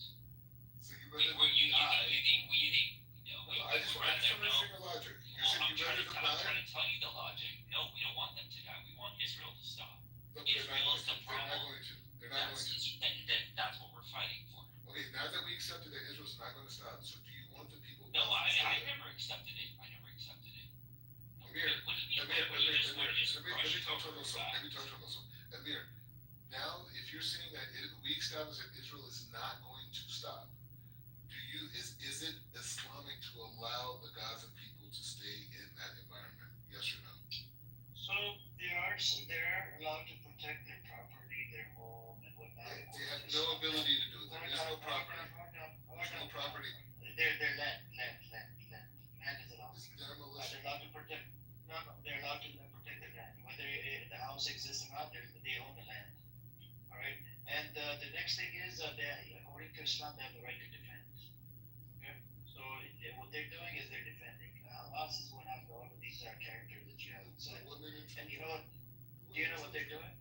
Yeah. Women, children. It's You just said they're combatants. Hold on.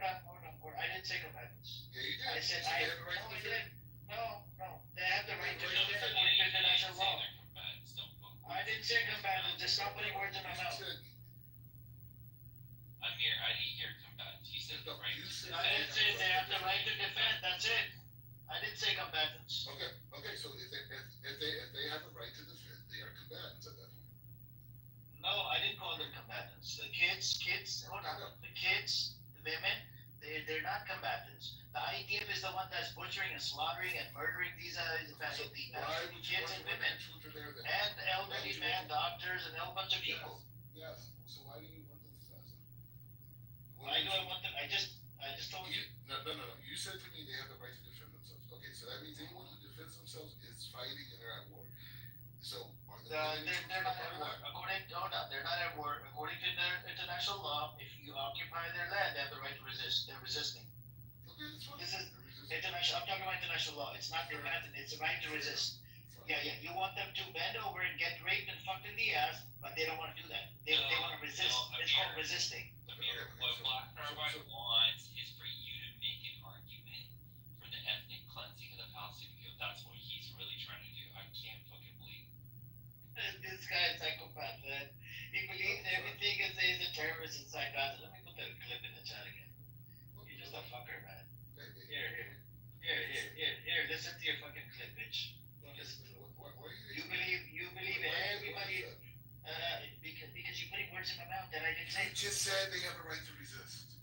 The right to resist, it doesn't make you a combatant. Right to resist means if you come to, no, it doesn't.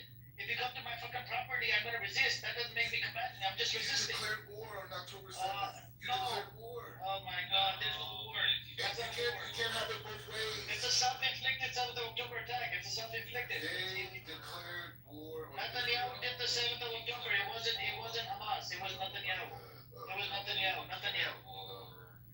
Yeah, nobody declared it. I think that's gonna talk or just talk to him like that. It's at a level now that you're saying Hamas isn't even doing anything anymore. Nobody declared war. Stop putting words in my mouth. It's crazy. Anyways, I'm just glad you guys are. Hey, Black Carbide, why do you want IDF soldiers to die? I don't understand that. When they come into Gaza, Hamas is dropping like grenades and shit into their tanks to die. So why do you want IDF to die? Why do you want IDF to die? Answer. Why do you want IDF to die? No, this is your exact same logic. You're saying, why do you want Palestinians to die? Why do you want IDF to die? You said they're not stopping. They're going to continue to occupy Gaza. Why do you want them to die? No, why do you want them to die? Why do you want Jews to die? Are you pro-Jew death? Let's use your same bullshit logic. Do you want Jews to die? Well, clearly you do. You said they're not going to stop. So you want to. Okay, everybody, just remember, notate it. August 4th, Monday, August 4th. Black Rabbi said he wants Jews to die. Yep, notate it. Okay. You want Jews to die? Wow, that's a bad rabbi. He wants Jews to die. Are you gonna celebrate it? Jews die. Are you? I know you don't like your own logic turned on you, but do you see how dumb it is? You're a loser, period. Do you see? Oh, okay, whatever. Because I understand arguments. Because I understand arguments, and you don't. So you turn to ad hominem attacks. Because you don't know how to tag. No, I'm not. I'm using your same dumb logic against you. And I'm not. It's not what I think. It's a fact. Go ahead, Free. Go ahead. Let me tell you, Black Rabbi, why it's not a war yet, and don't interrupt me or I'll go off one. So you have one side that has tanks, drones, and checkpoints. They also have nukes, billions, and weapons, and they have full support from the Western countries, right? And the other side just has keys to houses that they were forced out of. So they're resisting. This is the real definition of ethnic cleansing and apartheid. This is what you guys are. You can't sit here and say it's a war. You guys have everything. The resistance group has nothing. They have homemade weapons. Yeah, I guess it was a smart war. So is it equal sides, bro? Is it two equal sides? Is it a country versus a country? Doesn't have to be equal. The war's not pretty Shut the fuck up. equal. It be equal. You guys didn't have to war. I still have you up here, to be honest with you. I love that you have your stuff. I came back to the point you're saying. The reality is that it was a war. They declared it. I was here in Israel when it happened. It's not a war. It's not a war. You declared it in 1947. Just because you're getting your ass kicked does not mean. No, who's getting? Look at my PTR. Look at my PTR. Flip flops of Khan Yunis. Yeah, great. Look at it. Exactly. We're war. Exactly. You can't have both ways. Flip flops. But you have boots. They have flip flops. You have boots. They have. They're underfunded. Until the Arab countries start giving trillions. Like, Rabbi, when Israel loses, are you going to come back to the U.S.? It's no losing, bro. Are you going to take the frisbee off your head, or what? What are you going to do? We isolated. Are you going to take the frisbee off your head? Are you going to come bring back skinny You're talking about Israel's God's bro. That's bigger conversation than that, bro. That's bigger. Are you going to come back With your little greater America project? Are you going to try to buy England and Canada?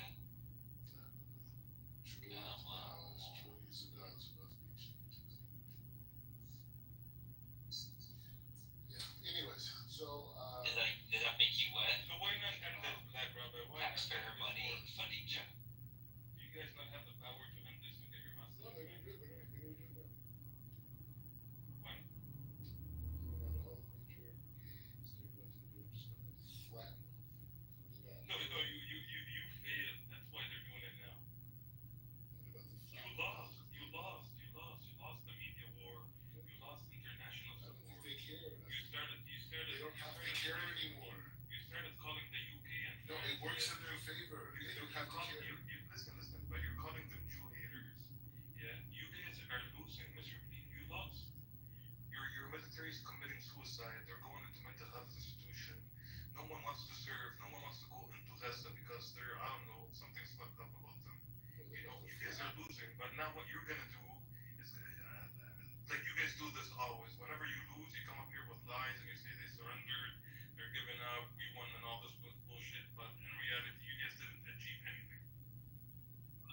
Black Rabbi, did you see that 300,000 people protest in Australia with Julian Assange? You know who Julian Assange is? Julian Assange is the leader of the WikiLeaks, the guy that leaked a bunch of documents related to the US government, how US government lies all the fucking time. Did you know about this? That was 300,000? Yeah, 300,000, and it was raining. So many umbrellas. The whole bridge is covered with a pro-Pali. Have you ever seen a pro-Israeli protest like that? 300,000 coming To out. be honest with you, I thought it was 90,000. I saw the bad weather.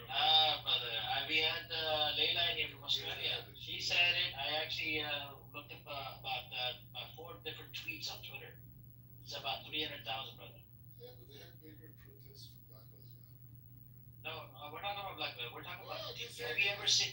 I'm talking about pro-Israel. Rabbi, focus on the point.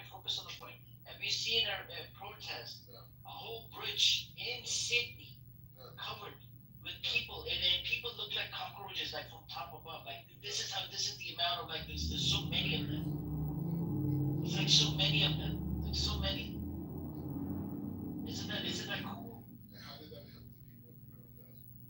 So it helps, it put pressures, it shows that Australia stands with Palestinians, it doesn't stand with fucking Israel. You're surrendering. That's how it's helping Palestinians. You're surrendering. Bro, they're about to level Gaza. They're gonna do No, they're not. No, they're not. Yes, they are. I'm telling No, you. no, no, no, they're Yes, not. they are. They're not. Yeah, so you're about to kill your hostages? Yes. They're not. Wow, interesting. Yeah, they're leveling it. I'm not kidding you. But to be honest with you, I do support it. If it is for you to kill your own hostages, I do support it 100%. I actually want you to do it. I'm not gonna lie. I want hostages. I do want you to kill your own hostages. The prisoners. You're laughing, bro. It's gonna get really bad then. Yeah, Really bad. yeah, I know. Really. Also your end. Also your end is gonna be really bad. I'm saying it's gonna be really bad. Brother, it's either us or it's us. You guys are not gonna go out of it with a win. You're not going out with a win. I promise you, you're not. I promise you, you're not. Muslims turned their back. I don't care. Don't bring the Muslim. Don't play the Muslim card. They turned their backs. Buddy, we're Palestinians. We're Palestinians, buddy. We're Muslims and Christians. You guys are not gonna win this. The Muslims in the region turned their backs on Palestine. They didn't turn the backs, Hold on. Saudi Arabia came out and he said that all countries should, recognize the Palestinian state. And hold on. At the same time, they passed a non-binary resolution in the Knesset because they got scared. They got so scared, they started, shitting in their pants that how the fuck these countries are going to recognize the Palestinian state. And guess what? They try to, they came up with an annexation plan for the West Bank, but it's a non-binary. And then the U.S. came out. U.S. got shit scared as well.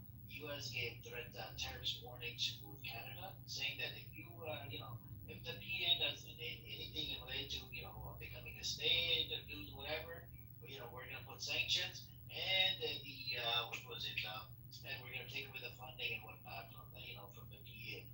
So you gotta. All that is smoke and mirrors. Israel's already agreed. You know nothing about the Middle East, you fucking piece of shit. Your Israeli flag is literally on every single. Listen, your Israeli flag is literally on every single garbage bin and sewer that we have in this country. Literally. Stick to your own politics. You know nothing about what's happening in the Middle East. They're playing you. You're fooled. I think we should actually play the national anthem of Israel. You will not make it. No, they didn't. Like, Rabbi, do you want to listen to the national anthem of Israel again? Do you want to listen to it? You want to believe. Listen. You want. I'm telling you, they did, bro. You want. I already agreed to a state. Listen. You want to believe that they turned their backs on Palestinians. You want to believe that. Yeah. We'll see. 3 more years, buddy. 3 more years. I give you 3 more years. And I'll talk to you then. 3 more years, I'll talk to you then. Yeah, 3 more years, I'll talk to you then, Mr. Black Rabbit. But you will remember these conversations. But anyways, the point is. I'll never remember you. I literally forget about you when you leave this room. Like, you're nothing. Why would I fucking remember a conversation with you? But like I said, buddy, I'll give you 3 more years, It's not gonna be easy. And the whole world is gonna go into a shithole for this to happen. But it is gonna happen, whether you believe it or not. And if you look into your own history, I don't know which history you follow, the American or the Israeli history, you will see that in 3 years you're done. Oh my God, we had that guy, what was his name, Juho? His country finally recognized the state of Palestine. Where is he from? Where's Juho? He's from Finland. Yeah, Finland recognized the state of Palestine. Where the fuck is Juho? Bring him in. Amir, can I play a song? Is that okay? Sure. Is that an anti-Semitic song? Listen, hold on. If it is, I support it, bro. Yeah, Jay.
Go.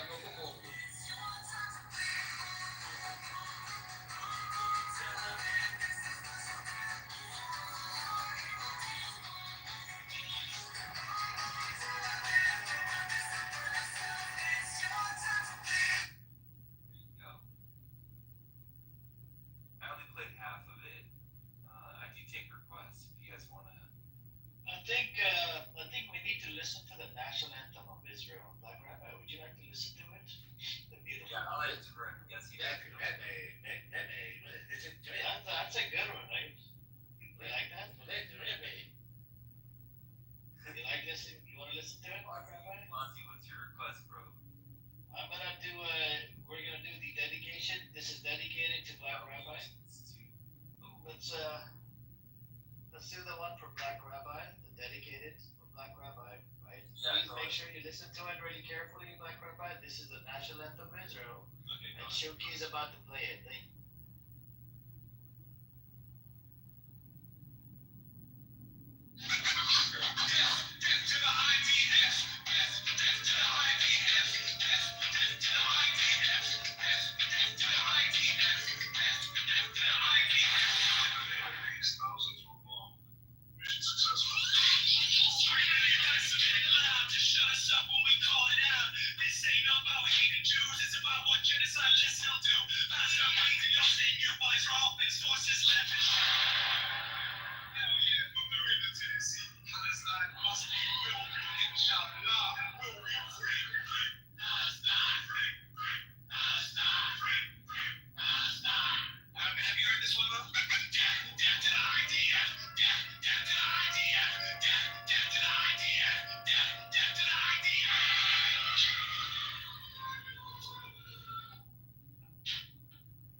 Did you like it? This was dedicated to you. You sound tired. Were you dancing?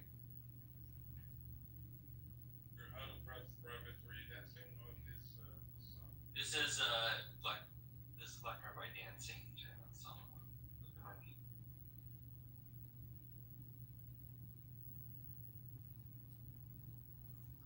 Yeah, I see him doing that.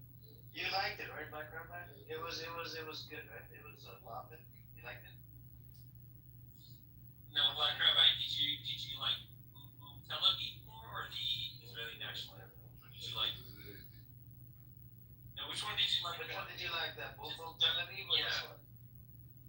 Yeah, come on. Tell us. Unkosher piece of bacon to your head. Which one would you choose? I think you like Boom Boom Tel Aviv more. It's okay, Black. It's a good beat, man. You can't deny it. That was good. Hey, guys. Shuki. Guys,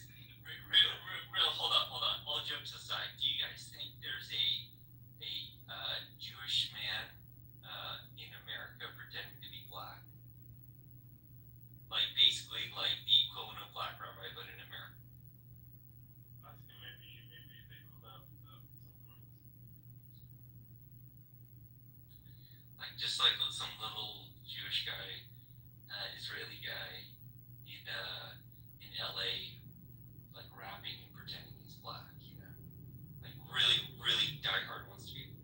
Right, but you're famous. Can you tell us if that exists?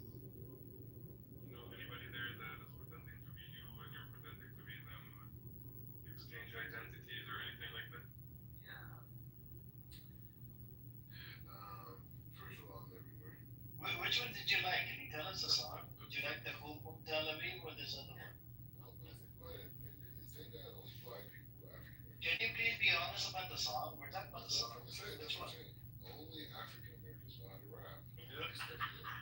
So this rap was not good? Was it good? No, it's like white people rapping. No. What is that? Like, you can play the Compton? Okay, hold on. Black Rabbi, throw some bars out for us. Let's see how you First of all, I'm a visionary genius. Okay? Kosher bars. Throw us some kosher bars. Are you a stable genius? I'm a visionary genius. Okay? So I give you better ways on how to live your life. Can you rap for us though? I don't know. You don't rap, okay. Now, if there was a white Israeli man in LA culturally appropriating black people and pretending he was black, what would you think about that?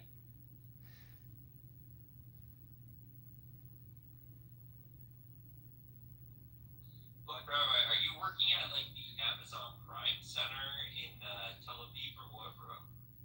What's all that background noise we hear? In my balcony, enjoying the beautiful sun in Jerusalem. Are you sure you're not loading up headphones for Amazon Prime delivery, 2-day delivery?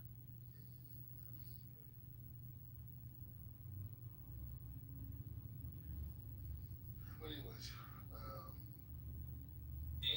Boom Boom Boom Tel Aviv. Okay, now just answer Boom Boom Tel Aviv or. How do you feel about being defeated? This feels like the Roadrunner cartoon, when he gets run over by a truck. It's got like I can just imagine a tire marks on Black Rubber. Jewish guy. He says, Oh, that's Sasha Baron Cohen, though. He's actually true. Yo, check it. I was here with none other than my main man, Black Rock. the thing is like this. Okay. No, I have to say it over and over again. I am defending the Palestinian people. We don't need you. We're doing a good job for ourselves. We don't need you. We got a Jewish actor. We got a. No, Black Rabbi. We have a Jewish actor. Do you mind listening? It's only 30 seconds. Would you mind listening to the Jewish actor? And just listen to him for 30 seconds and see what he says, right? Just listen to him.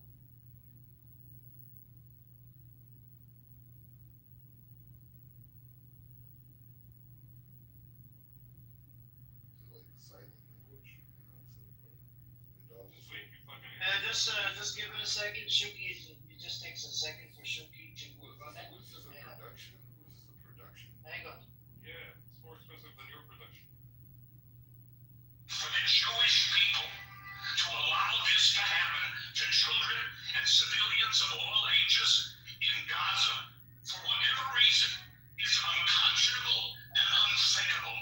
And I ask you Jews everywhere all over the world to spend some time alone and think, is this acceptable? How could it be done to you and your ancestors? And you turn around and you do it to someone else. I appreciate it. That's Mandy Patenka.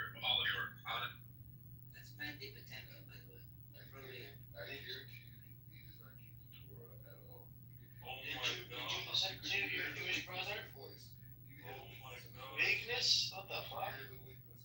You did not really say that. I guarantee you. Oh my god. This guy doesn't respect any other Jews, man. It's So you said disgusting. that he does not keep the Torah because of what he said? That's a known famous actor, you know, American actor, Black Rabbi. So the Torah permits you to do what you're doing in Pesa with the children. Yep. The Torah permits you to do that. Yep. Interesting. You know what I mean? I know. I don't know. You say when the Muslims conquered, places, people that died. I don't know why you're talking about Muslims. Why are you bringing up Muslims? What makes you think I'm a Muslim? What makes you think I'm a Muslim? Because most Palestinians that are Christian and Jewish and other things are understanding force of Israel being in control. So you're saying that the Palestinian Christians understand your guys' point? Yeah. Even after you guys bombed them and destroyed the only Christian village, and then we had it. They were using it as a base. Who was using it as a base? Can we see that? Where did you The nuns were using it as a base. Mental illness is a terrible disease, man. You're fucking sick, buddy. You're sick in the head. You're sick in the head. You're mentally sick. You need fucking help. You actually need fucking help. You're saying that the Christians also use their church as a base. No. The Hamas used the Christian church as a base. Show us. Where's your evidence? IDF reports. That's what they should have been. Where is the IDF report? We can have all the stacks of intelligence. You're a disgusting. You're a disgusting. No, I just know. But I'll tell you why I'm not surprised. You literally listened. You heard a Jewish person, saying that what's happening to the children inside of Gaza is not acceptable, and you automatically said that guy doesn't follow the Torah. So you literally trashed your own religion. Yes, of course you did. That guy is a leftist. But It has nothing to do with religion. And he's using the fact that maybe his ancestry had some Jewish connection. He's trying to leverage that in a political conversation. Zionism is about supremacy. Who said that? No, it's not. Judaism teaches justice. You fucking piece of shit. You fucking rabbi. Zionism You is not fucking about rabbi. Zionism is not about superiority. What Black is Judaism? Rabbi, who's the make? It's about equality. Zionism is about equality? Yeah. Give us examples of equality in Palestine. Where is Palestine? In Palestine, the land that you're standing on. I don't know. You know what, buddy? Give us equality of something instead of Israel. Give us an example. Universities, Yeah. education. What's university? Where is the equality? What are you talking about? So if I go to any university here in Israel, there's going to be tons of Palestinians, tons of Israeli Arabs, and tons of Israeli Arabs. They're working, they're doing business, they're living. It's just the animals that live in Gaza. They're trained to be. Your mom, Layla. Do you guys wanna hear something? Forget it. It's just a mental You know the 300,000 people that protested in Sydney? Do you know in response to the pro-Israeli protest, only 4 people showed up for the pro-Israeli protest. Can you believe it? Oh my God! Black Rabbi, you're done. Your whole thing is done. It's just fucking bullshit. It's done, Black Rabbi. It's done. It's a done deal. The Zionist entity, to start counting the numbers, Black Rabbi, what you gonna do?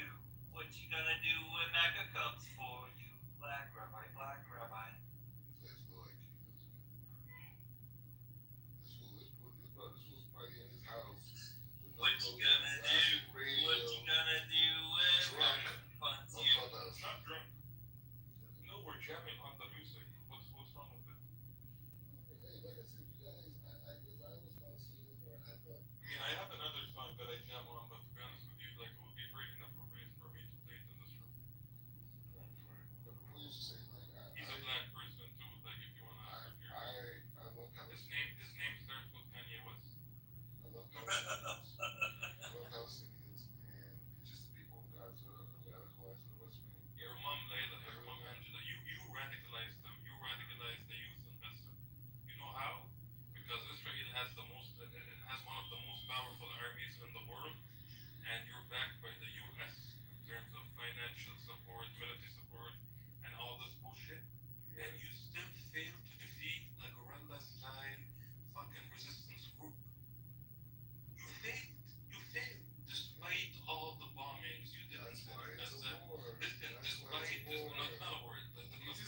I think you misheard what I said. I said resistance proof, right? You misheard it. That's a war. Okay, despite all the bombings you did inside of Gaza, you still didn't, you failed to destroy a fucking guerrilla style resistance group? Yeah, you can destroy buildings as much as you want, you fucking filthy piece of shit. But you will never be able to destroy the will of the people. You fucking scumbag piece of shit. Black Rabbi, I have another rabbi. He said that we stand with the Palestinians. You want to listen to it? It's 25 seconds long. Is he Orthodox rabbi? Yes, he's got a big beard. No. A hat. Yes, he is. He Amir, is. He said, I actually have breaking news from God's son. Yeah, it took about 30 seconds, man. Please play it. Yeah, God's son has a message. Here we go. Ready? Be healthy, remember what goes around comes around, my nigga. And what goes up and must come down, my nigga. Racial slurs. Amir, he's using racial slurs against me. No, he's using racial slurs. Amir, how do you That wasn't me. That was God's son. Nasir. You heard it, Nasir. God's son.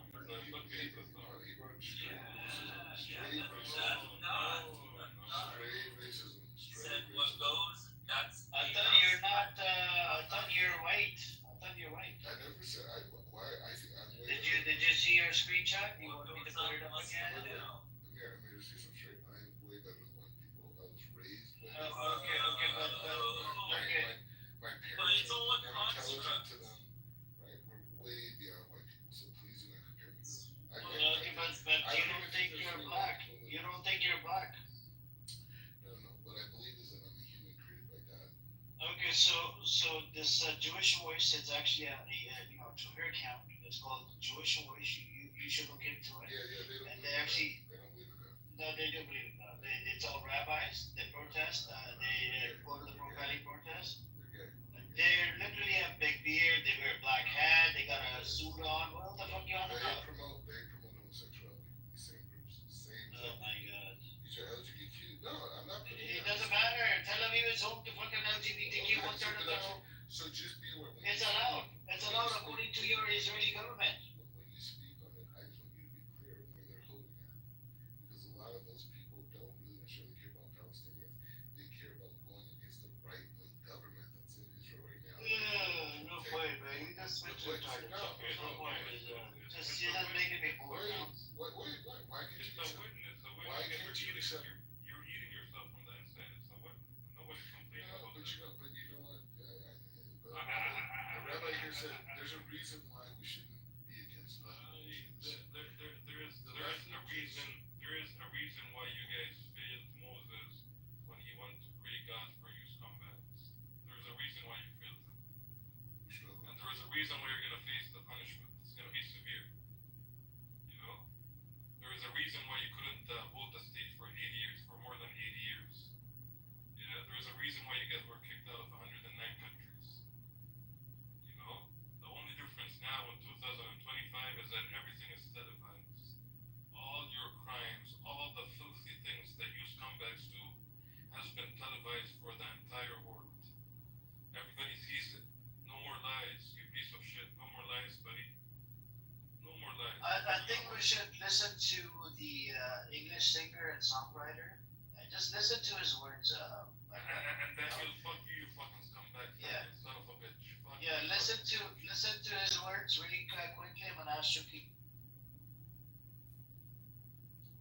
Like anybody with a heart, I spend my life teetering on the verge of tears.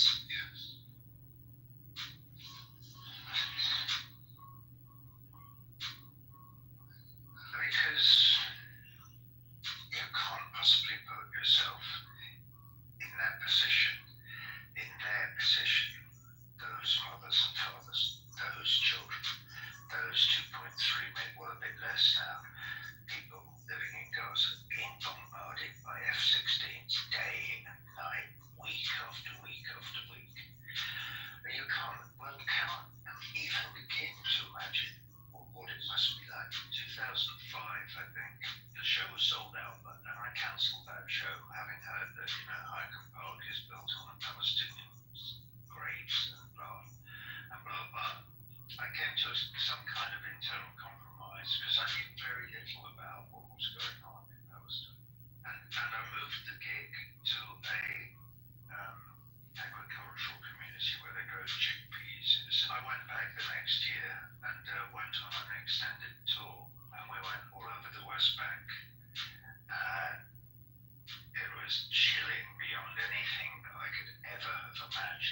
to see back then in 2006 what was going on and the absolute disdain. I remember thinking at the time, if they're like that to me, what must they be like to the Palestinians? And of course we know.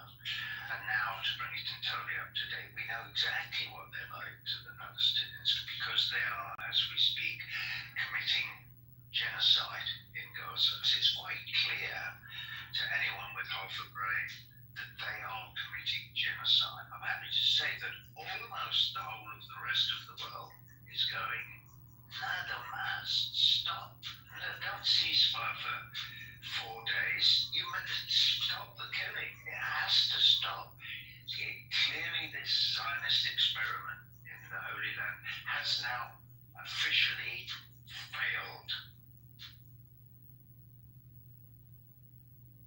Well, I have one that I want to play. Can I play it? Yeah, so Black Rabbi, let's ask him this question. You have an American songwriter, a known songwriter. He's been to the West Bank. He's seen the suffering of the Palestinians, right? What he did that you don't see, that this person has seen, he's a famous known songwriter.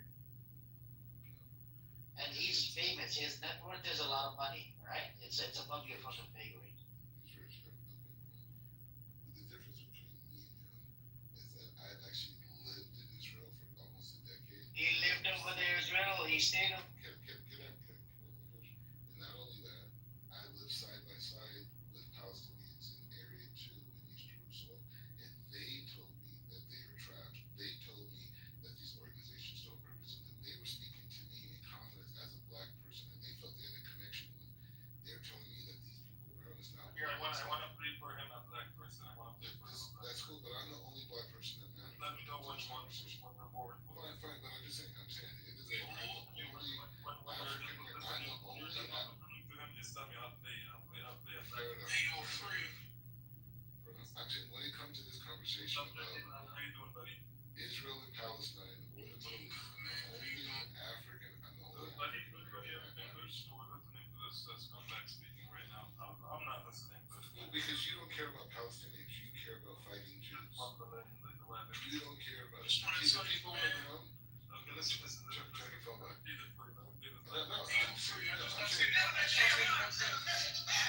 That's screaming for help like a child who lit the fire and got burned by the flame. Oh, now it's a tragedy. Now you remember what a hospital is. You bombed over 200 hospitals in Gaza. You hit a children's hospital in Iran. You blew up ambulances, dialysis centers, maternity wards. And now you want sympathy? Let me say this loud to the world here. You didn't just bomb buildings. You didn't just kill civilians. You targeted the ones who were trying to save them. You murdered vets, unarmed, failed, rushing to save a life. And you killed them in cold blood. Then you buried them in their vehicles, like criminals hiding a murder weapon. You didn't just kill people, you erased the proof. You buried mercy under the rubble, and now you ask for compassion. Here's the part that burns deep. The world has been watching a live stream genocide for 2 years. On every street, in every lane, from every angle. And now, after 2 years of watching you bomb children with American missiles, you expect the people to feel something for you. You got some nerve. You want tears. Tell that to the mothers digging their babies out with bare hands. Tell that to cancer patients gasping for oxygen as the hospital walls collapsed around them. You want sympathy. You had 2 years of global silence, and that still wasn't enough for your bloodlust. You've been had. You've been took. You've been hoodwinked. The world was hoodwinked into believing you were victims, while you turned cities into cemeteries. You don't get to cry now. Not after you made mourning a crime in Gaza. You don't get to scream now. Not after you silenced every voice that dared to say enough. You bombed hope. You buried mercy. You murdered truth. And now you want the people's pity. We don't mourn for war criminals. We don't cry for colonizers. We cry for the silence, for the crushed, for the minutes you left in the dirt. But something's changed. The world sees you now. The veil is off. The riot's dead. That sounds like Farrakhan. Who is that? Yo, was that Farrakhan? I don't know exactly who the person is. It was one of the people that showed the things that people died. So that was It very sounded like Minister Farrakhan right there. Nah, I didn't. It either sounds like Riza Islam or sounds like an AI of Malcolm X. Well, yeah, exactly. That's a good point. AI. Napoli, that's a good example. He does. This guy. Yeah, it doesn't matter. It doesn't matter. This guy for sure does Nah, not. that's simply Farrakhan, man. I just want. That was Farrakhan that was speaking. Okay, Chucky, why you? Nah, that wasn't Farrakhan. I'm just saying. I'm just I'm saying. telling you, I know his voice, man. I know Farrakhan's voice. That was his voice. But Chucky, I'm telling you, it wasn't. What are you saying? Okay, and I'm telling you, Black Rabbi, the reason why I'm talking over you is because I'm the only Caribbean American that matters, man. You're not in the game though. You don't know about you. You're just speaking of Clubhouse. I'm on real life, right? You could be in real life too, but you choose not to. Right? Yeah, I'm in real life. I am real life, man. I speak against So genocide. where you at?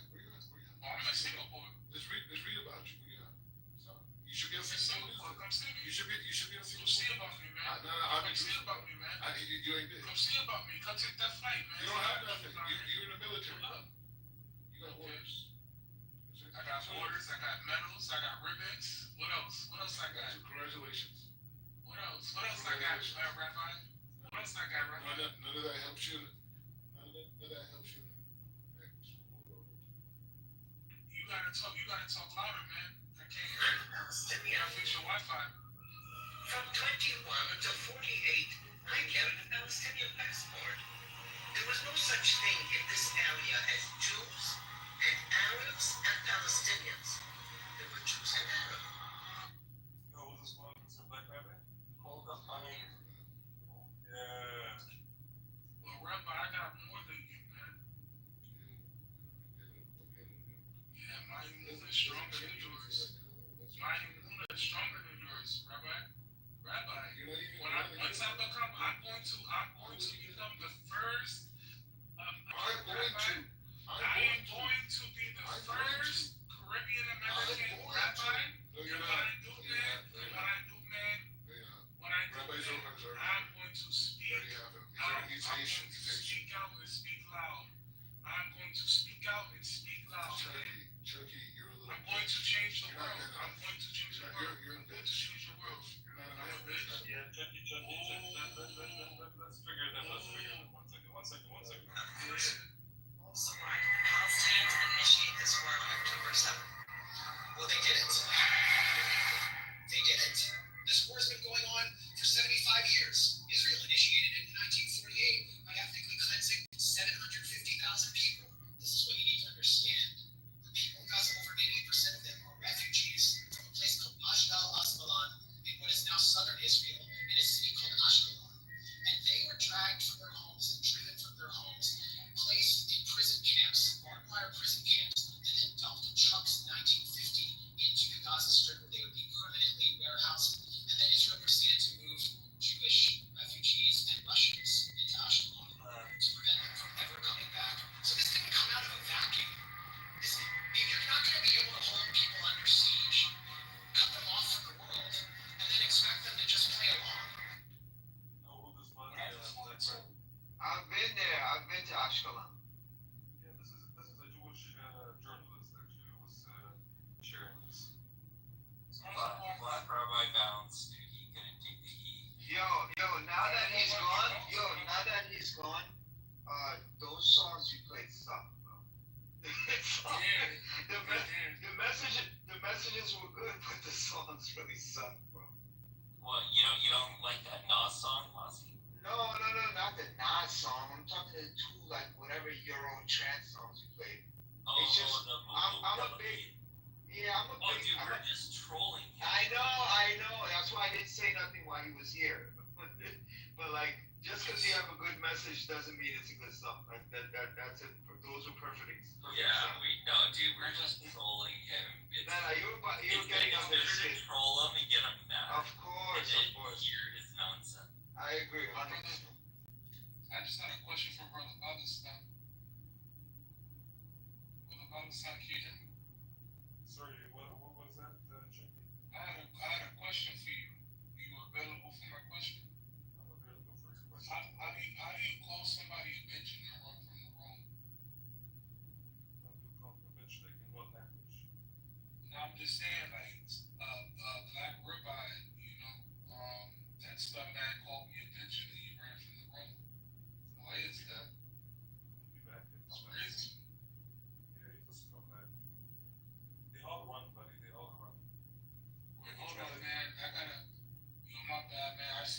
to you on stage, man. Now introducing the infamous owner of Coexistence, DTB, Apples Wolf. Put your hands together. Hold on.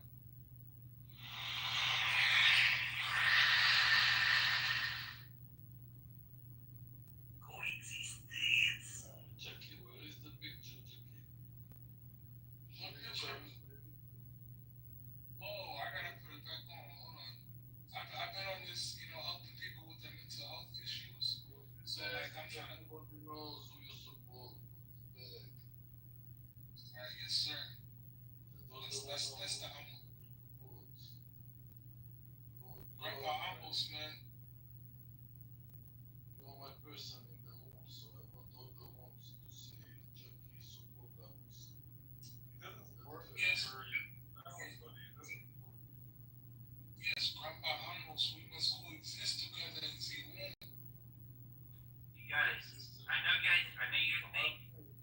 Voilà, with ISIS, with Zulu, should I coexistence? I heard something in one of the Zionist rooms. They said almost isn't your name, it's an acronym. Is that true? It stands for a multitude of shit. Is that? First, I want to say goodbye to coexistence. Just Jen to say coexistence. So I said, personally, goodbye to coexistence. She liked me to say it again and again. Do you believe in coexistence after ethnic cleansing or before? She's from Gaza. She's from Gaza.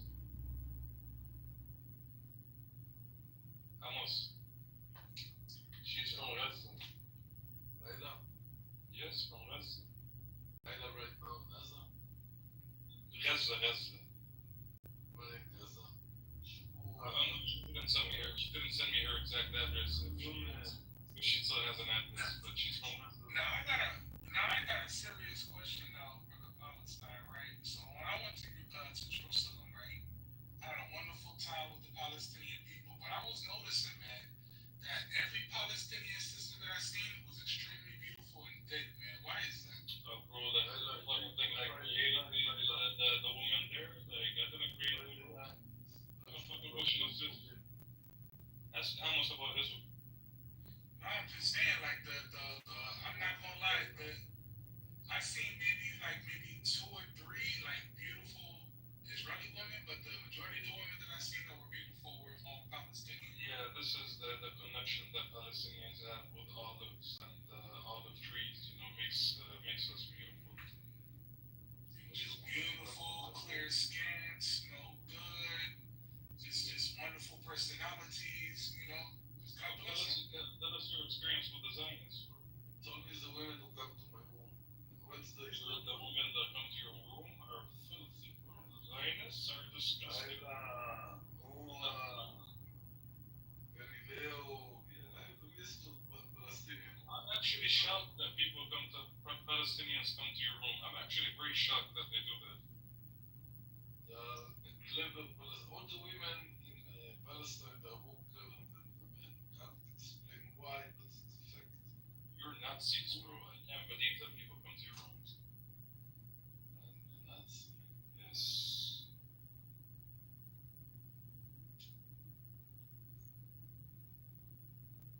What are you? I'm a resistance fighter. I'll be honest. Last time, like, only. I'm a resistance. I'm surprised Amir even let this guy in his room. I'm surprised about that. How about that? You can ask Amir. I don't know. Amir accepts this kind of behavior, apparently. Amir, the question is for you, yeah. Only for Just we would advise our Palestinian sisters not to go there to these kind of rooms. Like, we trying to ask our brothers also to remove these kind of people, but yeah, you can stay here almost. And Only for those who Amir's saying he opens up 12 hours a day. So we need some action.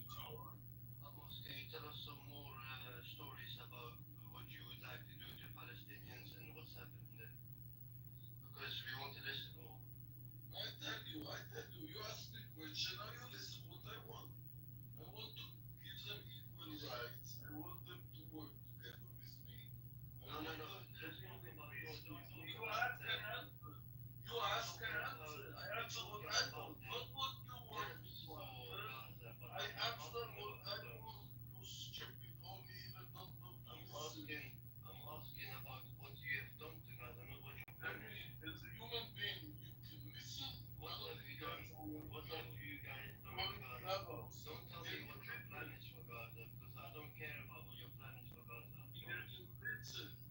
No, I cannot You listen. can I'm listen, asking. or you're only talking and answer yourself. If you answer my question, I will listen to you.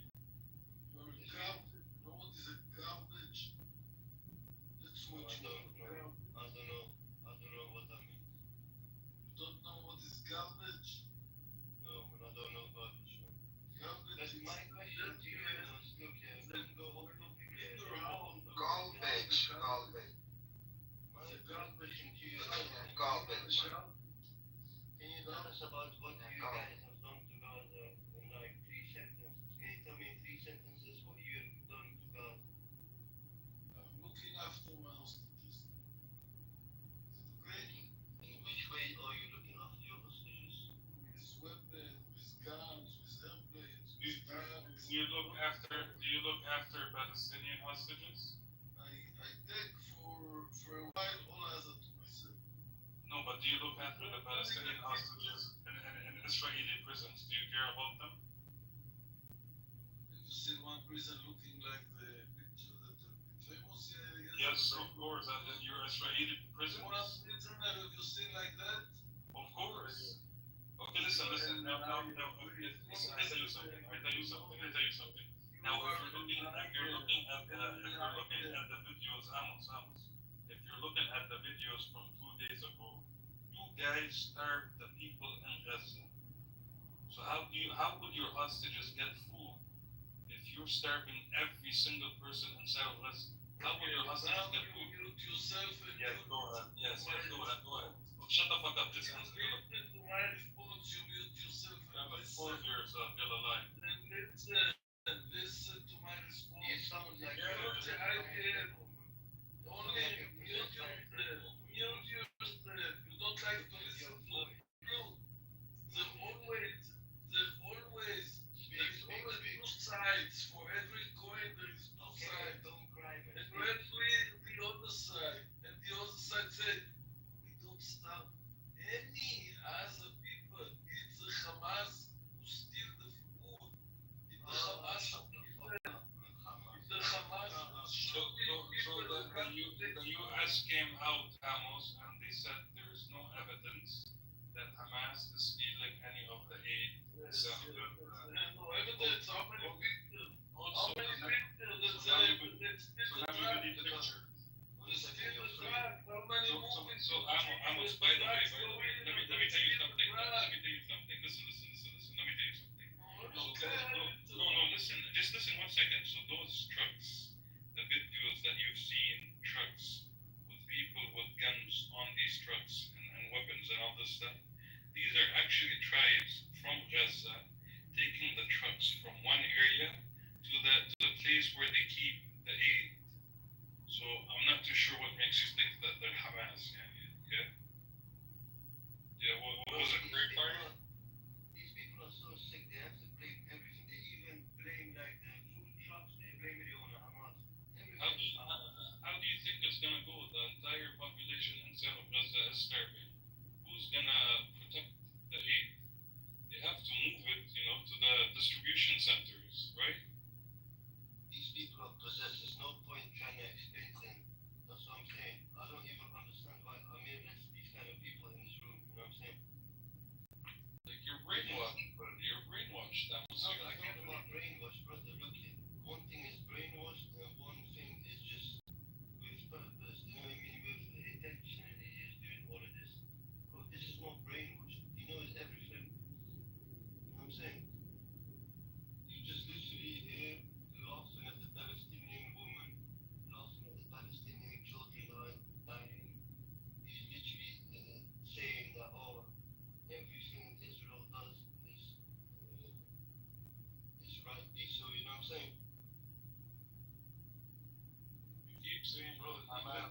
Hamas, Hamas, Hamas. But we're sick of you just saying Hamas. No, it's not Hamas. It's you.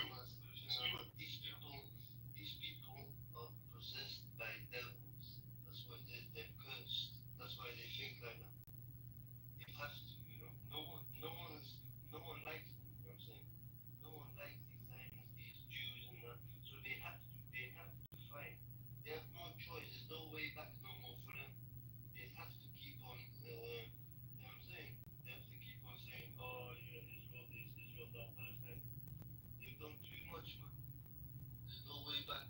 So I'm saying I understand Amos as well, you know, a little bit, because yeah, if you've done so much, if your country has done so much, that what else can you do then?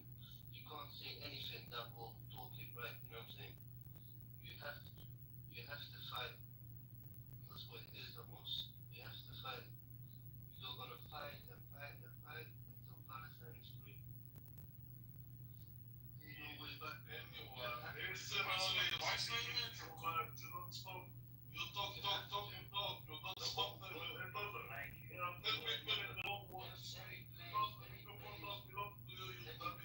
If you don't ever Start listening. Mute yourself. You tell me only. Mute yourself. Mute yourself a little bit.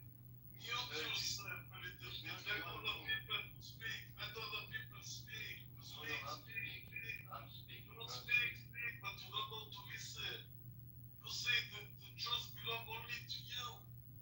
You dummy. Learn history. Learn from the history. What happened? I did the history. I did you. I did your history. You dummy, I did your history. Every time you attack us, you get beaten. You get beaten. And then you cry. Genocide. But you don't know if you're Muslim, man, because you're so Muslim wash brain. Ununderstandable delight. Wash brain. You can keep on crying.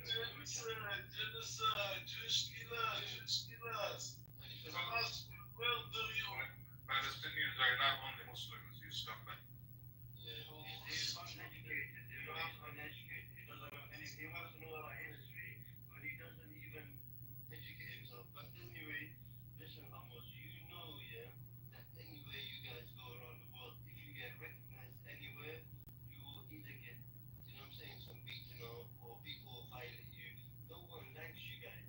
I understand that you have to, you know, you have to hide everywhere. Imagine that you can't even say that you was ever there in Israel, or you're a Zionist, or an IDF, or you have to always live in hiding. You have to always be like little scared people around the world.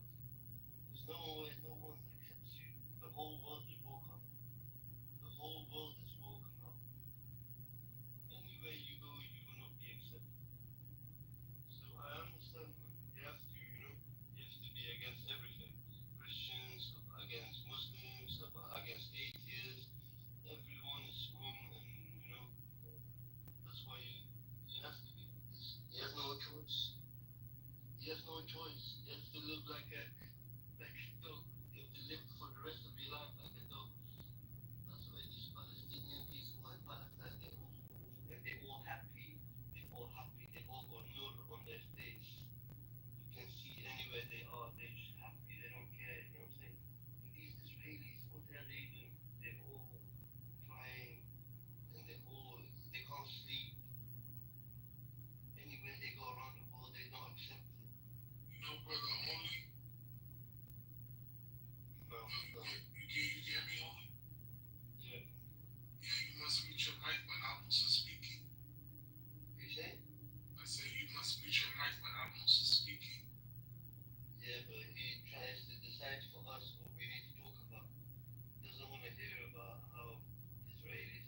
I'm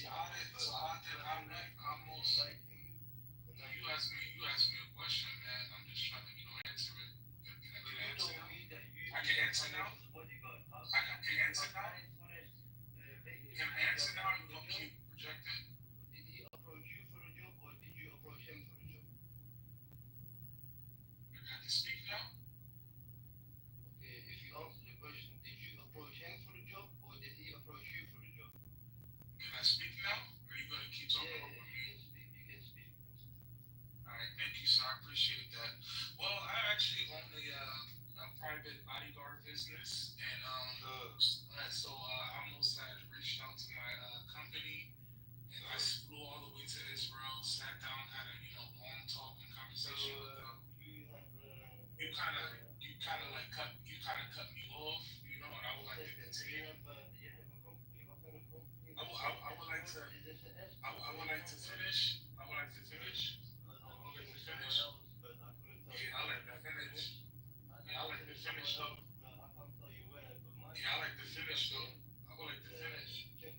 My question to you is, what kind of export company do you own where Amos approached you? Do you sell your own family there also? Or is it just, tell me, go, enlighten me. Chucky, how did you become Amos's bodyguard? How many times did you have to sell your mother for this? Go and explain to me. Okay,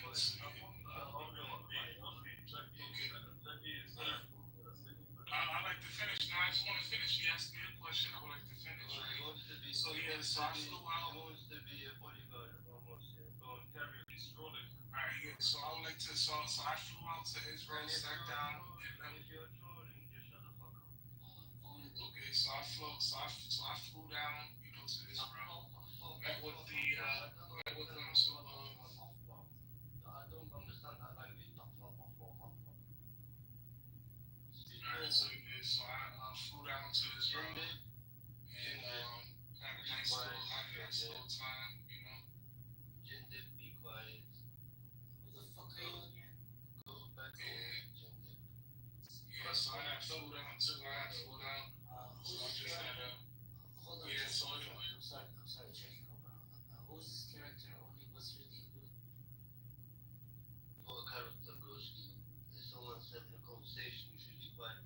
That's what I said. But if you want to talk about it, You should. problem.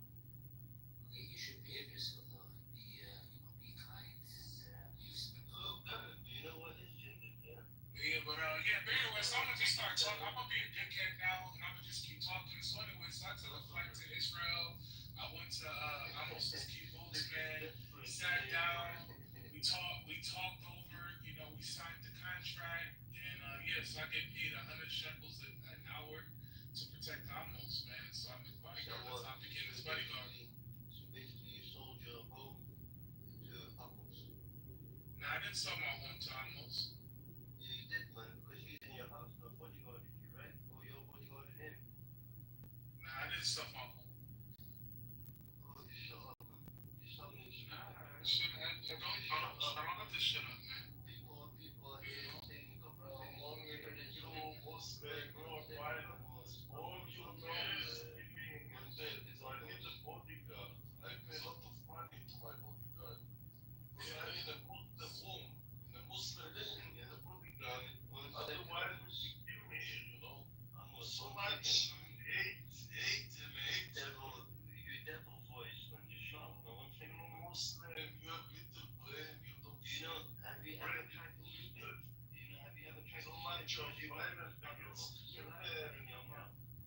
Against everyone you are. You've got a lot of saliva in your mouth. Have you ever tried to spit? Do you have like go spit in the toilet, like spit a little bit. Your voice. But yeah, man. So it was nice. They made a lot of good food, a lot of good kosher food. I had a good time. Walked around Jerusalem. It's nice. I like this gig, man. I'm making enough money to support my family. I love it, man. Yeah, well, all the other families are dying. Well, other families are dying. You're bodyguarding Israeli person. Yeah, and it sounds like based off your accent, man, that you're from the UK. Sounds like you're from the UK. What are you doing about the, UK people that are dying? What about the people in Somalia that are dying? What are you doing for them? I'm curious to learn. I'm not in the UK. Yeah, you sound like you're in the UK. I'm not in the UK. I'm from the UK, but I'm not in the UK. Okay. Where you at? I'm in Netherlands, Amsterdam, where all them Zionists got beaten up, the Al-Maccabi, but they go. Okay, but what about the people that are dying from overdoses out there in Amsterdam? Now, what are you doing about that? What are you doing about that, man? Nah, you asked me a question. You asked me a question about, there's families dying. I'm just curious, what are you doing to help all these thousands of families that are dying, man? What are you doing? How are you contributing to the world? How are you contributing to the world, man, and to your society? Yeah, to your society, man, to your society. What are you doing to contribute to your society, man? But you're talking over overdoses. Yeah. About overdoses. Yeah. Overdoses is someone does it to themselves. These Yeah. Palestinians, they don't kill themselves in Israel. But you asked me, but you made a comment. I just told you, right? I told you what I do to support my family. When I told you what I do to support my family, and your response was, "Oh, you're doing that. You're taking care of your family while there's millions of people dying." So my question is, okay. So I'm thinking. I mean, you might be a bum on the street begging for money, but damn, I'm gonna give you the benefit of the doubt, and I think you scrub toilets at McDonald's. So what are you doing to help the families that are dying in your community? What are you doing for them? This is such a low IQ conversation. Like, I'm just trying to match your. I'm just trying to match your intellect. Because you said that I sold my mom to Amos. I sold my family members to Amos. I sold my house. So I'm just, I know you scrub toilets at McDonald's. You have a third-grade education. So come on, man. What are you doing to help the people that are dying in your community? I want to know. I want to know. Answer all your questions. Yeah, go ahead, man. Go ahead. Go ahead. Look here. I never said anything about I'm working in McDonald's, but you did say about that you was a bodyguard for Amos. So that's the reason. Yeah, I said that. And your low IQ conversation talking about jobs and McDonald's and stuff like that. This just sounds like that interview that Benjamin Netanyahu had with Milk Boys talking about Burger King and McDonald's and stuff like that. Jockey, you've put yourself in a situation. You said that you was the bodyguard of Amos. So if I changed it and I said that, and if I changed it and said that I was Jendib's bodyguard, if I was Free Palestine's bodyguard, or Bear's bodyguard, why does it matter that I happen to be Amos's bodyguard? I get paid good, I pay my bills, my family's taken care of. Why does it matter? Hello? It matters. Hello? It matters because you're on the right side of history then, right? But I know you're trolling, but say if you was to be really that side, it would be you'd be on the wrong side of history. Like a person like Amos would tell you, yo, listen, I want to know about history. I know about history. If you ask Amos about history, he will tell you that he will just mislead you completely. Hey, you don't think that I do my own due diligence and do my own homework and my own research, and just take what people tell me, for value? But even after that, you're still like kind of trolling with the fact that you're his bodyguard. Like you're putting more fuel on the fire. Do you get what I'm saying? No, so I'm saying, but I'm not putting more fuel on the fire because that's how what I choose to do to, feed my family. So again, my question is, if I were to, if Amos was a Muslim man, would you still have the same energy for me being his bodyguard, or is it only because he's a Jew that you have this problem? I don't have nothing against Jews. I don't have nothing against Jews. But people that are talking like in this manner, like a Zionist, like an atheist, yes, definitely I do have something against them. 100%. With all my heart.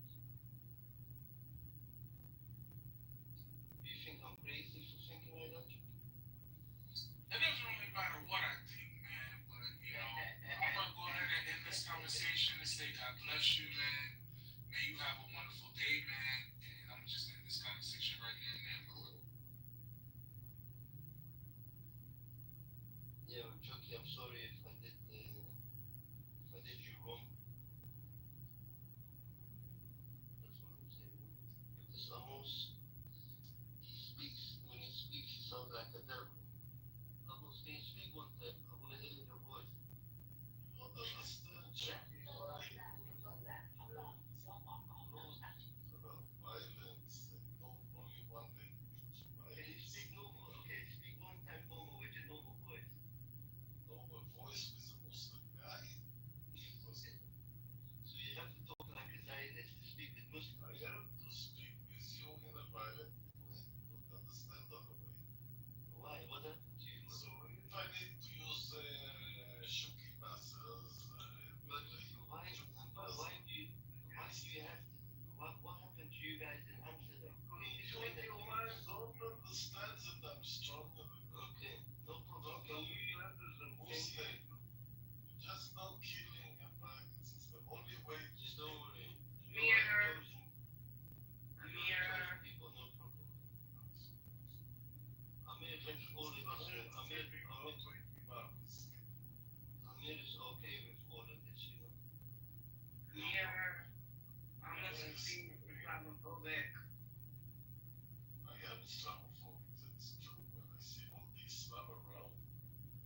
Yeah, but this was Wednesday. This is what Amir Hey, hello everybody. You're fine. Amos, can you answer his question, please? What happened to you guys in Amsterdam? Yeah, what happened to Maccabi fans in where you don't have those weapons supplied by the United US? Can you answer his question, please? We kicked. What happened to you guys in Amsterdam? We kicked them in the face. We kicked them in the face. We slapped them. We slapped them in every. Yes, definitely, 100% we did this. 100% we did this. We kicked them in the face. When it is man against man and it's even, within an even play field. You can only get right. You can only kill women and children with tanks and weapons. But when it's equal, When it's equal.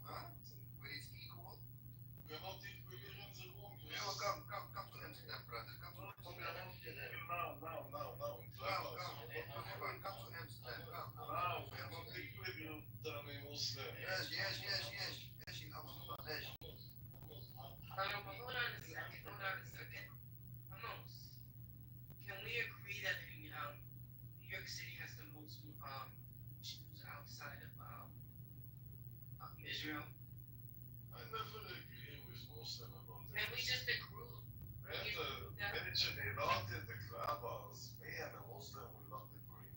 If you want, come to coexistence. You have the same rights. You can speak. I will fight that you will speak in my room. You come here with all the Hamasnik and offer me something to agree. I'm asking you about just say you don't know. Just say you don't know. He's drunk. Wednesday, he's drunk. I know the Jewish are always stronger, always clever, always there. You can't hear he's drunk. The Muslim don't know. Go mute. Wednesday, go mute. Because he's just getting excited now. He's getting excited. Amos, what happened to you guys in Amsterdam? Can you explain that to me? Because you're going off topic now. I don't know really, but what I read in the newspaper that there was Zionist face to my shoe. It was so nice, you know that, Amos. I'll be honest. Actually, I was in Amsterdam, yes. All them kicks that we gave them, all them punches and all the sticks that we broke on their faces. It was very nice. I was waiting for that, you know. I was literally waiting for that. Netanyahu had to send a plane to save you guys. He had to send a plane to save you guys. It was so dangerous. It was so dangerous for you in Amsterdam those days. So they had to rescue. They had to rescue those Maccabi supporters, fans. Habibi, Amos, Habibi, come to Amsterdam. Habibi. Yo, brother homie, man. Do you mind if I ask you a question? I'm not sure if I'm gonna answer it, but you can ask me a question. No? Yo, how do you feel about Malcolm X and the Nation of Islam? Just some next shit. Nation of Islam, they are fucked up. What are you talking about? He left the Nation of Islam once he went to Mecca, and he became a Sunni Muslim. Oh, he became, I don't know, man. I haven't heard of him long time, but they used to be fucked up. Yeah, he was part of the Nation of Islam, and then when he took Hajj, and he understood that different Muslims were able to still coexist together. Talking about Turkey. You talking about me? Yeah. So I asked the brother a question, and you answered the question for the brother, Yes, I did. and you said what's wrong with me? Because I asked the question. Yes. Okay, that's interesting. It's a stupid question. How was that a stupid question? How was it a stupid question? It's a stupid question. How was it a stupid question? You dummy Muslim. You want to ask me one more question before I fell asleep, you dummy Muslim. One question, I have one question here. When do you think you will be accepted all over the world and that everyone will feel sorry for you guys? When do you think this will happen? I know that it's up until the 7th of October, every single When will it happen? After the 7th of October, I beat you in the battle, but you beat me in the propaganda, and you can see even here in the room, you beat me. You beat me with all your lies, with all your ways, everything with wash brain of the people, and lies and lies and lies about Jewish, about the Arab, about Amsterdam, about London, about Belgium, about everything. The truth. Lies and lies and lies and lies. What's the truth? Okay, What's the truth? 1 second. You couldn't answer the question, Amos, so you can leave if you want. You didn't answer the question, when will you be accepted? I didn't ask, when did you get accepted? I asked you, when will you be accepted? But you didn't, because you said 7 October. I understand. You don't have an answer. Off you go, leave quietly, please. Hello? Amos, are you there or are you paralyzed? Because we don't get paralyzed, we just live. I'm sleeping here because you're so boring, so I got to sleep in the room. And very fast you hear me snoring. Now it's snore. You're scared little behind the camera, behind the screen. You're very scared. You know, I understand because I saw your typing. What should I be scared of from the Hamas? I saw the real type. From who am I going to be scared, you bloody bastard? Tell me, who am I going to be scared? I was face to face with Israeli IDF and Maccabis and Mossad. What are you talking about? They're all scared. Honestly, I think you should be afraid of Israel. No, you shouldn't be afraid. She's No, right. listen. Right, listen to her, you stupid dummy. No, you're not. You should be afraid of Israel because clever than the man it's in the room. dying. No, it's Listen, dying. Israel's dying. Okay, but Israel's dying. Wednesday, where are you from? Anyways, let me talk to you because you're more interesting than this Amos. Where are you from, Wednesday? New York City. Okay, and what's your ethnicity? Can I ask? Sure. Puerto Rican. Puerto Rican. Okay. That's why you've got a damn I'm not there. You got that's the Puerto Rican. Yeah, I'm trying to, right?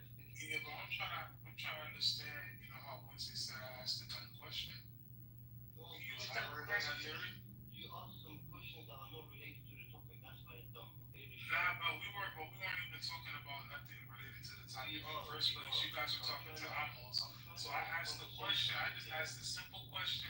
I just said, how do you feel about Malcolm X and the Nation of Islam? And then Wednesday jumped in and answered the question for you. She didn't even really answer the question.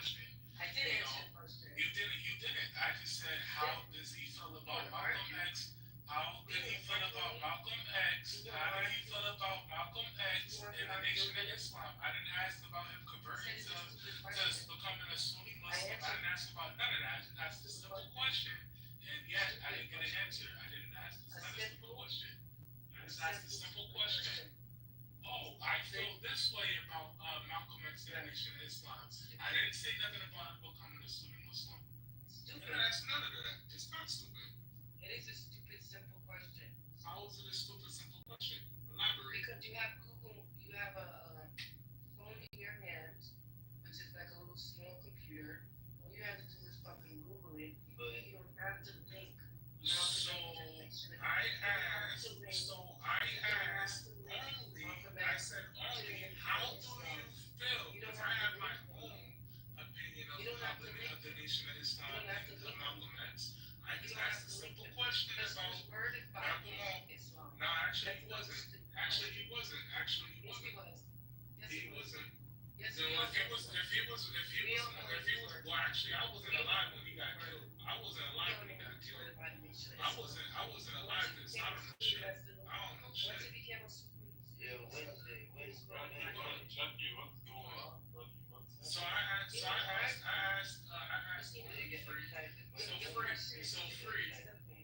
free. I asked a simple question, right? I asked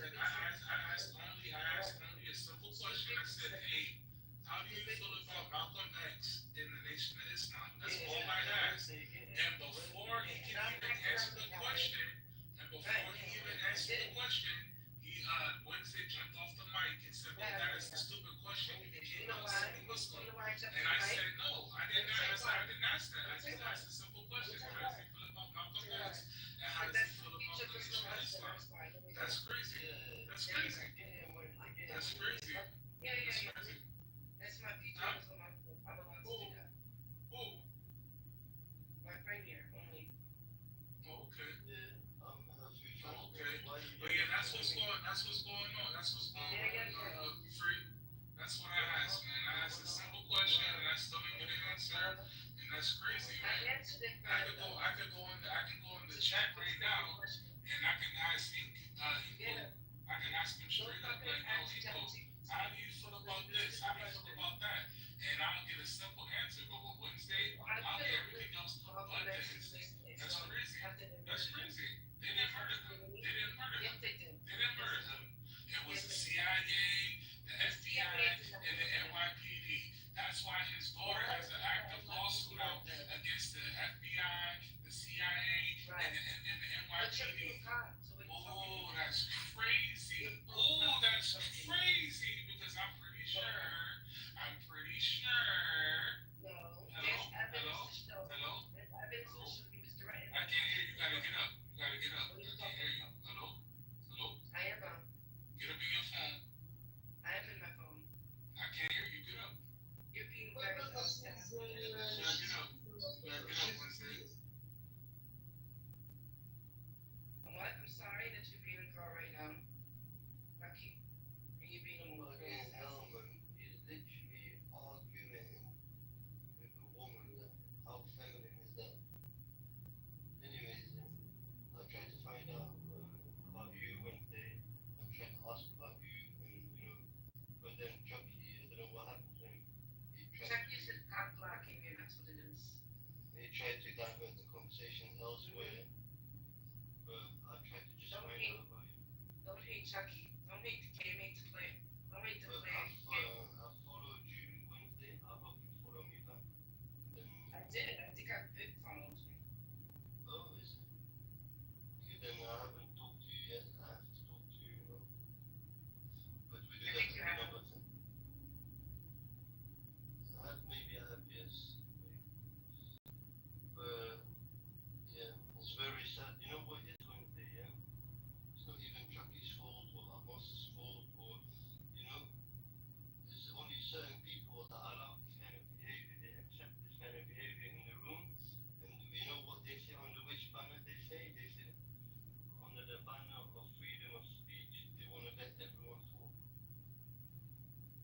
And that's what this Amir does. He lets these Zionists have a voice in this room. Which is sad, because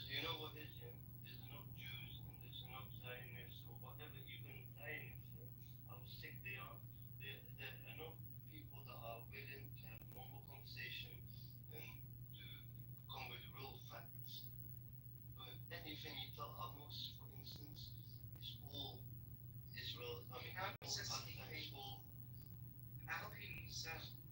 No, no, they're not sleeping. Trust me, they can hear every word. But it's okay. They have nothing to say. So everything is Hamas's fault. Everything is Palestine's fault.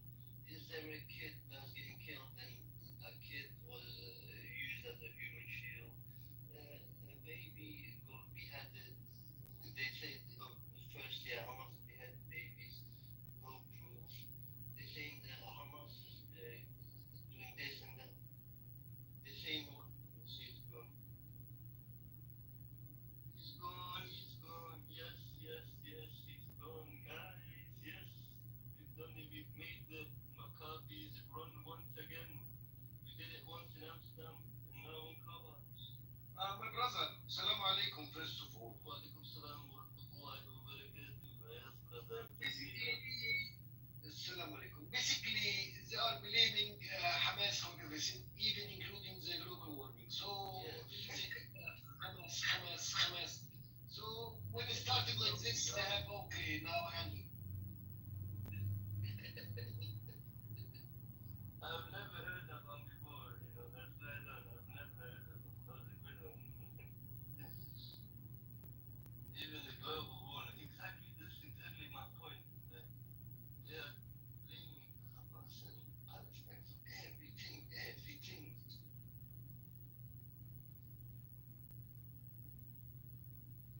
They are even blaming but we can't talk too much. I'm on my balcony, but they even blaming Hamas. Can't even say in the right place right now. Maybe there is lots of Zionists around you, my brother. Have to be careful, bro. There's a lot of thieves. I'm in Europe, bro. You know what I'm saying? Maybe otherwise they will call the police. Yeah, I know.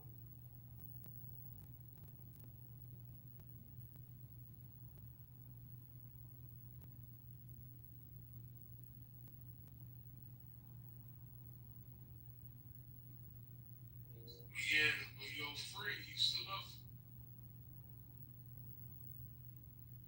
Joking. Jesus Christ. You know, Yeah, what up, homie? said 3 members of the Nation of Islam committed murdered Malcolm X. I'm so tired of us Americans being stupid. Yo, what's up, homie? What you said, man? I won't say nothing to you. Very sad that you're this way, that you're talking in this manner. Don't be sad, man. Don't be sad, No, man. I'm Don't be sad. I'm just at work, man. I'm just at work bored, man. Don't be sad. Chucky, what's your religion? Well, I'm a Jew.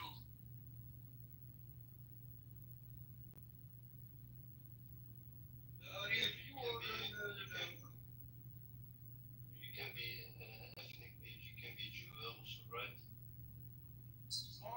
I don't know if I necessarily. Oh, go ahead. Is Jewish per se a religion, or can you be ethnically from Jewish also? I don't know. I don't agree with the whole ethnic thing, Ethnic thing. Oh, you can't even pronounce words properly. Okay. That says a lot about you, Chucky. I've just learned that you are not educated. Okay? Well, okay. You can't even. Can you pronounce ethnically for me, please? Ethnically. Yeah, exactly. Chucky, don't worry. You are in a safe place here. We are here to listen to you. Okay? We are not gonna boycott you because your English is not that good. Okay? Everyone is welcome here, isn't it out here? Yeah, that's okay, man. My brother, I don't speak good English too, so maybe some English too. Exactly. Everybody is welcome here, so no problem. You don't have to feel any type of way, Chucky. I don't feel no type of way. No, you shouldn't. You shouldn't. You was the bodyguard of Amos. You shouldn't feel any type of way. Because what you do is normal, right? As far as what? So my brother, I have a question. I have a question for you first.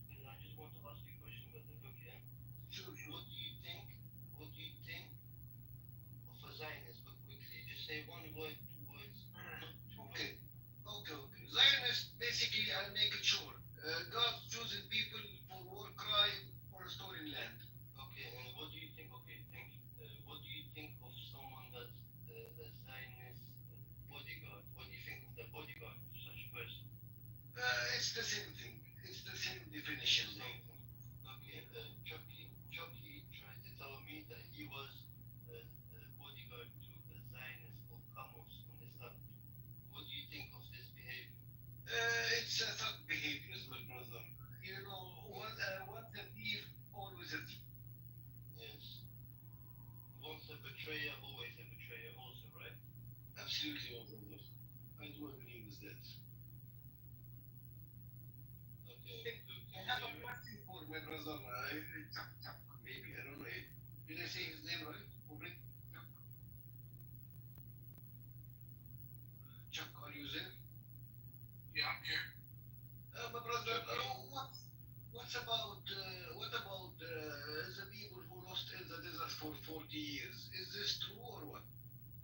And then after that, God promised not to be homeless again. I don't really understand your question. Okay, so let me put it in a simple English, my friend.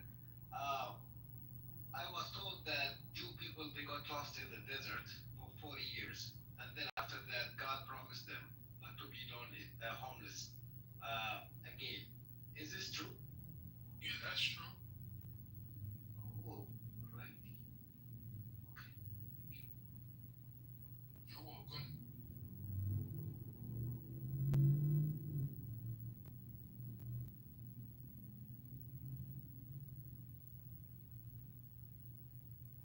Can you guys hear the thingy alarms? This is every month they do the alarms once a month. Oh, okay. Just in case, like if there's a war or something like something happens, you will hear this all over, and then everyone has to get ready. It's gonna. So I wonder, man, a refuge fled Germany 1933, the Holocaust became all of a sudden a landowner, and they have ties to the Holy Land. Can you please explain this to me because I fail to understand it?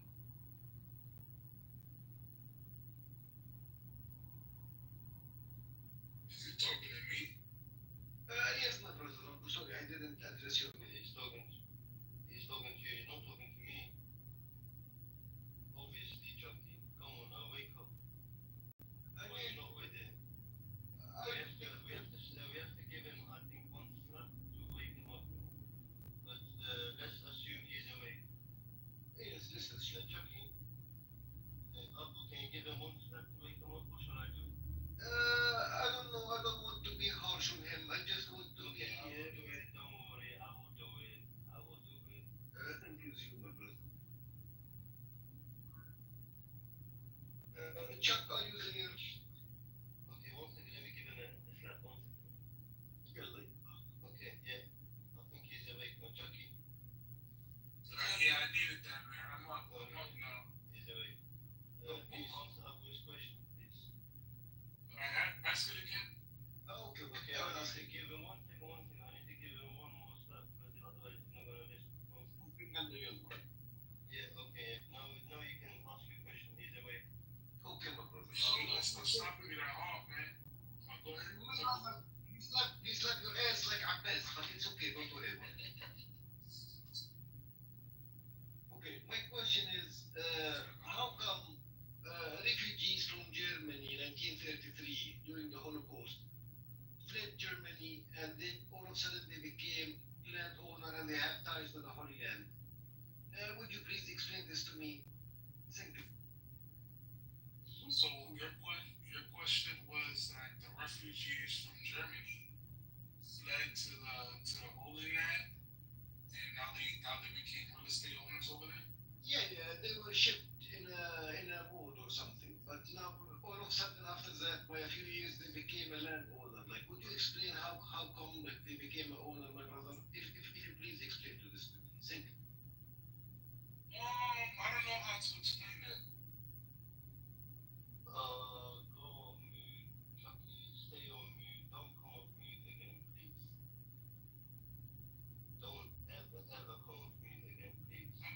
gonna stay off of it. Stay on Because mute. I don't really know how to explain that one. That's all. After all of that, your answer is, I don't know, I don't know, I don't know. Just shut up, man. I don't know how to answer that. I don't know how to answer that question, man. No, I want to talk. Calling yourself. I want to talk. I want to talk.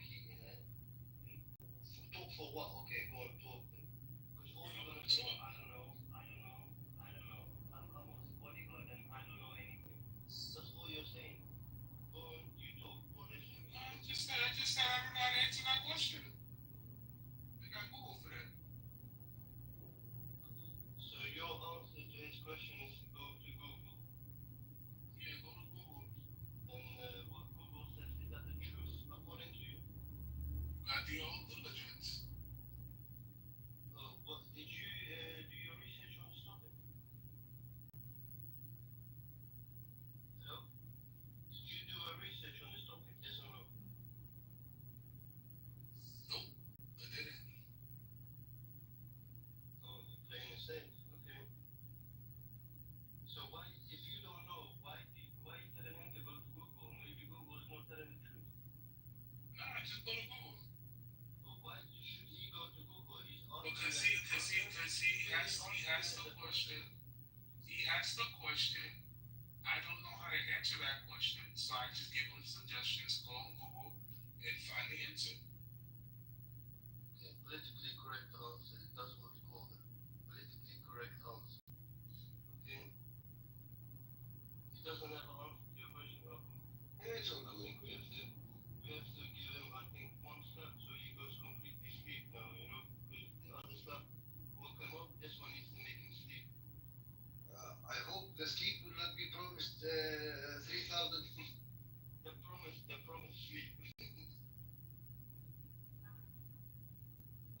want the promise sleep?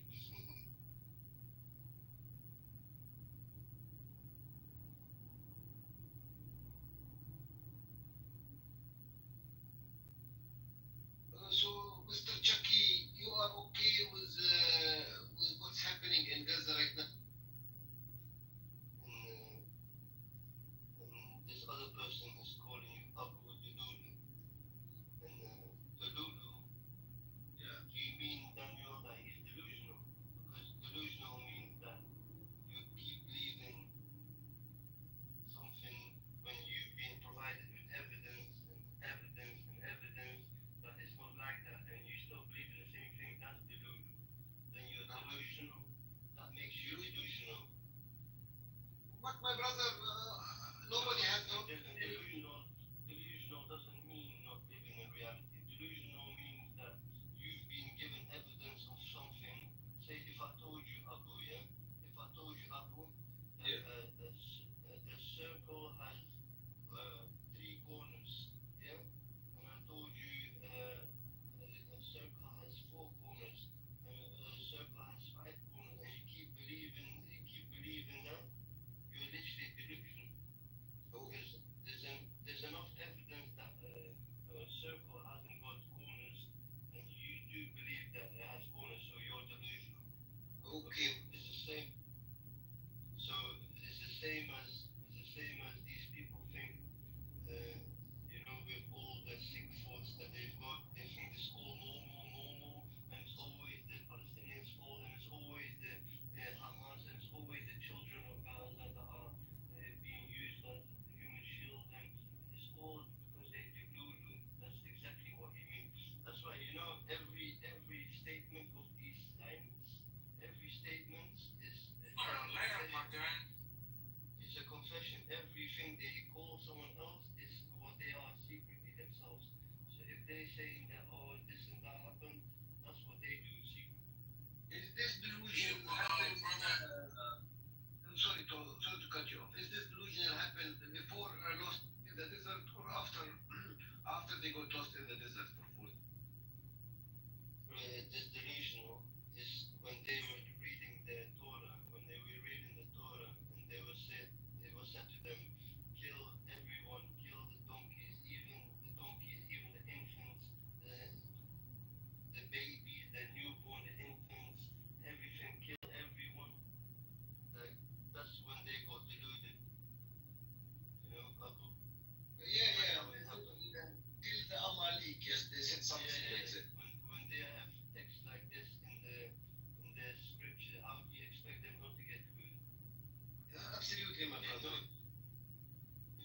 other religion it says anything like this, but anyway, yeah. That's the answer to your question. I hope I answered your question.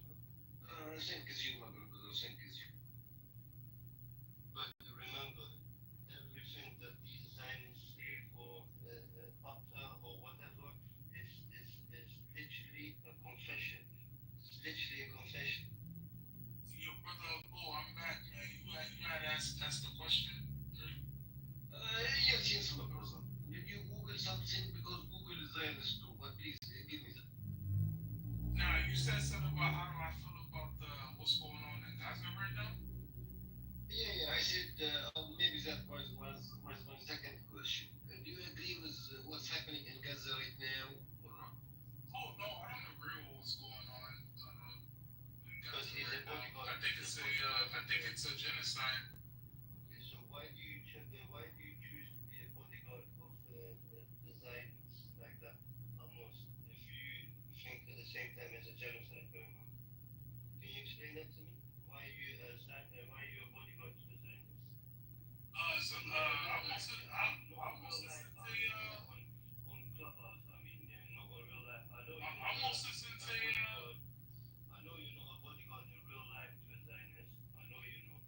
But I mean more on Clubhouse. Why are you defending a Zionist on Clubhouse? Almost isn't even a Zionist. What? You heard what I said. No, I swear I didn't hear you. Repeat one more time. I said almost isn't even a Zionist. Oh, but he does say all the things that Zionists say, right?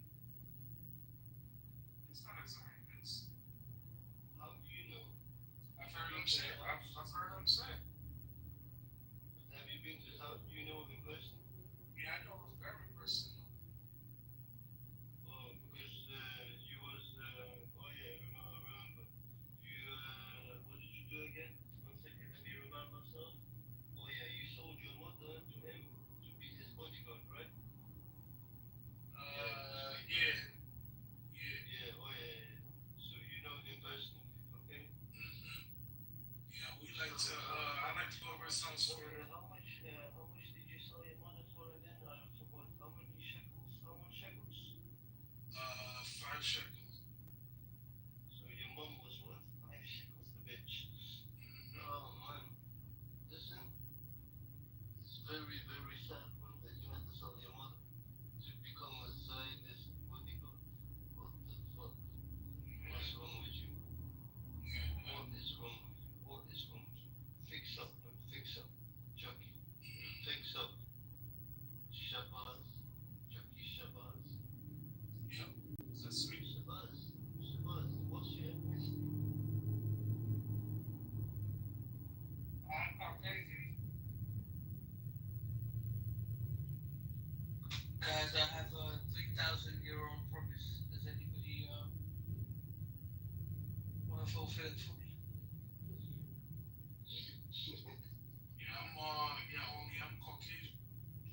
One second, man. No one gets right. That's it, man. You don't go good jokes, man.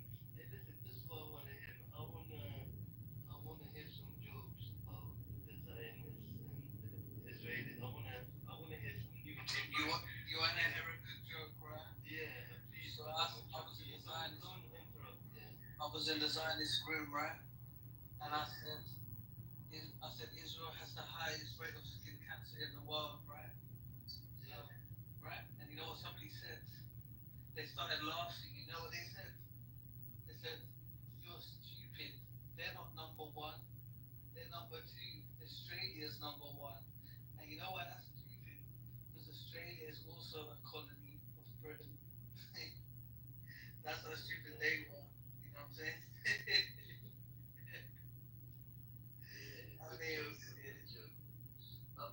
They really thought they did something. I'm sure you had some jokes to up. Can you tell us one joke, please? Honestly, my brother, what's happening right now is a joke. You know, when somebody claims a tie to a land, they don't speak the same language. Russian, Polish, Ukrainian, whatever, Amharic. They came from a different ethnicity. Children, they don't know who their father is and stuff like this.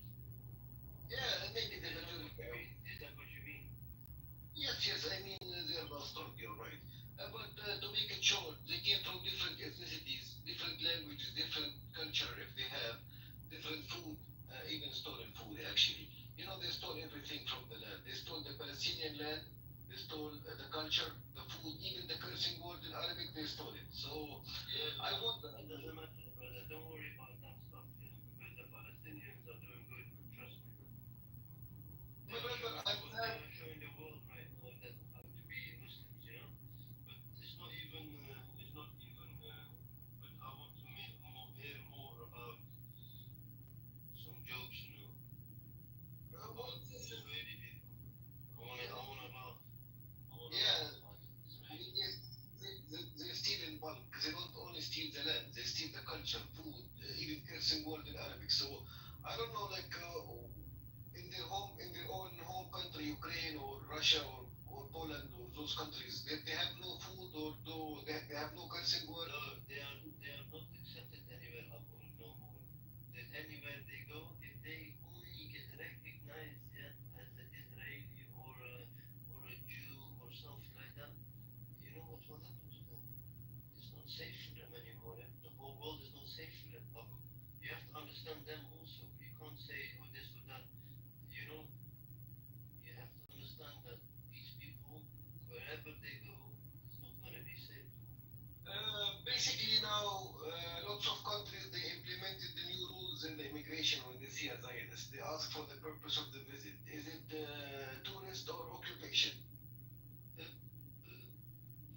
Occupation visa. They have to get the occupation visa. Yeah, occupation visa. Yeah, exactly. And you know, if you follow the social media for the IDF, they make it short to also fell in the war, fell on the stairs, fell from the top roof. They didn't explain much. Abu, I want to ask you a question. What do you think of my new profile picture? Oh, this is the Times of Israel. This is the Israeli newspaper, the biggest newspaper in Israel. Oh, okay. Israel is the gayest country on earth. I mean, whatever makes you happy, my friend. You know, if they want it from the back, then they want it from the back. It's okay.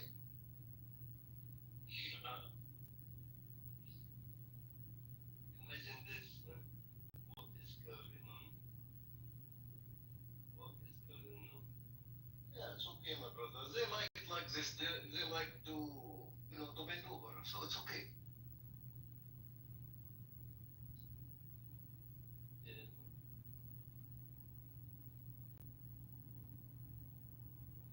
Hey, my brothers, I love you, but I have to leave you for now.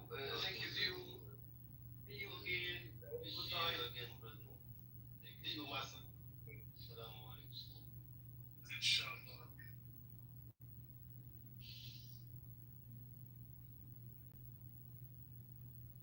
Daniel is going crazy in chat. You obviously can't read, it says in 2002 they had the second highest rate of skin cancer.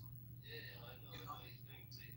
He can't understand, he's living in a delusional world, He's going crazy. Yeah, and I'll continue reading. Ignoring him. Yeah, so they have the second highest.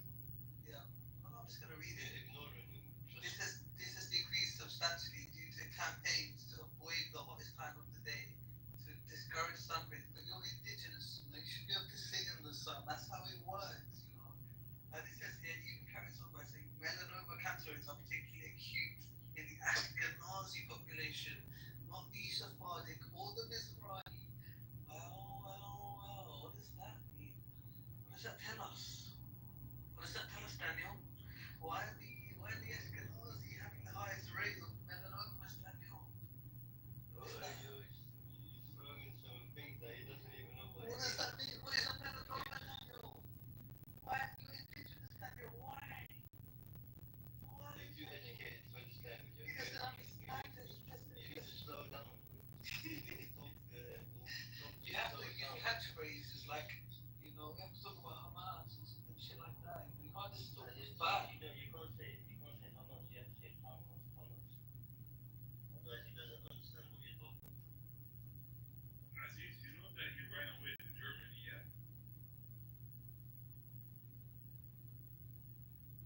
who ran away? Is that you? Oh my god.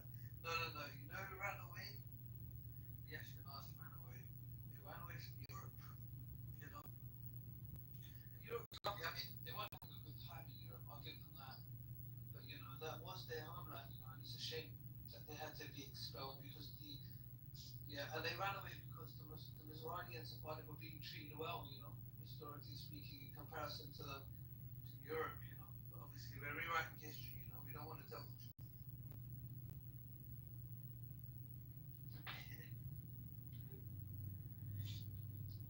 Crazy man. This is a real sickness, bro. This is a proper sickness, bro. Trust me. We're gonna talk about this. Like in the history books, this will be like, you know, how did this happen? You know, how did they lie to the people? You know, this will all be in the history books, man. That's what I said. No one left. There's no one left anymore.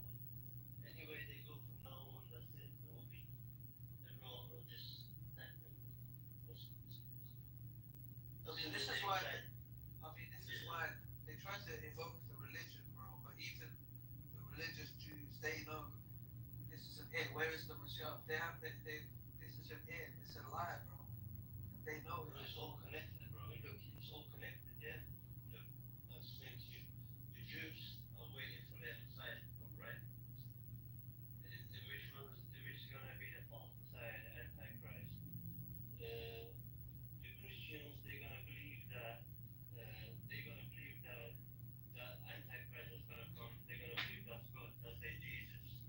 So that's how they both going to be wrong. One is waiting for the Dajjal, and one is waiting for their God to arrive, which they believe is Jesus.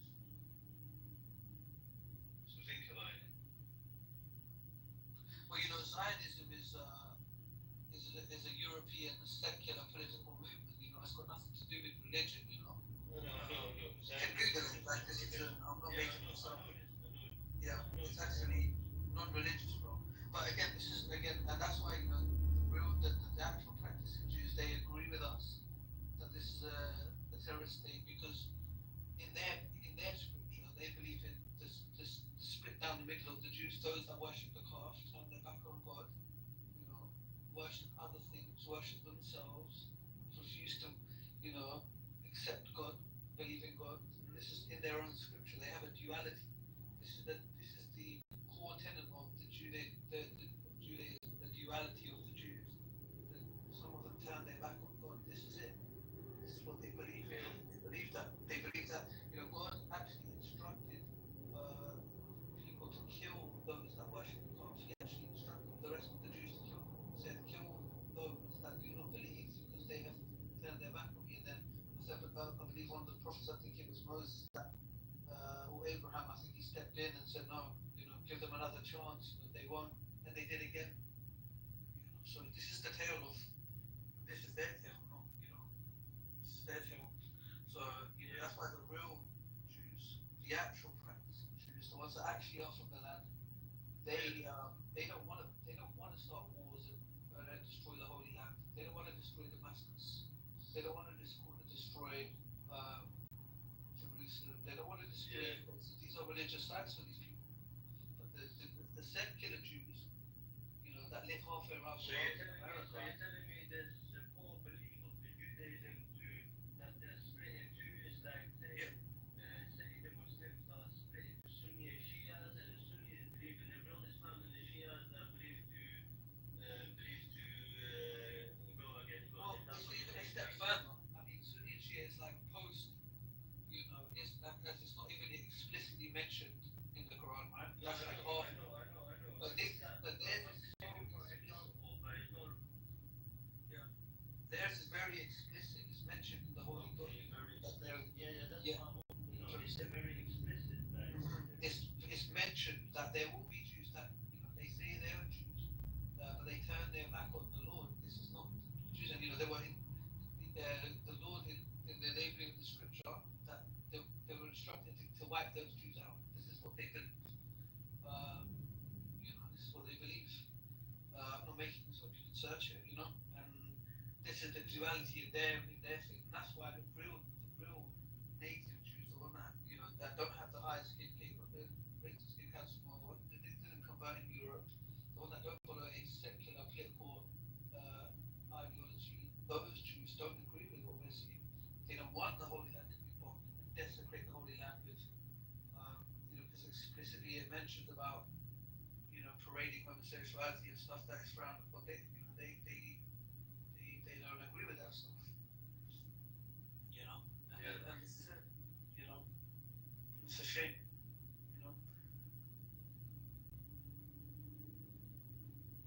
And he left as well. Daniel left to go cook. He couldn't handle it. Yeah, I know. Daniel. Couldn't handle the truth. For 1 hour. I was cooking for 1 hour. Just roasting and roasting. He doesn't even believe in God, bro. So like, what are you doing this for? You can live anywhere, bro. You know what I mean? You can live in Manhattan. You can live anywhere. You don't believe in God. Like, you don't believe in the sanctity of the land, bro. So wait, Daniel's an atheist? Daniel's an atheist. I mean, he's a fairy? Yeah. And he believes in Israel? What kind of fucking planet? How does he reconcile that? That God promised them the land, but he doesn't believe the God? Yeah, it just doesn't make sense. Like, what how do they get their brain around that? He's such a staunch Zionist as well. It's like, bro, you have no skin in the game, bro. You don't even believe it, bro. Like, so in his mind, somebody else is good that he doesn't believe in, probably left the land. He's like, kind of reinforcing that, bro. Like, what are we dealing with here? You can tell his is rooted in like he's an Islamophobe. You can tell that's the core of his beliefs. He's truly been brainwashed. You better stop thinking about joining Islam because it's about to take over.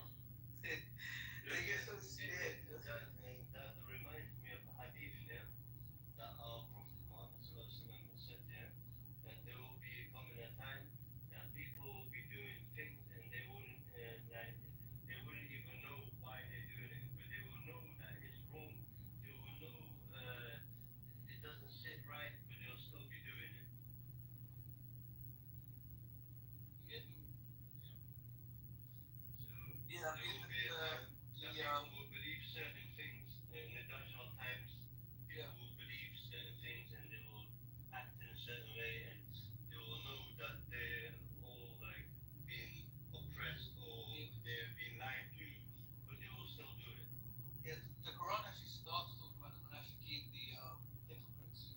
That's a very powerful opening where he talks about concealing your true intentions, and the dangers of not being completely true to what you stand for. And those people, the munafiq are like massively demonized, as in regardless whether you're Muslim or not, whoever you are, whatever faith, the munafiq, the dishonest man who claims to be, even says something about they claim to be bringers of peace, but they are the ones that are perpetuating the badness, the crime, what have you. Yeah. It explicitly mentions that regardless of faith is the true problem in the world, right? And it's true. It's true. We're seeing it now.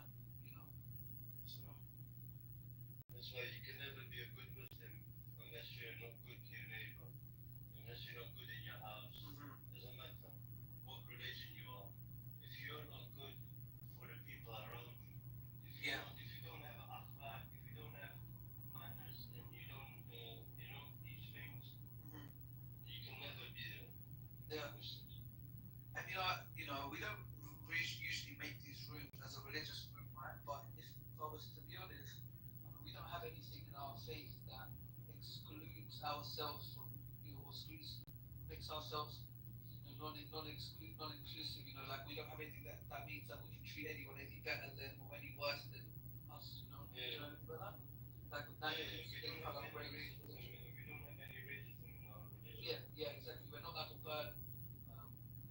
Any other religious sites, you cannot harm even animals. We are the only religion. We are the only religion that made it so explicit to not disrespect anyone, to not kill anyone else.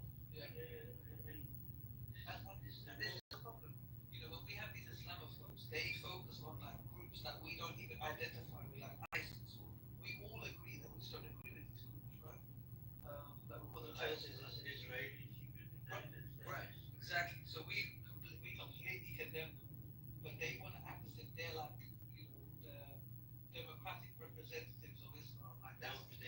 they have to go with that narrative. Yeah. They have to go with that narrative because they've already planned it all out in their head what they're gonna do and how they're gonna what kind of groups, even this ISIS and this that, it's all created by them. You get what I'm saying? So they've created it and then later on they're gonna try use it against us.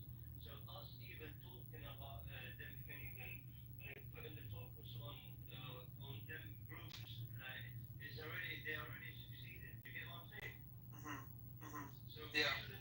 we should not even hold a conversation with these people if they don't want to talk about the facts.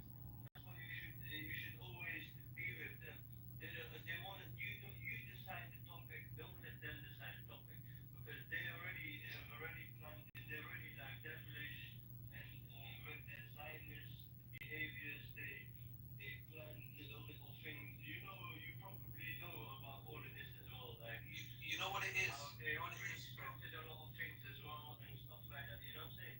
But these people are very, very devilish. You know, you have to be very careful. You know what it is?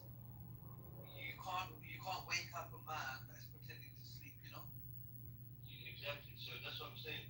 So we're trying to. I kind of see it. Yeah. We don't want to know how. What you do is you kick them in the teeth. Oh, that's a good point. That's a good point. Watch it wake up. Yeah. I mean, sometimes that's what it takes, you know? He might even admit that he wasn't sleeping. Yeah. Kick him hard enough. At least, can you tell me why they've created this term called anti-Semitism? Why have they created that term? Well, you know, it's very similar stuff, you know, that word, you know, in terms of the history of that word. It's not it's a non-inclusive word, by the way. It's an exclusionary word. It includes Educate the people a little bit. Right. So I'll educate the people just a little bit. I'll break down the history. So, you know, when you have the inception of the word anti-Semitic, right? You know, you would assume that Semitic. Are you Semitic? Quick question. Are you? I'm not Semitic. But you see, with the Semitic people, you would assume that the word anti-Semitic will include all Semites, right? All Semites, of course. You know, if I'm anti-German, you know, I'm against German. If I'm anti-tomatoes, I don't like tomatoes. And that's it's given the name by definition. It should be, you know. But it hasn't done that. Not only has it not done that, it's only exclusive to the Jews. It takes it a step further. It includes the converted the people that convert to Judaism. So, because obviously Judaism, you don't have to even, according to them, have to be one even religious to even from the Jewish Holy Land, you know. So that they not only have they excluded, and this is the policy of Israel really. I mean, the word anti-Semitic kind of sums up the mission statement of Israel. It's excluded all Semites in favor of those who convert to a specific group of Semites known as Jews, whether they believe in God or not, whether they're from the land or not. So the use of and the true definition of anti-Semite is basically the mission statement of Israel in a nutshell. You know. So basically, they've kind of created this word to just use it every time they're a bit under pressure and stuff like that, so they can use that word. Yeah, and you know it was quite effective.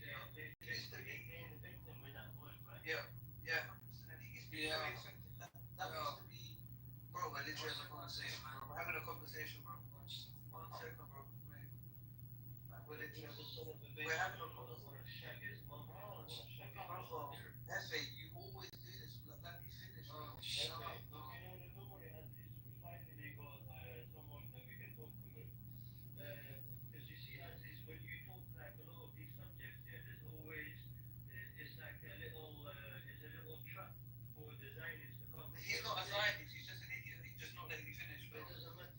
Like the shayateens are waking up. You get me? The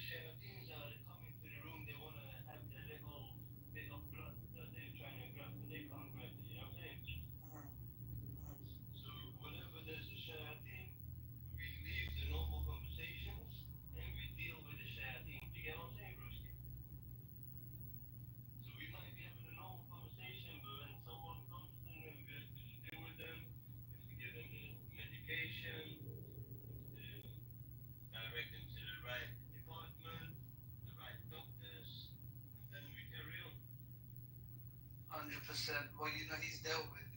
He left anyway.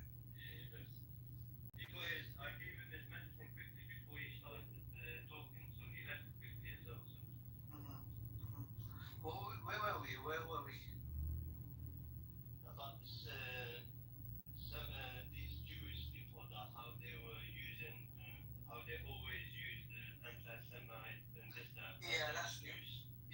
And yeah. As an excuse as a victim, they play the victim card every time. It's funny, right? It was actually quite a potent word, right, for a very long time. That word anti-Semitic, you used that.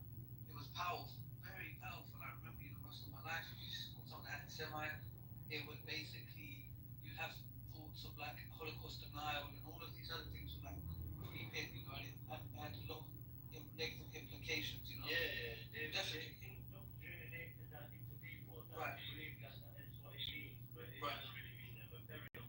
But it's gone a step further now, right? So, when post the club 7 days, anytime people are trying to have legitimate conversations, whether it's you've had men like John Mearsham or Ilan Pappé, these people have been called anti-Semitic, right? So even some of the great Jewish historians, sons of Holocaust survivors. Some of bitches. But no, but this is I'm joking. what I'm saying is that word is used, that word is used for legitimate people as well. It's not used the word anti-Semitic so frequently, it became the boiling pride wolf, it lost potency. And so now, if you're arguing with somebody and you're using facts, they'll call you an anti-Semite and it just bounces off. It just bounces off. It doesn't do what it used to, and they hate that. They want it to be, they want it to go back to the way it was. That was it. I use that So word. you're saying the lie is not lying. Is that what you're saying? That's it. The lie is not lying. Yeah. The lie is not lying. Yeah. In summary, bro. Yeah. Summary. Yeah, man. And this is the thing. They want to say, oh, you hate Jews or you're this, but like I've been in their rooms. Like their rooms are genuinely just Islamophobic. Like we're not sitting here and just we're talking about a lot of nuance. We're talking about Europeanism. We're talking about the fact that there's a lot of secular Jews. We're exploring the actual. Shall I tell you why we can speak about everything and they can't? Shall I tell you? It's because they know there's so much in the wrong. They're still stuck with that one subject. They can't move on to get it. We move freely like free birds. We Muslims, even if there's bombs dropping on our heads, we move like free birds. Why? Because we know what we're doing. We know what we are. We know who we are. Do you get what I'm saying? And that's the thing. That's all the pain. They're stuck with one thing every time. When they're with something, they're stuck. Yeah. And with them as well, if you notice, if you ever speak to the Zionists, right, they have to follow like a pathway in the conversation. We can go any direction, and they, and they say that if you change and you talk about multiple things, I can talk about the West Bank, I can talk about the staff in the Gaza, I can talk about the bombing, I can talk about funding Hamas, I can talk about this. Bounce around, they don't like it. And because it becomes obvious that they can't defend themselves. They want to stay on one thing because they have a plan. Exactly what I said. Everything is kind of planned with them. Even if they start talking about something, they want it to go exactly how they want it to go. But they can't. If you have any critique on them, oh, you're anti-Semite. You're anti-Semite. This is like a term they've created. This term, literally like to get them to forward their plan, so no one can stop them. So, if anyone tries to stop them, they quickly call them anti-Semite and quickly pull them in front of a judge, jail them, or do anything. This is the term they've literally created to forward their sinister plan, like you said, like you called it. They can't do it without this term. That's why this term, anti-Semite, is very, very, very important. Aziz, I think you should a little bit have a look into this, yeah?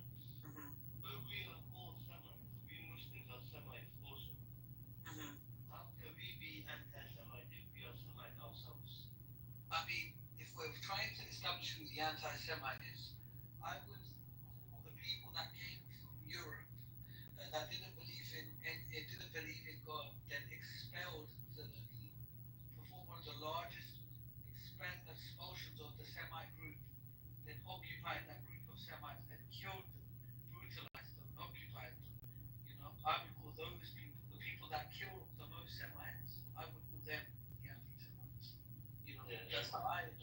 you know, Muhammad Hijab. Yeah. Yeah, but yeah, he done a lot of talks with this Semite and anti-Semite and stuff like that. Yeah, trust me, he knows a lot about it. I understood from his videos as well. Yeah, because he said in one of his videos, he said, "How can I be anti-Semite when we are Semites? We are Semites ourselves." Do you get what I'm saying? Yeah. Semite, I think Semite, the meaning of a Semite is someone that believes in one God, right? It's true. Semite meaning It's a Semitic language, I think. It's No, it's not, brother. yeah, particularly for the people Jews. that It's not to do with the God. Semitic language. The people that come from a region where native to a Semitic language. So I don't think all Muslims are Semitic. No, they're not. They're not. They're But No. It's because it's not tied to religion or your belief system. yeah, exactly. No, but it doesn't. Okay, look here. Wait one second. I need to check that video again. But trust me, I'm gonna bring forward this topic again. Yeah. I'm gonna watch that video again. I'm gonna chat to you lot. Yeah. I'm gonna tell you why we are Semites. All right. Are you here, guys? It depends where you're from. Are you there, guys? Really good. Are you here, guys? How are you doing, brother? Listen, I'm here. Good. Are you good? We killed a lot of Zionists today for you, brother. Are you proud of us? Yeah, of course, man. The Daniel character, Daniel. Yeah, Daniel run away. We made Daniel and almost run away. The two biggest Zionists today. I mean, check your Telegram. I think that's the only option, to be honest. And it might.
Yo, what happened to everyone?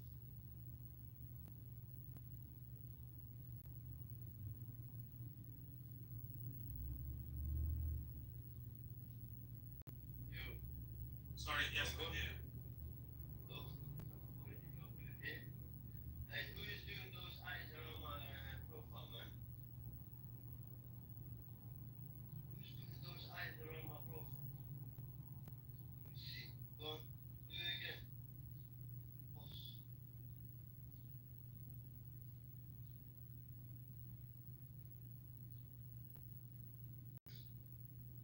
Someone's not happy with you only. I don't care, bro. Who's not happy? Bro, I don't know. Somebody put the eyes on you. I don't know who the fuck is it. It's probably someone in the audience. Sorry, I'll have a look one second. Let me just sit down. Let me just take a sip of my tea. Let me just take a bite of my food. Let me just fix my hair a little bit in the mirror, and then I will put some clothes on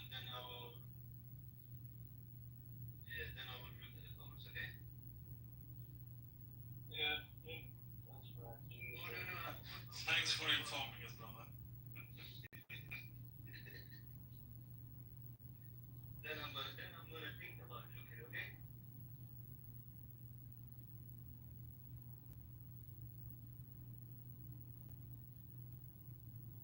You need to ignore people that are in the comment section. You know why, General? So I'll tell you the reason. Go on, tell. Basically, you know when someone's typing, they've already said the same sentence that they've typed like 5 times in their head.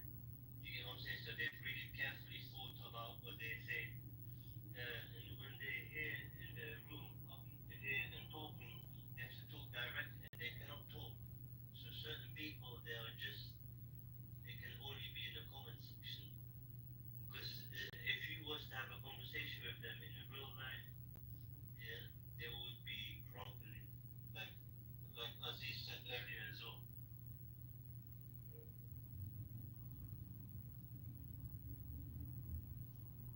I think Aziz said they'll show you.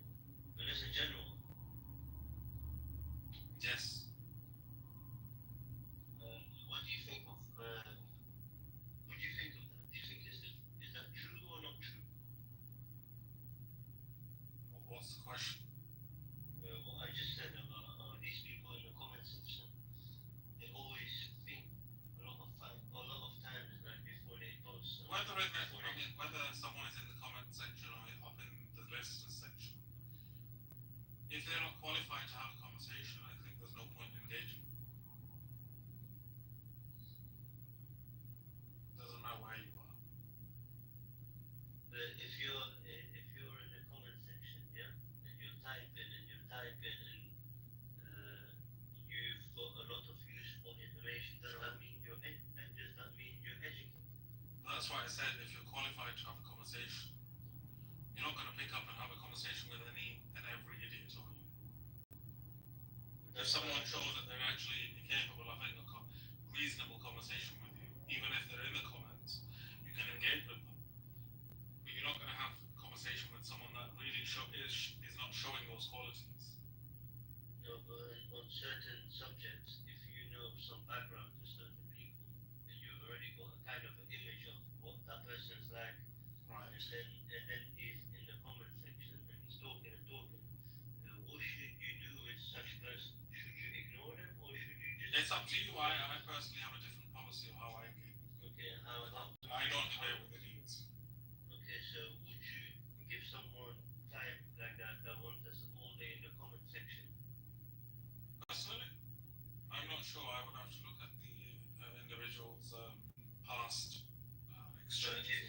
Let's say, for example, we take Daniel, for example. I don't engage with him. Do you read his comments? Sometimes, if I have the time, yes. Look, that's where you go wrong because you might be talking about certain things and then you might get distracted or by the comments. If I'm talking, I generally don't read the comments because I'm talking. I hardly read the comments, only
Sinus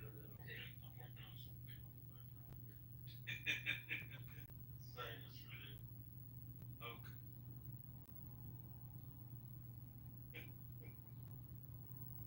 The sinus related. Have you guys seen the South Park episode about the coronavirus? No, it's not something I watch. Is the thing is they said something about COVID related. COVID related. It's basically there was a South Park. There's one episode in South Park. And police comes into a classroom, all kids, and then they're all in the classroom, and they shoot they shoot one person in the classroom, and they kill him. And after that, the whole classroom, all the kids, they go, "Oh, why did you kill him?" And then the officer goes, "Oh, he was COVID related." Had he not was if he was injected, he could have no one would have been affected, and his family would have lived. So that's why we killed him. It's COVID related.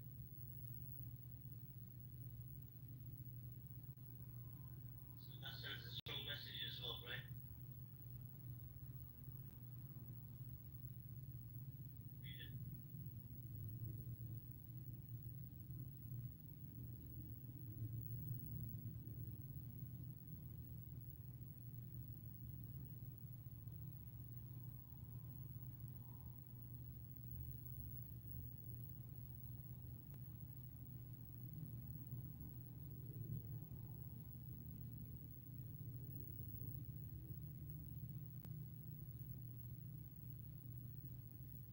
So, anyways, I think only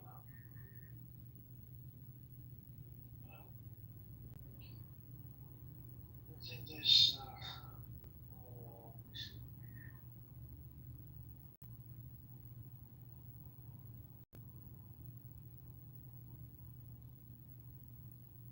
There he goes.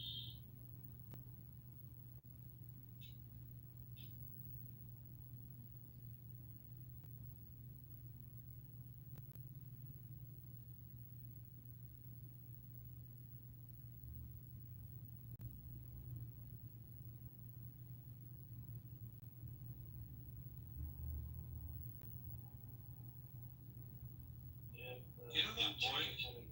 You know that boy that was unfortunately killed in Gaza? The one that they have a photo of? Apparently his relatives can't find the body. Which one? Here? Just double check what his name is.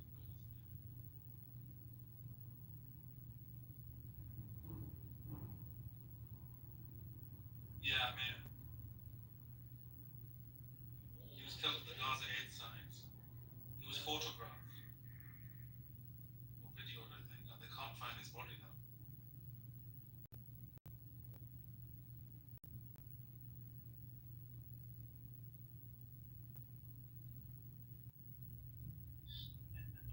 It's interesting.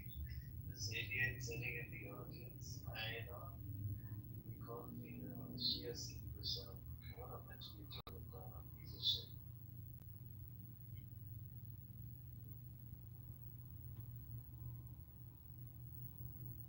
Is this that scumbag with 50 phones or something?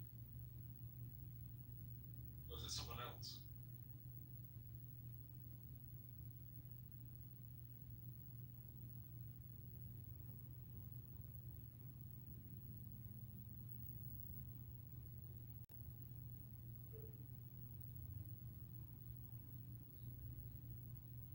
Yeah, it's the same scumbag that records from 50 phones, 30 phones. Apparently he's running for a government, his name is John something,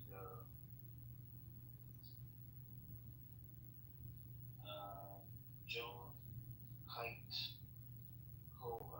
Kitover receiver for fiscal responsibility, vaccine transparency, and truth.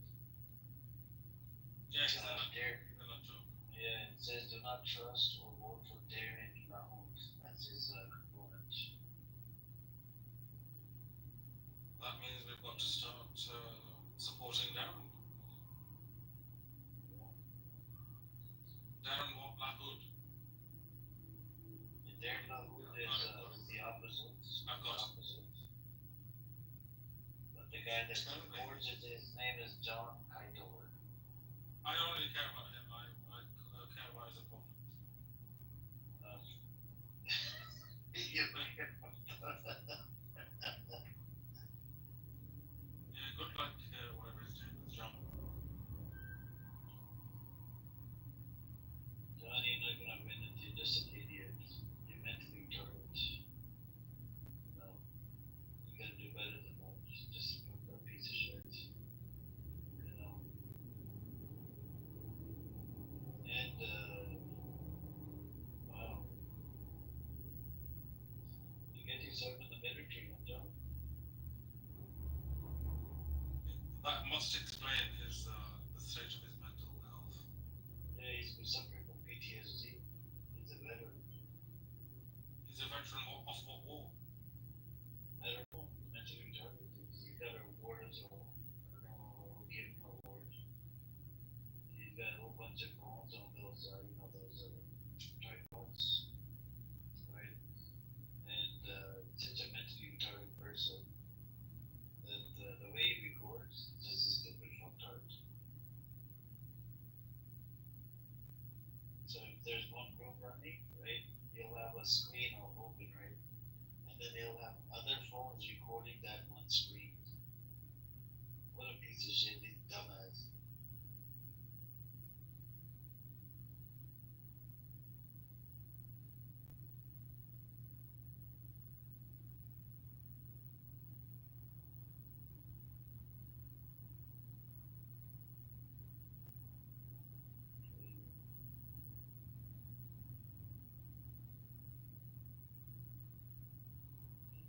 Oh, that's it. John.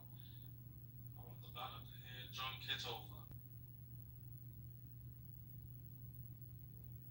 So he's a candidate for this. What's this field?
Yep, so,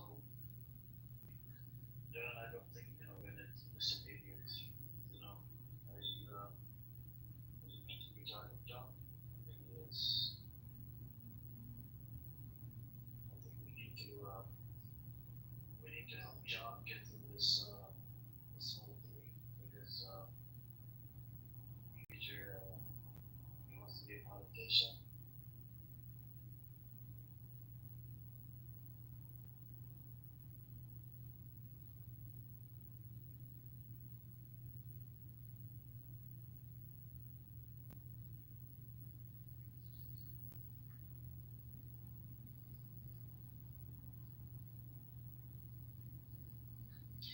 I think they're gonna have an option in the future where the leader of the house can see that person who's anonymous. I hope so. Yeah. I think they should put an option where you can restrict anonymous listeners. And that would destroy his business. He makes money. Over how many followers you got? You got like fucking 5 or 2 or 20 followers on it on YouTube. Fucking fucktard. And he was was promoting, if you want to make $2,500 just by recording videos and stuff. Wait, was I hit? I guess he has to finance his campaign somehow. Yeah, no, he said if you want to make $2,500 just for streaming these moves on YouTube, contact him. Garbage son of a bitch.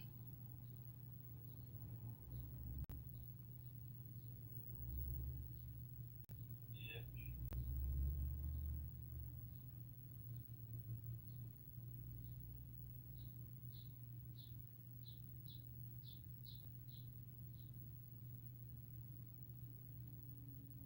Oh, we're live.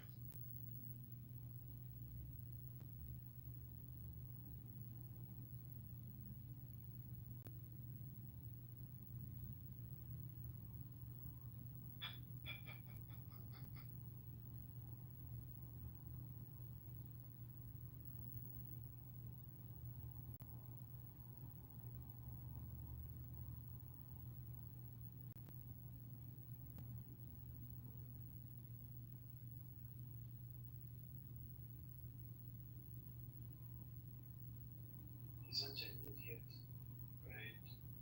He records it on one phone, and then he's got like 5 phones looking at that screen.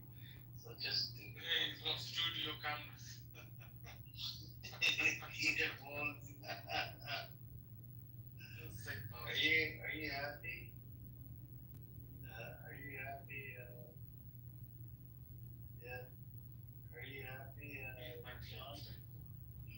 John, you've been through retarded. You need help, man. Go see it now. You know, maybe take your girlfriend with you. And maybe she can help you get through this process. I know you like to record your girl as well. And I'm sure she's probably mad. Do you record on your husband? So we have a picture. I believe that's his girlfriend. That poor girl, when she has to endure in Joe's from this comeback. Do you think he beats her up because of his PTSD? Probably freaks out.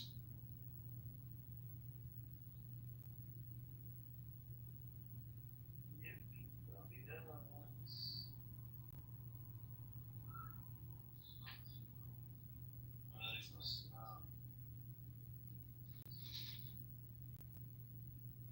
My headphones are completely lower than but yeah, wallahi, it's so weird. This guy comes to a lot of rooms, sits there, you can't touch his profile, nothing. And if you don't like the Muslims, why are you sitting there for hours just listening? Just go to his radio room or something. I don't know, like.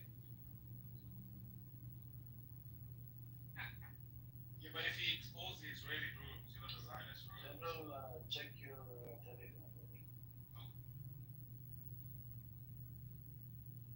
It just makes no sense. If I know it doesn't. If I didn't like somebody, I wouldn't sit with them for hours on end.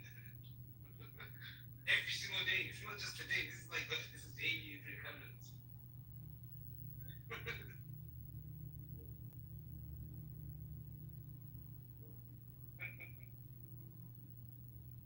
Is it? Yeah. I shall make sure he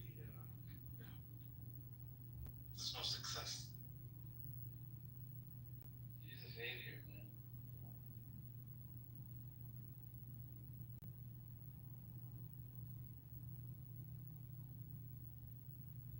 People get moved down after they leave and they come back. I don't know what the deal is. There's a There's a few glitches with the app. I think sometimes some people don't update their app as well.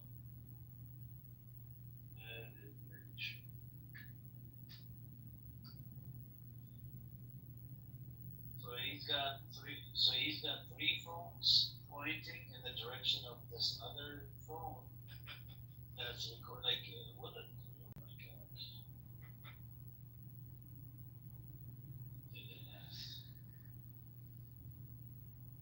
Yeah, Zionism attack. I don't know about to like this honestly. Yep. Really has fun. allergic to olive trees? Alien or asshole? Anyone, anybody else wanna come on up?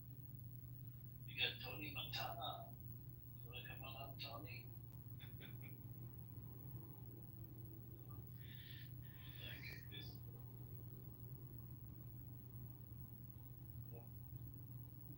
Anybody wanna come on up? Just mute. Come on up. And Brendan, this name and character. It's just a character.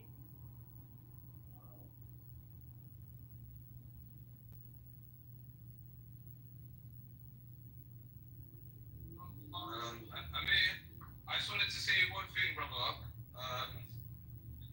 Out of all the rooms on Clubhouse, I actually enjoy yours the most because it's two different parties having a conversation. You know it well, and nobody argues or anything like that. You know, and everyone gets their point across, and it's intellectual conversation. It's not one of these screaming parties or people swearing at each other from left to right. So for that one, I respect you highly for that. Well, thank you so much, man. It's good everybody plays a role. Sometimes it does get healed. And, you know, at the end of the day, we're all human beings, and Zionists are not human beings, they're animals. So, you know, you're talking to animals. And it does turn into sometimes animalistic behavior, right? But it is what it is, and then some of these people are just like punching bags, especially the Zionists. And you know the guy that's down in the audience, he looks at me, he wrote on the YouTube that I'm a Shia sleeper cell. Such an idiot. I don't even know what a sleeper cell is. He's a dumbass. He's a dumb fuck. But yeah, that's what it is. But tell him at least tag me inside so I can get some recognition. Bro, he promotes it on different rooms that if you want to make $2,500 a month or $3,000 a month, you can make it by recording and streaming the rooms directly on YouTube. I don't even know how much money we're making right now. I checked, it's only one view. It's barely got 700 or 800 subscribers on the YouTube channel. And they all asked it. You know that even the Jewish community on this app, they kick him out. They've blocked him, they blocked his other accounts. He keeps showing up. Imagine that your own people don't want you. And then you're sitting here attacking the people that would genuinely have conversation with you. Like, you're just in limbo. That's Hey, apparently he's got 30 phones. How are you able to afford 30 phones? It's crazy. You wanna come up, Kilowatt, or anybody, Maria? You wanna come up, it says someone with your sister Aisha, okay? You wanna come up? Come on up, sister. You got Hector. You got Matt. Oh, Matt is mega. Matt, are you mad that didn't release the Epstein files? Matt must be mad. We need to release the Epstein files. A lot of mega people are going crazy.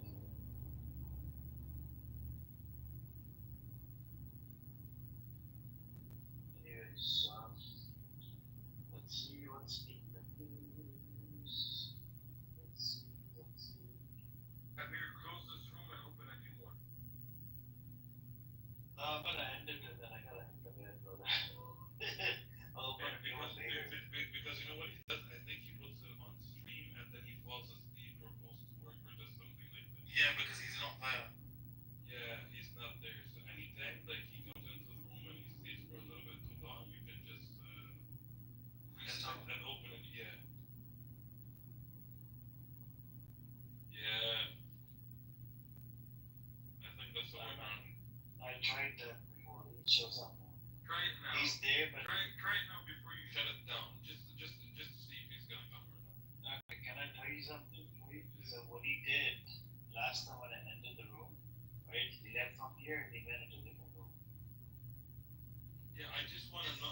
I just want to see if he'll come back or not. That's all I want to see. Because I think just based on looking on his YouTube channel, he kind of keeps things running, and he goes and I don't know, does some random shit. I think.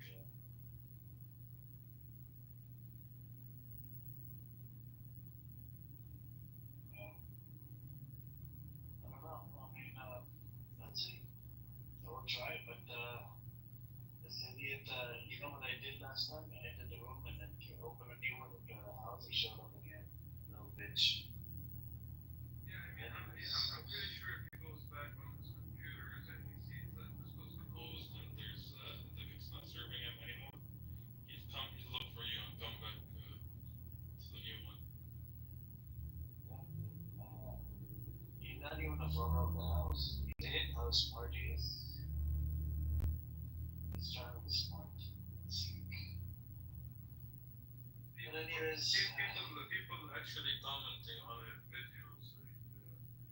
For example, the one I'm looking at right now, they're like, "Why are you recording, you coward?"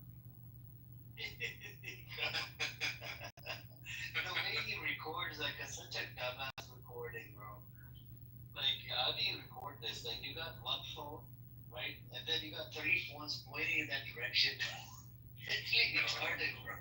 I don't know what the fuck is wrong with this dude. It's really retarded, bro.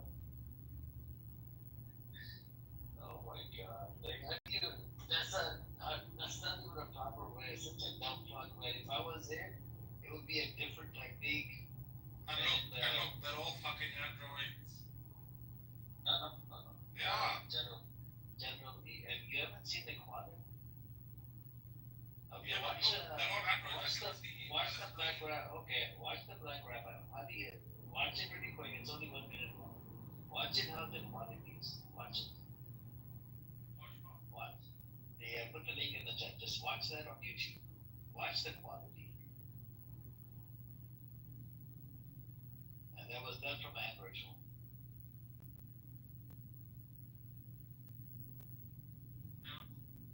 Yep. He's not gonna be careful. So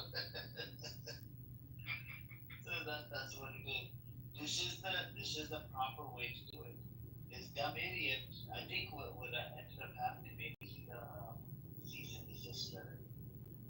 So what he's doing is he's directly streaming the video audio or video. Because this can be classed as harassment. Yeah. So he's doing it like indirectly. It is harassment. We have his information. Well, I think I'll probably send him a cease and desist. Do you want the letter? No, I don't. I want myself. But I'm asking, do you want the letter or do you want the lawsuit? What do you want? Are you asking him? Okay. We can provide both. We can, what do you call it? Fuck him for both sides. We don't want to fuck him, bro. We're not kidding. Not like him. No, we can fuck him with a lawsuit and fuck him with a cease and desist. It would end his career. What else left of him? You think he's not like Rabbi, he thinks he's gonna win the election? Daniel ran in and opened the room. Aziz goes in there really quick. Aziz is there, number one. He's like the number one pro Sunday side. I always want to talk to them and go back and forth with them. Oh my god. But he sometimes he trolls them. Like, just basically the statement longer and longer where they get kind of confused. They're like, what the fuck is he talking about? But I think we have, I think you guys stopped Sam here, right? We did what, sorry? I think you guys stopped Sam earlier, right? It was like a monologue with that Mandalore character. No, we were just joking around. Yeah, I know. Yeah. That Mandalore character was putting us to sleep. For sure. Every time he comes in, yeah, even last time, man, the time before that, I'm like,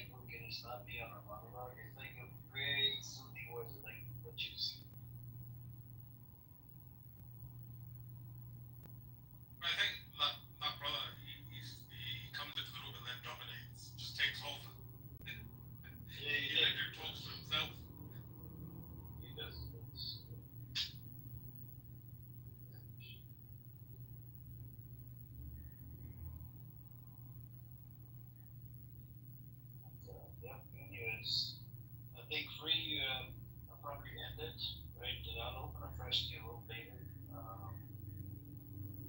Because I've tested it before free, where I ended the room and then he showed up with another profile. And it was the room got big, right? The room was big, I ended the room. It was middle of daytime, around nighttime, around 5 o'clock. Right? Ended the room, and then I reopened another one, he showed up in again. He will do that, but what I suggest, like what I can recommend, is that whenever he comes into a room and he stays for too long, just close and reopen. He's not bad. Yeah, he's definitely not there. Like I don't think he's just No, but we have listening to people seven. that are sleeping. You know what I'm saying? We have people that are sleeping. And then, and then it's hard to get people in. Make a fish to fry. If the people sleeping, wake up to get rejoin. No, but it's then people at nighttime they want to join. They don't have. There's not a lot of people. Sometimes there's a problem with the people as well. And anyways, yep. So I think this room has served its purpose. Pissed off a lot of Zionists. A lot of non-Zionists got pissed off as well. And this was a good show today. I think we're gonna have a beautiful show tomorrow. And let's see. So take care, guys. And let's see if he shows up. Just keep watching the YouTube. If I end the room, let's talk to you guys. Yeah, let's do it. Slap.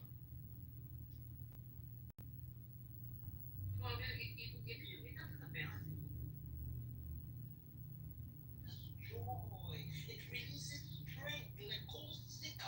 When the enemy comes and attacks your praise, because he knows that praise is the strategy.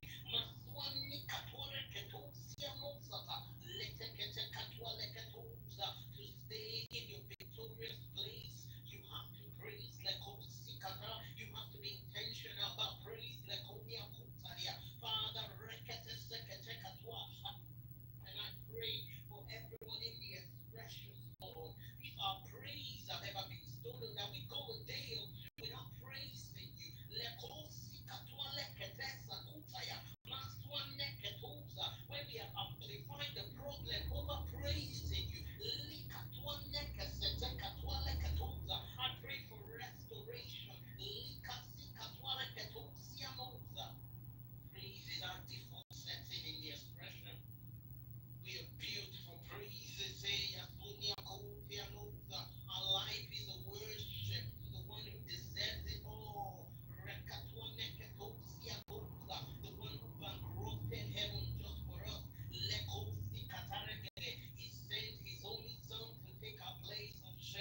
children in our church that went for youth camp, and for some reason they were just celebrating and showing us how this children, the youths from 13 to about I think till 18, and the young adults as well, up to 30, and how they were worshiping God. And I started crying. I don't even know why, but it keeps coming to my mind that, oh, there are still children out there here in the UK, that not far away from the area where I live, right from when the school was coming to, when they were closing the school. There was an incident that really touched a lot of people. It was a school trip, and one of the boys that went on the school trip died. Now they don't know how this happened, because this is supposed to be a school trip where all the security checks have been done, the teachers are on guard and everything. And my child went on a school trip as well. My child was there, and just thinking about it, I'm like, God, if not for the mercies of God, because sometimes we're like, oh, they're okay, they're under this school security. But one child slipped off the net and did not come back on that school bus. And just recently, it's been like, oh, during this holiday, we've been hearing a lot of news, not far away from me at all. A child who was run over by a fast car, another child who this guy just bought, I think he bought, was it, I think it was an axe, and he was trying it in the street, just looking at how it works. And one child, just walked past him, and he tested it on him, and that was it, blood everywhere, and that little child did not survive. And I said, God, this could be our children. This could be our children. Father, thank you. We just want to, pray right now, and if you can come up, before I actually just confess over them, if you can come up and let's pray. Let's pray. It is bigger than just our children. Oh, my soul, Talida, that the children in our streets, the children in our nation, in our church, in the same school that our children goes to. Oh, my Sakatwa, in the place where our children work. Rikaso, Sayara, Datatwa, and Rikaswa, Leketosa, please join me. Reketeya, Rakatwa, Leketosia, Wakatwa, and let's pray when I preserve. Let's pray when I preserve. Ikantaba, Roshe, Rikatiakata, Lord, I mean, from them, those schools, the ones that they are minding up, you can put they are minding them up, and ready to go to their Lord, let them stay in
Jesus. We worship you, Father. You said if there is a man to pray, yes, there is a God to answer. Father, thank you. We worship you. We worship you. We worship you. You know, there's a word going around. There's even a music that was released that, this generation, it's a generation of anxiety. They call them the anxiety kind of generation, and, they're anxious a lot. But that's not what the truth of God's word told us about our children. It's not. It has the Bible says, "Be anxious for nothing," and there's a spirit that the truth of God's word tells us that these children have. He said, "I have not given you the spirit of fear." The spirit of fear, anxiety, is not from God. He said, "I have given you the spirit of power. I've given you the spirit of a sound mind. I have given you the spirit of self-control." So, lastly, just for a few minutes, I want us to pray that our children, those connected to us, that these children of this generation, that their identity is found in Christ alone.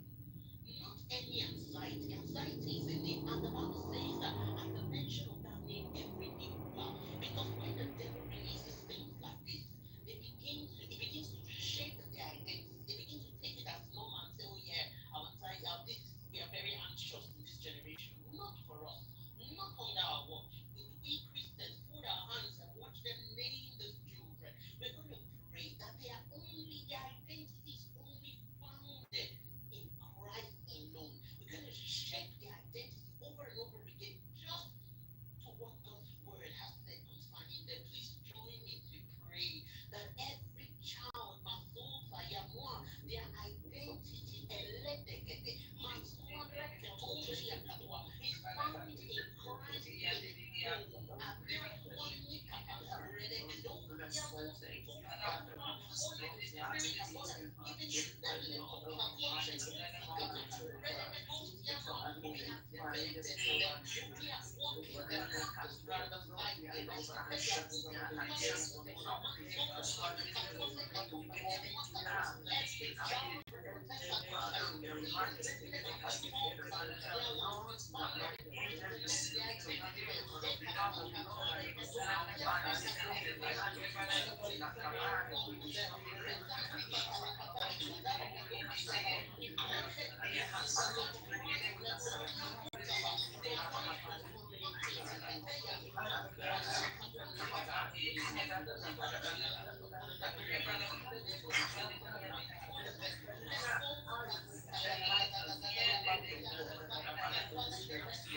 Father, we thank you.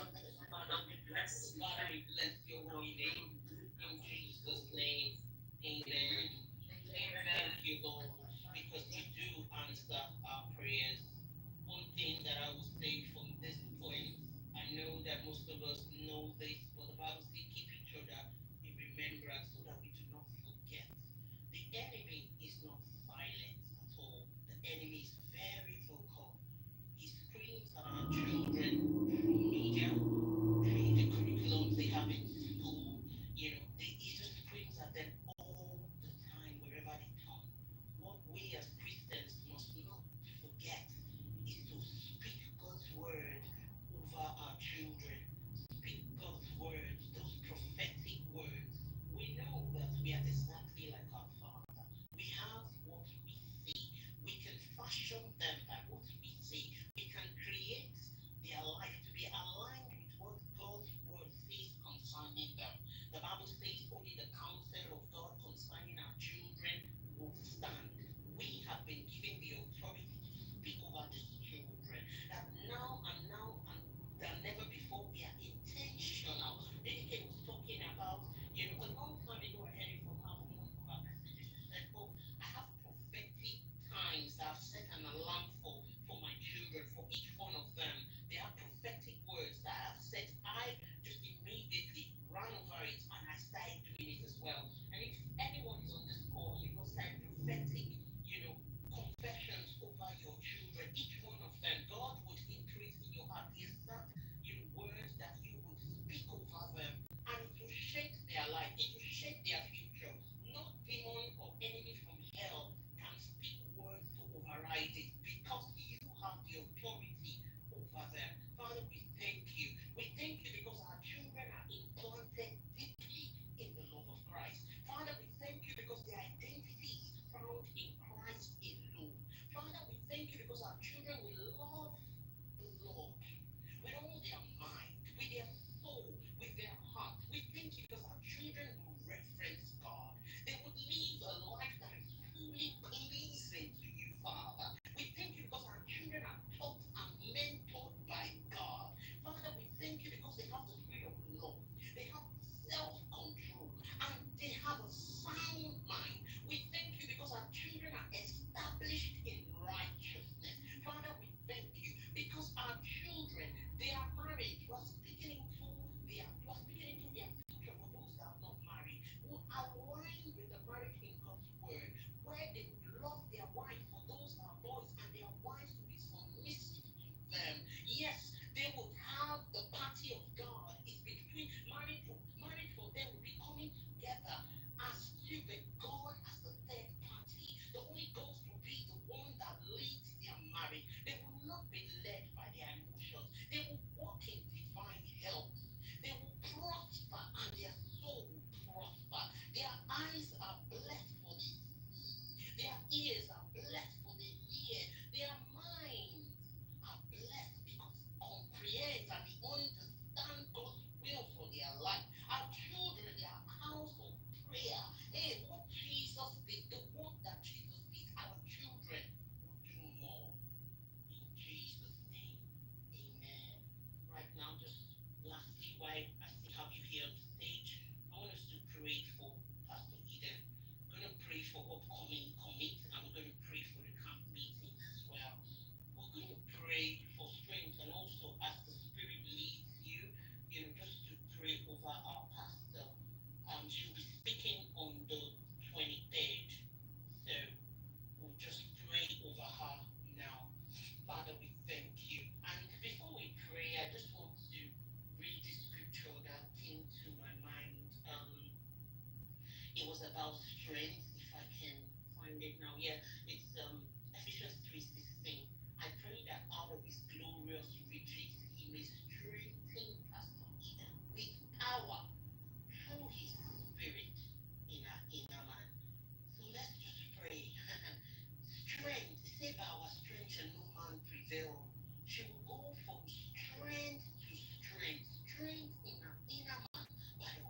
Thank you, Lord.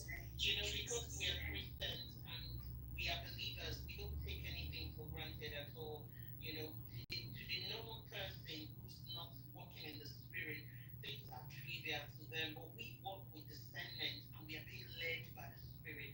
We're going to raise Krista also in this altar where there's so much power. You know, all she had, she has a bond in her mouth. Yeah, as trivial as that might be, you know, she's been asked to rest it. We're going to pray for wholeness. We're going to pray that God will heal her speedily. You know, nothing will hinder her from the work of the ministry because these little things, they might seem very trivial,